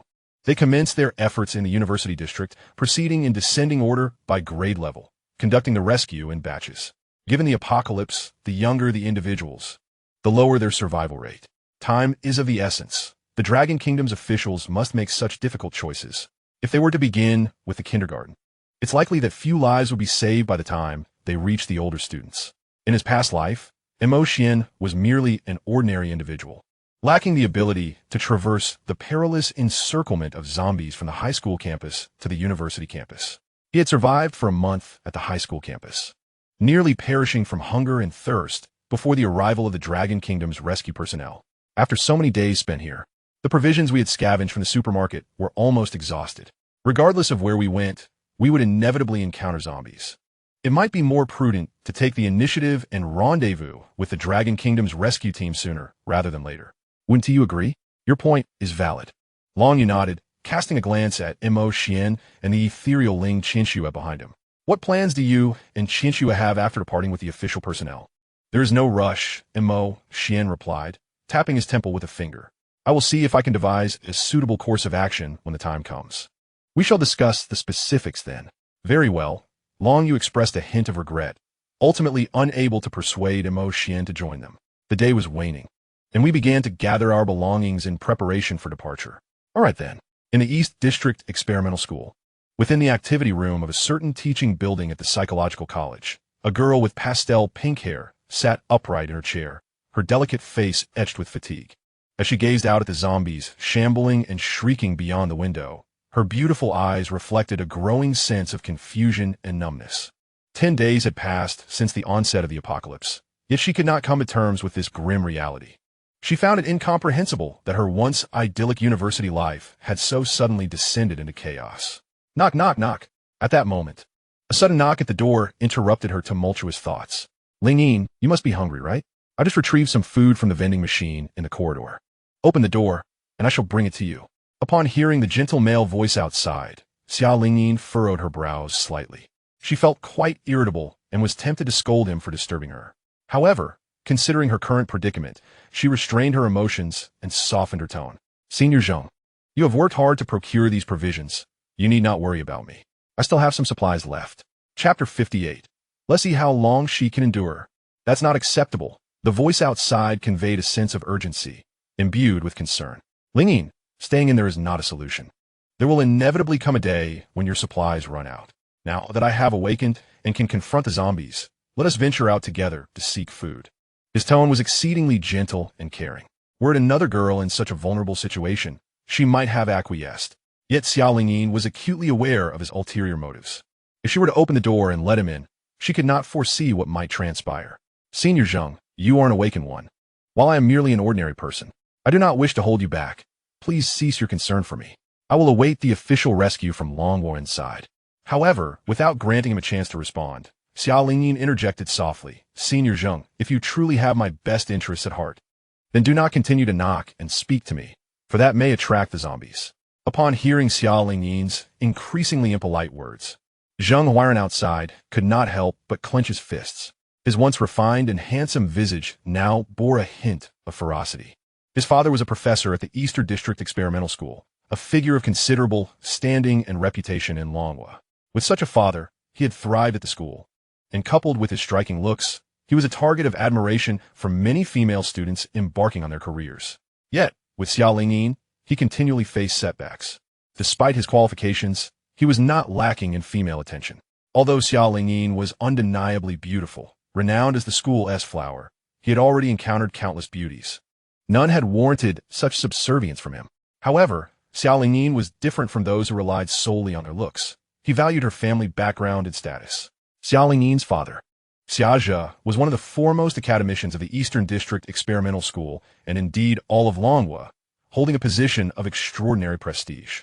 When her father learned that Xia Lingyin was attending the school, he arranged for Zheng to transfer from his original college to the psychology department, a field in which he was not adept, hoping to win Xia Lingyin's favor. If their relationship were to blossom, it would grant him access to Xia Zhe's influential connections. With such an alliance, advancing his father's professional standing would be a mere formality. Indeed, from the moment Xia Lingyin arrived at the Eastern District Experimental School to pursue her studies in the College of Psychology, Zheng Huairan orchestrated chance encounters to familiarize himself with her. Subsequently, he approached and pursued Xia Lingyin under the guise of a senior. However, as the daughter of Xia, her standards were exceedingly high. Naturally, she would not be easily swayed by Zheng Huairan as charming words as other girls might be. Thus, Zheng Huairan devoted an entire year to courting Xia Lingyin, yet their relationship remained stagnant, lacking any substantial progress. Regrettably, while his attributes might appeal to other girls, they paled in comparison to the expectations of Xia Lingyin. The previous girls were either attracted to his affluent father or his wealth, requiring no significant effort on his part to win them over. Yet, Xia Lingyin lacked such superficial desires. His remaining advantages were his decent appearance and his status as a senior, which provided a favorable first impression. At the very least, he was one of the few capable of engaging Xia Lingyin in conversation. Unlike others, she would not even spare them a glance. Faced with the slow ascent of her affection, he found himself at a loss, compelled to endure in hopes that one day the right moment would arise for him to capture her heart. However, 10 days ago, the apocalypse abruptly descended upon the world. Although this cataclysm brought forth perilous zombies and left him feeling disoriented, it also ignited a flicker of hope for strengthening his bond with Xia Lingyin. He believed that as two fortunate souls who had not succumbed to the undead, they would band together, their shared struggles fostering a deeper connection, ultimately leading him to win her heart and ascend to the pinnacle of life. To his dismay, following the outbreak, Xia Lingyin promptly sequestered herself within the activity room. For the past several days, he found himself residing in the office adjacent to hers. Regardless of his attempts to persuade her, Xia Lingyin remained unmoved, providing him with no opportunity to draw closer. This starkly contrasted with his expectations of shared trials. He sensed that Xia Lingyin was on guard against him. Yet he could not fathom the reason behind her sudden coldness, especially since she had not distanced herself from him prior to the apocalypse. This perplexity vexed him greatly, particularly after he had sustained injuries while searching for food today. His attempts to articulate his plight were met with indifference from Xia Lingyin, and his patience was waning. He found himself yearning to forcefully breach the door of the activity room, to take decisive action and compel Xia Lingyin to relent, testing her resolve. Ultimately, however, Huairan quelled his darker impulses and exhaled a deep sigh. With his current capabilities, he certainly could break through the door, but the commotion would undoubtedly attract the attention of the surrounding zombies, leaving him no time to act even if he succeeded. Moreover, in the guise of Xia Lingyin, he found it inappropriate to exert force. Should the other party seek retribution afterwards, all his efforts would be in vain. He was reluctant to confront the individual directly. Patience was essential. He was aware that the activity room housed a vending machine containing some edible provisions. However, after 10 days had elapsed, Xia Lingyin could scarcely rely on the meager offerings of that machine for sustenance any longer. Eventually, the other party would emerge, seeking his assistance. So there was no need to rush. Lingyin, the official rescue personnel's arrival remains uncertain. Take some time to ponder. I shall be next door, should anything arise. Do not hesitate to come and speak with me. Originally, Huairan had intended to share some of the food in her possession with Xia Lingyin. Yet, as she refused to open the door and meet with her, it seemed unnecessary to retain the provisions. It would be intriguing to see how long she could sustain herself. Noticing Xia Lingyin's silence, Huairan cast a final glance at the firmly shut door before retreating to her office. At that moment, as Huairan departed, Xia Lingyin quietly exhaled in relief. Despite Huairan's gentle tone and evident concern for her well-being, she sensed the underlying malice, irritation, and anger emanating from the other party. It was evident that impatience had begun to fester, and there was a looming threat of forceful entry. This perception was not merely a result of her psychological studies. Rather, it stemmed from her true nature as an ordinary individual. She had not only successfully transformed her combat prowess, but had also awakened her abilities ahead of time. Much like Mo Xian and Ling Qianxue. Chapter 59, Empathy. However, the ability Xia Lingyin awakened was not an elemental power akin to those of Mo Xian and Ling Qianxue, but rather a psychic ability that allowed her to sense the genuine emotions of others. Empathy. The activation of this ability was beyond her control. From a moment she successfully transformed her combat prowess and awakened her powers, she was involuntarily inundated with the emotions of those around her. The exhilaration of her classmates becoming awakened, their greed, sinister thoughts, the confusion and despair of those who failed to transform their energy, their jealousy, and the anguish, hopelessness, and murderous intent of those undergoing the horrific transformation into zombies. All these chaotic emotions flooded her mind, nearly overwhelming her. Consequently, while others remained oblivious to the unfolding events and the zombies had not fully mutated, her mind could not bear the weight of such emotions, prompting her instinctively to withdraw from the crowd. She secluded herself in the activity room, seeking refuge from the tumultuous emotions. Fortunately, her empathetic ability had a limitation on distance. Once she retreated to the activity room, those emotions receded like a tide, providing her with significant relief. Yet, when she attempted to re-enter the classroom after acclimatizing herself, the zombies outside had erupted into chaos. She sensed the pure bloodlust and carnage of the zombies passing by the activity room's entrance, along with the profound fear and despair of the fleeing students.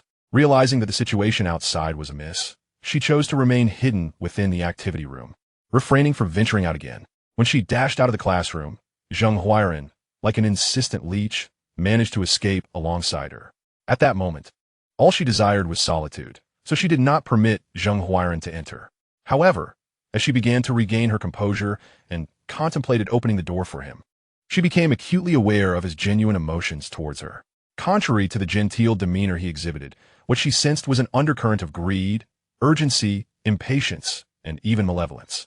It was then that Xiao Lingyin realized that he was far from the gentleman he pretended to be, harboring ulterior motives. She was not naive. Had she been so, Zheng Huairan would have easily ensnared her by now.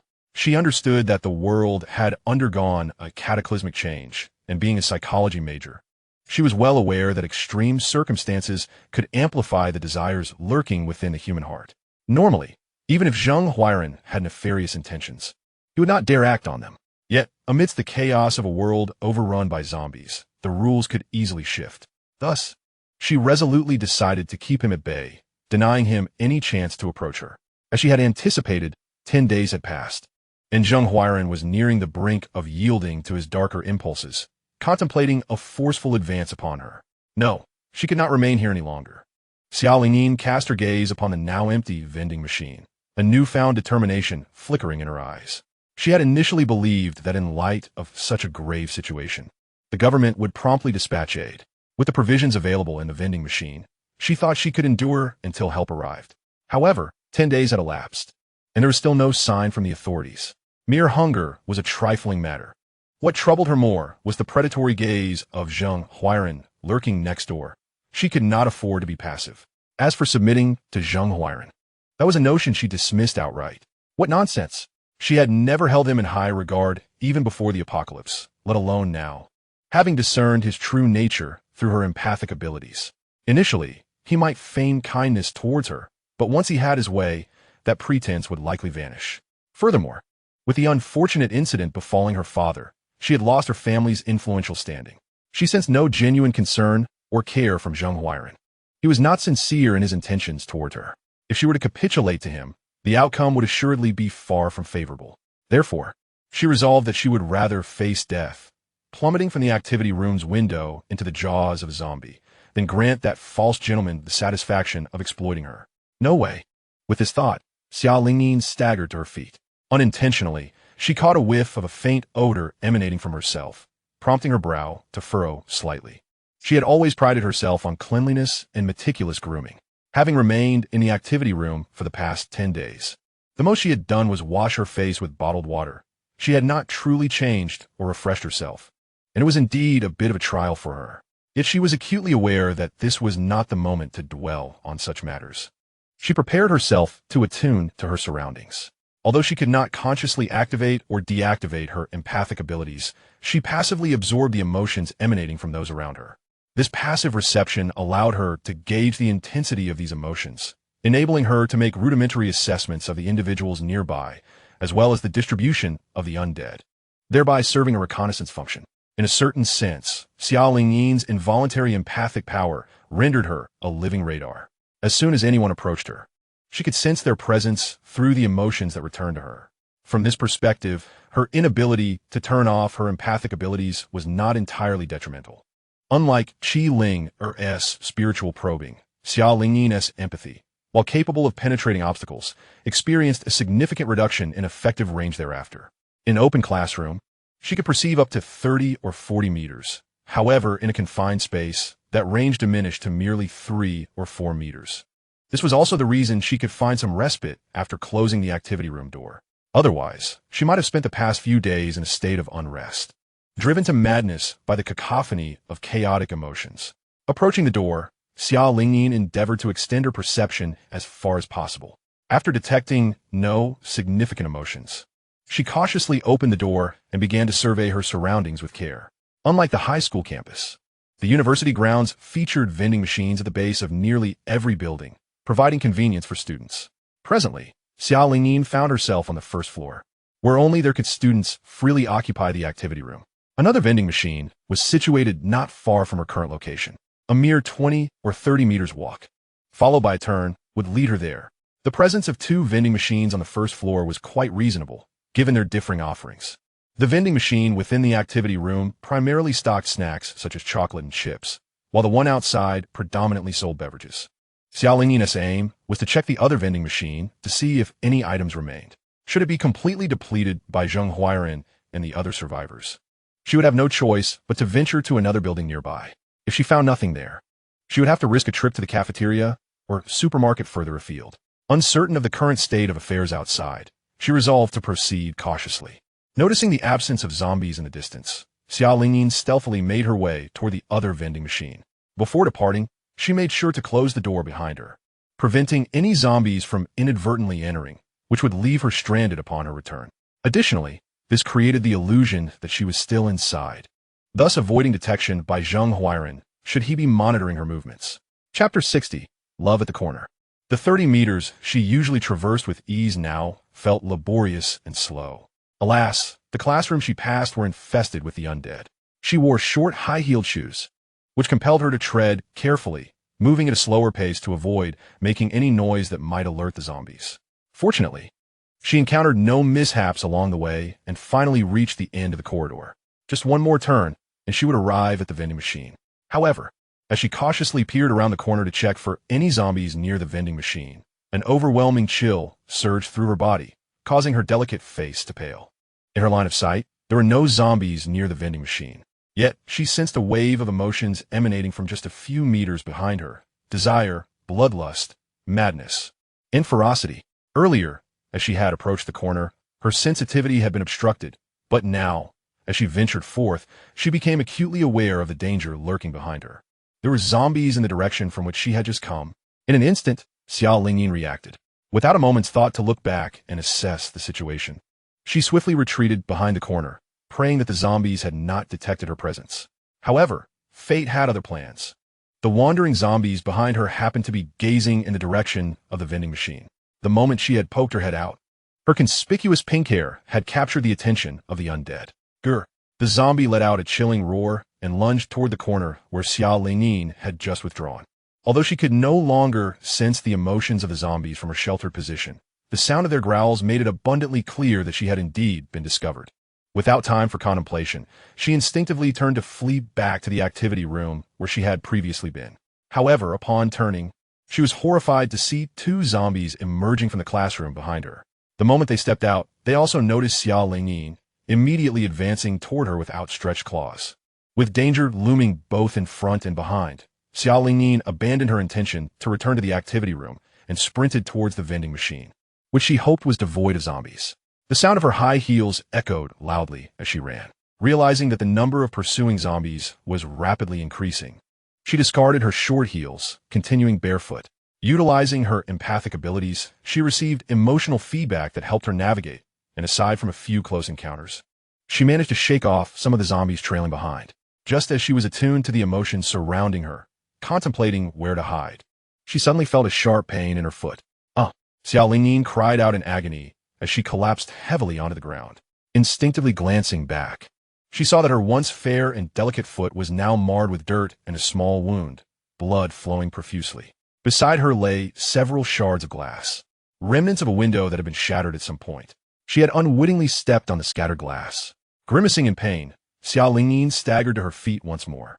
However, her feet had already been cut by glass, and each step was excruciatingly difficult. Just as she sensed the zombies behind her were closing in, a wave of despair washed over her as she turned the final corner, only to be struck by an unsettling emotion emanating from ahead. Oh no! It seemed she had stumbled into yet another perilous encounter. She wished to avoid being bitten, to escape the bloodshed, and certainly did not want to transform into one of those grotesque creatures. With a heavy heart, Xiaolingyin desperately shut her eyes, her mind replaying vivid images of the impending consumption by the zombies that would suddenly appear before her. Yet, contrary to her expectations of pain, she was instead struck by a powerful force that sent her flying. What the hell? In that instant, two voices resonated in unison. Xian stared in astonishment at the pink-haired girl he had just knocked aside. He had been fleeing along the shadows and never anticipated encountering another person at that moment. Time rewound a few hours earlier. After Xian and his companions had organized their belongings in the dormitory, they set off towards the Psychological Institute on the university campus. Although the high school campus was contiguous with the university campus, its vast expanse required them to traverse 2 or 3 kilometers before reaching the university. The university campus itself was even more extensive, necessitating another 2 or 3 kilometers from the entrance to the Psychological Institute. Along the way, they encountered several zombies. Although these zombies were not as formidable as the previous ones they had faced, they were manageable. Nevertheless, it took them several hours of winding paths to finally arrive at the Psychological Institute. Just as Xuan and his group sought a place to rest while waiting for the official rescue team from Longhua to arrive in a few days, they unexpectedly encountered an old acquaintance. Was that not Wu Kai? What was he doing here? Qi Linger was taken aback at the sight of the hulking zombie that was once Wu Kai, who was voraciously devouring a small zombie. We should go. Let us avoid any confrontation, Xuan urged, his expression serious as he beckoned the others to leave quietly. Zombies could rapidly evolve by consuming one another. And in the past 10 days, Wu Kai had likely feasted his way to the university campus's Psychological Institute. Given Wu Kai's current appearance, Xuan understood that he had undergone a second mutation into a formidable zombie. Although they were 5 in number and possessed a considerable advantage over others, the sheer power of this mutated Wu Kai was overwhelming. Engaging with him could very well lead to their annihilation. All right, the group nodded in agreement. The imposing figure of the mutated Wu Kai was clearly not to be trifled with, and they had no intention of provoking him. However, just as they attempted to stealthily retreat to avoid his attention, the mutated Wu Kai noticed them. With a thunderous roar, the ferocious corpse, Wu Kai, discarded the small zombie he had been holding. How could those decayed undead possibly compare to the fresh flesh and blood of a living human? In an instant, Wu Kai charged towards Xuan and the others, his eyes gleaming with excitement at the sight of his old classmates. However, confronted by the colossal force of Wu Kai, who charged like a freight train on the highway, the expressions of the group shifted uneasily. They knew they had to act together. Xuan, his countenance grave, addressed the others. Initially, they had hoped to avoid conflict, but given the circumstances, they had no choice but to engage. The rest nodded in agreement. Shadows surged from Xuan's hands as he swiftly unleashed a shadow ball. Combat Power Index, 7,000. Magical Power Index, 7,000. Following closely, Long Yu unleashed his blood claws with a fierce rip. Destruction Power Index, 7,000. Blood Power Index, 7,000. Soon after, Chun Xinyu, Ling Qinxue, and Qi Linger all joined the fray. In that fleeting moment, a multitude of attacks converged upon the ferocious corpse, Wu Kai, engulfing him in a violent explosion. Yet, to their astonishment, he emerged unscathed from the fierce blast, his body radiating an overwhelming and putrid might as he barreled towards them. Corpse Force Index, 20,000.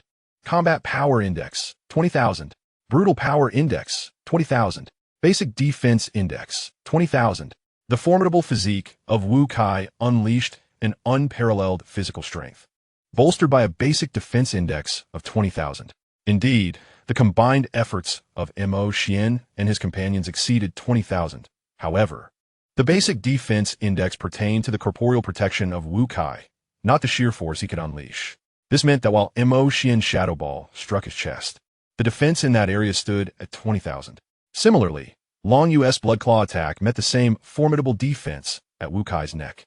Thus, despite their combined might surpassing 20,000, it could not penetrate the impenetrable barrier of Wu Kai's defense. In simpler terms, the disparate assaults from Xuan and the others failed to breach Wu Kai's defenses. Unless they coordinated their attacks on the same specific point, they would need to exceed the staggering 20,000 defense index to inflict any damage. When facing martial corpses, weaker awakened beings might overwhelm them through sheer numbers. However, against ferocious corpses, if the awakened lacked sufficient strength, no amount of attacks would suffice to breach their defenses. This epitomizes the terrifying nature of the ferocious corpses. Their formidable physicality constitutes an insurmountable chasm. Yet, among Xuan and his companions, there existed one who could disregard the towering defense index of the ferocious corpse. The individual in question is Qi Linger. The Barbara Protective Index signifies the strength of physical defense and is ineffective against Qi Linger's mental assaults. However, her mental attacks are rather feeble. The Barbara corpses can effortlessly summon their formidable strength, reaching an astounding 2,000, which easily nullifies Qi Linger's mental onslaught. This 2,000 barbaric strength index is insufficient. It represents physical power and similarly fails to counter mental attacks. In essence, the strength index can serve both as an offensive measure and a means to mitigate others' attacks. Attributes are classified into physical and mental categories. For instance, The combat power index essentially reflects the overall physical prowess of an adept, encompassing both physical and mental attributes. Typically, adept individuals unleash their combat power through physical means, such as punches and kicks.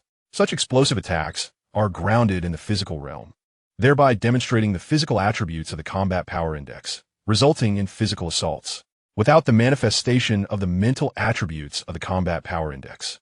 Mental attacks cannot be unleashed. Generally, when an adept releases their combat power, it predominantly results in physical attacks rather than mental ones. This illustrates the manifestation of the combat power index as an offensive entity. Conversely, when the combat power index is employed defensively, it illustrates its physical attributes when facing physical attacks, serving to counter such assaults. In the case of mental attacks, the combat power index reflects its mental attributes and provides defense accordingly. Overall, the combat power index, with its dual attributes, can withstand both physical and mental assaults. However, it typically only unleashes physical attacks, lacking the capacity for autonomous mental offensive actions. That said, it is not impossible to evoke mental attacks through the combat power index, provided it is combined with mental strength. For example, Qi Linger's thought energy is a form of mental power. Should she possess a combat power index, she could fuse it with her thought energy to unleash a more potent mental attack. Most powers mirror the combat power index in this regard. For instance, corpse energy, annihilation energy, and non-thought-based elemental energy can all counter both physical and mental attacks, although they predominantly only unleash physical assaults. However, barbaric strength diverges from these powers, being purely corporeal, consisting solely of physical attributes. It can only execute physical attacks and defend against physical assaults, rendering it incapable of countering intangible mental attacks or unleashing mental offensives. The same principle applies to the barbaric protective index, which denotes the foundational physical defense. Thus, it can only protect against physical attacks and is ineffective against mental ones. One might comprehend these powers through the lens of online gaming concepts. Strengths such as the combat power index may represent physical attack, physical defense, and special defense, with only one being applicable at a time. The barbaric strength index may represent either physical attack or physical defense, with only one existing concurrently. The barbaric protective index serves as physical defense. However, the defensive prowess of the mighty guardian is a true representation of physical defense, distinct from those defenses that rely on sheer offensive power as a substitute for protection. The difference between these two lies in the fact that an explosive attack, characterized by a power index, is transient and can be mitigated by multiple strikes. In contrast, the mighty guardian withstands a singular assault without exceeding a predetermined threshold. Thus, no matter how many attacks are launched, they remain ineffective if they fail to breach this defense. Even if an attack does penetrate, its impact is significantly diminished. For instance, should two strikes, each boasting a power of 30,000, target the mighty guardian with a defense of 20,000, the defenses may indeed be breached. However, each attack would be weakened to a mere 10,000, resulting in a total power of only 20,000. This illustrates that all attacks are neutralized to the extent of 20,000, rather than merely summing to that figure.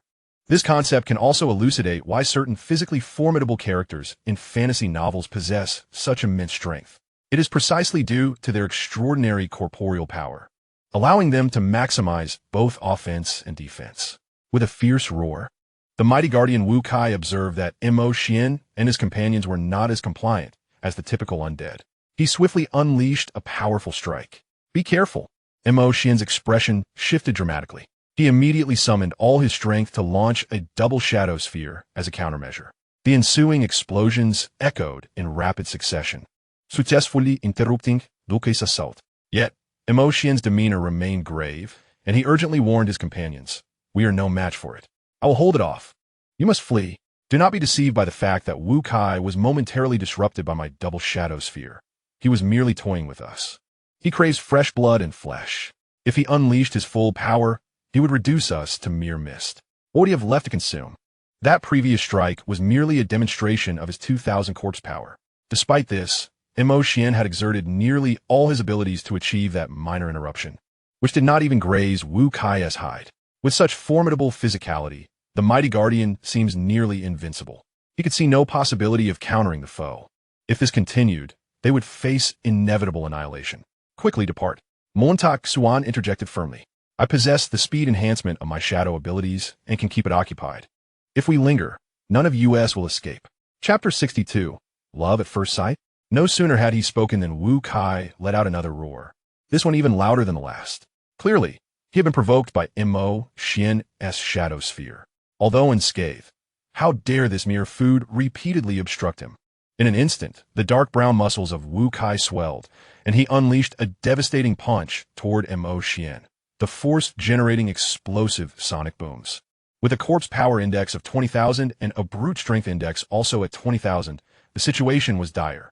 The fusion of the corpse and Wu early unleashed a terrifying power that reached an astonishing 40,000. Hurry, we shall rendezvous later at Building D of the Psychological Institute. After uttering this, Xian immediately plunged into the shadows to evade. With the enhancement of his shadow abilities, Xian narrowly dodged a fist from the formidable corpse Wu Kai, as he witnessed the immense fist create a deep crater upon impact. A wave of dread washed over him. At that moment, the colossal fist was less than a mere 0.01 centimeters away from him. Had it been a fraction closer, he would have been reduced to a mere splatter on the ground, unable to extricate himself. There was no time for contemplation. Realizing he had drawn Wu Kai's ire, Xian dashed forward through the shadows. Meanwhile, Long Yu and the others did not linger to perform any dramatic displays, wasting the precious time Xian had fought to procure for them. The instant Wu Kai launched his attack on Xian, they had already begun their escape. There was no alternative. They could not fight back and had to flee. At this juncture, they could only place their trust in Xian and meet again at the agreed-upon Building D. Roaring in rage, Wu Kai, having missed his initial strike, intended to bypass Xian temporarily and pursue the others for a momentary reprieve. However, upon glancing back and realizing Long Yu and the others had vanished, he erupted in fury. Without a second thought, he charged straight at Xian. Each step taken by the pursuing Wu Kai resonated with a thunderous sound. Despite his large stature, he was surprisingly swift. Like a massive transport truck on a national highway, Xian felt as if he could collide with destiny at any moment. Fortunately, although Wu Kai's speed was not insignificant, his large size rendered him somewhat clumsy. Xian expertly navigated through narrow pathways between the buildings. These alleyways were cloaked in shadows, and with the augmentation of his shadow abilities, he maneuvered adeptly. In contrast, Wu Kai struggled to fit through the narrow passages, resorting to bulldozing his way through, which drastically slowed his pace. Nevertheless, Wu Kai relentlessly pursued him. Xian circled around significantly, weaving through several buildings before barely managing to gain some distance. At last, he seized an opportunity, turning a corner to escape Wu Kai's line of sight. However, just as he hurriedly fled, hoping to enter the academic building and completely shake off his pursuer, a pink-haired girl suddenly emerged from around the corner ahead of him. Xian gasped in shock, finding himself confronted with a situation reminiscent of when he had accidentally knocked Xia Lingyin aside. The principle of force is reciprocal. Breathless and exhausted, Xian felt akin to a snapped string, unable to quell his panting. Yet, before he could catch his breath, he turned to see a horde of zombies advancing upon him, and his expression shifted dramatically. Just as he contemplated fleeing once more, he heard the weak cries for help from the girl beside him. "Help, please help me." Instinctively, Xian turned towards the source of the plea, and it was then that he finally recognized the girl he had knocked down. The young girl possessed an extraordinary dreamlike pink hair, delicate cherry lips, and porcelain skin. Adorned in an exquisite pink dress and wearing several expensive necklaces, her appearance struck a balance between mature elegance and youthful innocence. At this moment, she was barefoot, inexplicably without shoes. Her originally fair and rosy feet seemed to have been wounded, blood seeping from a gash. The girl's beautiful pink eyes gazed at him with an imploring expression, exuding an air of vulnerability. Having survived 3 years in a post-apocalyptic world, Xian's heart had grown as cold as the blade used to slay zombies.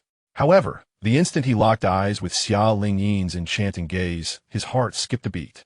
The sensation was peculiar. Xia Lingyin was undeniably beautiful, yet beauty was commonplace, and he had no personal connection to her. Rationally speaking, under such dire circumstances, he should have disregarded this burden. Yet, inexplicably, an instinctual desire to protect her welled up within him. Could this be love at first sight? Xia Lingyin, on her part, experienced a strange feeling as well. With a horde of zombies pursuing her, she had felt despair. Yet, Upon seeing Xuan, an unbidden sense of safety enveloped her. Though she did not know him, she instinctively felt he was someone she could rely on, almost blindly believing that he would save her and lead her out of danger. There was a comforting notion that as long as he was by her side, she had nothing to fear. Suddenly, the increasingly distinct roars of the zombies snapped them both back to reality. "Hold on to me," Xuan gritted his teeth, deciding to heed that strange feeling and save Xia Lingyin. Whether it was love at first sight or merely a fleeting desire, the risk of taking her along was undeniably greater. Yet, he rationalized it as compensation for the unintended collision. Conscience clear, Xia Lingyin nodded gently, her cheeks flushing as Xuan lifted her into his arms. Having been well protected since childhood, she had rarely experienced any physical contact with the opposite sex.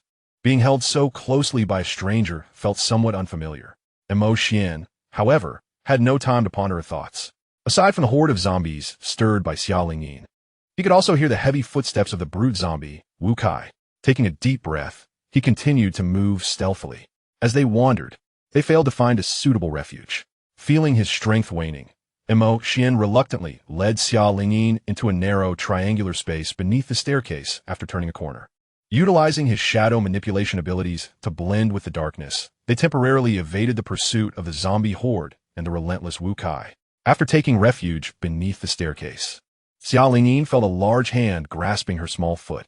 Her beautiful eyes widened involuntarily, and she instinctively attempted to struggle. In her mind, a girl's foot was akin to a private part. Being seized by a stranger was exceedingly embarrassing for her. "Do not move. Your foot is injured. The scent of blood will attract the zombies," Xuan admonished sharply, swiftly tearing a strip of fabric from his clothing to tightly wrap around Xia Lingyin's injured foot. Upon hearing Xuan's words, Xia Lingyin reluctantly ceased her struggle. Suppressing her discomfort, she allowed him to act freely. Fortunately, Xuan's movements were swift, and it did not take long for him to finish. As she felt him release her foot, Xia Lingyin secretly breathed a sigh of relief. However, at that moment, terrifying howls and the heavy thudding of footsteps drew near. The zombies were approaching. Chapter 63, A Man and a Woman Alone Together. Stay silent. In the shadows, Xuan, endowed with night vision, could discern the terror etched on Xia Lingyin's face.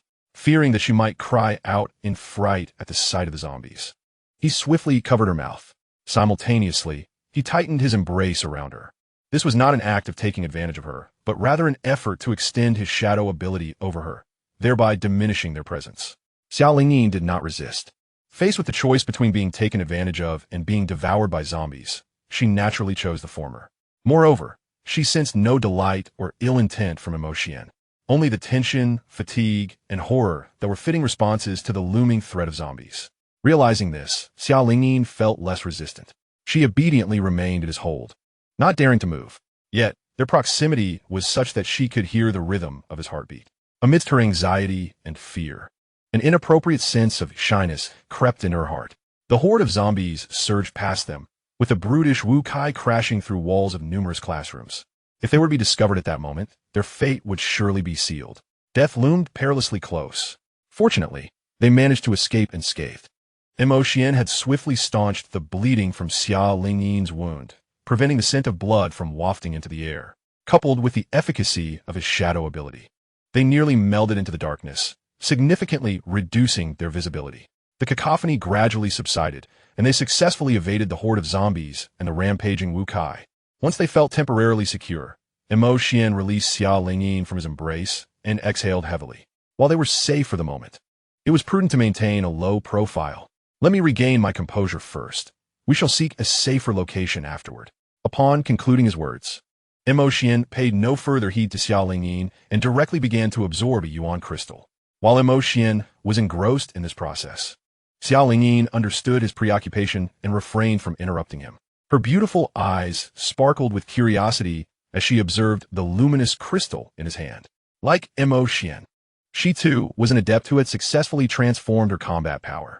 She could sense the innate allure of the glimmering object, which captivated her interest purely out of curiosity, devoid of any ulterior motives. As Xia Lingyin watched and sensed Xuan's actions, time gradually slipped away. Eventually, after an indeterminate duration, Xuan completed the absorption of the Yuan crystal. His strength had significantly increased compared to when the apocalypse first emerged. Although his enhanced power allowed him to absorb energy at a swifter pace, the overall consumption within his body had also escalated.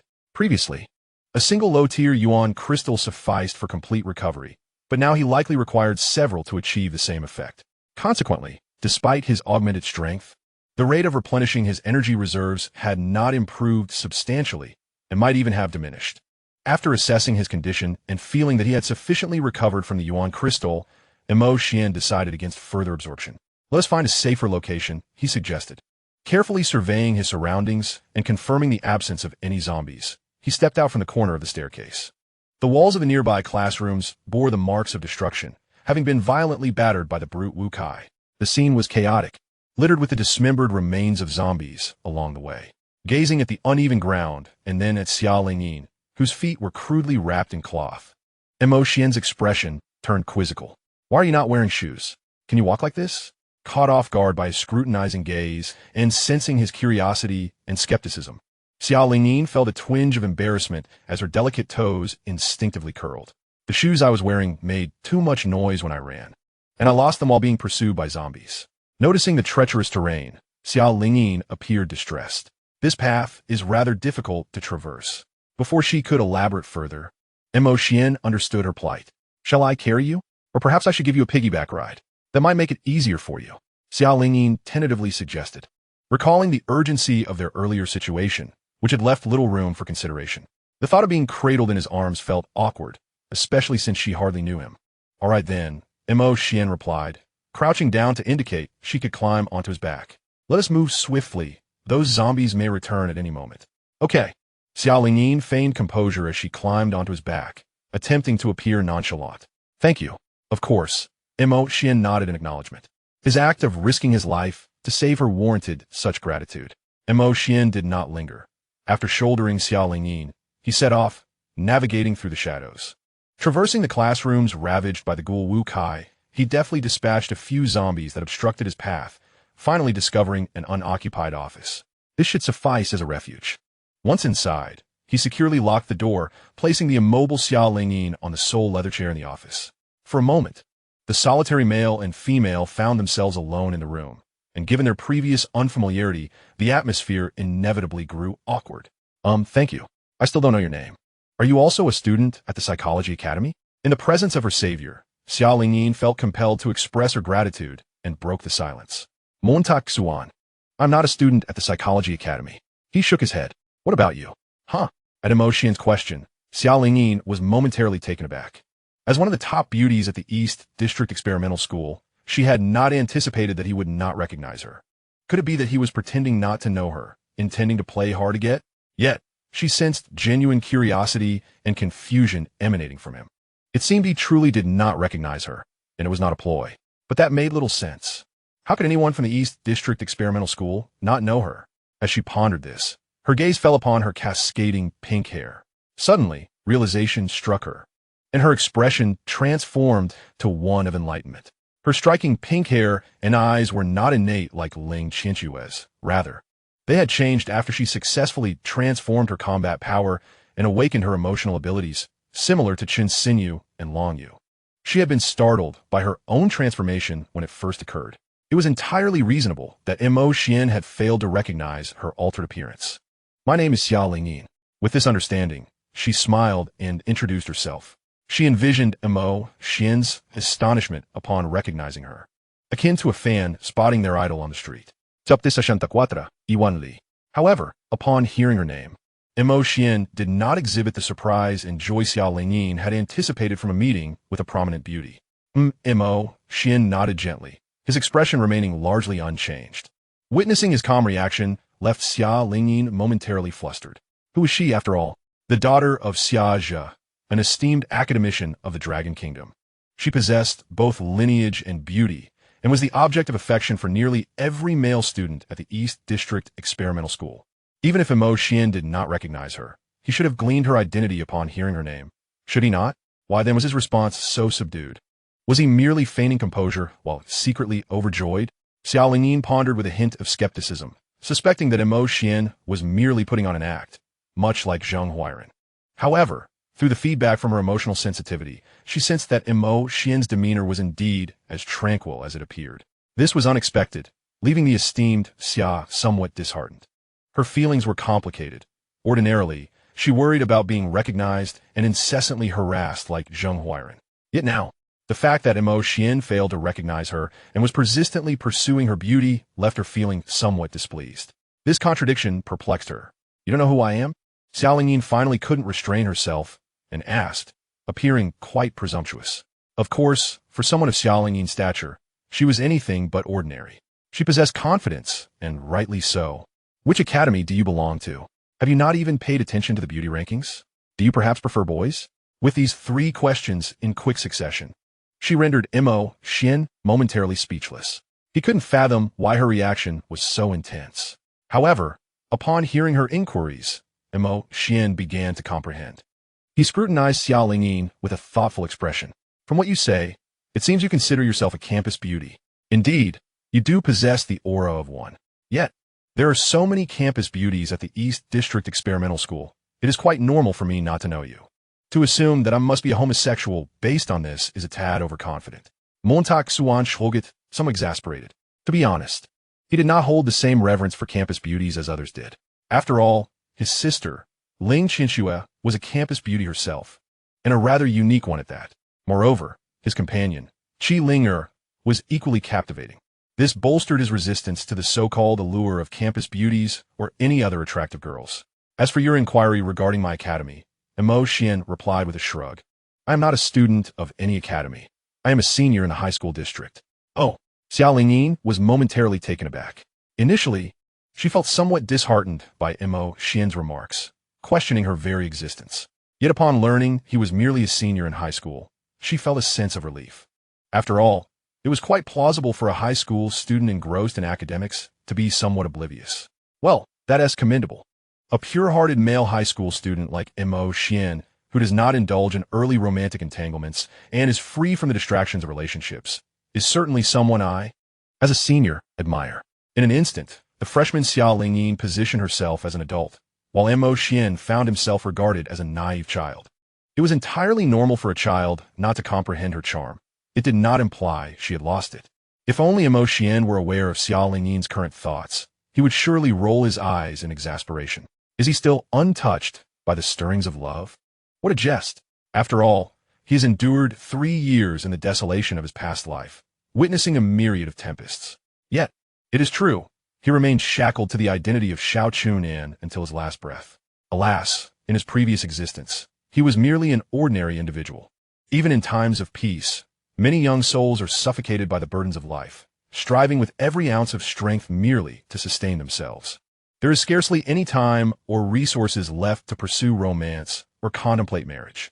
The demands of bridal prices, mortgage payments, car loans, and the myriad expenses of raising children are truly overwhelming. If the youth of peaceful times struggle thus, one can only imagine the plight of someone like Xian, who languishes at the very bottom of the societal hierarchy in a post-apocalyptic world. Surviving has consumed all his efforts, leaving no room to ponder matters of the heart. Yet, none of this holds significance. Has he never encountered the realities of life? To regard him as an innocent child, utterly oblivious, is nothing short of an affront.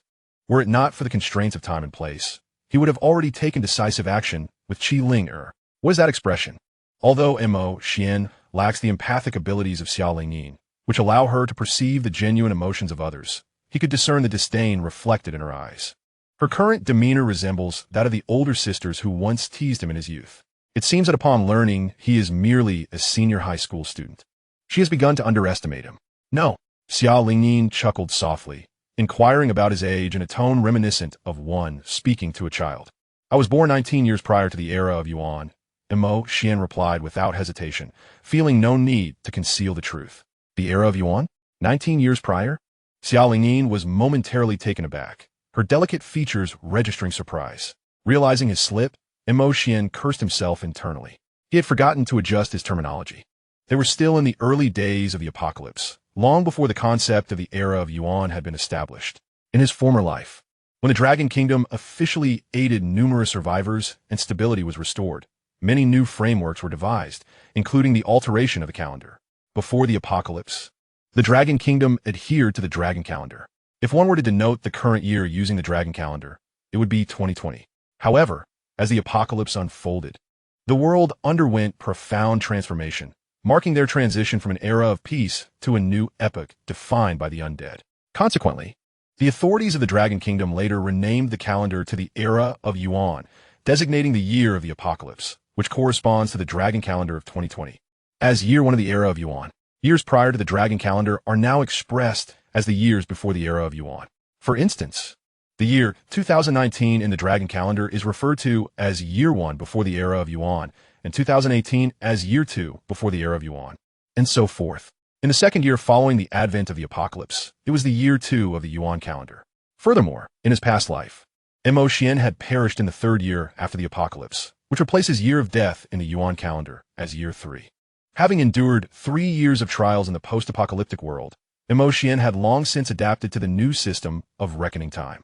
Thus, when Xiao inquired about his age, he habitually stated that he was born in the year 19 prior to the Yuan calendar. In Chapter 65, "Did you use your abilities against me?" Xuan waved his hand dismissively, correcting himself. "I was born in the year 2001 of the Dragon Calendar." Xiao did not dwell on his verbal slip. Her attention was entirely captured by his last statement, causing her expression to become somewhat awkward. This was due to the fact that she, too, was born in the year 2001 of the Dragon Calendar. Thus, they were contemporaries, rendering her position as a senior somewhat uncomfortable. "What specific day were you born?" she asked. "February 14th. Is there a problem?" Xuan replied, a knowing smile gracing his features. "Could it be that you're younger than I am?" Xiao found herself momentarily speechless, for he had indeed hit the nail on the head. The reason she had inquired about Xuan's exact birth date was to ascertain whether she was older than him. After all, she was a freshman in college. How could she possibly be younger than this high school boy? However, the outcome was contrary to her expectations. Xuan was born on February 14th, while she was born on March 14th, making him precisely 1 month her senior. She was indeed the younger sister in this scenario. "Impossible. I am certainly older than you. I was born in the year 2000. Xiao retorted, adopting a mature demeanor, her heart racing but her face steady. She could not allow this high school boy to look down upon her. "I was born on March 14th, 2000. That is nearly a whole year." Fearing Xuan might doubt her, she added a supplementary remark, unwittingly betraying her insecurity. All right, I acknowledge that you're my elder, Miss Summer, the campus beauty." Xuan replied dismissively. "You don't have to do that. Just call me by my name." Xiao felt slightly uncomfortable being addressed as the campus beauty. She had initially hoped Xuan would refer to her as senior, but her age was now a complicating factor. If he called her senior, it would evoke an odd sense of role-playing that felt inappropriate. After contemplating, they both decided that given their close ages, it would be best to address one another by name. "Very well," Xuan nodded. "But what was your situation prior? How did you end up being pursued by those zombies? Were you alone?" Upon hearing that Xuan was alone, Xiao instinctively heightened her vigilance, suspecting he might be probing into whether there were others with her. If there were none previously, she had witnessed the scene where Xuan casually tossed a shadow ball on the road, obliterating the zombies in its wake. She was aware that Xuan was also an awakened being, possessing strength that far surpassed her own or Zhenghuairen's. Initially, she regarded him as a mere child, but upon learning that he was slightly older than herself, her perspective shifted.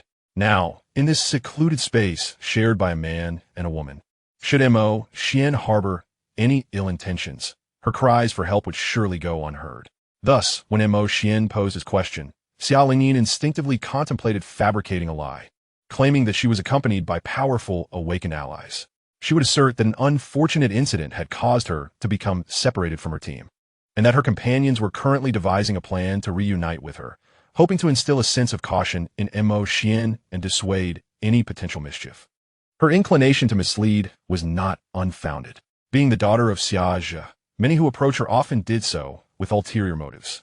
Had she not maintained this protective vigilance, she might have fallen prey to some unscrupulous individual long ago. Indeed, while Xuan had saved her life, it had not reached the point of offering herself in return.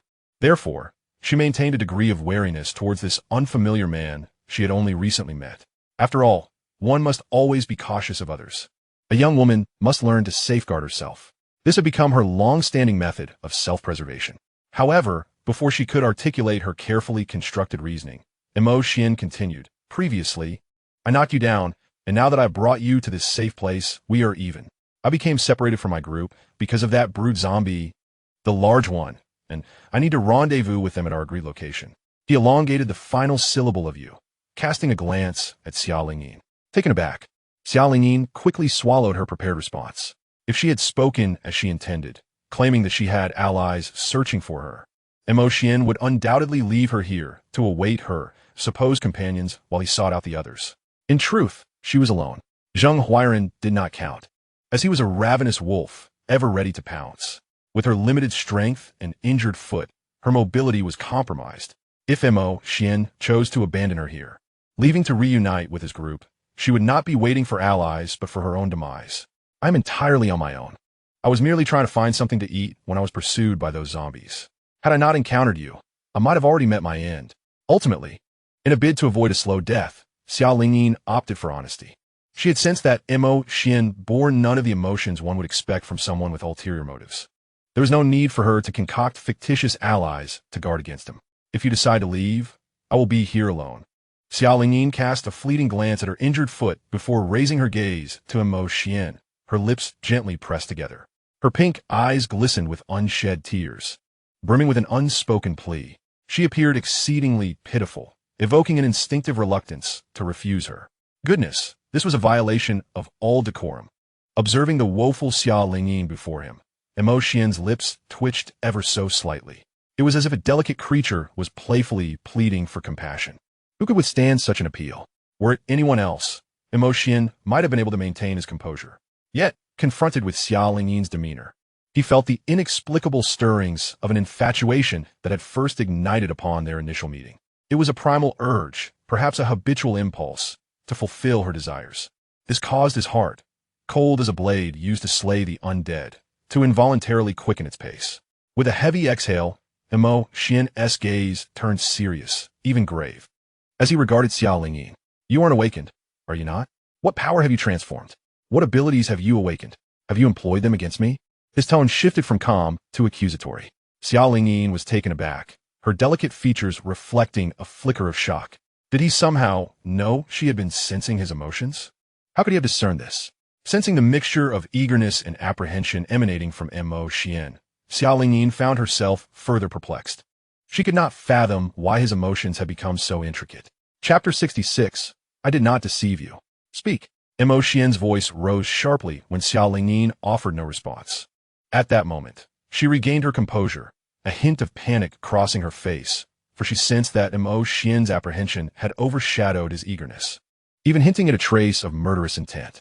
I am indeed an awakened. My transformed power is combat strength. I have awakened an ability to sense emotions. Through this ability, I can perceive the true feelings of others. However, my power is not under my control. It has been active since my awakening, and I did not intend to intrude upon your emotions. Realizing the intensity of Xian's murderous intent was escalating, Xia Lingyin feared he had discovered her secretive probing into his feelings. Thus, she hastily divulged all of her truths. Xian furrowed his brow. While the murderous intent within him receded, a trace of skepticism lingered in his gaze directed at Xia Lingyin. His sudden shift in demeanor, the emergence of his lethal intent, stemmed from an uncontrollable desire to be kind to her, a notion that felt utterly abnormal. In the heat of the moment, he had not pondered it deeply, but now, with clarity, he felt as though he had fallen victim to some beguiling enchantment, believing that Xia Lingyin possessed an enchanting ability to subtly sway his will. He ultimately found himself reduced to a mere vassal, obediently at her command. This was not mere conjecture. In his past life, he was aware of such powers. Among the Bloodline awakened, there existed a race known as the Ming clan, renowned for their capacity to manipulate hearts and minds. Other awakened beings, if not cautious, could easily fall under their influence, presenting a peril that rivaled, if not surpassed, that of the Blood clan. The Ming clan was alongside the Blood clan, one of the two most formidable races, their bloodline abilities outstripping those of the three great races that later formed the triune sanctum of bloodline descendants. In simpler terms, the hierarchy among these bloodline races placed the Ming and Blood clans at the apex, acknowledged as the two most potent entities. Following them were the Angel elf, and mermaid races, which constituted the second tier of elite races. In his previous existence, the annihilation of the Ming and Blood clans left these three races as the strongest. Ultimately, they established the power dynamics that formed the triune sanctum of Bloodline descendants. The third tier comprised races with comparatively weak Bloodline abilities, such as goblins and orcs. While their Bloodline capabilities were limited, they nonetheless possessed unique traits. For instance, the goblin race ensured that any offspring, regardless of the lineage, would always be goblins. In a certain sense, this Bloodline ability was remarkably formidable, albeit only when compared to the top-tier races, as it did not enhance their overall strength. The lowest echelon consisted of uncivilized races that held no unique Bloodline abilities despite their inherent racial power. These races formed the bedrock of the sanctum of Bloodline descendants. Aware of the Ming clan's uncanny ability to control hearts, Xian suspected that Xiaolingyin might be employing a similar power against him.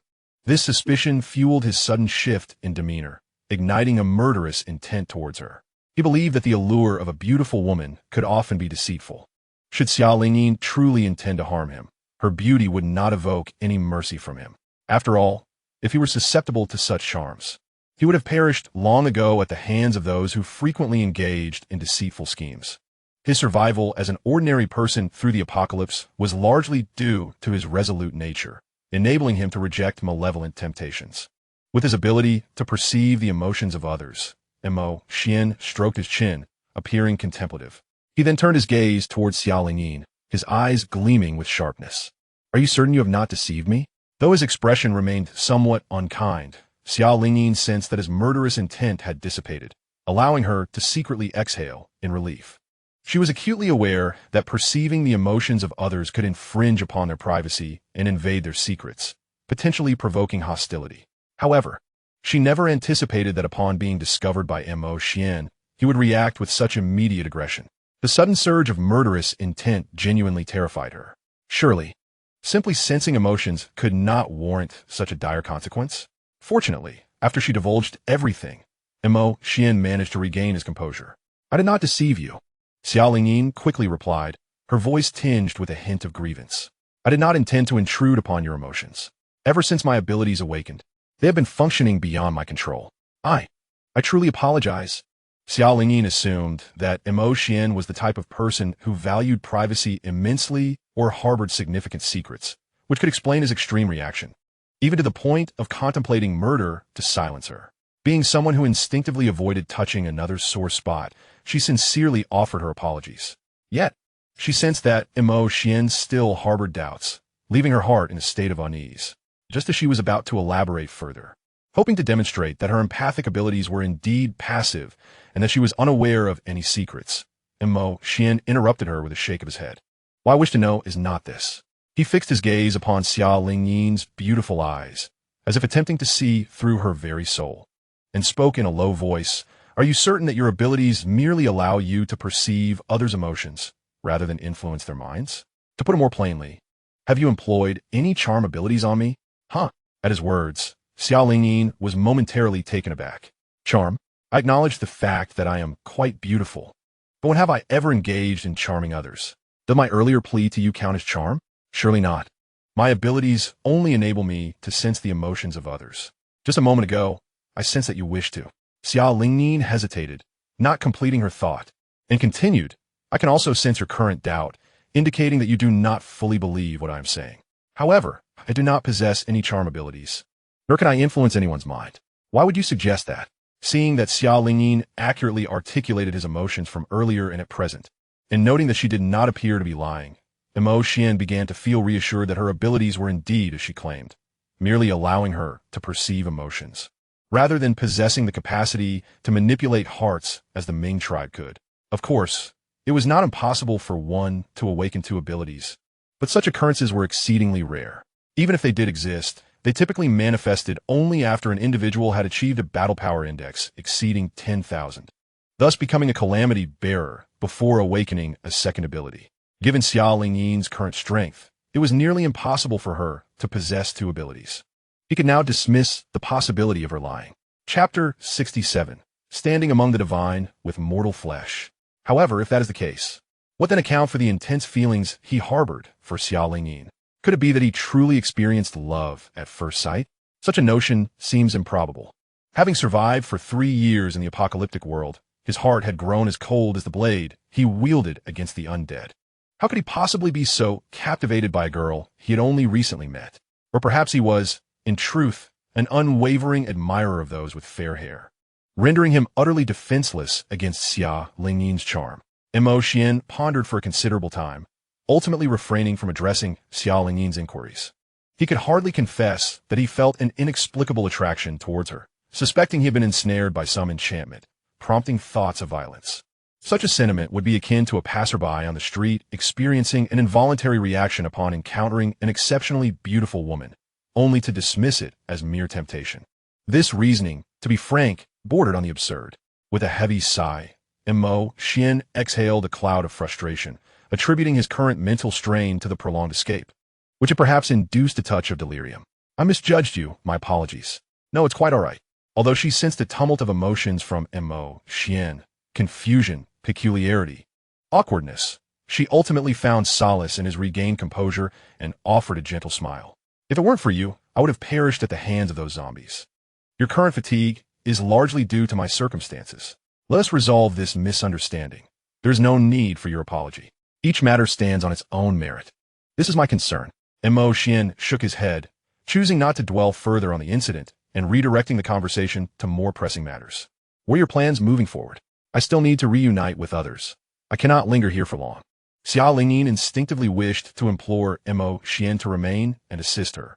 It was a peculiar feeling, as if she could rely on him for any challenges that arose. Yet, in an instant, she regained her composure, swallowing back the nearly unreasonable request on her lips. Xuan was not someone she knew well. They had only just met that day. It was already a significant favor for him to have saved her life, and to ask for further assistance would be rather presumptuous. She disliked feeling indebted to others, just as she had previously declined the food offered by Zheng Huairen. Even if Xuan were to agree to help, she could not accept it with a clear conscience. As she contemplated rapidly, she pondered what she might offer to entice Xuan's assistance. Her family background, perhaps? If he were to aid her, she could ensure her father would grant him a favor in return. In times past, she would have readily made such a promise. Yet now, as the apocalypse descends, everything has irrevocably changed. She is currently oblivious to her father's circumstances. The proud lineage that once defined her has seemingly lost its significance. The only asset she possesses now appears to be sigh. Xia Lingyin exhaled a deep breath, her expression earnest as she gazed at Xuan. Xuan, would you stay and assist me? Or, when you depart, might you take me along? She acknowledged her own limitations. Her abilities were not on par with his, and her injured foot hampered her mobility, rendering her a burden. However, Xia Lingyin raised her voice with renewed determination, presenting her worth. My special ability allows me to sense the emotions of others, aiding you in identifying those with ill intentions. Furthermore, my father, Xia, is a distinguished academician in the official science academy of the Dragon Kingdom. He may currently be leveraging his connections to rescue me. If you can assist me, I assure you that any request you make, as long as it is within reason, is something my father can fulfill. I will ensure that he agrees to your terms. Will that suffice? After much contemplation, Xia Lingyin laid bare the significance of her powers and the influence of her father, eager to gauge Xuan's reaction. She had anticipated his dismissal, recognizing that while her abilities were valuable, they might hold little weight for someone of his caliber. Her lineage was even less likely to impress him. Any discerning individual would perceive her words as mere exaggeration. In times of crisis, her father would have dispatched aid long ago, yet days had elapsed without a whisper of help. It was all too plausible that her father had succumbed to the fate of the undead or encountered some misfortune. As this realization dawned upon her, Xia Lingyin's beautiful eyes dimmed with despair.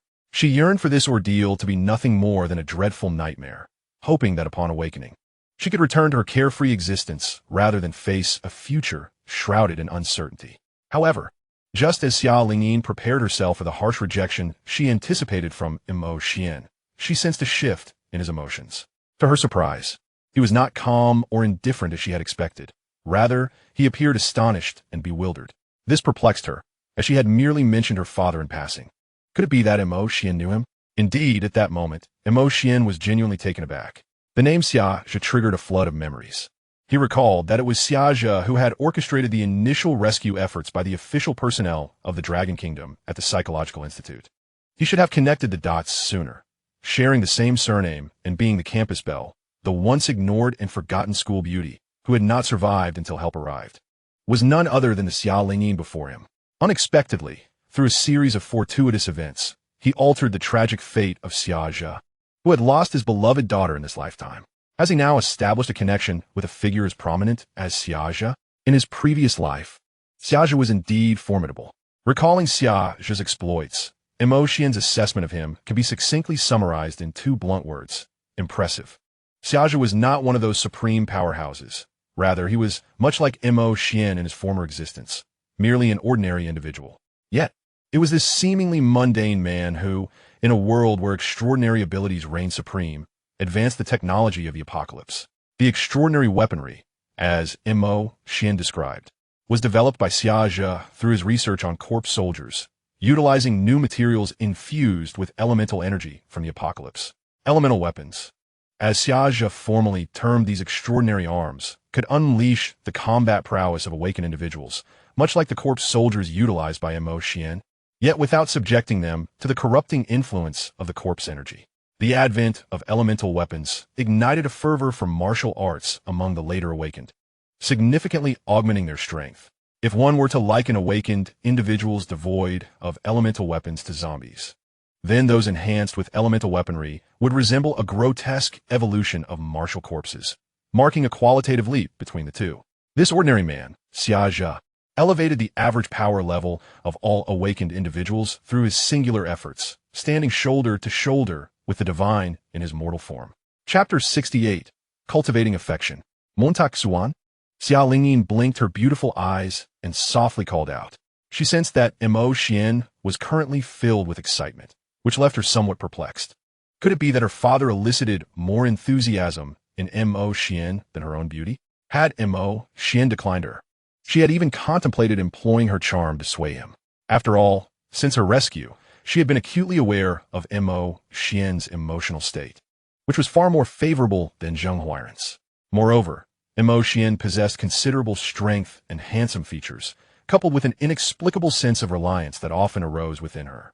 Should the time come when she felt indebted beyond measure, offering herself in gratitude would not be out of the question. However, upon hearing Xia Lingyin's gentle call, Xian snapped back to reality and cleared his throat, realizing that she had likely sensed the shift in his emotions. He quickly composed himself. So, you are the daughter of academician Xia. In that case, you shall accompany me to Building D.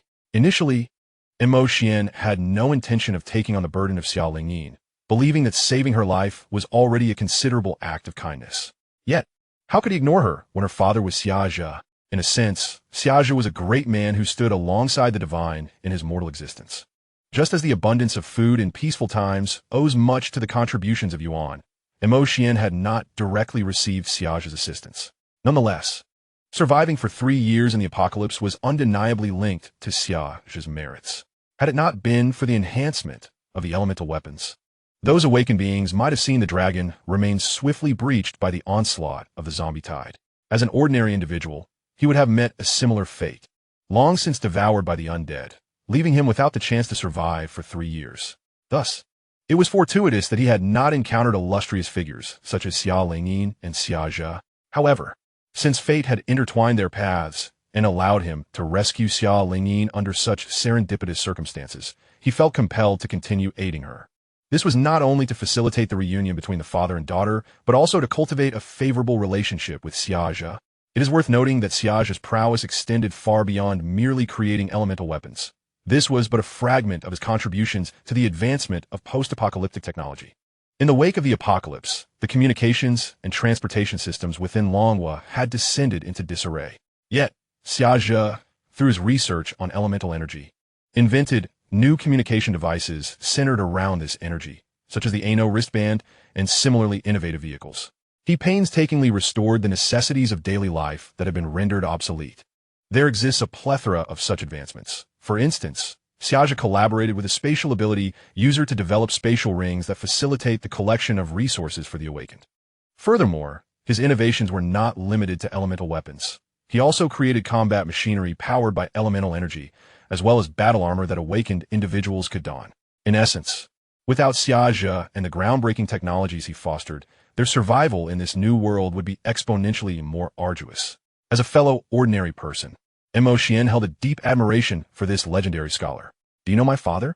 Xiao Lingyin inquired, intrigued by the sudden shift in Xian's demeanor.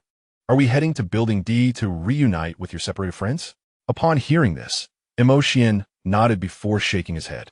"To be frank, I possess a predictive ability, foreseeing that in a few days, official rescue personnel from Longwell will arrive at the Psychological Institute to search for survivors.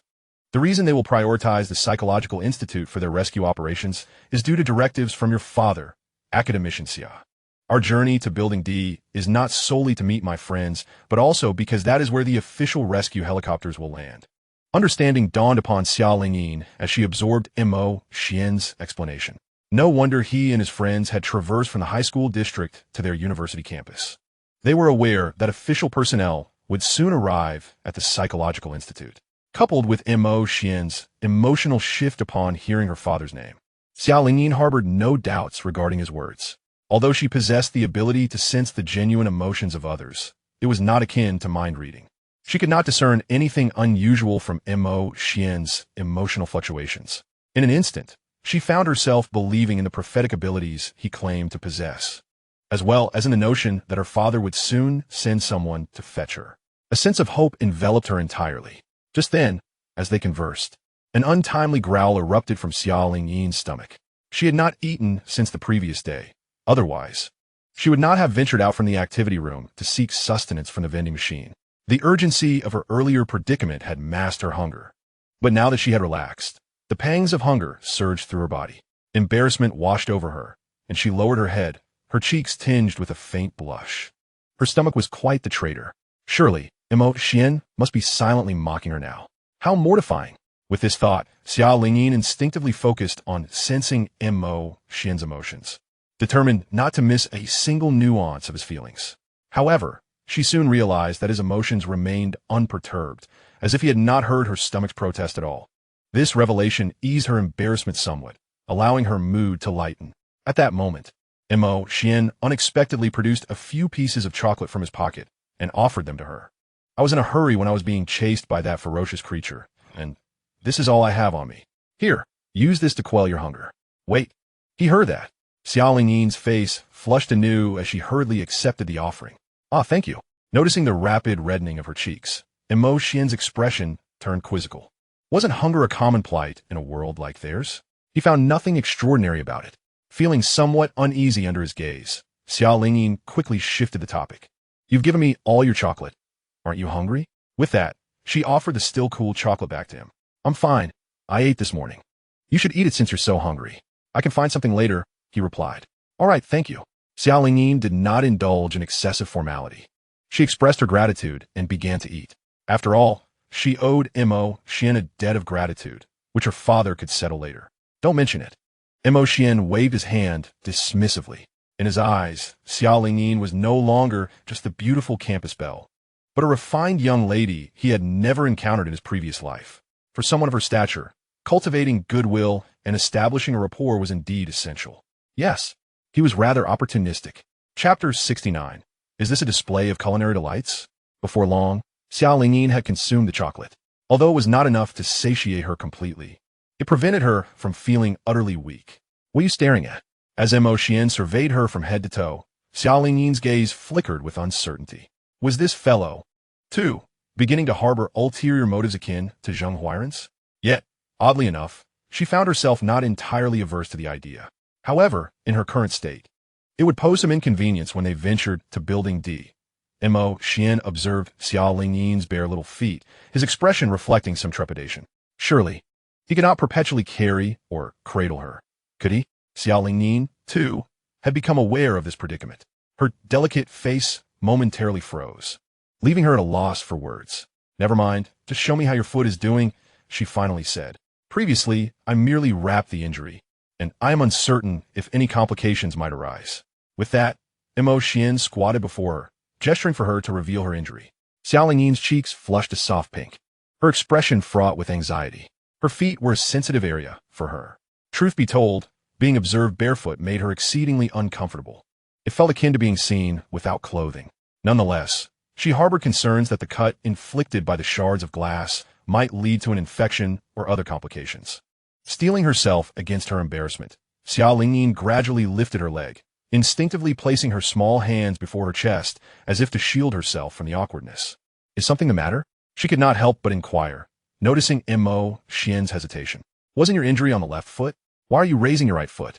Mo Xian regarded her pristine right foot with bemusement. Are you showcasing a delicacy here? Quite amusing. Only then did Xia Lingyin grasp the situation. Hastily lowering her right foot and lifting her left, which was swathed in bandages. She had subconsciously raised her more agile right foot, mistaking it for the injured one. The blunder was exceedingly embarrassing. In her flustered attempt to switch feet, Xia Lingyin moved rather vigorously. Mo Xian, lowering his gaze, discreetly averted his eyes. From his vantage point, he squatting before her while she sat in a chair, he could not help but notice a glimpse of her springtime allure as she raised her leg, especially given that she was in a skirt. Mo Xian was acutely aware that Xia Lingyin was not Qi Ling, and their rapport had not yet reached a level of familiarity that permitted such liberties. Adhering to the principle of what should not be seen must not be looked at, he lowered his head to avoid witnessing anything inappropriate, lest he jeopardize the favorable impression Xia Lingyin held of him. Initially, Xia Lingyin was too anxious to notice Mo Xian's discomfort, but she quickly sensed the awkwardness in his demeanor and instantly recognized the situation. Her charming face flushed crimson in an instant. Fortunately, Mo Xian was considerate of her situation, keeping his gaze lowered and avoiding eye contact. Otherwise, she would truly feel ashamed to face anyone now. Is this all right? Xia Lingyin feigned calmness, attempting to appear casual as she inquired. However, her slightly trembling demeanor revealed her nervousness, which Mo Xian could discern even without his empathic abilities. This young lady was remarkably transparent, unable to conceal her feelings. Mo Xian nodded gently, resting his hand on Xia Lingyin's injured left foot. In the earlier urgent situation, he hadn't taken the time to appreciate the details. Now, upon contact once more, he found her foot to be exquisitely soft and smooth. Indeed, the sensation was quite delightful. The entire foot was pale and tender, unmarred save for the cut that had been inflicted. Her toes sparkled with a translucence, truly a fine specimen. Don't be anxious. I'm merely going to examine it briefly. If there is any discomfort, please let me know, Mo Xian said with a measured tone. Refraining from the playful manner he had employed with Qi Linger. As he had previously stated, he and Xia Lingyin were not close enough for such familiarity. Even if it were his sister Ling Qianxue in the same position, he would maintain this level of seriousness. Certain jokes were only appropriate for friends like Qi Ling, and he was well aware of this distinction. All right. Noticing that Mo Xian was behaving appropriately, Xia Lingyin gradually relaxed, exhaling softly, gazing at his earnest face. She found herself momentarily entranced, reminiscent of the inexplicable sense of reliance she had felt before. The young man before her indeed exuded a sense of reliability, allowing her to lean on him with ease. The wound was not deep and seemed to pose no significant issue. Mo Xian quickly completed his examination, gently placing her foot down before standing up. Let me see if there is anything useful in this office. Please wait here for a moment. Mo Xian searched the office, and the findings were satisfactory. He discovered a band-aid in a drawer. Additionally, he stumbled upon a pair of slippers, likely intended for the teacher's use during their break. With these items, he could address Xia Lingyin's current predicament. Come, let me bandage you. Mo Xian, clutching the items he had found, crouched once more before Xia Lingyin. Having grown more accustomed to the situation, she was not as shy this time. With a gentle murmur, she obediently lifted her leg once again. Mo Xian did not hasten to apply the band-aid directly to the wound. Instead, he utilized water from the office's water dispenser to gently cleanse her foot, which had accumulated some dust. His touch was tender, ensuring that even when he brushed against the wound, it would not cause her any pain. All right, let us wash the other foot as well. Let us see if these slippers fit comfortably and if you can walk properly. After drying the water off and applying the band-aid, Mo Xian placed the clean slippers before Xia Lingyin. Good. Xia Lingyin smiled faintly. As someone who cherished cleanliness, she had long wished to wash her soiled feet. Mo Xian's actions had struck a chord deep within her heart. Were this a gal game, Mo Xian would surely notice Xia Lingyin's affection for him rising steadily. Xuan, do you have a girlfriend? Xiao Lingyin suddenly inquired after simply putting on her shoes. Xuan raised an eyebrow, puzzled by her question. Noticing the growing unease on his face, Xiao Lingyin understood he had misunderstood her intentions, and hurriedly clarified, I just thought you seemed quite nurturing. So, I was curious if you had a girlfriend, since your girlfriend must. No. Xian's expression remained calm, concealing any unusual feelings. Yet, Xiao Lingyin sensed the complex emotions flickering within him. Before she could ponder further, Xian interrupted her thoughts. All right, if you have no more questions, take a moment to rest. Then we shall proceed to Building D. I'm not familiar with your psychology department, so I will need you to guide me. Seeing Xian change the subject, Xiao Lingyin felt it inappropriate to press further. Okay, Chapter 70, The Undead. Meanwhile, as Xian distracted the ferocious undead Wu Kai, Long Yu and his companions encountered no unforeseen events. They successfully eluded the relentless pursuit of the other zombies and found refuge in an office within a certain teaching building. What should we do now? The uncertainty of Xian's fate cast a shadow over Qi Ling and the others. First, let's absorb some essence crystals to recover our states. As Xian suggested, we will regroup at Building D. Long Yu pondered, exhaling a heavy sigh. Earlier, they had navigated the dormitory area with ease, feeling that, given their current strength, the zombies posed little threat. However, after the harrowing encounter with the ferocious Wu Kai, they realized their insignificance, awakening to the grim reality of the apocalypse. In the face of such formidable undead, their powers as awakened individuals were hardly superior to those of ordinary people. Yet, no matter how harsh the reality, they had to confront it. Long Yu shook his head, choosing not to dwell on it further. The circumstances did not permit it. He needed to be mindful of his influence in front of Qi Ling and Ling Qianxue, refraining from drawing their attention to the act of consuming Chun Sinyu's blood. Instead, he settled for a more modest approach, taking out an essence crystal to absorb it for himself. Noticing this, Qi Ling and the others refrained from commenting. At this juncture, they could only follow Long Yu's lead, each retrieving an essence crystal to restore their energy. From a moment they set out from the university campus's psychology department to their encounter with the ferocious Wu Kai and subsequent escape to this office. They had faced a tumultuous day. Once they regained their strength and replenished their stamina with some food, nightfall had descended. Considering the lingering threat posed by Wu Kai and the zombies outside, Long Yu and his companions felt no urgency to rush to Building D. They were unfamiliar with the layout of the Psychological Institute, and reaching Building D safely would require some time. Nighttime activities were not in their favor, so they decided to rest in place for the night and proceed the following day. The night passed in silence, and soon morning arrived. Long Yu and his companions did not linger, setting off early towards Building D. Although they were not acquainted with the distribution of the teaching buildings, fortunately, there were signposts to guide them. Given their strength, as long as they did not encounter mutated zombies like the Berserk or Martial zombies, they expected no significant challenges. They navigated cautiously, following the signs until they approached the vicinity of Building D. Just ahead was their destination. Wait, just as they were about to reach Building D, Qi Ling suddenly gestured for silence, signaling everyone to stop. Ling, what's the matter? Long Yu asked, puzzled as he looked at her. Although unsure of what was happening, he lowered his voice. Qi Ling surveyed her surroundings, her expression turning wary. Don't you think it's too quiet here? The group paused, sensing something amiss. Earlier, they had encountered scattered groups of zombies. Yet after walking for some time towards Building D, not a single zombie was in sight. It indeed felt unnaturally quiet. Ling Qianxue whispered in response, recalling the situation at the supermarket. Could it be that there are dangerous zombies in Building D? Just like there are many animals in the forest. If an area suddenly becomes devoid of any animals, it might indicate the presence of a fierce beast. The supermarket they had previously occupied had been eerily quiet for a similar reason. All the ordinary zombies have been devoured by the martial zombies. That is quite possible. Qi Ling nodded gravely. Let us not proceed just yet. I'll use my spiritual energy to investigate the situation. All right. As Long Yu and the others remained alert, Qi Ling promptly began her probing. Moments later, she suddenly opened her eyes wide, fear etched across her face. Ling, what is it? Is there really a terrifying zombie like Wu Kai here? Long Yu asked in a low, serious tone, noticing her distress. However, Qi Ling did not respond to him.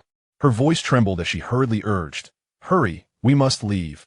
That zombie has detected me. What? Long Yu and the others were taken aback. Previously, when they encountered many zombies, they would have Qi Ling use her spiritual energy to determine the safest route. This was because her probing did not constitute a mental attack and would not attract the zombies' attention or incite their aggression. But now, Qi Ling claimed that her spiritual probing had been discovered by a zombie. Without a moment's thought, the group immediately began to retreat upon hearing Qi Linger's voice. The fact that Qi Linger could sense the spiritual energy and that there were no signs of any other zombies in such a vast area indicated the presence of an exceedingly terrifying entity. Its danger level was on par with a formidable barbarian zombie. Wu Kai, they had encountered the previous day. Long Yu and the others dared not show any hint of laxity as they hastily distanced themselves from the spot, fearful that the unknown zombie Qi Linger had spoken and might pursue them from behind. Not long after their departure, a figure suddenly appeared where Qi Linger and the others had previously lingered. This figure was a girl, similar in appearance to Qi Linger and Ling Qinxue, seemingly another student from the Psychological Academy. However, this girl, who appeared no different from an ordinary person, had an extraordinarily pale complexion. Her beautiful face was devoid of color, marred by grotesque dark veins crawling across her skin, all unmistakable signs that she was, in fact, a zombie.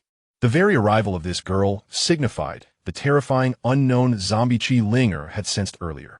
Unlike other zombies, this girl did not possess the vacant stare or the instinctive, mindless howls typical of her kind. Upon reaching a location where Qi Linger and her companions had been, she thoughtfully examined her surroundings while stroking her chin. Her movements were fluid, devoid of any rigidity. Her eyes, lacking sclera, frequently darted about, as if engaged in contemplation. Were it not for the conspicuous traits that distinguished her from normal humans, her demeanor would be indistinguishable from that of an ordinary female university student. If Mo Xian were present, he would undoubtedly recognize her true identity as a Nian zombie. Much like the Wu zombies and barbarian zombies, Nian zombies are a type of zombie that has undergone a secondary mutation.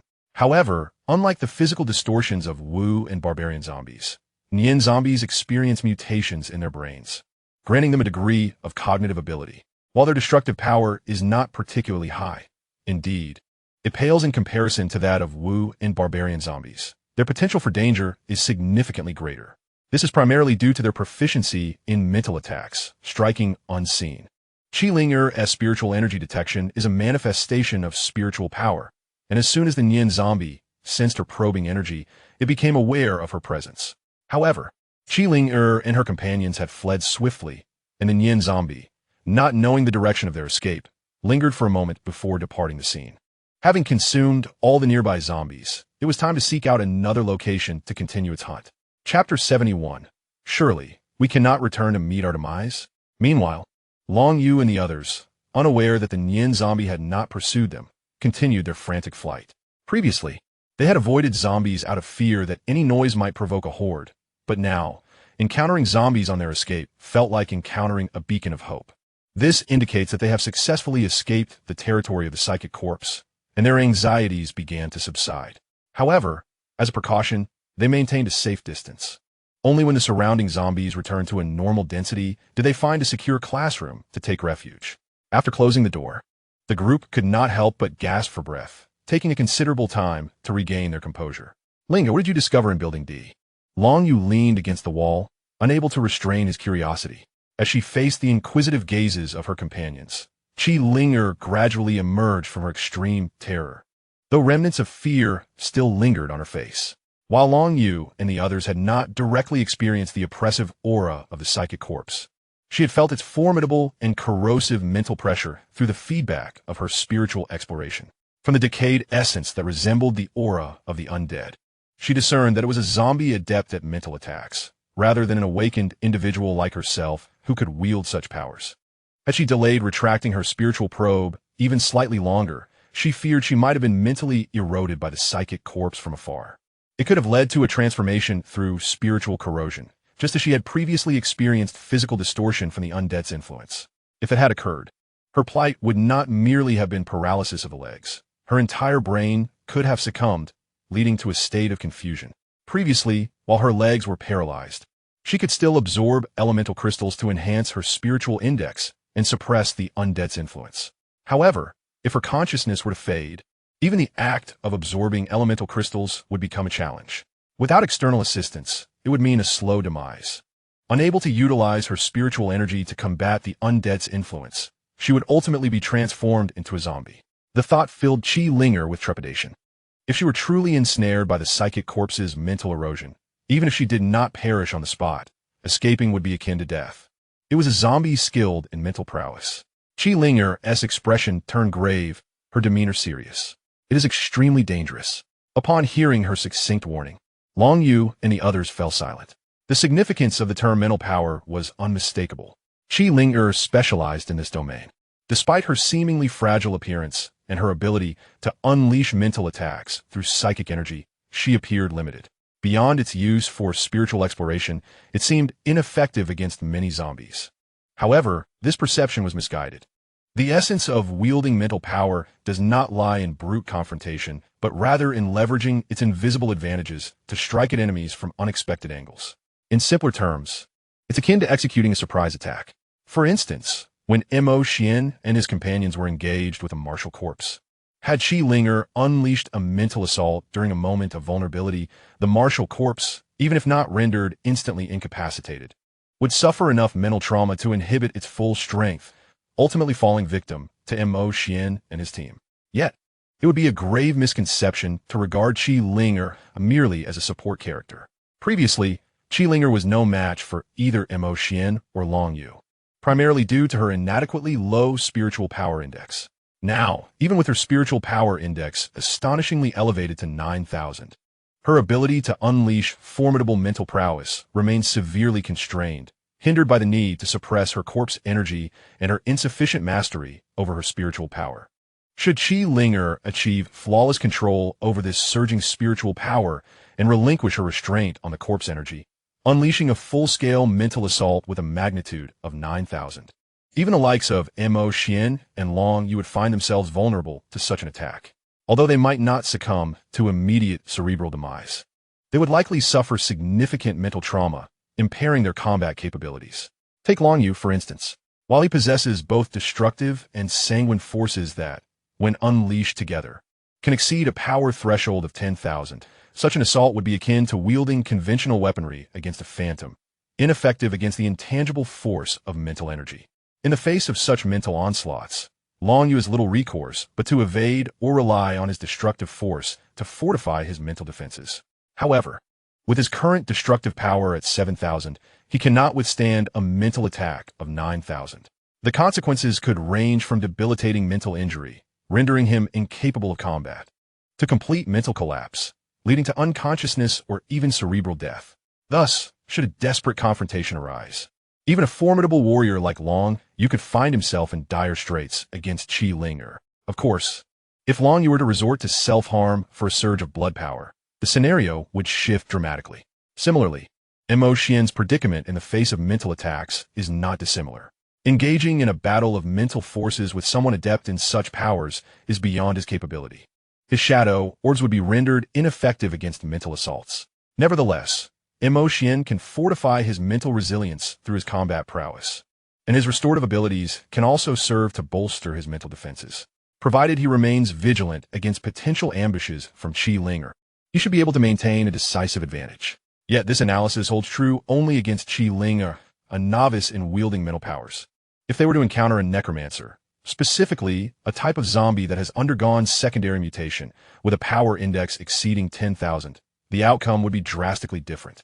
Should Long Yu and his companions face that formidable female necromancer, they would likely meet with total annihilation in a mere encounter, far beyond the capabilities of Qi Linger. What shall we do now? There exists a zombie over there, and if brother ventures into Building D. Ling Qianxue's beautiful eyes were filled with concern. They had narrowly escaped death, yet if the uninformed Xuan were to enter Building D, would that not be tantamount to a death wish? It is vital to note that Xuan lacks Qi Linger's spiritual detection capabilities to assess the situation in advance. The eerie silence surrounding Building D should alert him to any abnormalities, shouldn't it? Qi Linger spoke with a hint of uncertainty. Moreover, Xuan possesses the ability of divination, forecasting that rescue personnel from the Dragon Kingdom would arrive at Building D within a few days. This could imply that either the Dragon Kingdom has skilled individuals capable of neutralizing the zombie threat, or that the zombie may vacate Building D shortly thereafter. It is likely, perhaps, that Xian will encounter no significant problems, right? If issues do arise, there is little that can be done. They had narrowly escaped and could not possibly return to meet their demise. It would be absurd if, by the time Xian discovered the issue and safely departed from Building D, they worriedly returned only to end up in vain. The group fell into a contemplative silence, uncertain of their next course of action. Ultimately, it was Long Yu who broke the stillness. We cannot return to Building D in the immediate future. We are currently at the Psychological Academy. When the official rescue team from Long Country arrives, we will undoubtedly notice some commotion. At that point, we can revisit Building D, and Xian will likely be there as well. Long Yu's words rang true and presented the most viable solution given the circumstances. Although Ling Qianxue was concerned about Xian's current predicament, she did not contest his reasoning. Then let us proceed to the nearest supermarket, she suggested. A glimmer of insight sparked in Long Yu's blood-red eyes. According to Xian's projections, the official rescue from Long Country would not arrive for several days. Xian had fled hastily and lacked any provisions. Thus, if he were to encounter trouble, he would likely choose to go to the supermarket. Qi Linger immediately grasped the implication and continued. Exactly. Long Yu nodded, recalling how he and Xian Yu had previously reunited with them in a supermarket. It makes sense. Since there are no objections, we shall set off for the supermarket shortly. Agreed. Chapter 72, Surrounding the Barbarian Corpse. Meanwhile, with Xian and Xia Lingyin. After resolving Xia Lingyin's issues, Xian did not take advantage of the night to act. Although nighttime offered him a strategic advantage, it was inconvenient with Xia Lingyin in tow. After procuring a few snacks from a nearby vending machine, Xian and Xia Lingyin rested in the office for the night. The night passed without incident, as their mutual affection had yet to deepen. They slept separately, unlike the previous closeness shared with Qi Linger. The following morning, rather than hastily heading to Building D like Long Yu and the others, Xian and Xia Lingyin made their way to the supermarket first. Having encountered the barbarian corpse Wu Kai, Long Yu and his group had time to escape with some food, but Xian did not. He had only a few pieces of chocolate in his pocket, which he generously offered to Xia Lingyin. The snacks he had found at the vending machine the previous night were scarce. After all, it had been 10 days since the apocalypse began. Following the initial terror, other survivors could no longer bear the hunger and were compelled to venture out for sustenance. The vending machines, being the most accessible sources of food, had naturally been depleted. Upon learning about the location of the Psychological Academy from Xia Lingyin, Xian noted that they were merely 100 meters from the nearest supermarket. While Building D lay 1 or 2 kilometers away, they decided to first procure some supplies from the nearest supermarket before proceeding to Building D. This way, they could avoid a return trip in case they discovered a shortage of food after meeting with Long Yu and the others. However, as they approached the supermarket, a series of thunderous booms suddenly erupted. Xian, that is Xia Lingyin, gazed in horror at the towering figure partially obscured by the buildings in the distance. The brood zombie, the one that chased me yesterday. Xian's expression hardened as he instantly recognized the imposing silhouette at the supermarket as the brute zombie Wu Kai. It was quite a coincidence. A casual visit to the supermarket had led to this encounter. How frustrating. So, are we still going to the supermarket? Xia Lingyin thought Xian would change his mind and head directly to Building D, especially since they had been pursued by Wu Kai just the day before. Returning to the supermarket now would be akin to willingly walking into danger after narrowly escaping. To her surprise, Xian nodded affirmatively. Yes. A glint of determination flashed in Xian's eyes. It seemed the brute zombie was engaged in battle with someone. Let us first assess the situation. If there is no opportunity, we can leave the supermarket. If he unleashed his full power with the dual shadow sphere, he could potentially breach Wu Kai's defenses and inflict damage. However, yesterday, apart from himself, Wu Kai had disregarded Long Yu and the others' attacks entirely. He could dispatch them with a single blow, rendering them utterly ineffective. Yet now, it appeared that Wu Kai was locked in combat with a formidable opponent. Xian could observe the situation discreetly before deciding on his course of action. After all, with someone else facing the brute, the worst-case scenario would merely involve him fleeing with Xia Lingyin, which was manageable. His motive for intervening was not just to acquire the elemental crystal within Wu Kai, but also to address the rapid evolution of this enormous threat. If left unchecked, it might develop new abilities, leaving them with no chance to escape in the future. The area around the supermarket was devoid of other zombies, thanks to the brute. If I engage the brute, find a safe place, and wait for my return, that should be fine, right? No, although Xia Lingyin felt a twinge of anxiety and was reluctant to take such risks. With Xian's decision made, she felt it unnecessary to voice further objections. She simply nodded in agreement, striving not to add to his burdens. All right, let us go. As Xian and Xia Lingyin stealthily approached, the battle at the supermarket entrance raged on. Jiang, are you all right? Li Tianxian's expression shifted as he witnessed the strikingly handsome youth, who bore resemblance to him, being forcefully repelled by the brood zombie Wu Kai. After being knocked back, the youth struggled to regain his balance. The once vibrant glow of his spiritual energy now dimmed. He was precisely the cousin Ji Yang that Li Tianxian had found at the high school campus earlier. Like Li Tianxian, he successfully transformed his spiritual energy into spiritual cultivation, thus becoming a cultivator. However, his spiritual energy was of the light attribute, which differed from Li Tianxian's wind element and Qi Linger's thought element. Cough, cough. Jiang shook his head. Brother, I'm fine. He was not in serious trouble. It was merely a matter of excessive energy consumption. Phew, that's a relief. Li Tianxian secretly exhaled in relief. He then glanced at a man and a woman not far away who were also attacking the savage corpse Wu Kai, his brow furrowing. Du Mu, your ice can't even hold it back. It broke free in an instant. Are you capable or not? And Yi Senior, didn't you say your mental attack could deal with it? How long do you plan to wait? Li Tianxian was not the type to blame his teammates when faced with difficulty. Nevertheless, Ji Yang's precarious situation compelled him to voice his concerns. The man attacking the savage corpse Wu Kai alongside the two brothers was named Du Mu Xuan, a senior like Li Tianxian. Du Mu Xuan possessed an extraordinary ice-blue aura, embodying the type that appeared slender in clothing yet well-built when undressed. At that moment, he stood bare-chested, surrounded by floating ice crystals. When the apocalypse descended, he successfully transformed his combat strength to become an adept. He also awakened his ice abilities ahead of time, and his hair turned ice blue as a result of his powers. There was no need to elaborate on Du Mu Xuan's prowess. As an ice ability user, he stood out among all awakened individuals. However, in the face of the savage corpse Wu Kai, he was still insufficient, just like Long Yu and the others. Unable to breach the opponent's defenses, he could only create ice to slow down the opponent's movements, assisting Li Tianxian and Ji Yang. The Yi Senior Li Tianxian referred to was named Yi Qingran, a year senior to both him and Du Mu Xuan. Before the apocalypse, after graduating, she chose to remain at the Eastern District Experimental School as a counselor. Yi Qingran had long purple hair and exuded an air of elegance. What was most astonishing were her dazzling violet eyes, mysterious and profound, drawing others into their depths. Like most young women, Yi Qingran, once one of the beauties of the Eastern District Experimental Academy, harbored a desire for beauty, aspiring to become an ethereal and noble being akin to an angel or elf. She chose to transform into a force of annihilation. Consequently, she succeeded in her transformation, avoiding becoming a grotesque zombie. Yet, contrary to her wishes, she did not awaken the bloodline of angels or elves, but rather that of the more perilous and formidable underworld clan, the most adept at mental illusions among the two strongest bloodline races, akin to the Blood Clan. Chapter 73, Spirit Messenger. I can barely delay its speed as it is.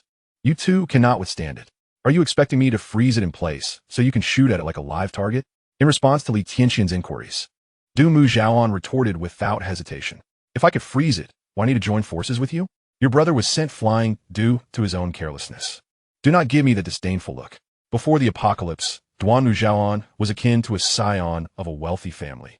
He did not impose his status upon others. Yet he possessed an undeniable pride. If it were merely his issue, it would be one thing. However, his efforts to slow down the monstrous corpse Wu Kai were equally taxing. Now, with Li Tianxian speaking of him in such a manner, he could scarcely endure it.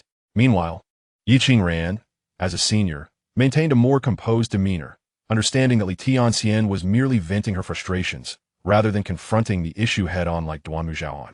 At this moment, she felt quite helpless herself.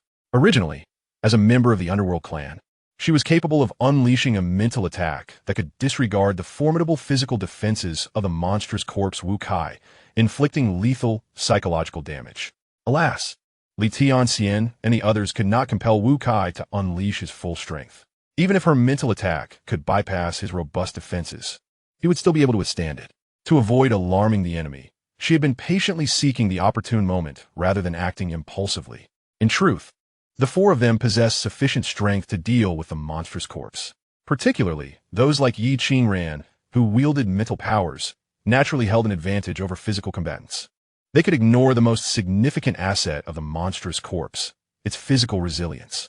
However, they were not facing a typical monstrous corpse, but one that had been grotesquely transformed from the awakener Wu Kai. This monstrous corpse not only bore the decay and might of a typical undead, but also possessed the combat prowess of an awakener, making it significantly more formidable than ordinary beings of its kind. Previously, when Long Yu and his companions encountered a female college zombie, they could easily dispatch a typical monstrous corpse with powerful mental attacks. Yet against an equally ranked Wu Kai, the scenario diverged. After enduring a mental assault, the female college zombie would likely be obliterated by a single punch. One was in the supermarket, the other 2 kilometers away in Building D. Did they not wish to consume one another to grow stronger? No, it was the female college zombie, possessing some cognitive ability that was evading its opponent's might, while Wu Kai remained oblivious to her presence. Caution! As Wu Kai swung his fist toward them once more, Li Tianxian and Ji Yong swiftly took action again. A tempest erupted around Li Tianxian, and a small tornado was unleashed in an instant. Wind Spirit Tornado. Spiritual Power Index, 12,000. Technique Coefficient, triple kill.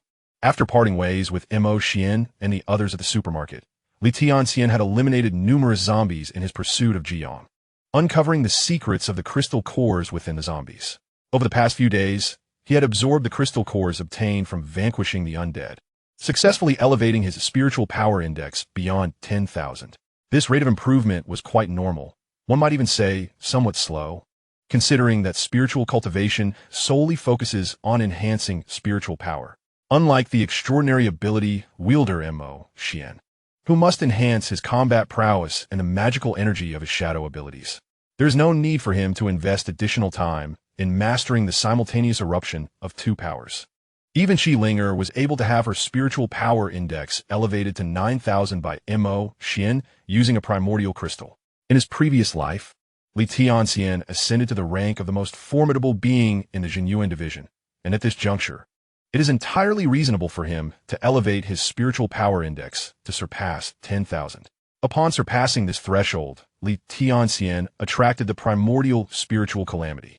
The extraordinary power that an awakener can bear within is inherently limited. Once the spiritual power within a cultivator reaches this limit, it inevitably summons the primordial spiritual calamity.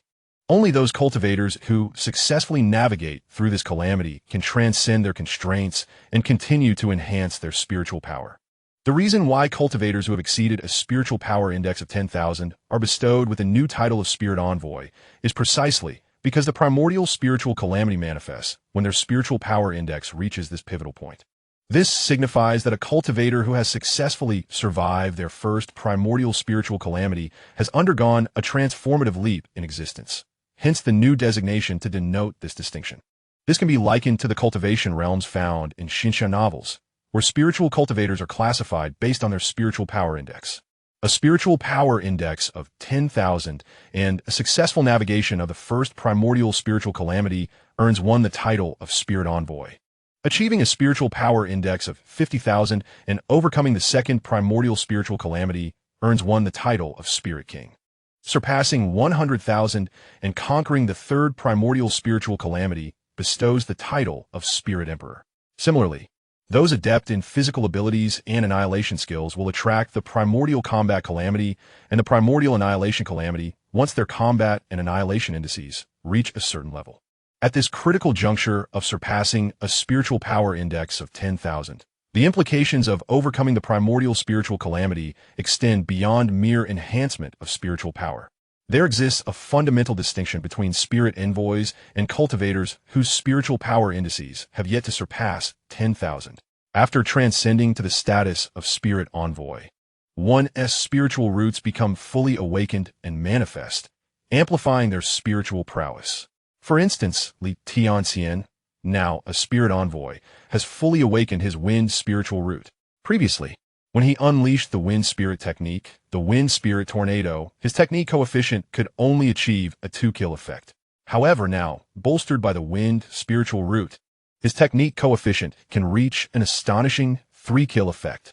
Following the successful passage through the primordial spiritual calamity, his spiritual power index experienced a significant surge, Recently traversing his first primordial spiritual calamity, Tianxian saw his index soar from 10,000 to 12,000.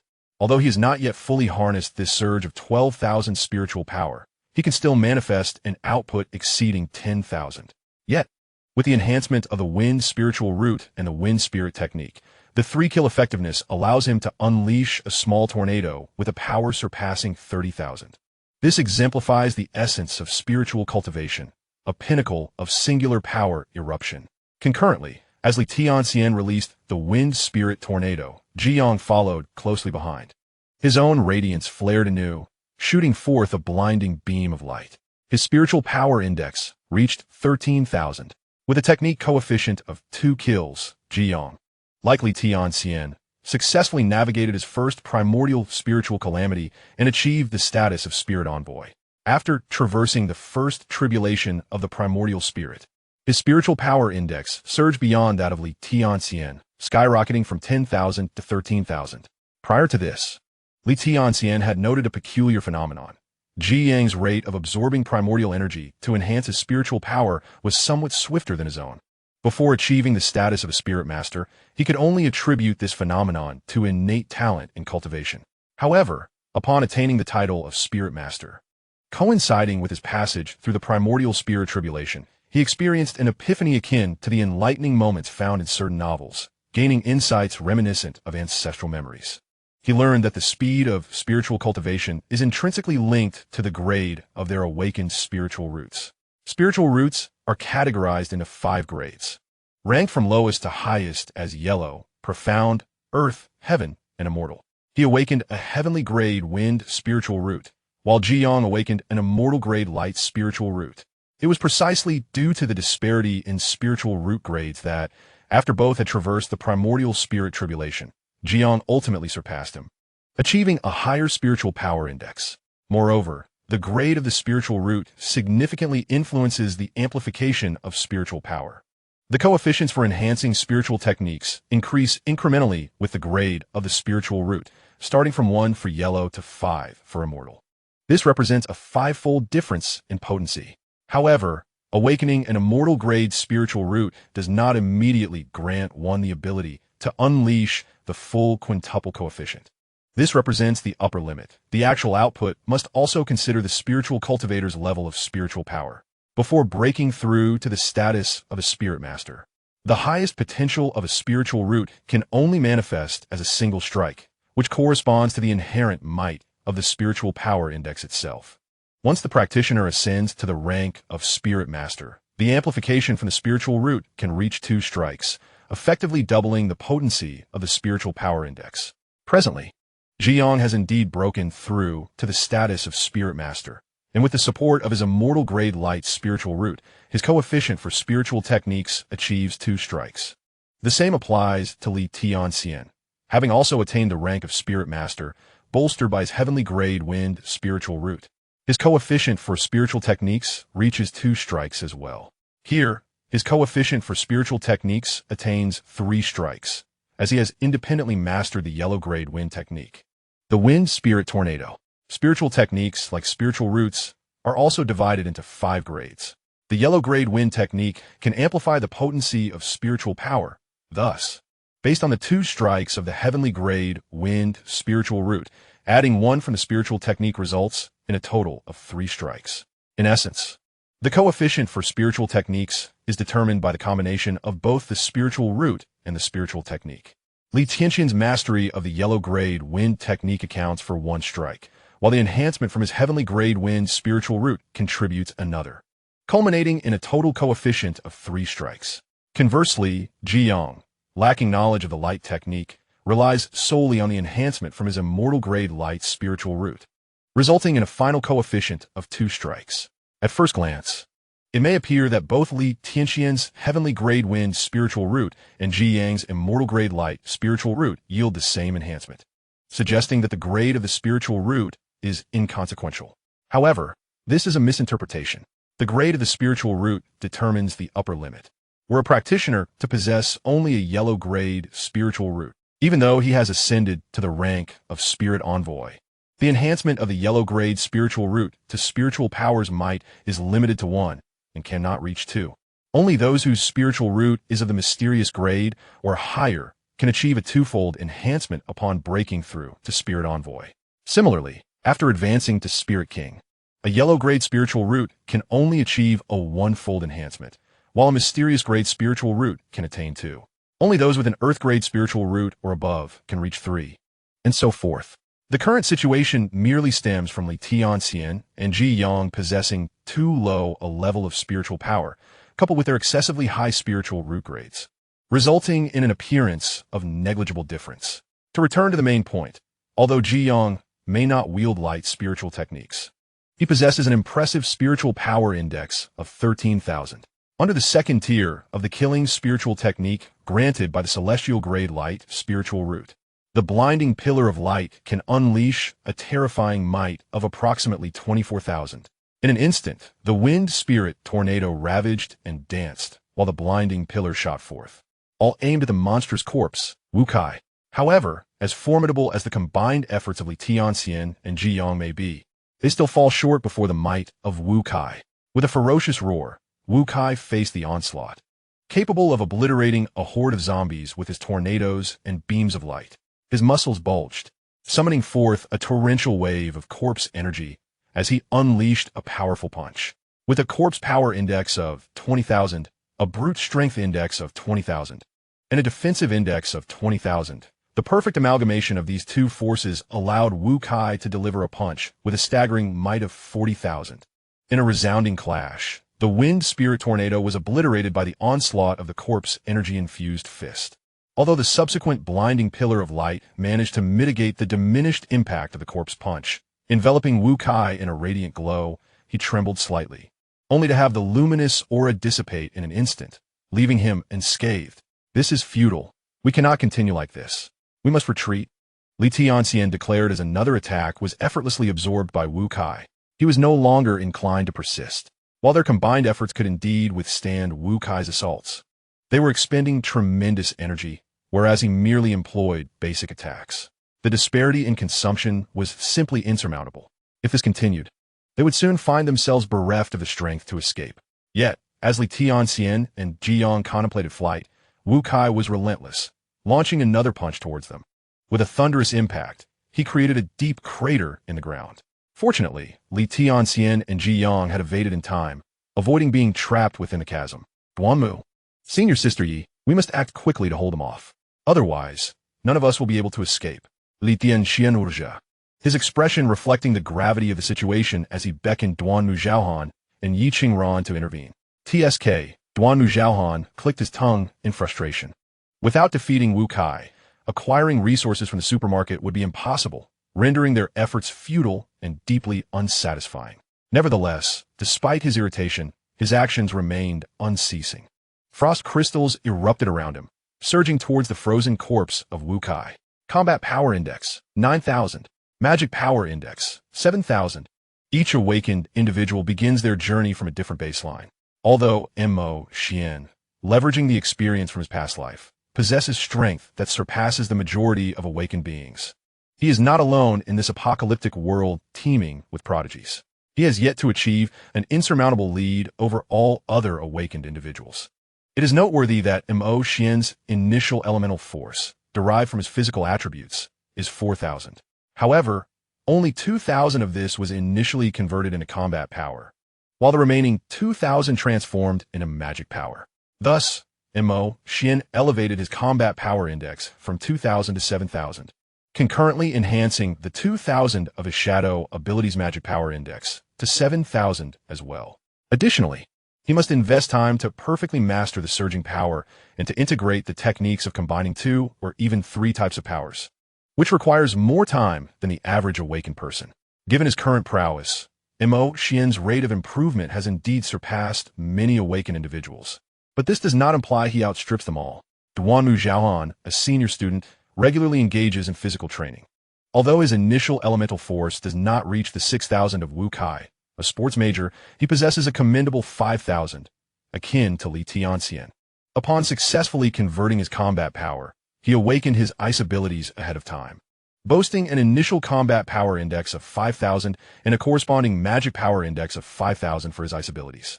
Unlike Xuan, he lacks the advantage of rebirth and was initially unaware of the elemental crystals within the zombies that could rapidly enhance his strength. However, with such formidable initial strength, dispatching lesser zombies was a trivial task for him. After spending a day or two, as he accumulated kills, it was only natural for Yuan to discover the elemental crystals within the corpses. He is far from foolish. After minimal exposure, he recognized that these crystals could be utilized to swiftly augment his power. Coupled with his high starting point, he was able to slay some powerful zombies right from the outset. Presently, his combat power index surpasses even that of Xuan, who enjoys the advantage of rebirth, while his ice abilities magic power index matches that of Xuan's shadow abilities, which is merely a normal occurrence. Once again, it must be emphasized that among those who survive in this apocalypse, prodigies are in no short supply. Xuan's rebirth advantage does not guarantee supremacy. Whether it be Li Tianxian or Yuan, they represent the true elite of this apocalyptic realm. Chapter 75. How could he let these ducks slip away this time? Furthermore, Yuan's higher combat power index than Xuan's does not signify anything definitive. His elevated index results from certain compromises. Initially, Yuan, like Xuan, aspired to simultaneously enhance both his combat power index and the magic power index of his ice abilities, leaving no weaknesses. However, he later observed that other capable individuals without awakened powers, who concentrated solely on elevating their combat power index, had already surpassed the 10,000 mark. This was not a significant issue. Although the combat power index of those capable beings surpasses his own, it does not necessarily indicate a greater prowess. He has observed that once the combat power index exceeds 10,000 and they successfully navigate the first dimensional tribulation, their abilities undergo a qualitative transformation. The most evident sign of this is the dramatic surge in their combat power indices. Those who initially reached a combat power index of 10,000 experienced an increase of 1 to 2,000, or even 3 to 4,000, after overcoming the first dimensional tribulation. Furthermore, many capable beings awakened various extraordinary abilities post-tribulation. Thus, while their combat power index may not be inferior to others, the latter also possess these unique powers. Although those capable beings still cannot rival him, the Ice Wielder, a sense of crisis has begun to loom over Yuan. Given the significant leap in strength following the breakthrough of 10,000 in combat power index, he decided to abandon his previous plan of synchronously enhancing both his combat power index and the magical index of his ice abilities. Instead, he resolved to elevate his combat power index beyond 10,000 first, intending to subsequently raise the magical index of his ice powers at a later time. As a result of this choice, Yuan's combat power index currently stands at 9,000, while his ice magical index remains at 7,000. In his eagerness to increase his combat power index, he has not yet fully mastered the explosive increase in power, nor has he become adept at combining both forms of energy in a unified burst. Presently, even at full capacity, his ice crystals only manifest a potency of around 14,000. Although Xuan possesses a combat power index of 7,000 and a magical index of 7,000 for his shadow abilities, when he disregards the portion of his power used to suppress the undead force, his full power, combined with the shadow or its release from his abilities, can reach over 13,000. Their situations are distinct and cannot be simplistically equated. This illustrates that while a high combat power index can signify a certain level of strength, it does not equate to absolute power. Those who have endured the first dimensional tribulation, known as the calamity bearers, indeed boast higher combat power indices. However, they are not necessarily the adversaries of Xuan and Yuan, the wielders of extraordinary abilities. This scenario mirrors the tales found in cultivation novels, where calamity bearers may possess a higher realm, yet can be challenged successfully by those with lower realms, such as Xuan and Yuan. This highlights the true value of the ability wielders. Returning to the matter at hand, when facing other zombies, Yuan's fully unleashed ice crystals can freeze them solid into mummies. However, before the formidable zombie Wu Kai, even his might cannot breach the latter's defenses, merely managing to slow down its movement slightly. As Wu Kai approaches, Yi Qingran, who has been searching for an opportunity, realizes she can no longer afford to wait. In an instant, her striking violet eyes radiate an enchanting purple light, unleashing an invisible surge of mental power. With a destruction index of 6,000 and a spiritual index of 6,000, representing the rare power of her race, the Nether clan. She makes her move. Similar to Qi Ling's spiritual power, Yi Qingran can unleash a mental assault using her necromantic energy. When combined with her annihilation force, it enables her mental prowess to manifest a spiritual attribute, thereby amplifying the potency of her mental attacks. At this moment, Yi Qingran channels both annihilation and necromantic forces in a simultaneous eruption. Although she has yet to fully master these two powers, the mental assault she unleashes possesses an overwhelming force exceeding 10,000. Such formidable mental strength could incapacitate even powerful practitioners like Mo Xian and Duanmu Zhaoan if struck. This demonstrates the terrifying nature of mental power, impossible to defend against. However, if it were Li Tianxian, Ji Yang, or other awakened beings who have surpassed the first dimensional tribulation, their formidable primary strength might enable them to withstand Yi Qingran's mental onslaught. For instance, the current brute corpse Wu Kai indeed, while Yi Qingran seized the moment he was channeling his strength to strike, her mental attack disregarded his immense physical defenses and successfully hit him. Yet, aside from him shaking his head, it had no effect whatsoever. This is solely due to his combat power index of 20,000.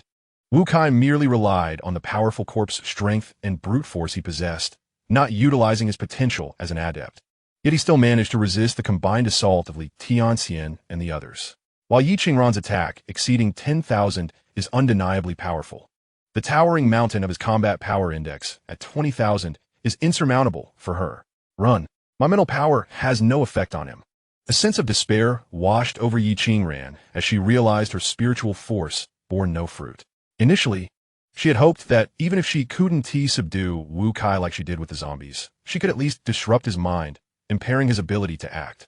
However, much like how Wu Kai disregarded Duanmu Zhaoan's crystals, he also brushed off her mental attack. They were on a level playing field, it seemed. Roar! Seeing the others attempting to flee, Wu Kai bellowed, veins bulging, furious that he had let some delectable prey slip away the previous day. This time, he would not allow these seemingly easy targets to escape. Having withstood Yi Qingran's mental assault, Wu Kai unleashed his full might. His entire being erupted with power, instantly appearing before Li Tianxian and Ji Yang, delivering a crushing punch. With a corpse power index of 20,000, brute force index of 20,000, and combat power index of 20,000, the seamless amalgamation of his three strengths culminated in a staggering force of 60,000. The fierce wind from his punch howled, accompanied by a series of thunderous sonic booms. What? Faced with a blow barreling toward them like a freight train on a national highway, Li Tianxian and Ji Yang were filled with dread. With no avenue for escape, they had no choice but to unleash their spiritual energy in a desperate attempt to defend. Bang! Bang! However, their resistance was akin to a mantis trying to stop a speeding vehicle. Futile.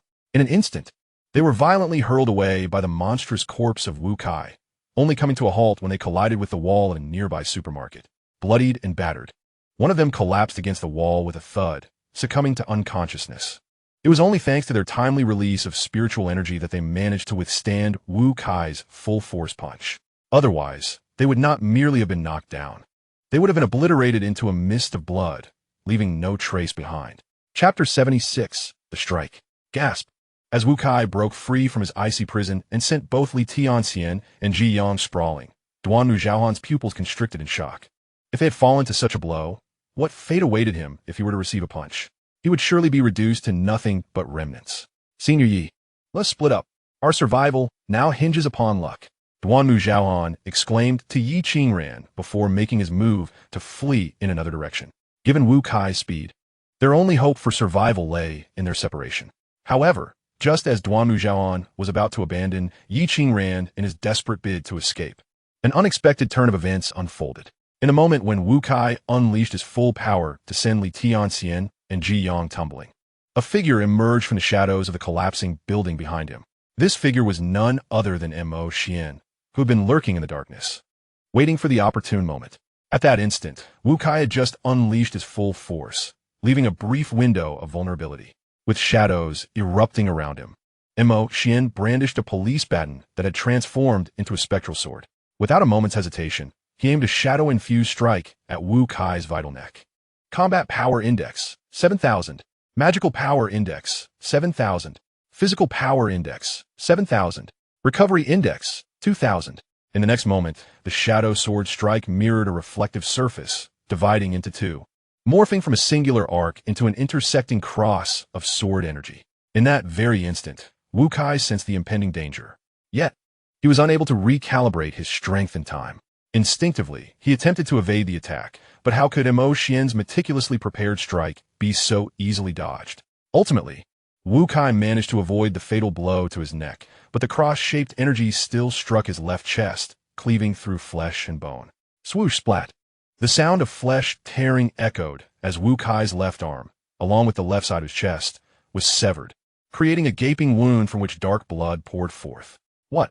The sudden turn of events left Duanmu, Zhaohan, and Yi Qingran, who were ready to flee, utterly stunned. That was a monstrous corpse. Even with the combined efforts of Li Tianxian and Ji Yang, they had been unable to contend with this awakened abomination. Yet now, it had been severed by a single sword strike, as Mo Xian failed to behead the monstrous corpse Wu Kai with a single sword strike. He couldn't help but furrow his brow. That sword was a culmination of his long-prepared, explosive force. Not only did it temporarily suppress the corpse energy within him using Chun Sinew S blood, allowing him to channel all his combat power, but he also utilized the shadow abilities, replication powers, and the corpse soldier Mo Jian, unleashing all his tactics. Such a powerful surge of energy produced a cross-shaped sword light that reached an astounding force of over 40,000. Forcefully breaking through the formidable physical defenses of the monstrous corpse Wu Kai, inflicting a truly fatal wound. Yet, the outcome was that the opponent merely evaded slightly, resulting in what should have been a lethal strike only severing his left arm. The situation had become rather precarious. Gasping for breath, beads of cold sweat trickled down Mo Xian's forehead. The immense expenditure of energy from that sword nearly left him completely exhausted on the ground. Now, having severely wounded the opponent, his strength was significantly diminished. "Can you still fight?" Mo Xian's voice was weak as he addressed Duanmu Zhaohan and Yi Qingran, who were not far off. At that moment, the monstrous corpse Wu Kai, wounded gravely, was bleeding profusely from its left side. While its physical defenses were indeed formidable, the gaping wound lacked such strength. His sword had torn a gash in the opponent's powerful body. Attacks that could not penetrate before would now find that vulnerable spot quite accessible. However, he was currently too weak to wield even his Mo Jian, which had reverted back to its original form as a police baton corpse soldier, rendering him unable to strike again. Upon hearing Mo Xian's inquiry, Duanmu Zhaohan and Yi Qingran snapped back to their senses from their stupor. After exchanging a glance, they immediately understood each other's intentions. As the saying goes, strike while the iron is hot. Allowing this opportunity to slip away would make it even more challenging to confront the creature next time. They simply could not allow this terrifying zombie to continue existing. Duanmu Zhaohan was the first to act, swiftly conjuring an ice spike aimed directly at the gaping chest of the monstrous corpse Wu Kai. Although Wu Kai had lost an arm to Mo Xian, he showed no intention of fleeing. How dare these creatures inflict such harm upon him? He only desired to rend them all to pieces. With a roar, Wu Kai faced the incoming ice spike, attempting to swing his right fist to crush it. However, at that moment, Yi Qingran's mental attack arrived first. A dull hum resonated, and the intangible assault successfully penetrated the mind of the monstrous corpse Wu Kai. Yet, even a malnourished camel is larger than a horse. Wu Kai, struck by the attack, merely staggered momentarily and did not lose consciousness. Nevertheless, Yi Qingran's mental strike was not without effect. The brief moment of rigidity allowed Duanmu Zhaohan's ice spike to reach its target. With a splatter, black blood erupted forth. The icy spear pierced through the chest of the barbaric corpse, Wu Kai, with a fierce intensity. Victory! Upon witnessing this scene, the three individuals felt a surge of elation. Yet, the severely wounded Wu Kai did not succumb to his injuries. Instead, he charged toward Duanmu Zhaohan, the culprit responsible for the piercing, with his massive form. Undeterred by the prospect of death, Duanmu Zhaohan's expression shifted dramatically. He discerned that Wu Kai was already at his last gasp, but his own condition was hardly better. If he were to be struck, it would be akin to being hit by a freight truck on a national highway. Whether Wu Kai would perish was uncertain, but he would undoubtedly be reduced to a pulp. "Stop right now," Duanmu Zhaohan shouted, evading the attack while desperately channeling his ice powers to impede Wu Kai.